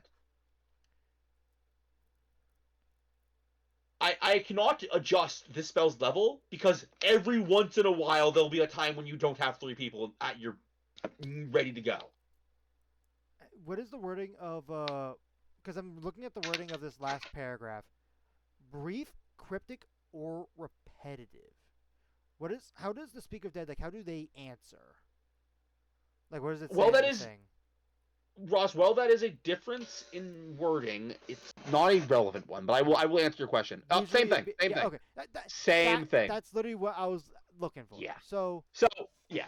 To be very clear, that is all, because it says usually, that means it's up to DM. I'll be honest. I'm gonna make a little mini rant. Spells should never have the word usually in it, because that's not mechanics. You just said, right. If the DM feels like it, they can do this. Right. Maybe they'll answer like this. Yeah. Usually, I would say you are. Of the 3 options, I wouldn't say repetitive, but I mean, that's like the closest one because like you're never really cryptic. I'm brief. I go brief. Brief is how I rule. Yeah, I rule brief. Yeah. You're definitely more on the brief side. But that's besides the point. Yes. So I mean, obviously, there's nothing to even address here. Here is the part where I think could keep it as a 3rd level spell. Now, is this a major downside difference? No. The fact that there's always going to be that 5% chance of you contacting the wrong person, and here's the question as well. Can you even tell if you contacted, like, the wrong spirit?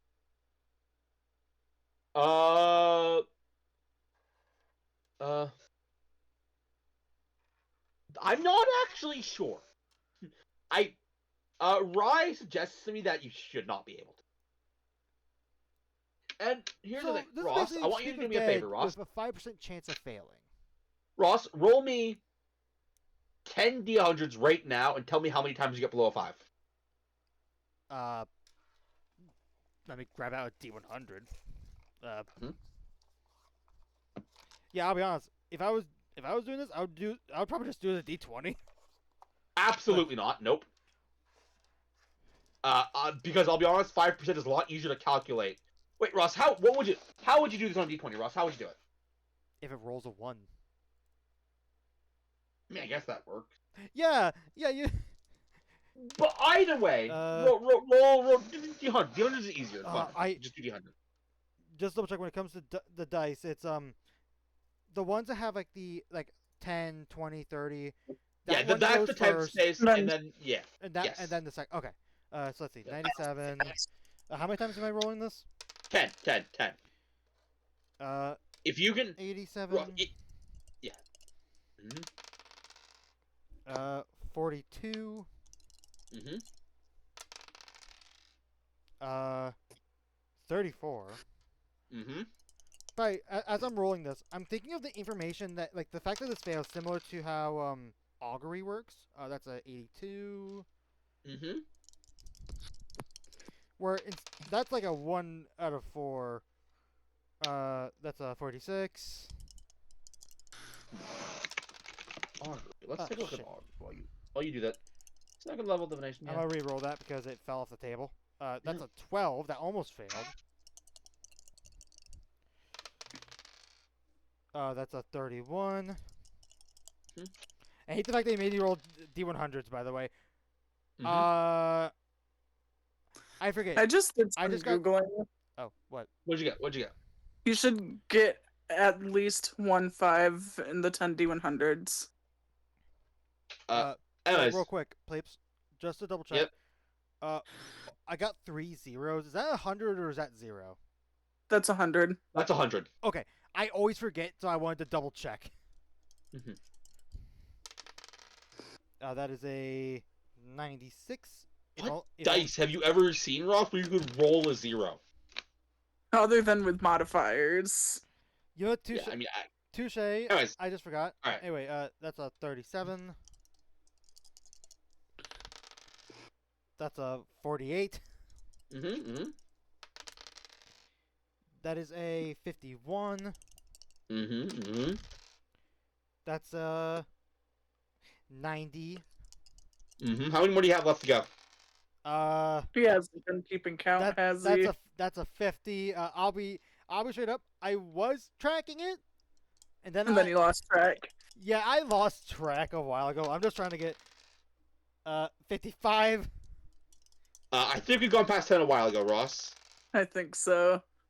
And do you see now why I'm not factoring in the 5% chance? Did you look at augury, by the way? Because I did. Yes. I have thought about augury. The thing about augury is it gives you so much less information than this gives you. It does. It can. Not can. It does. Plain and simple. It just gives you 3 questions. Unless all 3 of your questions, Ross, are going to be, is this good? Is this doing this thing good or bad? Are you sure? It'll at least give you more information than augury. Fair. Here's what I would do. A couple things. Mhm.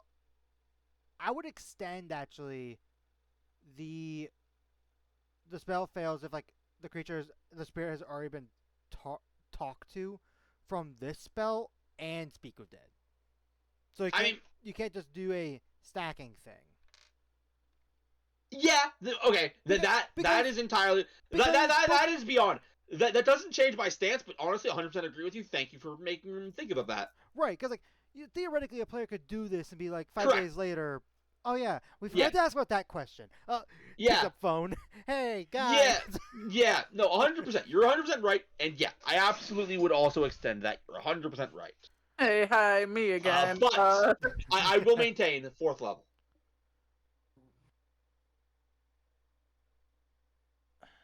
Definitely 4th level.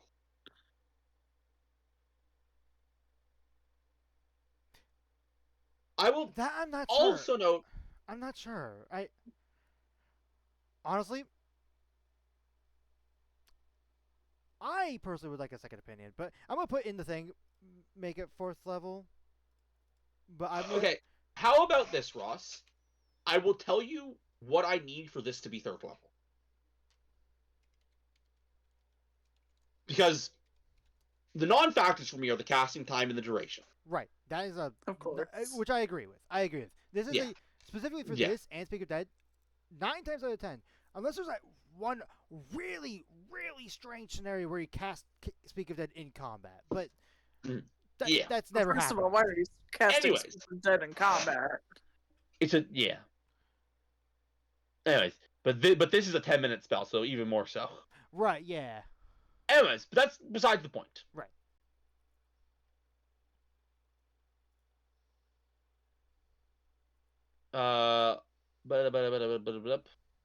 Now, the main point you give me is the questions are 2 less. But as I have already stated, it's just rarely or the last. I don't think the last. Actually, you know what, Ross?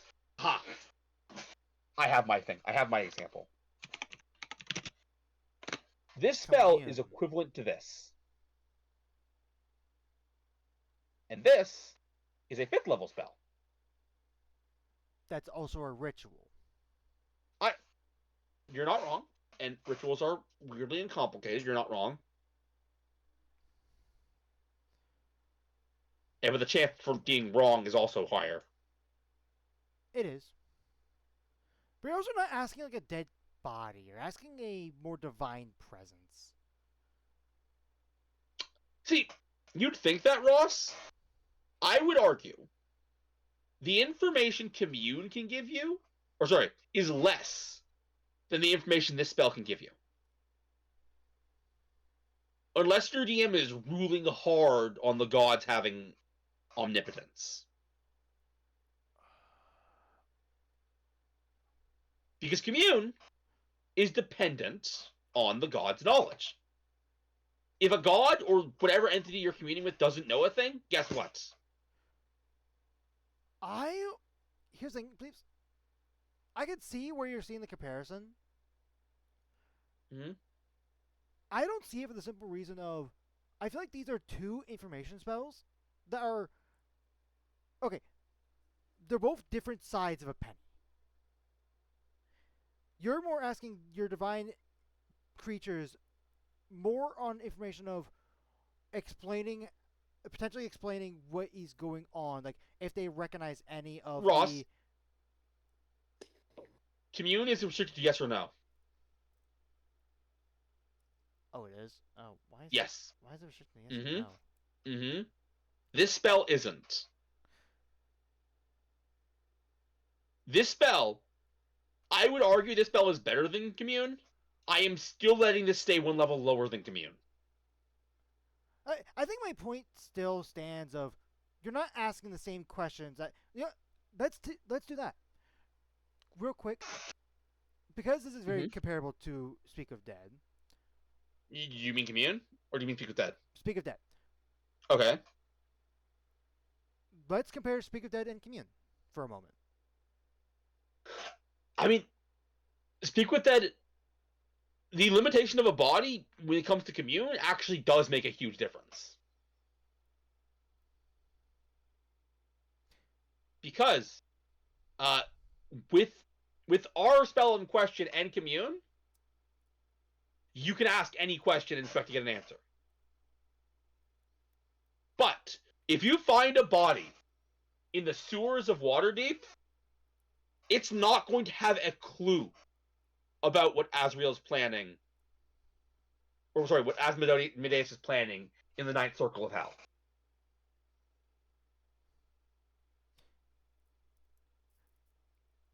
In fact, Ross, I have another point to point out. Okay. There is a limitation that Speak with Dead has that explicitly Seance does not. Explicitly.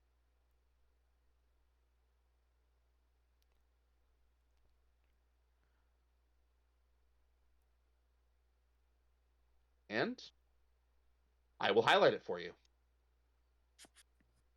Plebes, return to the spell. Yeah. The Oh, Spectre knows only what it knew in okay. life. Never mind. Okay, that one. I will take that one back, but it changes nothing. But still, I think either way, I don't think you're asking the same questions as you would Seance and Commune. Ross, you're absolutely right, Ross. I would be able to ask so many more questions for Seance than I could ever ask for Commune. See, well, you're right. I wouldn't ask the same questions, but you seem to be thinking it's the other way around. I argue Seance is better than Commune in every way, but I'm still willing to leave it at a lower level. With the understanding that Commune is also a ritual spell. Here, Ross. Wait, hold on. Mm-hmm. What was that last thing you said? You said you're making it into a ritual spell? Well, acknowledging commune is also a ritual spell, Oh, okay. which Okay. is why I'm willing to rule the way I am. Here, Ross, Yeah. look I at thought, this right here. I thought you said. Look at this. Well, please. I thought you said you were adding ritual No, to no, seance. So I'm like, no. what? No. That would be much heavier modification. So take a look at this, Ross. Take a look at this right here. So you may receive unclear as an answer to the question, information and knowledge, in case there are one-word answers. DM offer a short phrase. A DM might offer a short phrase instead of an answer, or as an answer instead. That they make it clear that is very case by case. Hence, the DM might. What is really important here is it acknowledges the divine beings aren't necessarily omniscient. Right, and neither of these dead guys. You're right. Neither of these dead guys, Ross. But here, if your god says something is beyond their knowledge because a cult is doing it, well, someone who's witnessed it wouldn't have that be beyond their knowledge.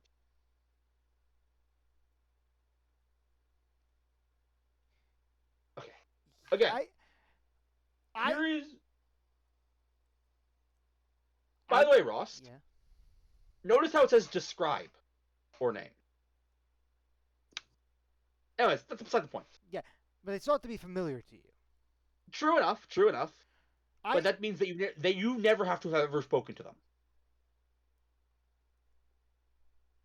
I mean,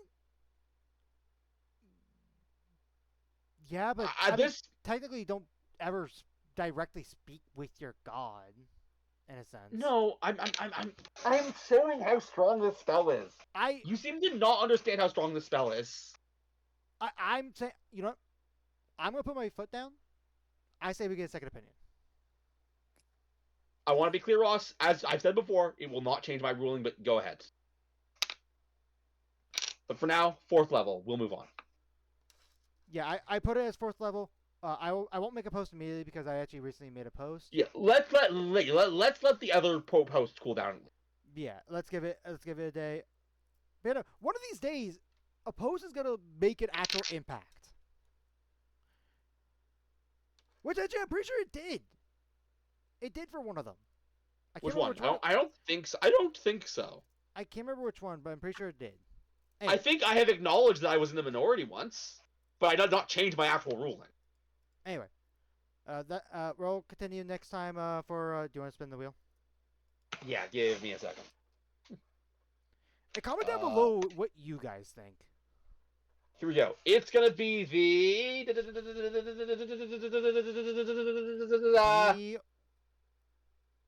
Warlock list. Warlock. Okay. And I will be ready to message you saying that Warlock gets no new spells. I'm joking. If that is the case, that is the case. Yeah. Anyway. Let me know when you ended. We're gonna take a little break. All right, we got a few quick ones right now, yeah, so let's just go. A few quick ones. This will be a short recording session, but we have 2 for the Warlock and I believe 1 for the Ranger. 1 for the Ranger. All right, Hocus Pocus, Conjuration cantrip for the for Hocus Pocus. There it is. The Necromancer, the Witch, and the Warlock. You conjure minor paranormal phenomena and other ominous effects. You create one of the following magical effects within range. Darken and flicker. This is just... Okay, I see what we're doing. Yep. Yep. You create up to 4 torch-sized specter glowing orbs. This is the exact opposite of thaumaturgy. Oh, this is the opposite of thaumaturgy. Yep. So like we mute stuff and whatnot. No, not quite. It's not that well written. I mean, the spell's fine. For the record, the spell is fine, approved. It's not even any thought to it. Not that different. Yeah. It's just it's a cantrip that does flavors. It's another flavor. All right. Our last one for the Warlock is Lashing Tendrils. Wait a second, Ross. Did you say gets this cantrip again? The Necromancer, the Witch, and the Warlock. We cover the Witch's spell list. Yeah, wait, how did I miss that? We should have covered this forever ago. It's fine. Next. Lashing Tendrils. Lashing Tendril.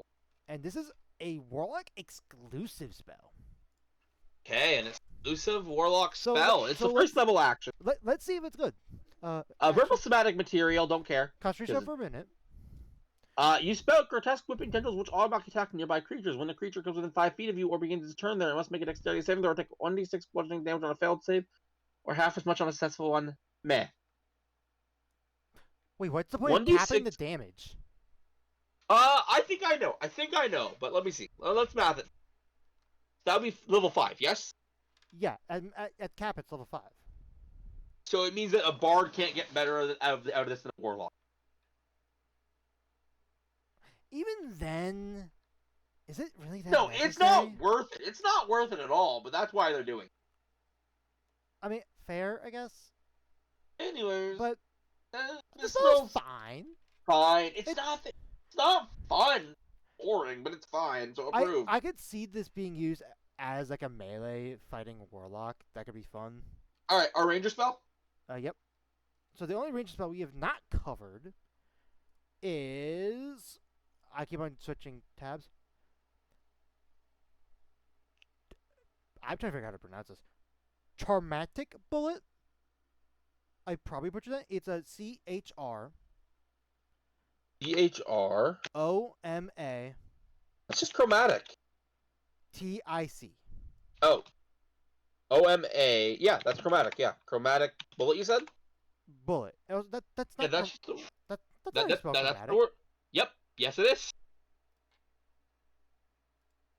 How did you think it was spelled, Ross? I could have sworn I saw it spelled differently. Anyway, this is for. Ross, sorry. This is a short recording session. Do we have time for this? How? I don't know. I just looks wise, it didn't look like the word chromatic. Alright. Anyway, Alright, now you can say what's this is for the Paladin and Ranger. Strangely enough. Okay, it's a location renaissance bonus action. Need a firearm. Concentration up to a minute. Next time you hit a creature with a ranged weapon attack using a firearm during the spell duration. Ross? What? Ross. Before we even get... I can't believe I'm saying this. Before we even get to what the spell does. A very special game of, overpowered or shit. We ignore the spell description. Yeah, wait. What do you mean overpowered or shit? We haven't even read the description yet. What? I know. That's why this blows my mind. I'm gonna message you what I think it is, please. I know. Yeah, it messes me. Oh, the thing. Huh? Good luck, Ross. Once you realize this one, Ross, you're gonna be like, how? You're gonna ask the very questions I'm asking. Okay, so concentration up to a minute. Casting of on self. Bonus. Not that, action. Eve. Not that.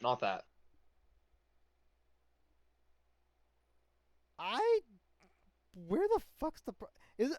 Okay, is it the fact that it'd be very dumb wording of since it just says firearm, it could be a literal arm on fire? Nope, that's not it, but you're getting close.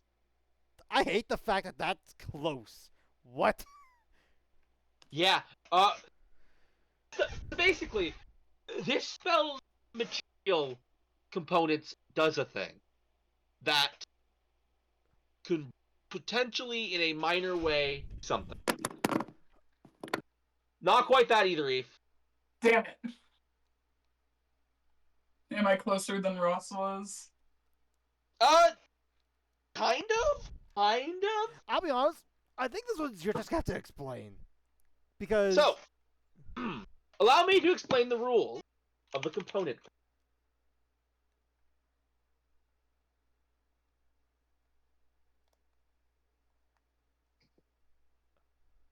A component pouch is a small watertight leather belt pouch that has compartments to hold all the material components and other special items you need to cast your spells.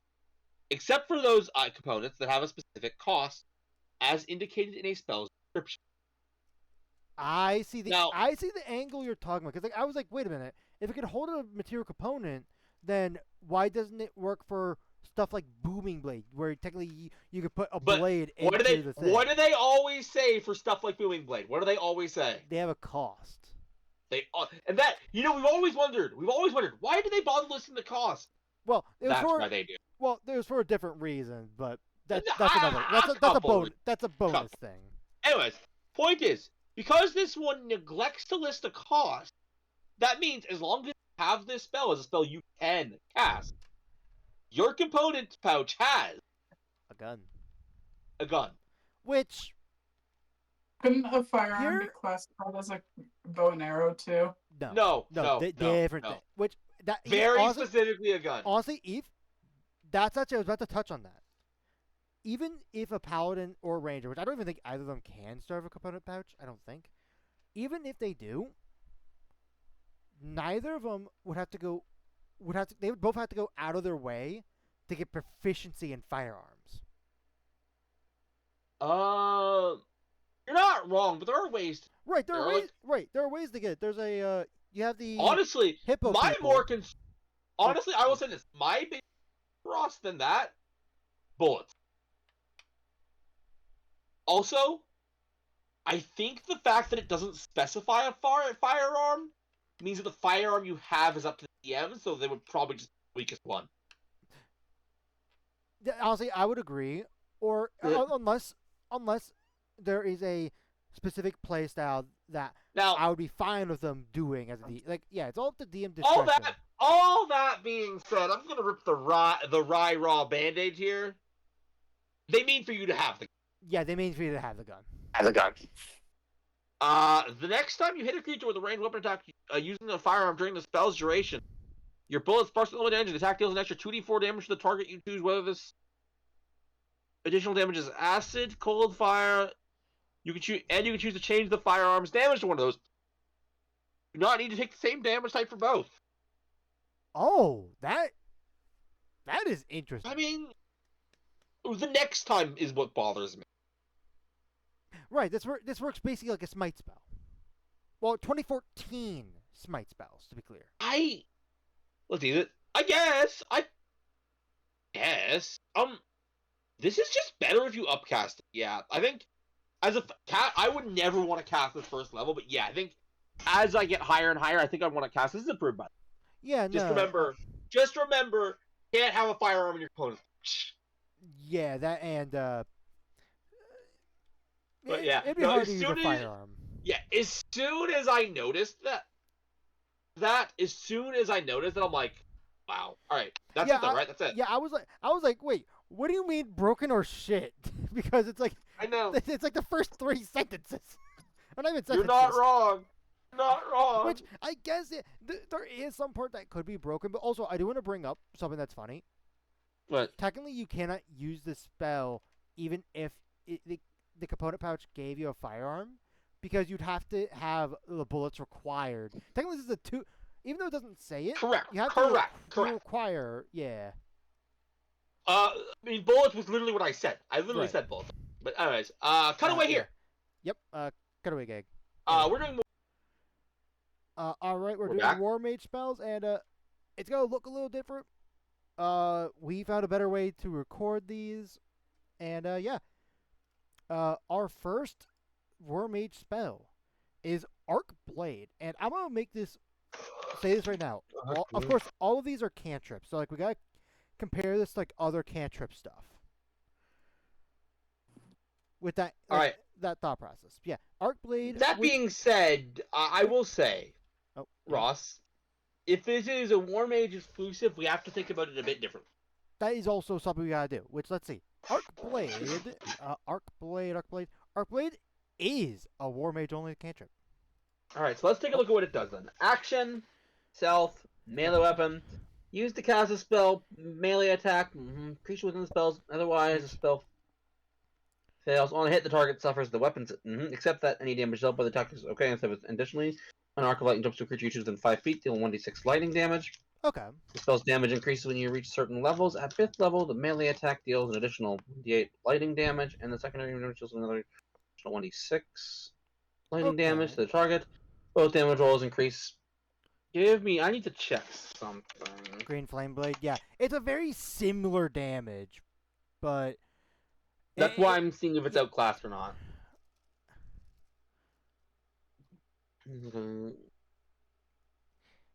It is and it isn't just at the same equal to your time. spellcasting ability modifier. So it depends on what your modifier is. Yeah, it really just depends.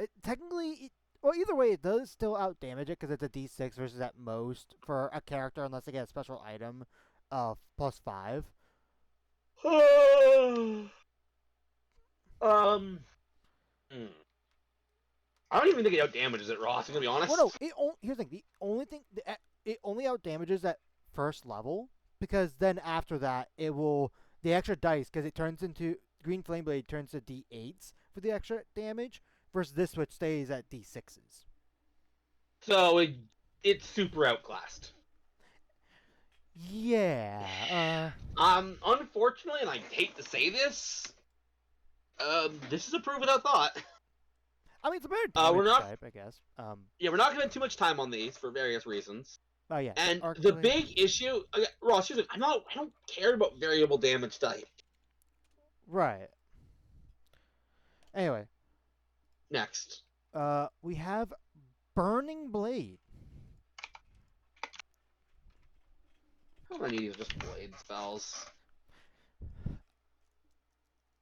Too many is the answer. Too many. When a war mage uses a cantrip, which calls for such as one, they can apply their class in war mage weapons and for more blah blah blah blah. Blade cantrips aren't intended to function with spells of first level high, which conjure up and mid entirely those decides to play blah blah blah blah. All right. It is just the war mage. Yeah, I figured. Blah blah blah. As part of the blah blah, you must blah blah blah. Within the blah blah, on the hit, the target suffers the blah blah, except that any blah blah blah. Additionally, embers will until the start of your next turn when a creature enters the base for the first time or ends its turn there. You can use your reaction to deal 1d6. This is the worst blade spell I have ever seen. I'm assuming there's an extended bit after that. Maybe, but this is bad as is. The spell's damage increases. Blah, blah, blah, blah, blah. So... I want to point out, you have to use your reaction to get the extra damage. You do, however, I do want to bring up something that is a benefit. Mm-hmm. This is a non-concentration, basically, form of bonfire. Oh, it is so much worse than bonfire. So much worse. Well, I mean, it has to be worse because, Ross, it's diagram time. Okay? So, before I go, let's go to the beauty of Create Bonfire. What makes Create Bonfire good? Okay? A lot of things. But, you create a bonfire and blah, blah, blah. Until it's spent, blah, blah, blah.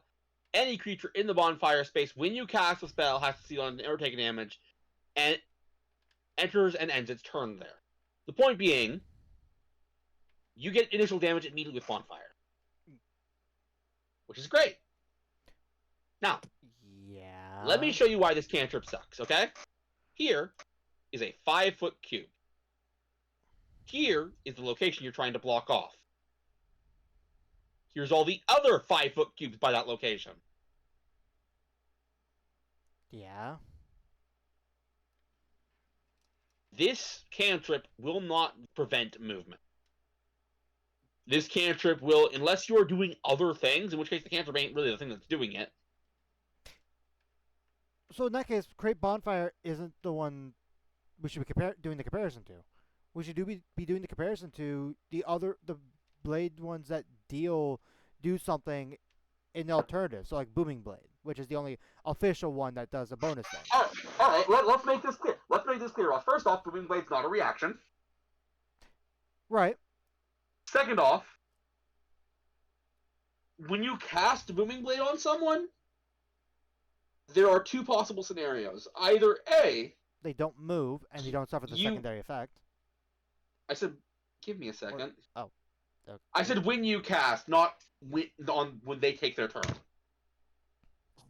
Oh, when you. Either A, you don't want them to move, in which case your cast is hoping that they're going to stay right where they are, or B, you suspect they're going to move. Right. Either way, odds are Booming Blade's going to do what you want. Probably. This spell, not so much. Because here's the deal. All that the enemy that whose space you're in has to do to not be in the effect of the spell is go from here to here. Right. Odds are that will not trigger attacks of opportunity. That will not change anything strategically. It will not do anything.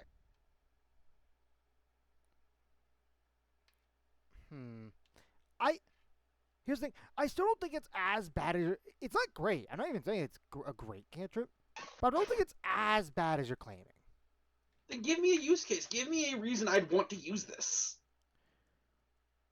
I mean, you sort of listed one out where, okay, you don't want an enemy to go into like that specific space. Like heck, if someone wanted to, and this could be a fun little thing. I don't know.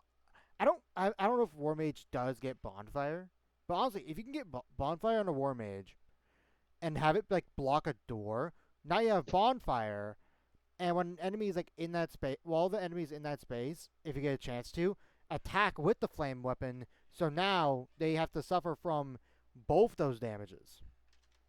There's some Ross, finesse thing you can do here. You know that bonfire doesn't work like that, right? What do you mean? Bonfire will not block somebody. I mean, it's not blocking, but it. Then how are they supposed to suffer the damage if they're not stuck, Ross? How are they supposed to suffer the damage from this spell? Okay. Please, the damage triggers when they walk in it as well, but also no. If it does, but that's only if they walk into it. How do you guarantee they're going to do that, Ross? That's my issue. I literally said in a doorway, like they're trying to get to you.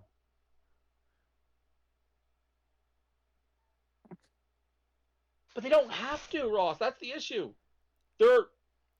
Unless it is a narrow 5x5 hallway. Which is what I'm saying. Like, and here's but in a narrow 5x5 hallway, there are better options. If you don't want them getting to you, there are ways you can just block your passage off. And what if we don't have the resources to be able to block that off like that? What if we are in a completely empty room and the undead are coming after us? What then? Alright, maybe that is the use case. I'm sure there's more too, but like that's just a quick example of one. Like I don't think it's great, but I think it's still a okay-ish option. It's extra damage. But I'm gonna be honest, Ross, in that scenario, I would just use Create Bonfire or literally Booming Blade. I would use Booming Blade. Booming Blade would be so much better. Also, do you not realize how much you're giving up by using your reaction? Here's the thing. We can make that argument. However, we have one thing to consider here. This is only a War Mage cantrip. And even a War Mage can make attacks of opportunity and do other things with their reactions. But not cast a cantrip. Unless they take War Mage. Ross, I want to point out, Ross, if you're casting this spell, do you know what you have in your hands? A weapon. Yes. My point is, Ross, I think this cantrip sucks. Let's move on. Alright, our next one. I approve of that thought, by the way. Yeah, that's what I assumed. Again, I don't think it's as bad as you're claiming. You always say that, Ross, but I'm gonna be honest, it is shit. Anyway, our next one, Caustic Blade. And now, I'm sensing a pattern. and here's what I'm gonna say. First one that is not War Mage exclusive, because this is Okay. also, for whatever reason, able to be grabbed by the Necromancer, Okay, let's take a look. which is a little weird, but let's see. Blah blah blah on a hit. Blah blah blah.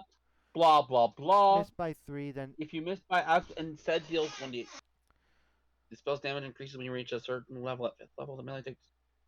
so this is a cantrip that technically does guaranteed damage. Technically. 1d8 and delta. Eh. I need no, Ross. You're ang for the wrong reason. This spell is like insanely good. In fact, I am currently trying to calculate in my head whether I think it's too good. Well, here's the. Well, actually, correction. It's not guaranteed damage. Because It's not guaranteed damage. You're it right. It gives you a It damaging ups your threshold, chance. I guess. But that being said, again, I just need to know if it's too good or not. I'm trying to think of I don't think there is a regular game example of something like this. There isn't. Give me a second. I need to do that. So, okay. If it's in spell's range, otherwise the spell fails on a hit. Yeah, if you're using a dagger or a D6 weapon, this spell is too strong. Period. I don't think so, because here's the thing, and I'm going to compare it to a regular spell. Booming Blade. Mm-hmm. So, here's the comparison. Mm-hmm. This thing does not have a secondary effect if you hit. You're if you correct. miss, it doesn't. the secondary effect happens. Versus Booming Blade or even Green Flame Blade, Yes. if people are being surrounded, My then issue, both those are normally always triggering. My issue, Ross, is that secondary effect that happens if you miss is better than hitting. That's not always the case, because keep in mind, you're saying a D4 and I D6. know, Ross. I know I said it's not always the case. I acknowledge that. That's why I was talking about D4 and D6s. But here's the thing, though. Do what you're not considering? Modifiers. No, I know I'm not. That was what I spent my time doing, but I think even with modifiers, Ross, it doesn't up the number enough. Not with the way this dice scales.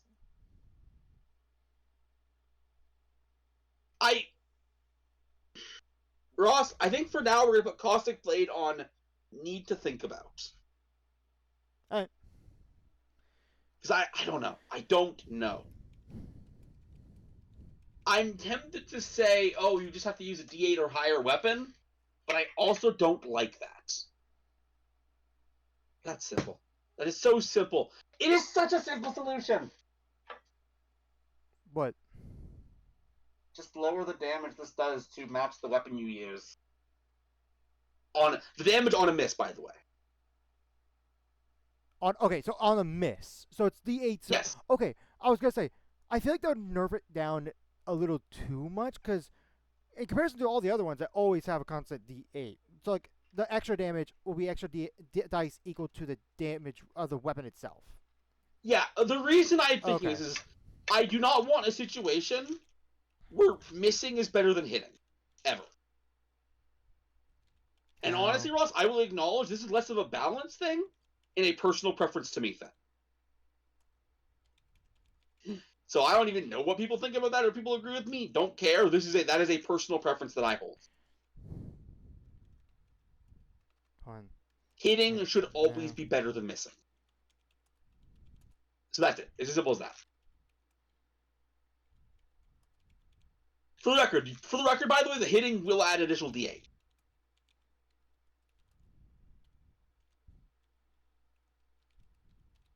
If you...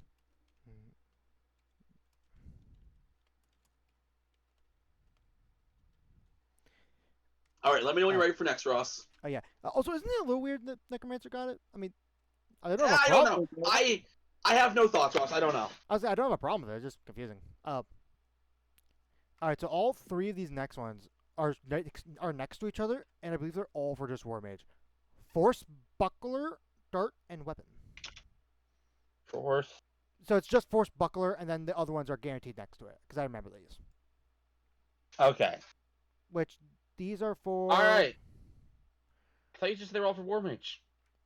Well, I'm just Yep, War Mage, War Mage, War Mage. Yep. Alright, so let's go fast. Bonus action, blah, blah, blah, special effect gauntlet with at least 5 gold pieces. Look at price ground and run around. You summon a transition invisible force, which brings forth from the guard gauntlet until the start of your next turn. This shield grants. Cool. No.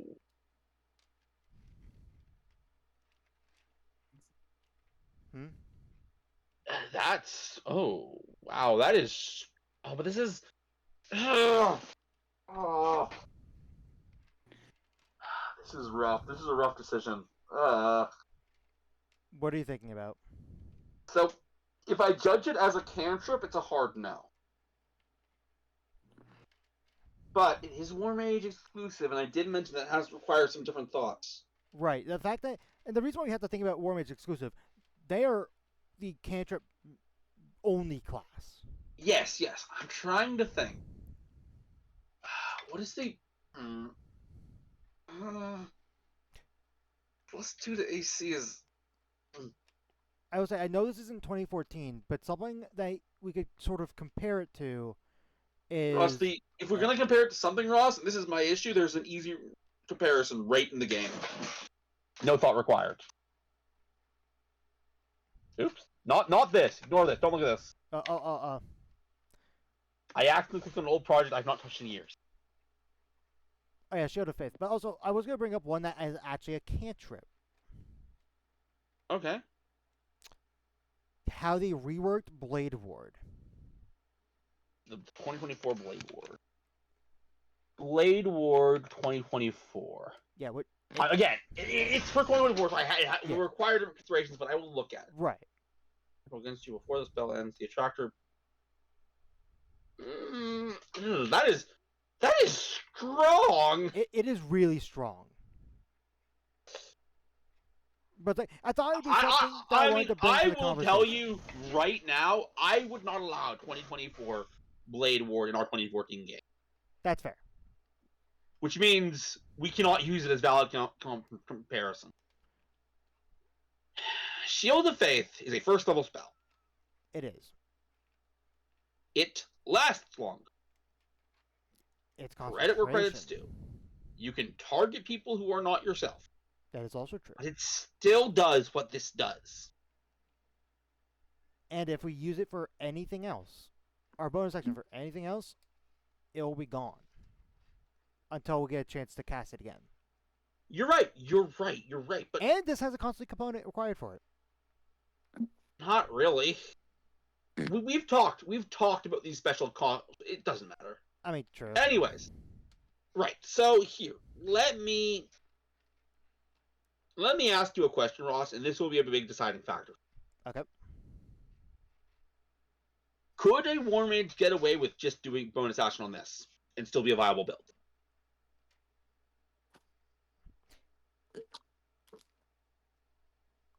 I feel like yes.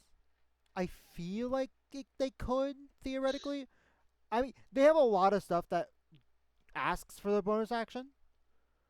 Like other cantrips, some abilities. You think one could reasonably be built around just doing that?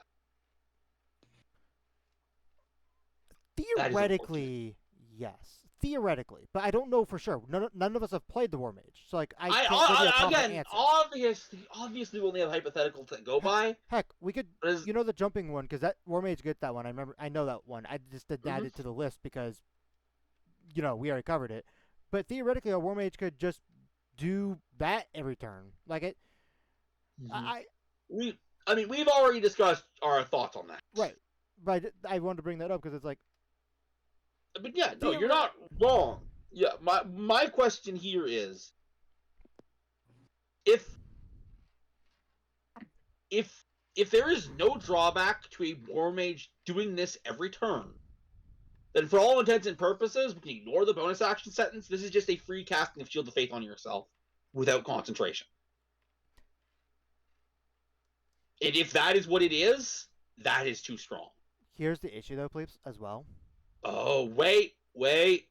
I've changed my opinion. Oh, was this something that I said? No. Oh, shit. No. As if you were wielding a shield.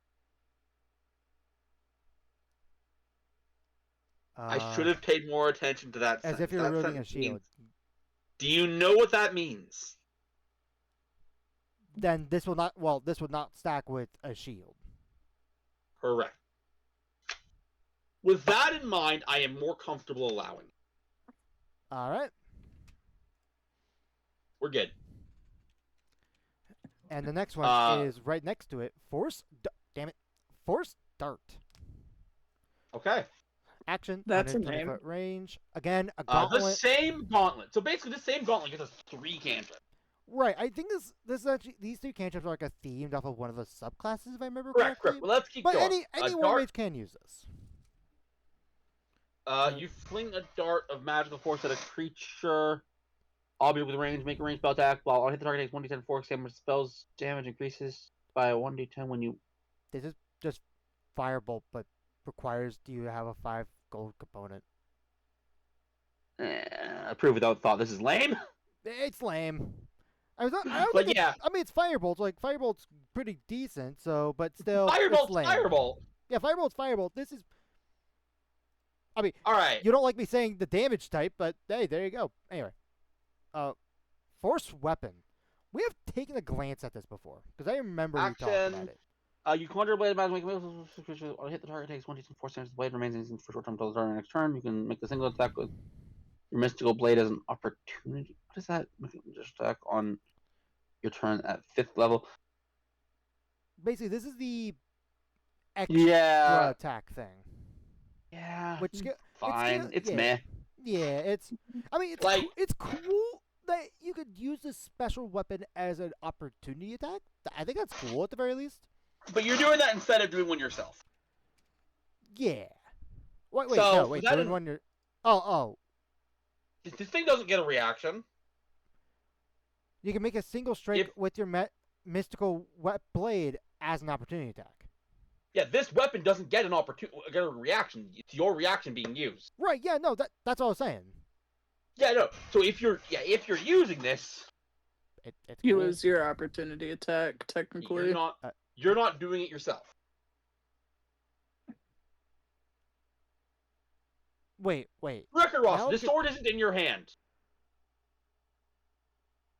This is a floating sword that appears around you.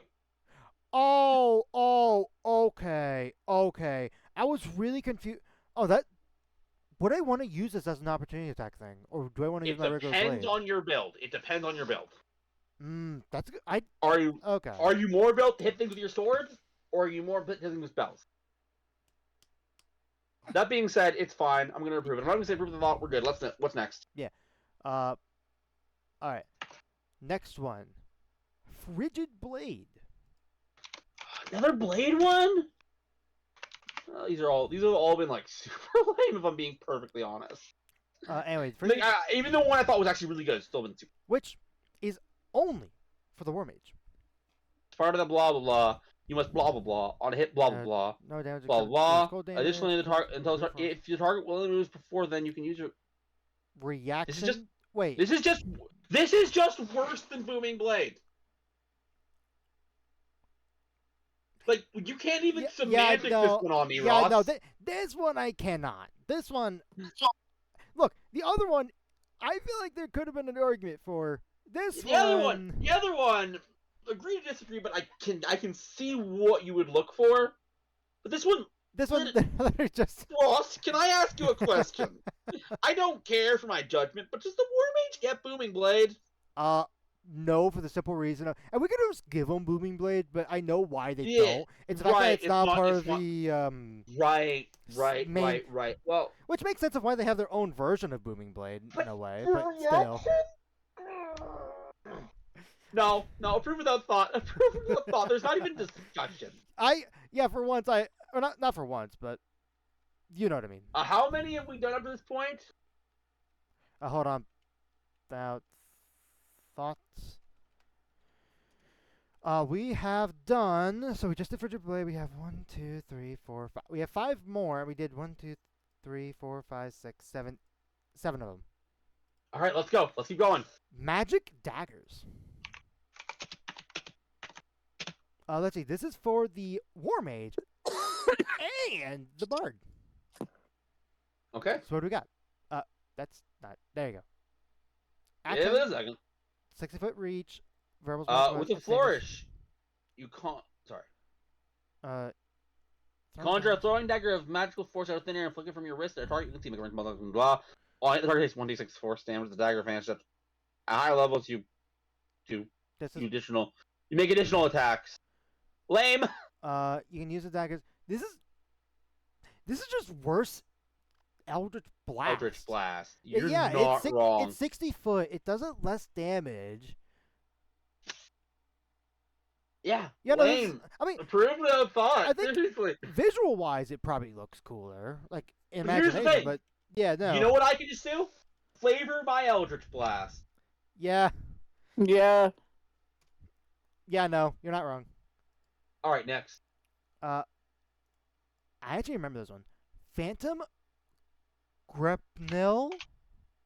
I probably butchered that one. It's for the second word, it's GRAPNEL.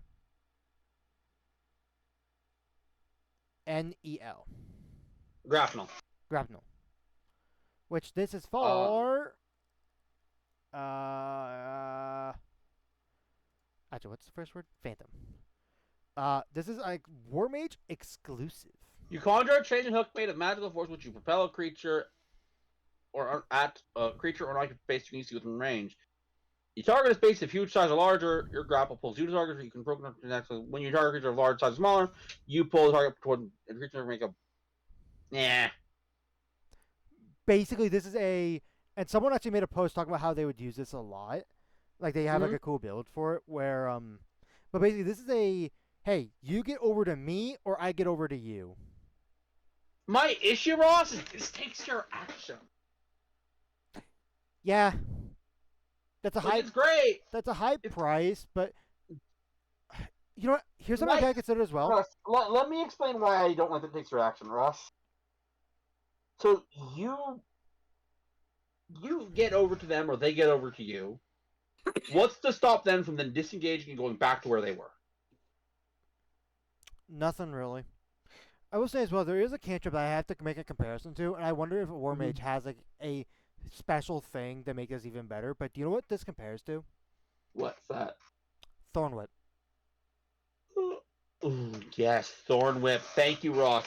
You're right. You are totally right, Ross. You are totally right. Because Let's take a look. that does damage, and I believe it's 30 feet. Yeah, it's 30 feet.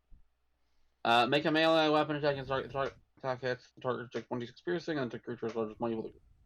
Yeah, no. Well, that's enough. That's enough for me, Ross. That's enough for me. Yeah, no, it's Approved without thought. I'm sure there's a build for it, but nah. It's lame. Ouch. Next.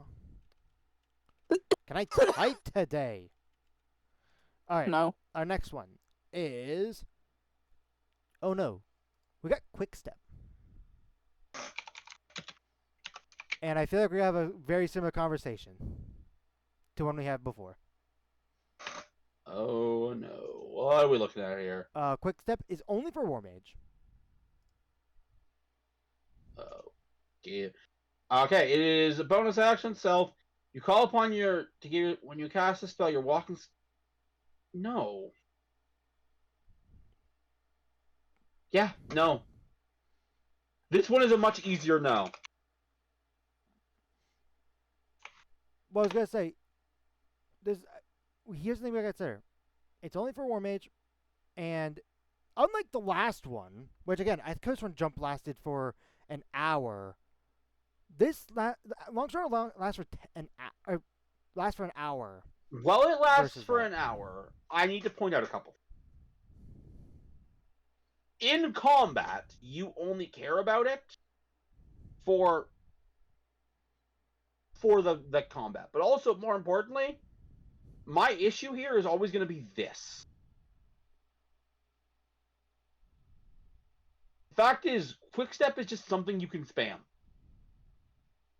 And as long as you can spam it as a bonus action every turn, then unless you have something else,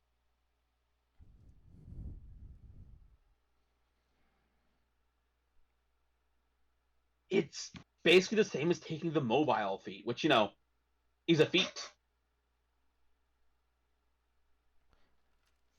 Well, so that you take both as a thing, That's but not helping. That does not help.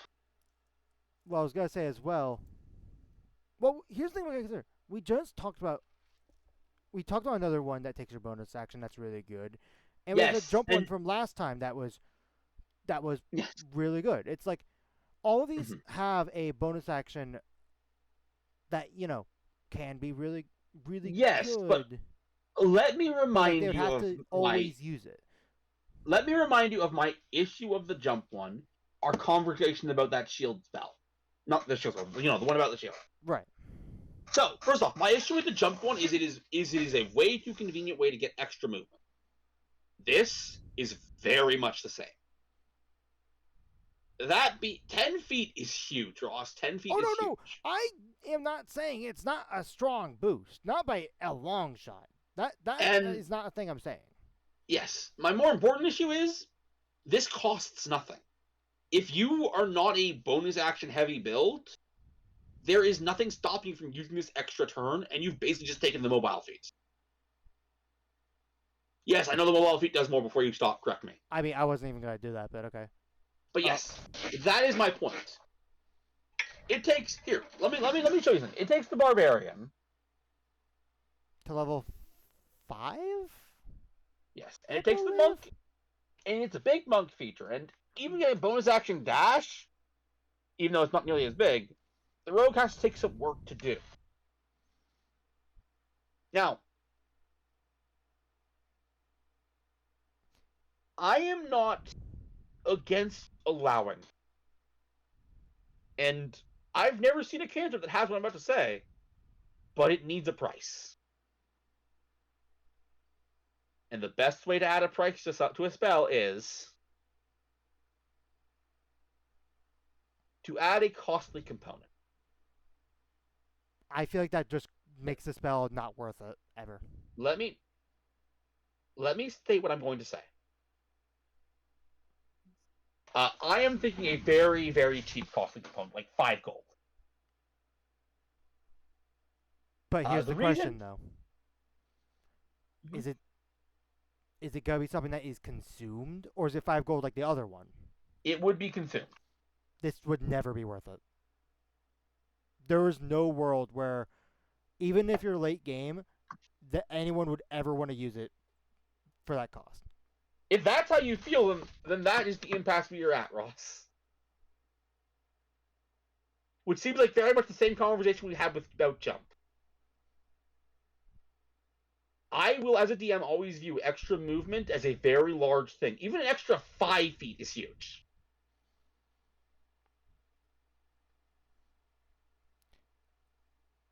I am reluctant by a lot to just allow this.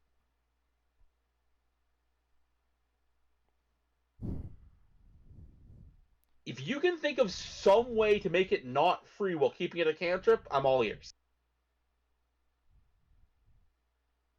Because I think we can both agree moving this to level 1, even more so than last time, is not an option. Right? No, especially with like the other one lasting an hour. Yeah, Like it's yes. such an So, even. That's the hardest thing.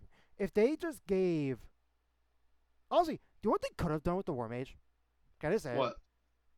They could have just treated, like, gave it something where it's like, oh, if you a selectable option where hey, you just get long strider or jumping on will, instead of just doing it to be a cantrip, which theoretically someone else could take. I mean, Like that. to be clear, Ross, I'm not even thinking magical secrets. I am No, judging this no, even not as it magical. is, as I'm a. not even seeing magical secrets. I'm saying like Mhm. there are some warlock invocations that let them do mage armor at will or like stuff like that. But I the fact mean, that they made that's it into that's spells, fair. like That is fair. I don't know. this is something I'm hard set for. I guess at this point, I don't think there is anything we can do that would make me comfortable allowing quick step. I'm so sorry.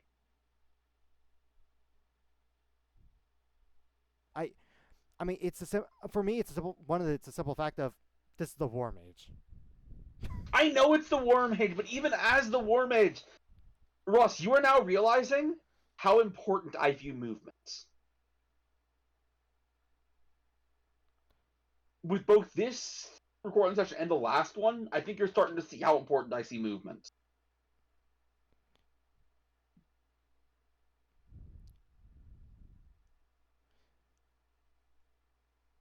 Let's move on. Yeah, let's move on. I'm gonna Mark it as banned. We might come back to it someday if we can come up with some kind of compromise. I'll just put it as banned for review. Yep. All right. What's next? Sonic Pulse, which is again War Mage exclusive. All right. Let's take a look. So action, 60-foot range. Whoa. You can press a thunderous boom into an invisible ball and protect a creature. Con save, 1d8 thunder damage, and deafen. I mean, if spells targeting 10... Oh, okay, that's kind of cool. That's cool. It gets a little stronger if an enemy decides to be closer to you. Although, because it's a range attack, you'd have to be really careful, otherwise you'd be using this at disadvantage. We have... I don't know. No, it's not an attack we're roll. It's not an attack roll. No, it's not. You're right. It's con save. Yeah, I was like, wait, this is an attack roll. I think we're okay. I'm just gonna say approve. We're gonna move on. This is actually kind of like an actual okay cantrip. This is fine. That's decent damage. And then the last one, and you saw you sort of saw it on the screen. Thunderous Distortion. Thunderous Distortion. Hey, you got it for the first try. This is War Mage only, by the way. Okay, it's a cantrip. We got a cone. Ooh, we never see cantrip which cones. can be harp. Each creature that must make a con save or take 1d6 thunder damage. And after the until the end of your next turn, if you cast a spell again before the end of your next turn, its damage becomes d8s. Wait, what? Wait, so the cone happened. Basically, if you just this is rollout, Ross. The spell is rollout. Oh, is this just okay? If I basically clap, and then clap again, like the next turn, it will do bonus damage instead of. Does it have to be in the? Here's my question though. It becomes d8s instead of d6. I will say, I think it would make more sense for it to do the increased damage if an enemy was hit by this before. Although I'm not complaining that it doesn't include that. All right, what's your question? That wasn't the question. That was like yeah, that was my statement. I was asking. What is your question? I just said a statement. I never said I was gonna ask a question. You said I have a question, and then stopped yourself. No, I never said I had a question. All right, well this spell is approved. We're good. Yeah, we ended up on a couple fine ones. Handful of bad ones. I still find the War Mage super disappointing. Yeah. And we were literally talking about it before I started recording. There's nothing that these guys can do to go overcome like legendary creatures if they have like what is it called? Spell immunity? There aren't. Or to be something clear, like there aren't a lot that have that. Right, there Paladin. are a lot. Paladin. Is next. I will let you know whenever I take a look at all of those. Anyway, thank you guys for watching now. We'll be taking a break. I keep on doing that. Stop doing your outro. We'll be taking a break. Bye. All right, I'm gonna head out for the Alrighty then. This should be the final set of spells. final stretch. We're gonna go rapid fire here. We'll try to. Anyway, the only new paladin spell that we have not covered is Performation Smite. Perforation is probably how it's pronounced. It's a Perforation. Is this how it is? No. Spell it, please. It's PERFOR. FOR. ATION. I A-T... Perforating. perforating smite. I-N-G makes ing. I-O-N makes shun. Anyway, what do we got? It is Section, a second level self, evocation, Renaissance Renaissance. This is a gun spell. Okay. It is a bonus action, verbal, concentration up to a minute. At this point, it doesn't even make sense to read who classes get them.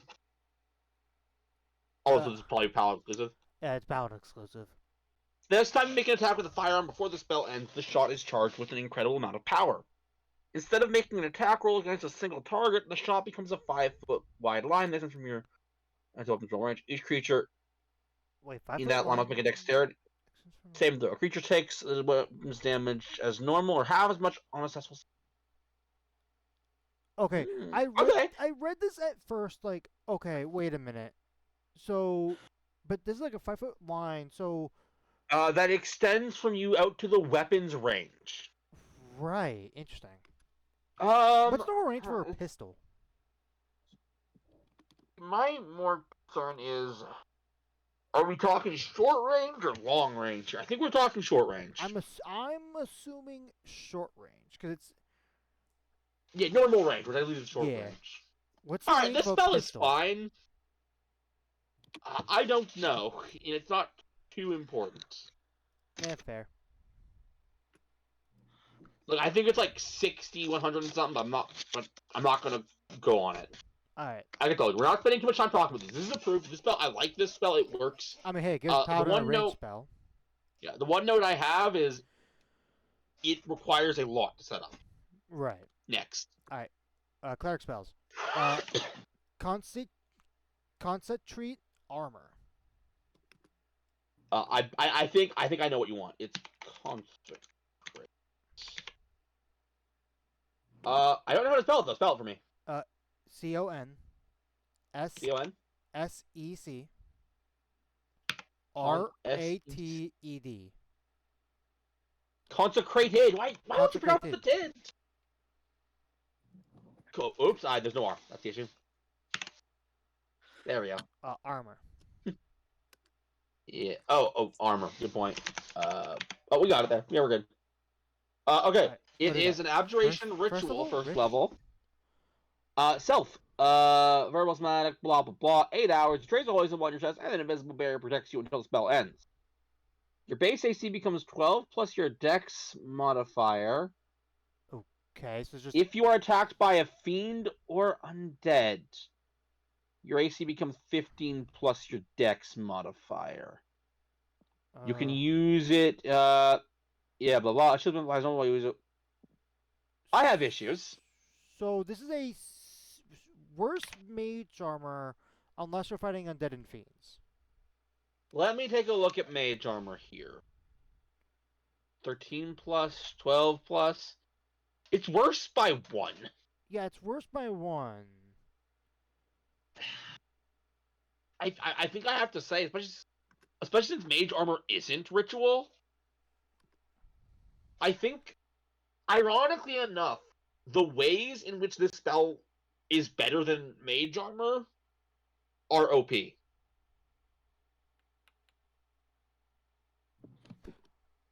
Here's the thing here's the thing I'm considering though. Most of the times, like, okay, I don't know about the investigator because the investigator and cleric get the spell. I don't know about the investigator, but for cleric, a lot of clerics just straight up get heavy armor proficiency. But we both know, Ross, that there are reasons not to wear heavy armor. True. Which, also I'm going to say this. That this gets around. At the very least, remove the ritual tag. At the very least. I think even with the ritual tag removed... Here's the thing also you gotta consider is... Oh, what? Here's what I will offer as a compromise. Because I get what this thing is trying to do. Right, it's... worse in general, but then it becomes better against certain types. I am willing to offer a feat. That's right. I'm turning this spell into a feat. And okay. Okay. Let me explain. see where this Let goes. me explain. Let me explain. So, the way this feat would, in theory, work is it would give you the Mage Armor spell, as Mage Armor is traditionally written. But, if, when it comes to Fiends and Undead, it will up the AC to 15 plus Dex.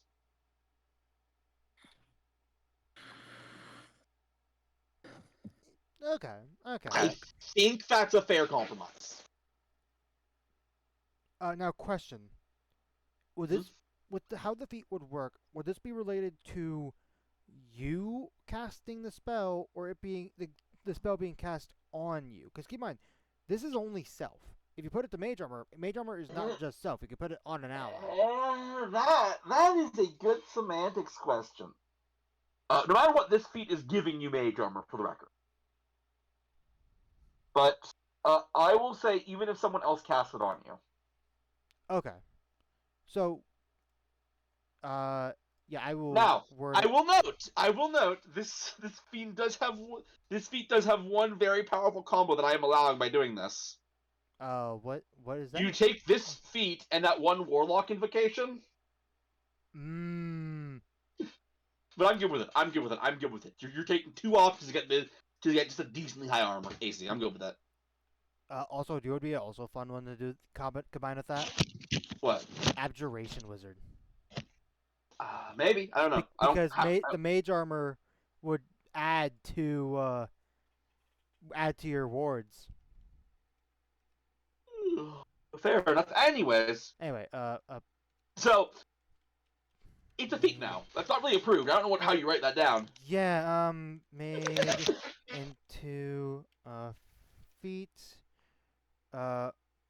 grants mage armor and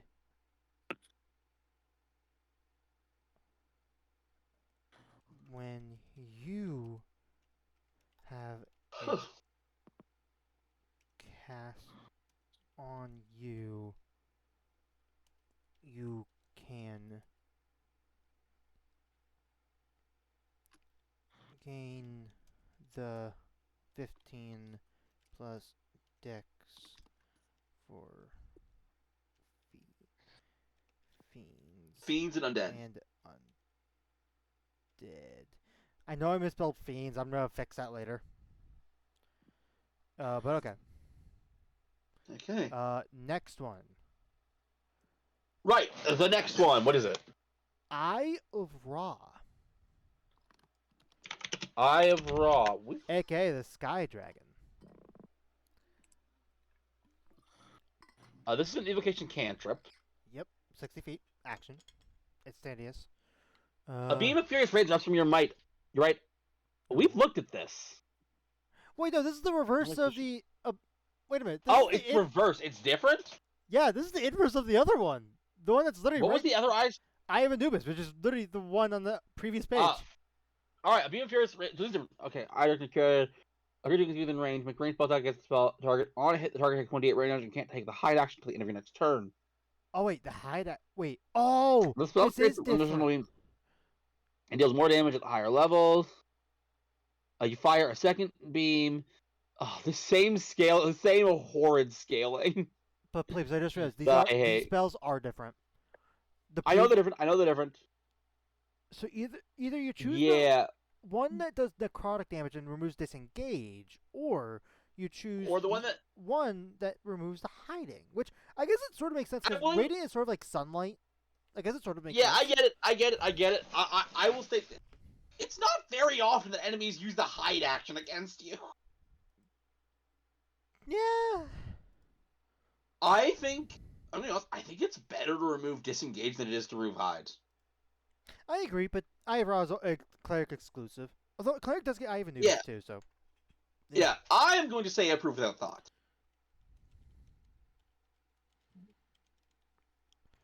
Honestly, And request we move on. there should be a feat option where you could have it to where you sort of shoot cast both of these at the same time. It won't do like the you won't have like 4 shots, but it's like the left eye would be Anubis, right eye would be I think it'd be like, you see what I'm saying? I think you're overcomplicating things by trying to do that. I think it'd be a little cool at the very least. And now this one's the one where I thought it was something else. Might of the Abyss. Although it might be Abyss. I'm not sure. Spell it. It's Abyss. It's Abyss. Oh, it is Abyss? Okay. I was like double guessing. What the hell is Abyss? I don't know. First level evocation, oh, small God, black screen share's frozen. Why is this frozen?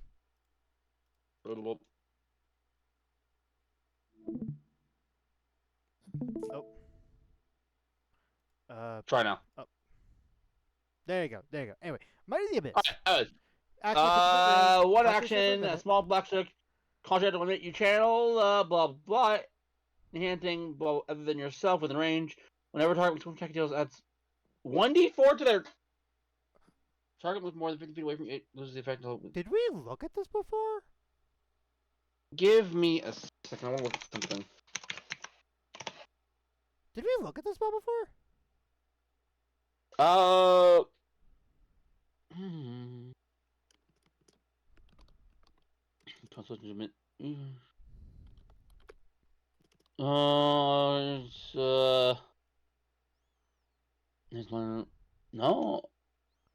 We must have, because I do recognize this, and I think I said this is really bad.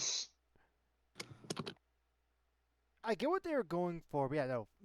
As if they move 15 Upcast feet doesn't away. even up. Yeah, I think I said approve without thought, and I will stick to it. Approve without thought. Yeah, no, it's simply it's the range that just sucks. It's like, why? Yeah. I told you I don't want to spend too much time on stuff. I definitely don't want to spend too much time on stuff we already covered. I know. That's why I was like, wait, have we covered this already? Yeah, we have. I recognize it. Approve without thought. Yep. Without thought. Anyway, next one. We're starting with the Necromancer ones, and I think we covered this first one, but I'm not sure. Dead Fog. I'll tell you in a second. Third level Necromancy. It's concentrated a 15-foot radius sphere of fog filled with the necromantic dead mist sphere centered on a point you can. It lasts for the duration of a spell. When you cast a spell, you can empower it with your own by losing. When you do so, treat. Oh yeah, we did. And the reason I care is Dead Fog is a third level spell. But right, and I had pitched to you the argument against Fog Cloud. Yeah. Is just a first level spell that's straight up better. Well, wasn't the Dead Fog one the one that like an enemy would have to make a save, otherwise you'd be pulled back into it? Or am I thinking of a different one? I don't see that on here. Let me read again. So this is a 15 radius. Before we go, let me take one. 15 radius sphere. Fog Cloud. 20. A 20-foot radius sphere. Better. Okay. The response around and it heavily obscured. That's the same. Yep. Last for the duration. Last for the duration, which by the way, Dead Fog is a minute. Fog Cloud is an hour. Both are concentration. Yeah. No. Again, we covered this. I was like, this is sorry. And then it lasts for the duration until strong. Blah blah blah. When you cast it, you can empower it with hit points to increase it. If you lost 2 levels higher, if you lost blah blah blah. Creature starting in the area. When a creature enters the area the first time, it must make a Constitution save or taking 3d8 to leave. Well, creature tries to even with this, I think I told you there are better spells. Right? No, I think that's what we had to talk about. Make a strength saving throw or leave the fog is unable to move or fail. I think the other spell we have to look at is Hunger of Adar and the other one like that. Which is, again, third level. Any creature that starts there and it takes any creature that ends its turn there must not success and then take. And there was one more. There was one more spell like this that I want that I care about. Yeah. That one I believe keeps you stuck, so I need to. It's very important. His point still stands. This spell sucks. Oh, Yvard's black tentacles. Is that the one you're looking for? Yvard's Black Tentacles. I know it's one more level higher. In range for the duration, these tentacles on the ground there. There's the affected area for the rest of the turn. Starts to turn there. The creature must be on dexterity. If they were take 3d6 bludgeoning and be restrained by the tentacles until the spell ends. Since it's turn in the area and is already restrained by the tentacles, takes 3d6. A creature restrained. Excuse me? A creature restrained by the tentacles can use its action to make a strength check. On success, it frees itself. Additionally, when a creature enters the other, it makes a constitution and they'll take 3d8 necrotic damage on a. Yes, that was my issue. Oh, this spell is an unfortunate position. This spell's in a very unfortunate position, Ross. Why? Fundamentally, it is worse than every other spell that is available in its type. However, it is unignorable that technically, very, very technically, it performs better than a 4th level spell. Very technically.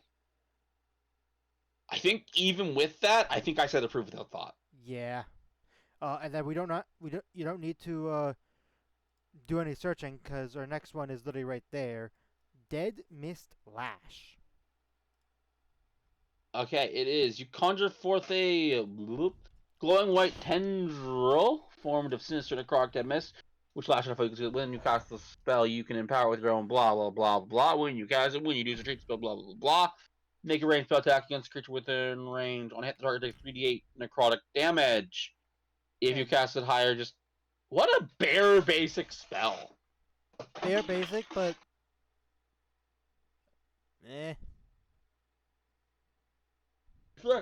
Yeah, I'm gonna say approved and move on. Yeah. It's not bad. It's just boring. No, it's not bad. It's just boring. Yeah. Next. Flesh Ripper.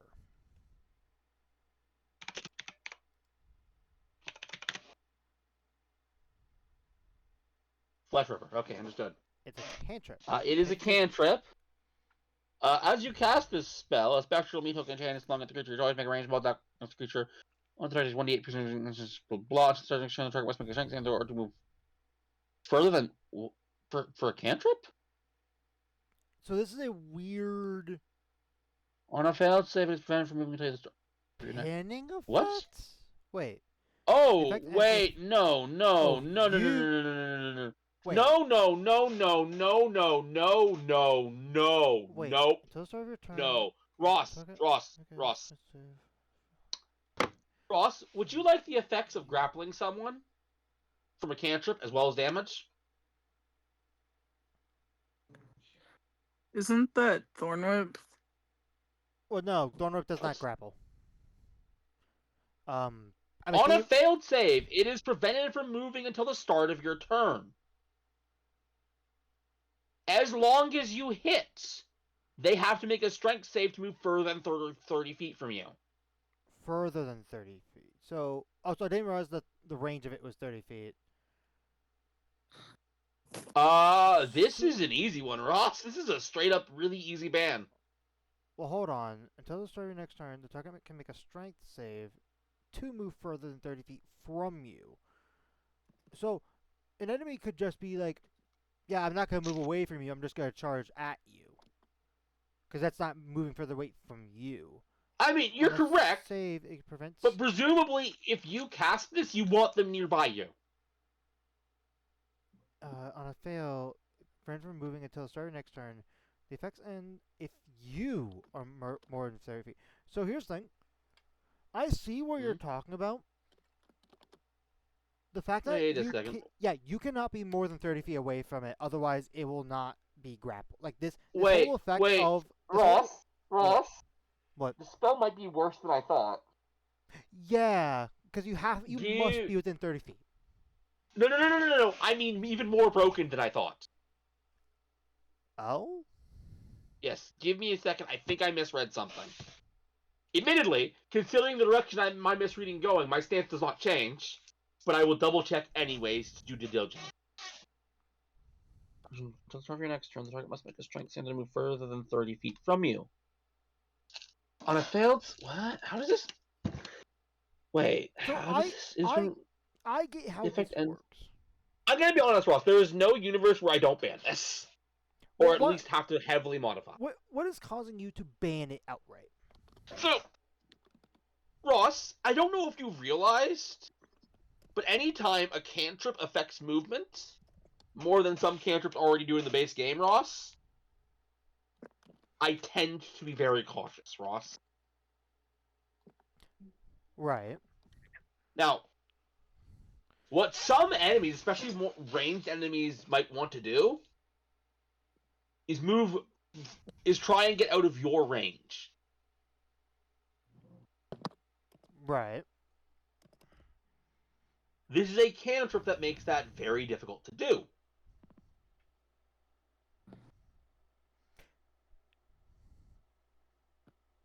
Here's what I am going to say. Okay. So, when it comes to those enemies that are more wanting to be at ranged, 30 feet is still a generous range for them. But also, do you know what the spell does not counter? What does it not counter? So it doesn't counter any form of teleporting. Whether that be from magic or if a monster has a teleport ability. And if it doesn't, and even if you use it on like an enemy that's like a more melee based, most, if not a lot of enemies you fight, not all of them, have 30 feet movement to where they'll just walk up to you like, and you using this, which I believe is just the necromancer that gets this. But even if that's not the case, where it's like there's other casters that get this. Oh yeah, it is just necromancer. You are a caster, and they would want to attack you anyway. And if you're, I want to say even a D6. Ross, let me stop you for a second.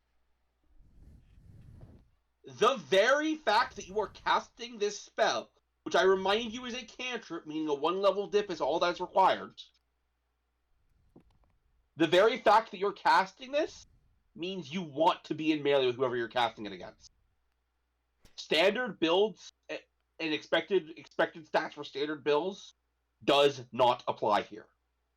Well, Plebes, I feel like that's the same argument as Witch Bolt in 2014. And my opinion on old Witch Bolt. Ross, Witch Bolt, do you mean a spell that I keep telling you is really, really, really, really, really good? It's not that good! See, Ross, now we're having an argument of opinions. What you've just basically said, Ross, was, Pleeps, your opinion is consistent. Which, yes, Ross, my opinion is consistent. Thank you for pointing that out. That makes me more confident in my judgment here.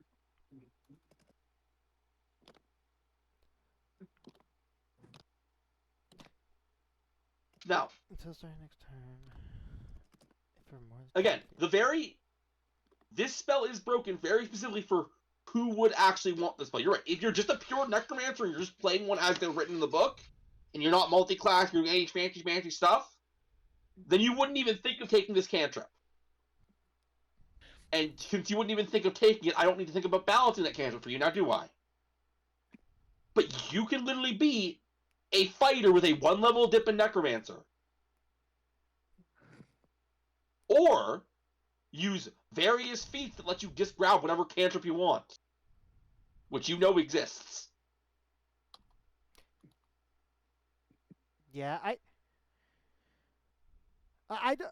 here's the thing as well.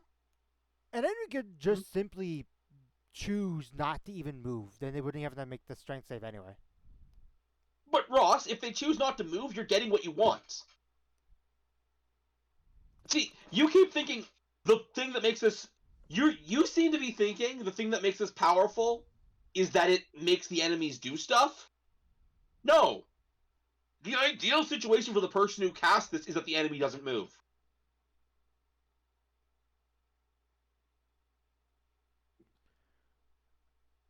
Well, in that case, Plebes, What about the Mhm. case for Booming Blade and the mobile feat? What about Booming Blade and the mobile feat? Like, hey, I attack him, oh, and then mobile feat, I can get it out of his range without an opportunity attack. Now he's just stuck there. Like, that's sort of what this does. Like, now It's now not, but uh, it's not. But let me entertain your statements. Okay. here's the thing I'm questioning of why it isn't, because here's the thing.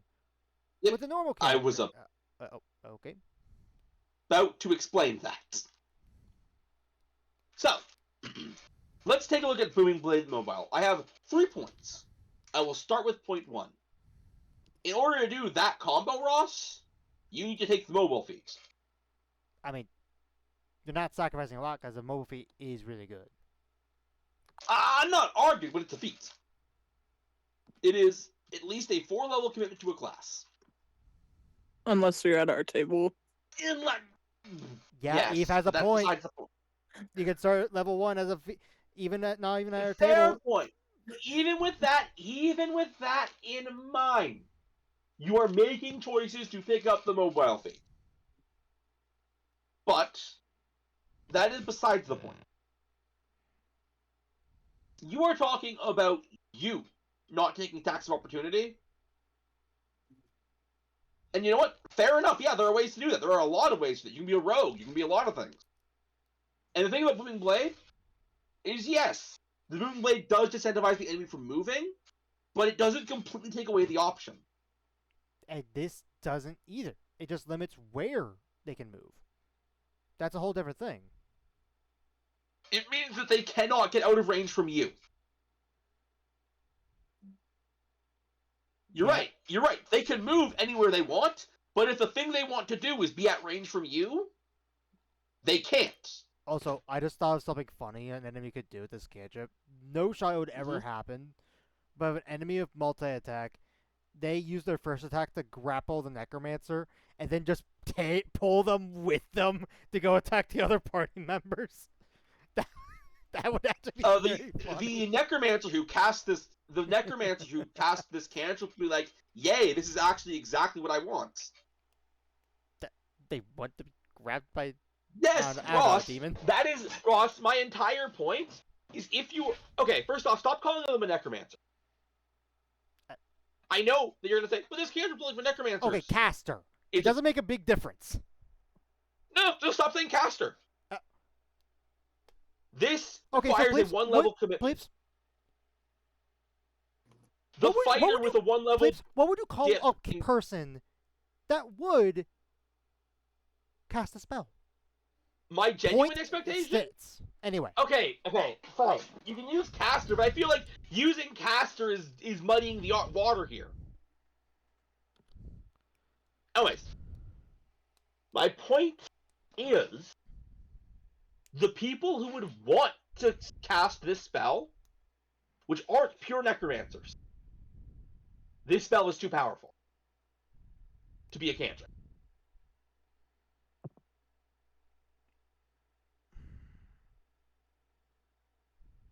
Now,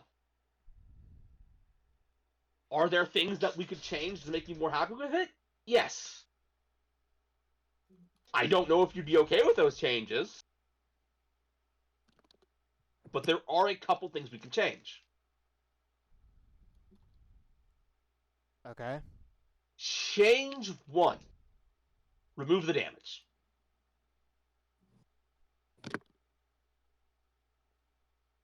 Make it a choice between casting this spell and damaging the enemy.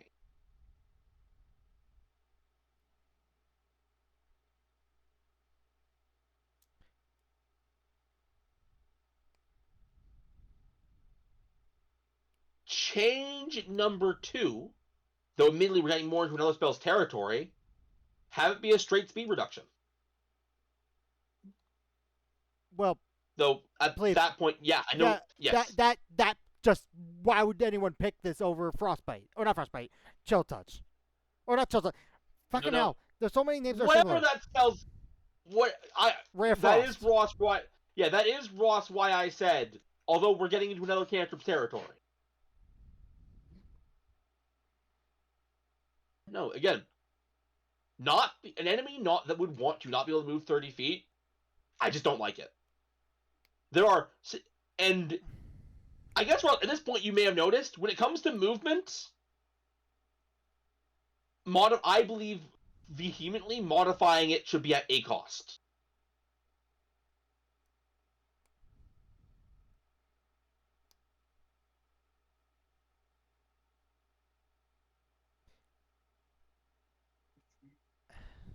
But you know, you making it no damage and just a speed reduction, unless that means that their movement speed Okay, is becoming Ross. Can I finish? I mean, you are misinterpreting what I said, so I need to correct you. That's literally what you said! No, I meant it was an or, not an and. It was an or, not an and.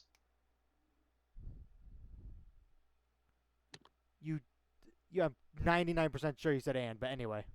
If so, let me correct. It was an or. Okay. I meant the things that we could change to make it acceptable as either remove the damage or just make it a flat speed reduction. Does that make you feel a little better? I mean, one that I guess we could do is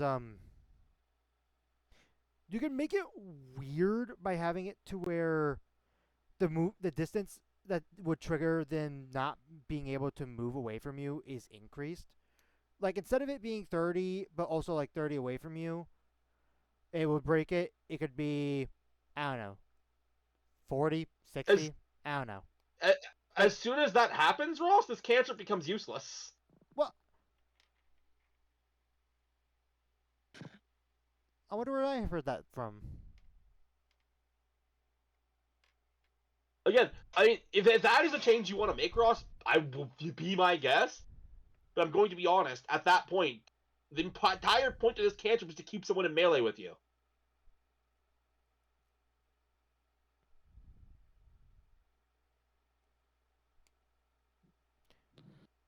Are we good, Ross? What was the change you were going to go for? I was going to say remove the damage.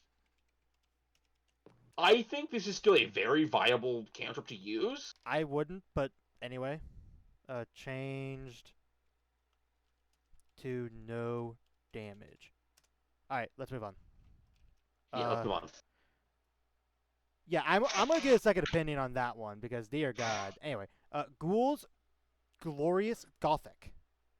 Alright, Ross, before you get your second opinion, I want to make a request. Because you always do that, and I feel it muddies the waters.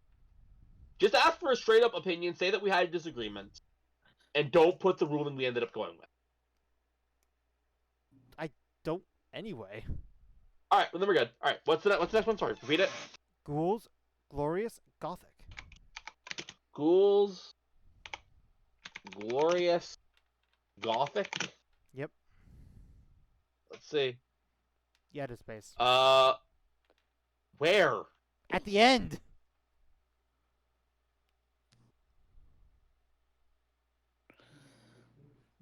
Ross, I didn't change anything. Why the fuck does that not change anything? Alright, it's Spell some words for me. GAHOUL Wait, which spell you? apostrophe S. Gahools! Gahools. Oh, god fucking damn it. Alright. I also love how Ross failed to realize that I even spelt the words. Okay. Here we go. We had a lot of controversy. This one should be an easy approved. That's A decorated... such a specific... Okay. Fourth tons of bricks, stonework, blah. This is the manner... You can create any creature within the estate. You can create any sculpture you like for the manor, but space... they didn't even change the word manor here! Manor is normal with a barred window and decorative, but as far as decorative, as you choose once the manor is first created, and users are recorded in the miniature or manor used to cast a spell and can't be changed. The manor is staffed by 50 skeletons. Perform any task normal humans they can't attack, blah blah blah. The manor contains a 15-foot is just but the courtyard is drenched in necromantic magic, such that any human buried in its grounds rise. You control this when the spell is cast. 3 ghouls are animated in the courtyard. These undead are under but can't they patrol the estate if given undead can't be turned within the estate. The estate crumbles into wow. is Wow. So for the record, Ross, this is getting approved without thought for one reason. This is just a slightly no, wrong one. Magnificent Mansion. Yeah, I meant Magnificent Mansion. That one. Here we go. You conjure. Yeah, it's just this.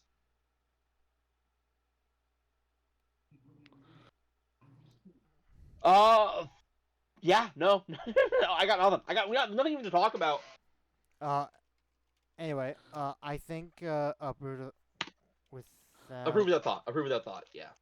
Next one, which should be on that same page, is that same word, scapegoat. Yep, I got it right here. Fourth level, It's a minute. Self. Yep. 8 hours. Last 8 hours. You trace a complex arcane symbol in the flash of one during the spell's duration. When you are hit with an attack and the marked creature, you can use reaction teleport, swap place with the creature, and causing it to be hit by the attack instead of you. The spell then ends. Ooh, I mean, this got some potential. This literally, actually, fun fact. This is a mechanic that actually exists in the regular game. Peace domain. You are correct. You are correct. The only thing that sucks is the fact that for fourth level, I wish it didn't go away immediately after the first attack. Wait. Oh! You know what, Ross? Wish granted. Hey, thank you. Like it's fourth level. I didn't even realize that line existed, Ross. Let's remove it.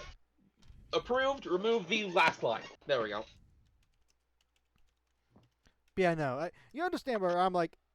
Yeah, no. I missed it. So what's next? Well, same name, another spell, Shrieking Skull.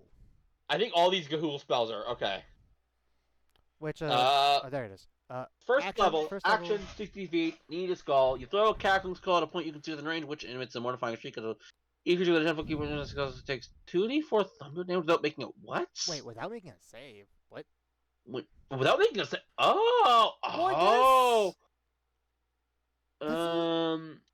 This is magic missiles, but. Well, it's worse. It's potentially worse damage than Magic Missile, because Magic Missile is, if we're doing the first level casting, it would be 3d4 plus 1. Okay, you're right. Right. This is weird. Alright, we're done here. This is approved. We're good. Oh, okay, cool. that was a quick change. Yeah, there's no change to make. Yeah, you pointed out. You change reminded of me opinion. that magic. Yeah. Anyway, that name, Spectral Scythe. Or Spectral. It's the last goal. Yep. 6th level. You get a scythe. Self. 60 with info. 1 round. Each creature 1 round. Oh no. His life move must make a deck. Oh wait. Each creature within the area while the scythe is moving must make a deck. Sounds like a creature has to. Wait, what? Give me. I'm not understanding this. Okay, yeah, I see how it works. Okay. So this is okay. Creature has, if you are within 100 of starting next turn, it returns to you in 10 foot. Oh, okay. I see how this works. If I cast Lightning Bolt, which let's say it's like an arrow as like the visible of it, the arrow comes back and it can do the damage potentially again. Yes. All right. Okay. In that case, this is approved. Let's move on. That's cool. Approved. All right, next one we have is let me remove this. Grasp of the Grave, which points for the name. That name goes hard. Grasp of the Grave. That name goes a little hard. All these do. I mean, fourth level necromancy, which surprise. Action. Per minute. Spectral skeletal arms emerge from the ground in a 20-foot radius center of the point you can see within range. The arms grasp that creature within the area, except for undead which ignore the effect of the spell. The area is difficult terrain. Okay. When a creature enters the... You know that undead creatures ignore effects of the spell, period? So, alright, good to know. It says, when a creature enters the area for the first time, return effect to live, it must make a straight damage. Don't want to fail to creature takes the card and has a drag. So within the area that you choose, on test save, a creature takes half as much damage and does not move. Until the spell... Meh. This is so meh. So wait, just to clarify, when an enemy fails the save when they go in there, you basically move him to another space that's in that radius, or yeah, Correct. radius. Wherever you want. Wherever you want. So if you want to spell 69 with the bad guys, I feel like there is some shenanigans you could do there, but I can't think of what some. I feel like there's something. absolutely. I feel like keep in there's mind that it. Yeah. Keep in mind that it is forced movement, so it would not trigger booming blades. Right. It wouldn't trigger booming blade or opportunity It attacks. would not trigger attacks opportunity. I think. I'm sure there's some shenanigans you could do. I don't think it would. I don't think it would trigger spike growth either. Well, no. Spike growth is just movement. That's why Eldritch Blast is really good for. I know it is. I know it is. I'm trying to see the arms grasp at creatures, which ignore the but on creatures. is Blah, drag. blah, blah. I guess drag. You said drag. Yeah. Yeah, the fact that drag. it's drag Yeah. tells me that it. So, So I spike think, growth could work.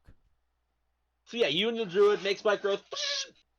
Yeah, And I I'm guess sure, I'm sure there's other stuff you could do. The only thing that maybe, but let's. the spell is neat. Yeah. Shenanigans. You know what? Had, probably. Yeah, let's approve. Let's approve. I'll just I'll upgrade to approve and approve the spot. Let's move on. Yeah, How many more we got to go? We got 5 more overall Okay, we got this. We got this. Let's go. for Come on, Necromancer. please. You can do it. Pave the way. Put you back into it. Eve, can you shut that up? All Anyway, right, give it to me. Give it to me. Heart of Darkness. Heart of Darkness. 9th level. Okay, this is a high Okay. one. All right, it's almost certainly approved. One casting an hour. Self.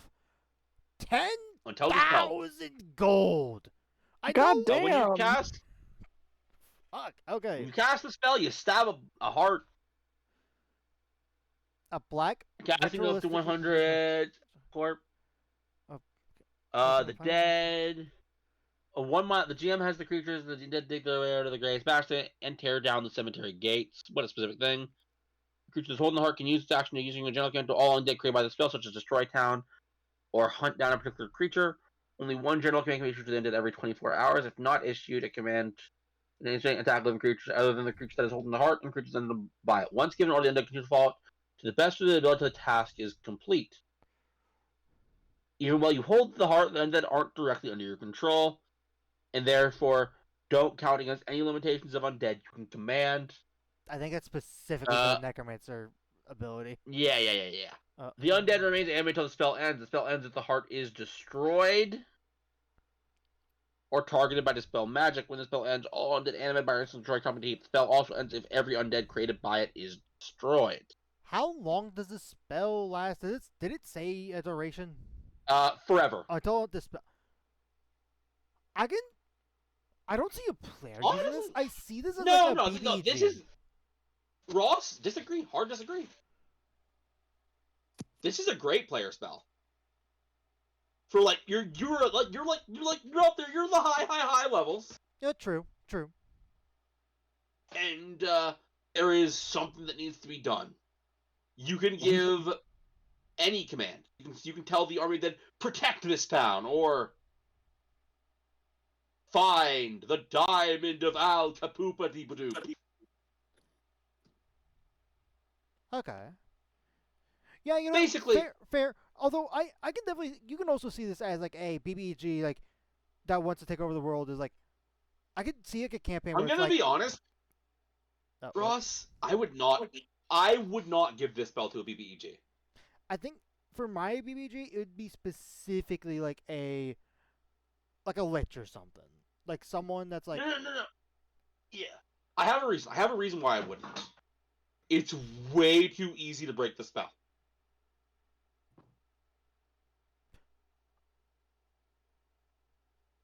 I feel like that depends on what's going on. Also, did the I cast mean, the all spell, things.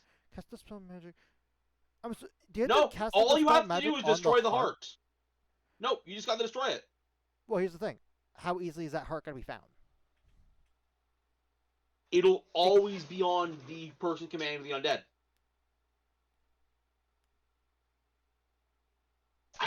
Do they have to hold it for the whole duration?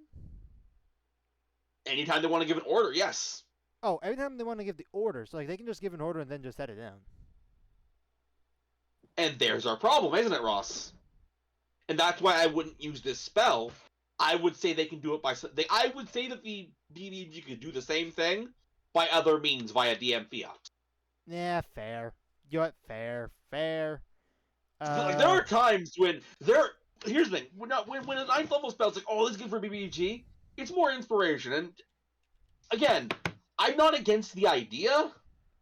What I am unfortunately against, and I have to acknowledge, is I don't want something that would be so easy. In fact, Dispel Magic, Ross, that's a good point, Ross, right there. All you would technically have to do to do this is cast Dispel Magic on the graveyard. And then just roll a 19 and it's done. There's no undead horde marching by. Wouldn't it be on the heart? Or does it say... No. I mean, Ross, here. Unless it says something specific about it not being able to cast Dispel Magic. Hold on. Last thing right there. The undead remain as when the spell ends. Also, the heart is destroyed, which those are the stats, or targeted by Dispel Magic. The heart has to be the target of the Dispel Magic. Here is the issue, Ross. I think we have some Raw versus Rye here. There's no commas or periods in between. Well, there's a comma pointing out the chronic and poison. That's not our issue, Ross. That's not our issue. They explain that the spell can be destroyed if the heart is targeted by Dispel Magic. They do not explain that Dispel Magic works any different than it normally does.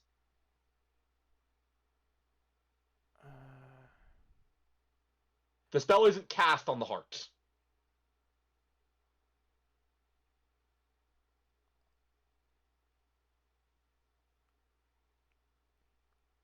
I think you're not getting what I'm getting at, are you? Here's the thing. That wouldn't if you cast Dispel Magic on in the graveyard, it wouldn't stop the undead. Let me take a look up. Because the undead remain animated until the spell ends, and this even specifies a specific graveyard. Ross, you're right. It doesn't specify a specific graveyard, Ross, but it doesn't matter. You cast Dispel Magic on the thing the spell is cast on. When it comes to spells, if you cast Dispel Magic, Ross, spell ends. That's how Dispel Magic works. The anchor from the heart infects the lands of the found necromantic. The heart infects the lands causing up to 100 piles of bones or corpses within a... Okay, no, I guess. You know what, Ross? You're right. You are correct, Ross. Yeah, I'm like, wait. You would technically... Yeah, no, Ross. You have to... Yeah, no. This has a counter. This does have a built-in counter. I'm wrong. All the same, I do think this is very easy to end. We're going to move on, though. Yeah, anyway. It's a 9th level spell. Yeah, 9th level. I would say, that is an extremely high cost. I've not seen a spell of that high of a... I mean, it's... Don't get me wrong. That does make sense.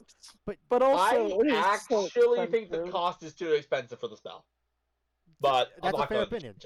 It's 10,000 gold. That's really... Anyways, let's move on. Inexorable sarcophagus. I think I'm gonna spell that first word. Yes. INE. Yep. XOR. XOR. What? Yeah, ABLE. Inexorable. What the hell is this word? And then sarcophagus. Which do you know how to spell sarcophagus? We're good. We're good. I do, but I don't need to. Okay. 6th level. All right. 6th level. Inexorable means impossible to stop or prevent. Okay. Draws a palm-sized not consequence when the approach to full-size instant attempts to insert a creature small. The creature must not set their shade and pull into the... I'll be honest. The fact that the creature can succeed at a dexterity save and not be affected by it tells me it's very, very, very stoppable. Well, let's see. It has an AC and HP, vulnerable to slashing and fire, and it reduces to 0 hit points the spell ends. This is super stoppable. Why specifically slashing of all damage types to... Because you can cut the bandages. They're bandages. A creature restrained by this spell must make a dexterity saving throw at the end of each turn. If it successfully saves against the spell 3 times, it twists free of the and fails 3 times. The slam shut instinct keeping the other creature's and becomes incapacitated. Spell ends, but the surprise remains buried in the earth. The surprise has 1 minute of air, and the creature begins to suffocate after this time. And they become a mommy under your control if they die. Oh, cool. Anytime as well as you can cause as an action, you can also use your action. This spell's fine. Okay, this is so it's a different version of a spell like what's that? Finger of Death. No, not that one. What's that one where if they fail the con save several times, they return to stone?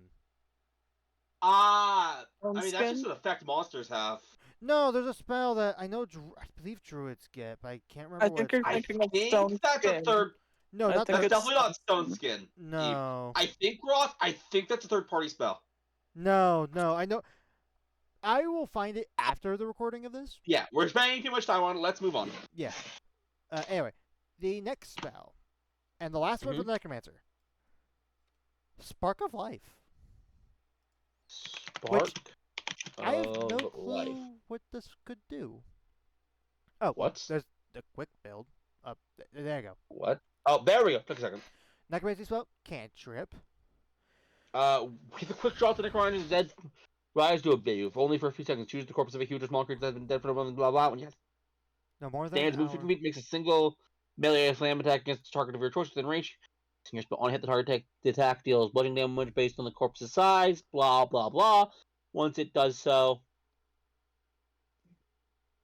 once the corpse attacks, it once again crumbles. This is the basic cantrip with some flavor. It's cool.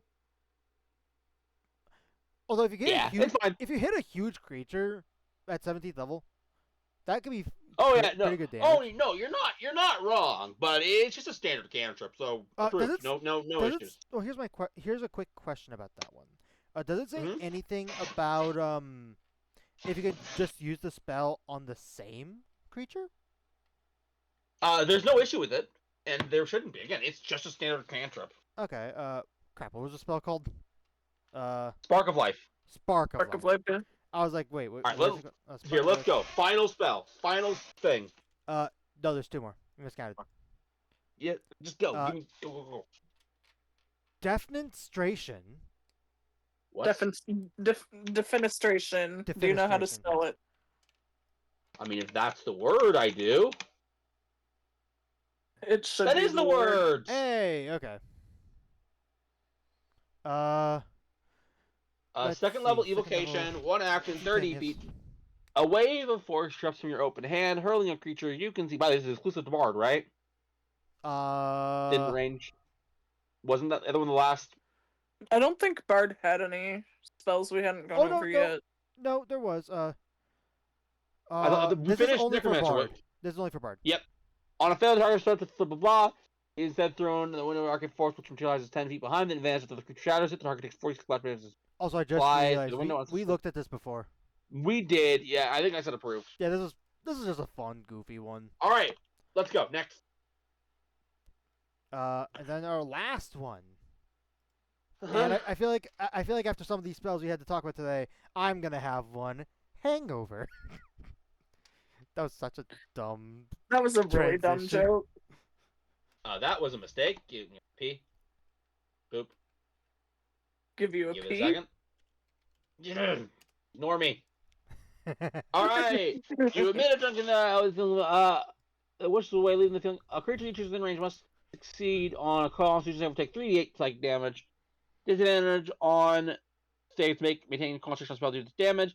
Additionally, on a failed save, the target is poisoned until the start of your next turn. This is fine. Yeah, this is fine. And with that, Ross,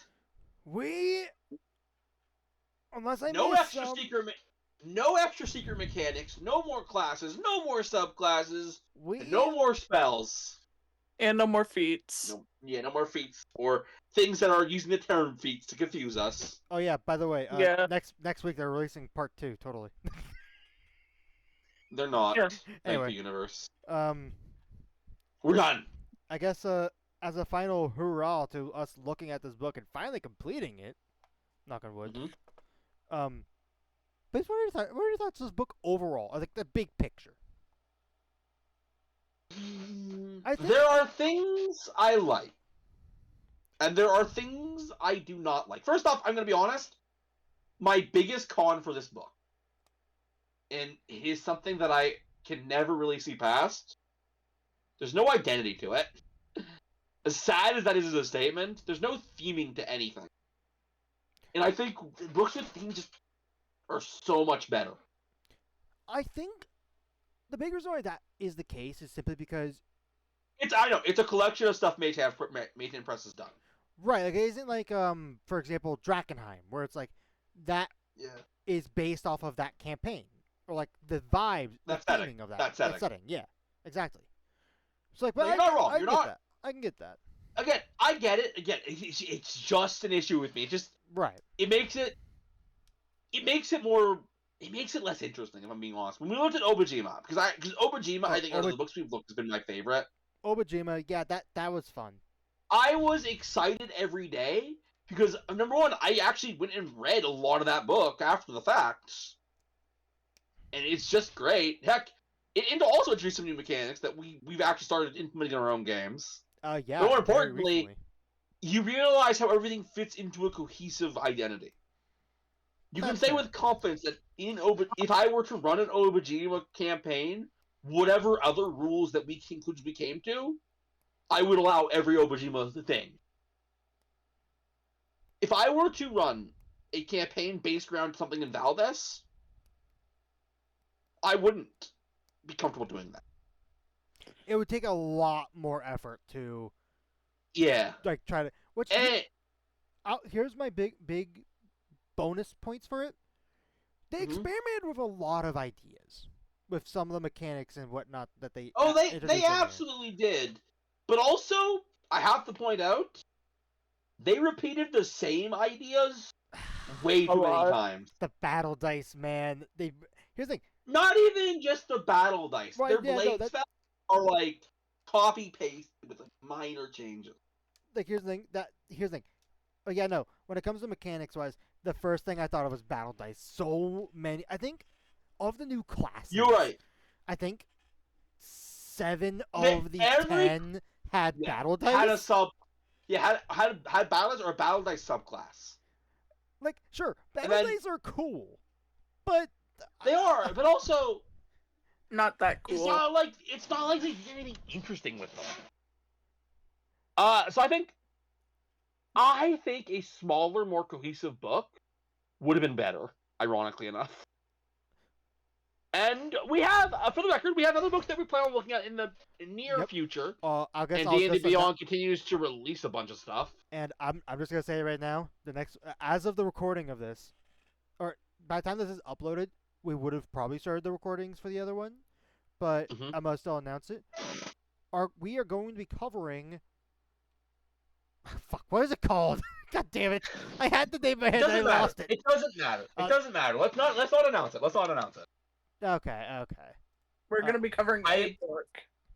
Yeah, there is a book coming to D&D Beyond in the near future that we're gonna have to look at, and there are also some books that we have been holding on to, Yep. just like we were with Valdes, that we would like to eventually look at that aren't on D&D Beyond as of right now. Yeah, as of right Which means now. if we were to improve them, it'd be more work for us. But The Crooked Moon. anyways, Yeah. just said don't announce it. I forgot immediately after. Sorry. Ross. Anyway, Anyways, that's where we're gonna call it for the night. yeah. Thank you for enjoying this. By this point, very long video. And as always, stay tuned for more. Bye I'm bye. scared to know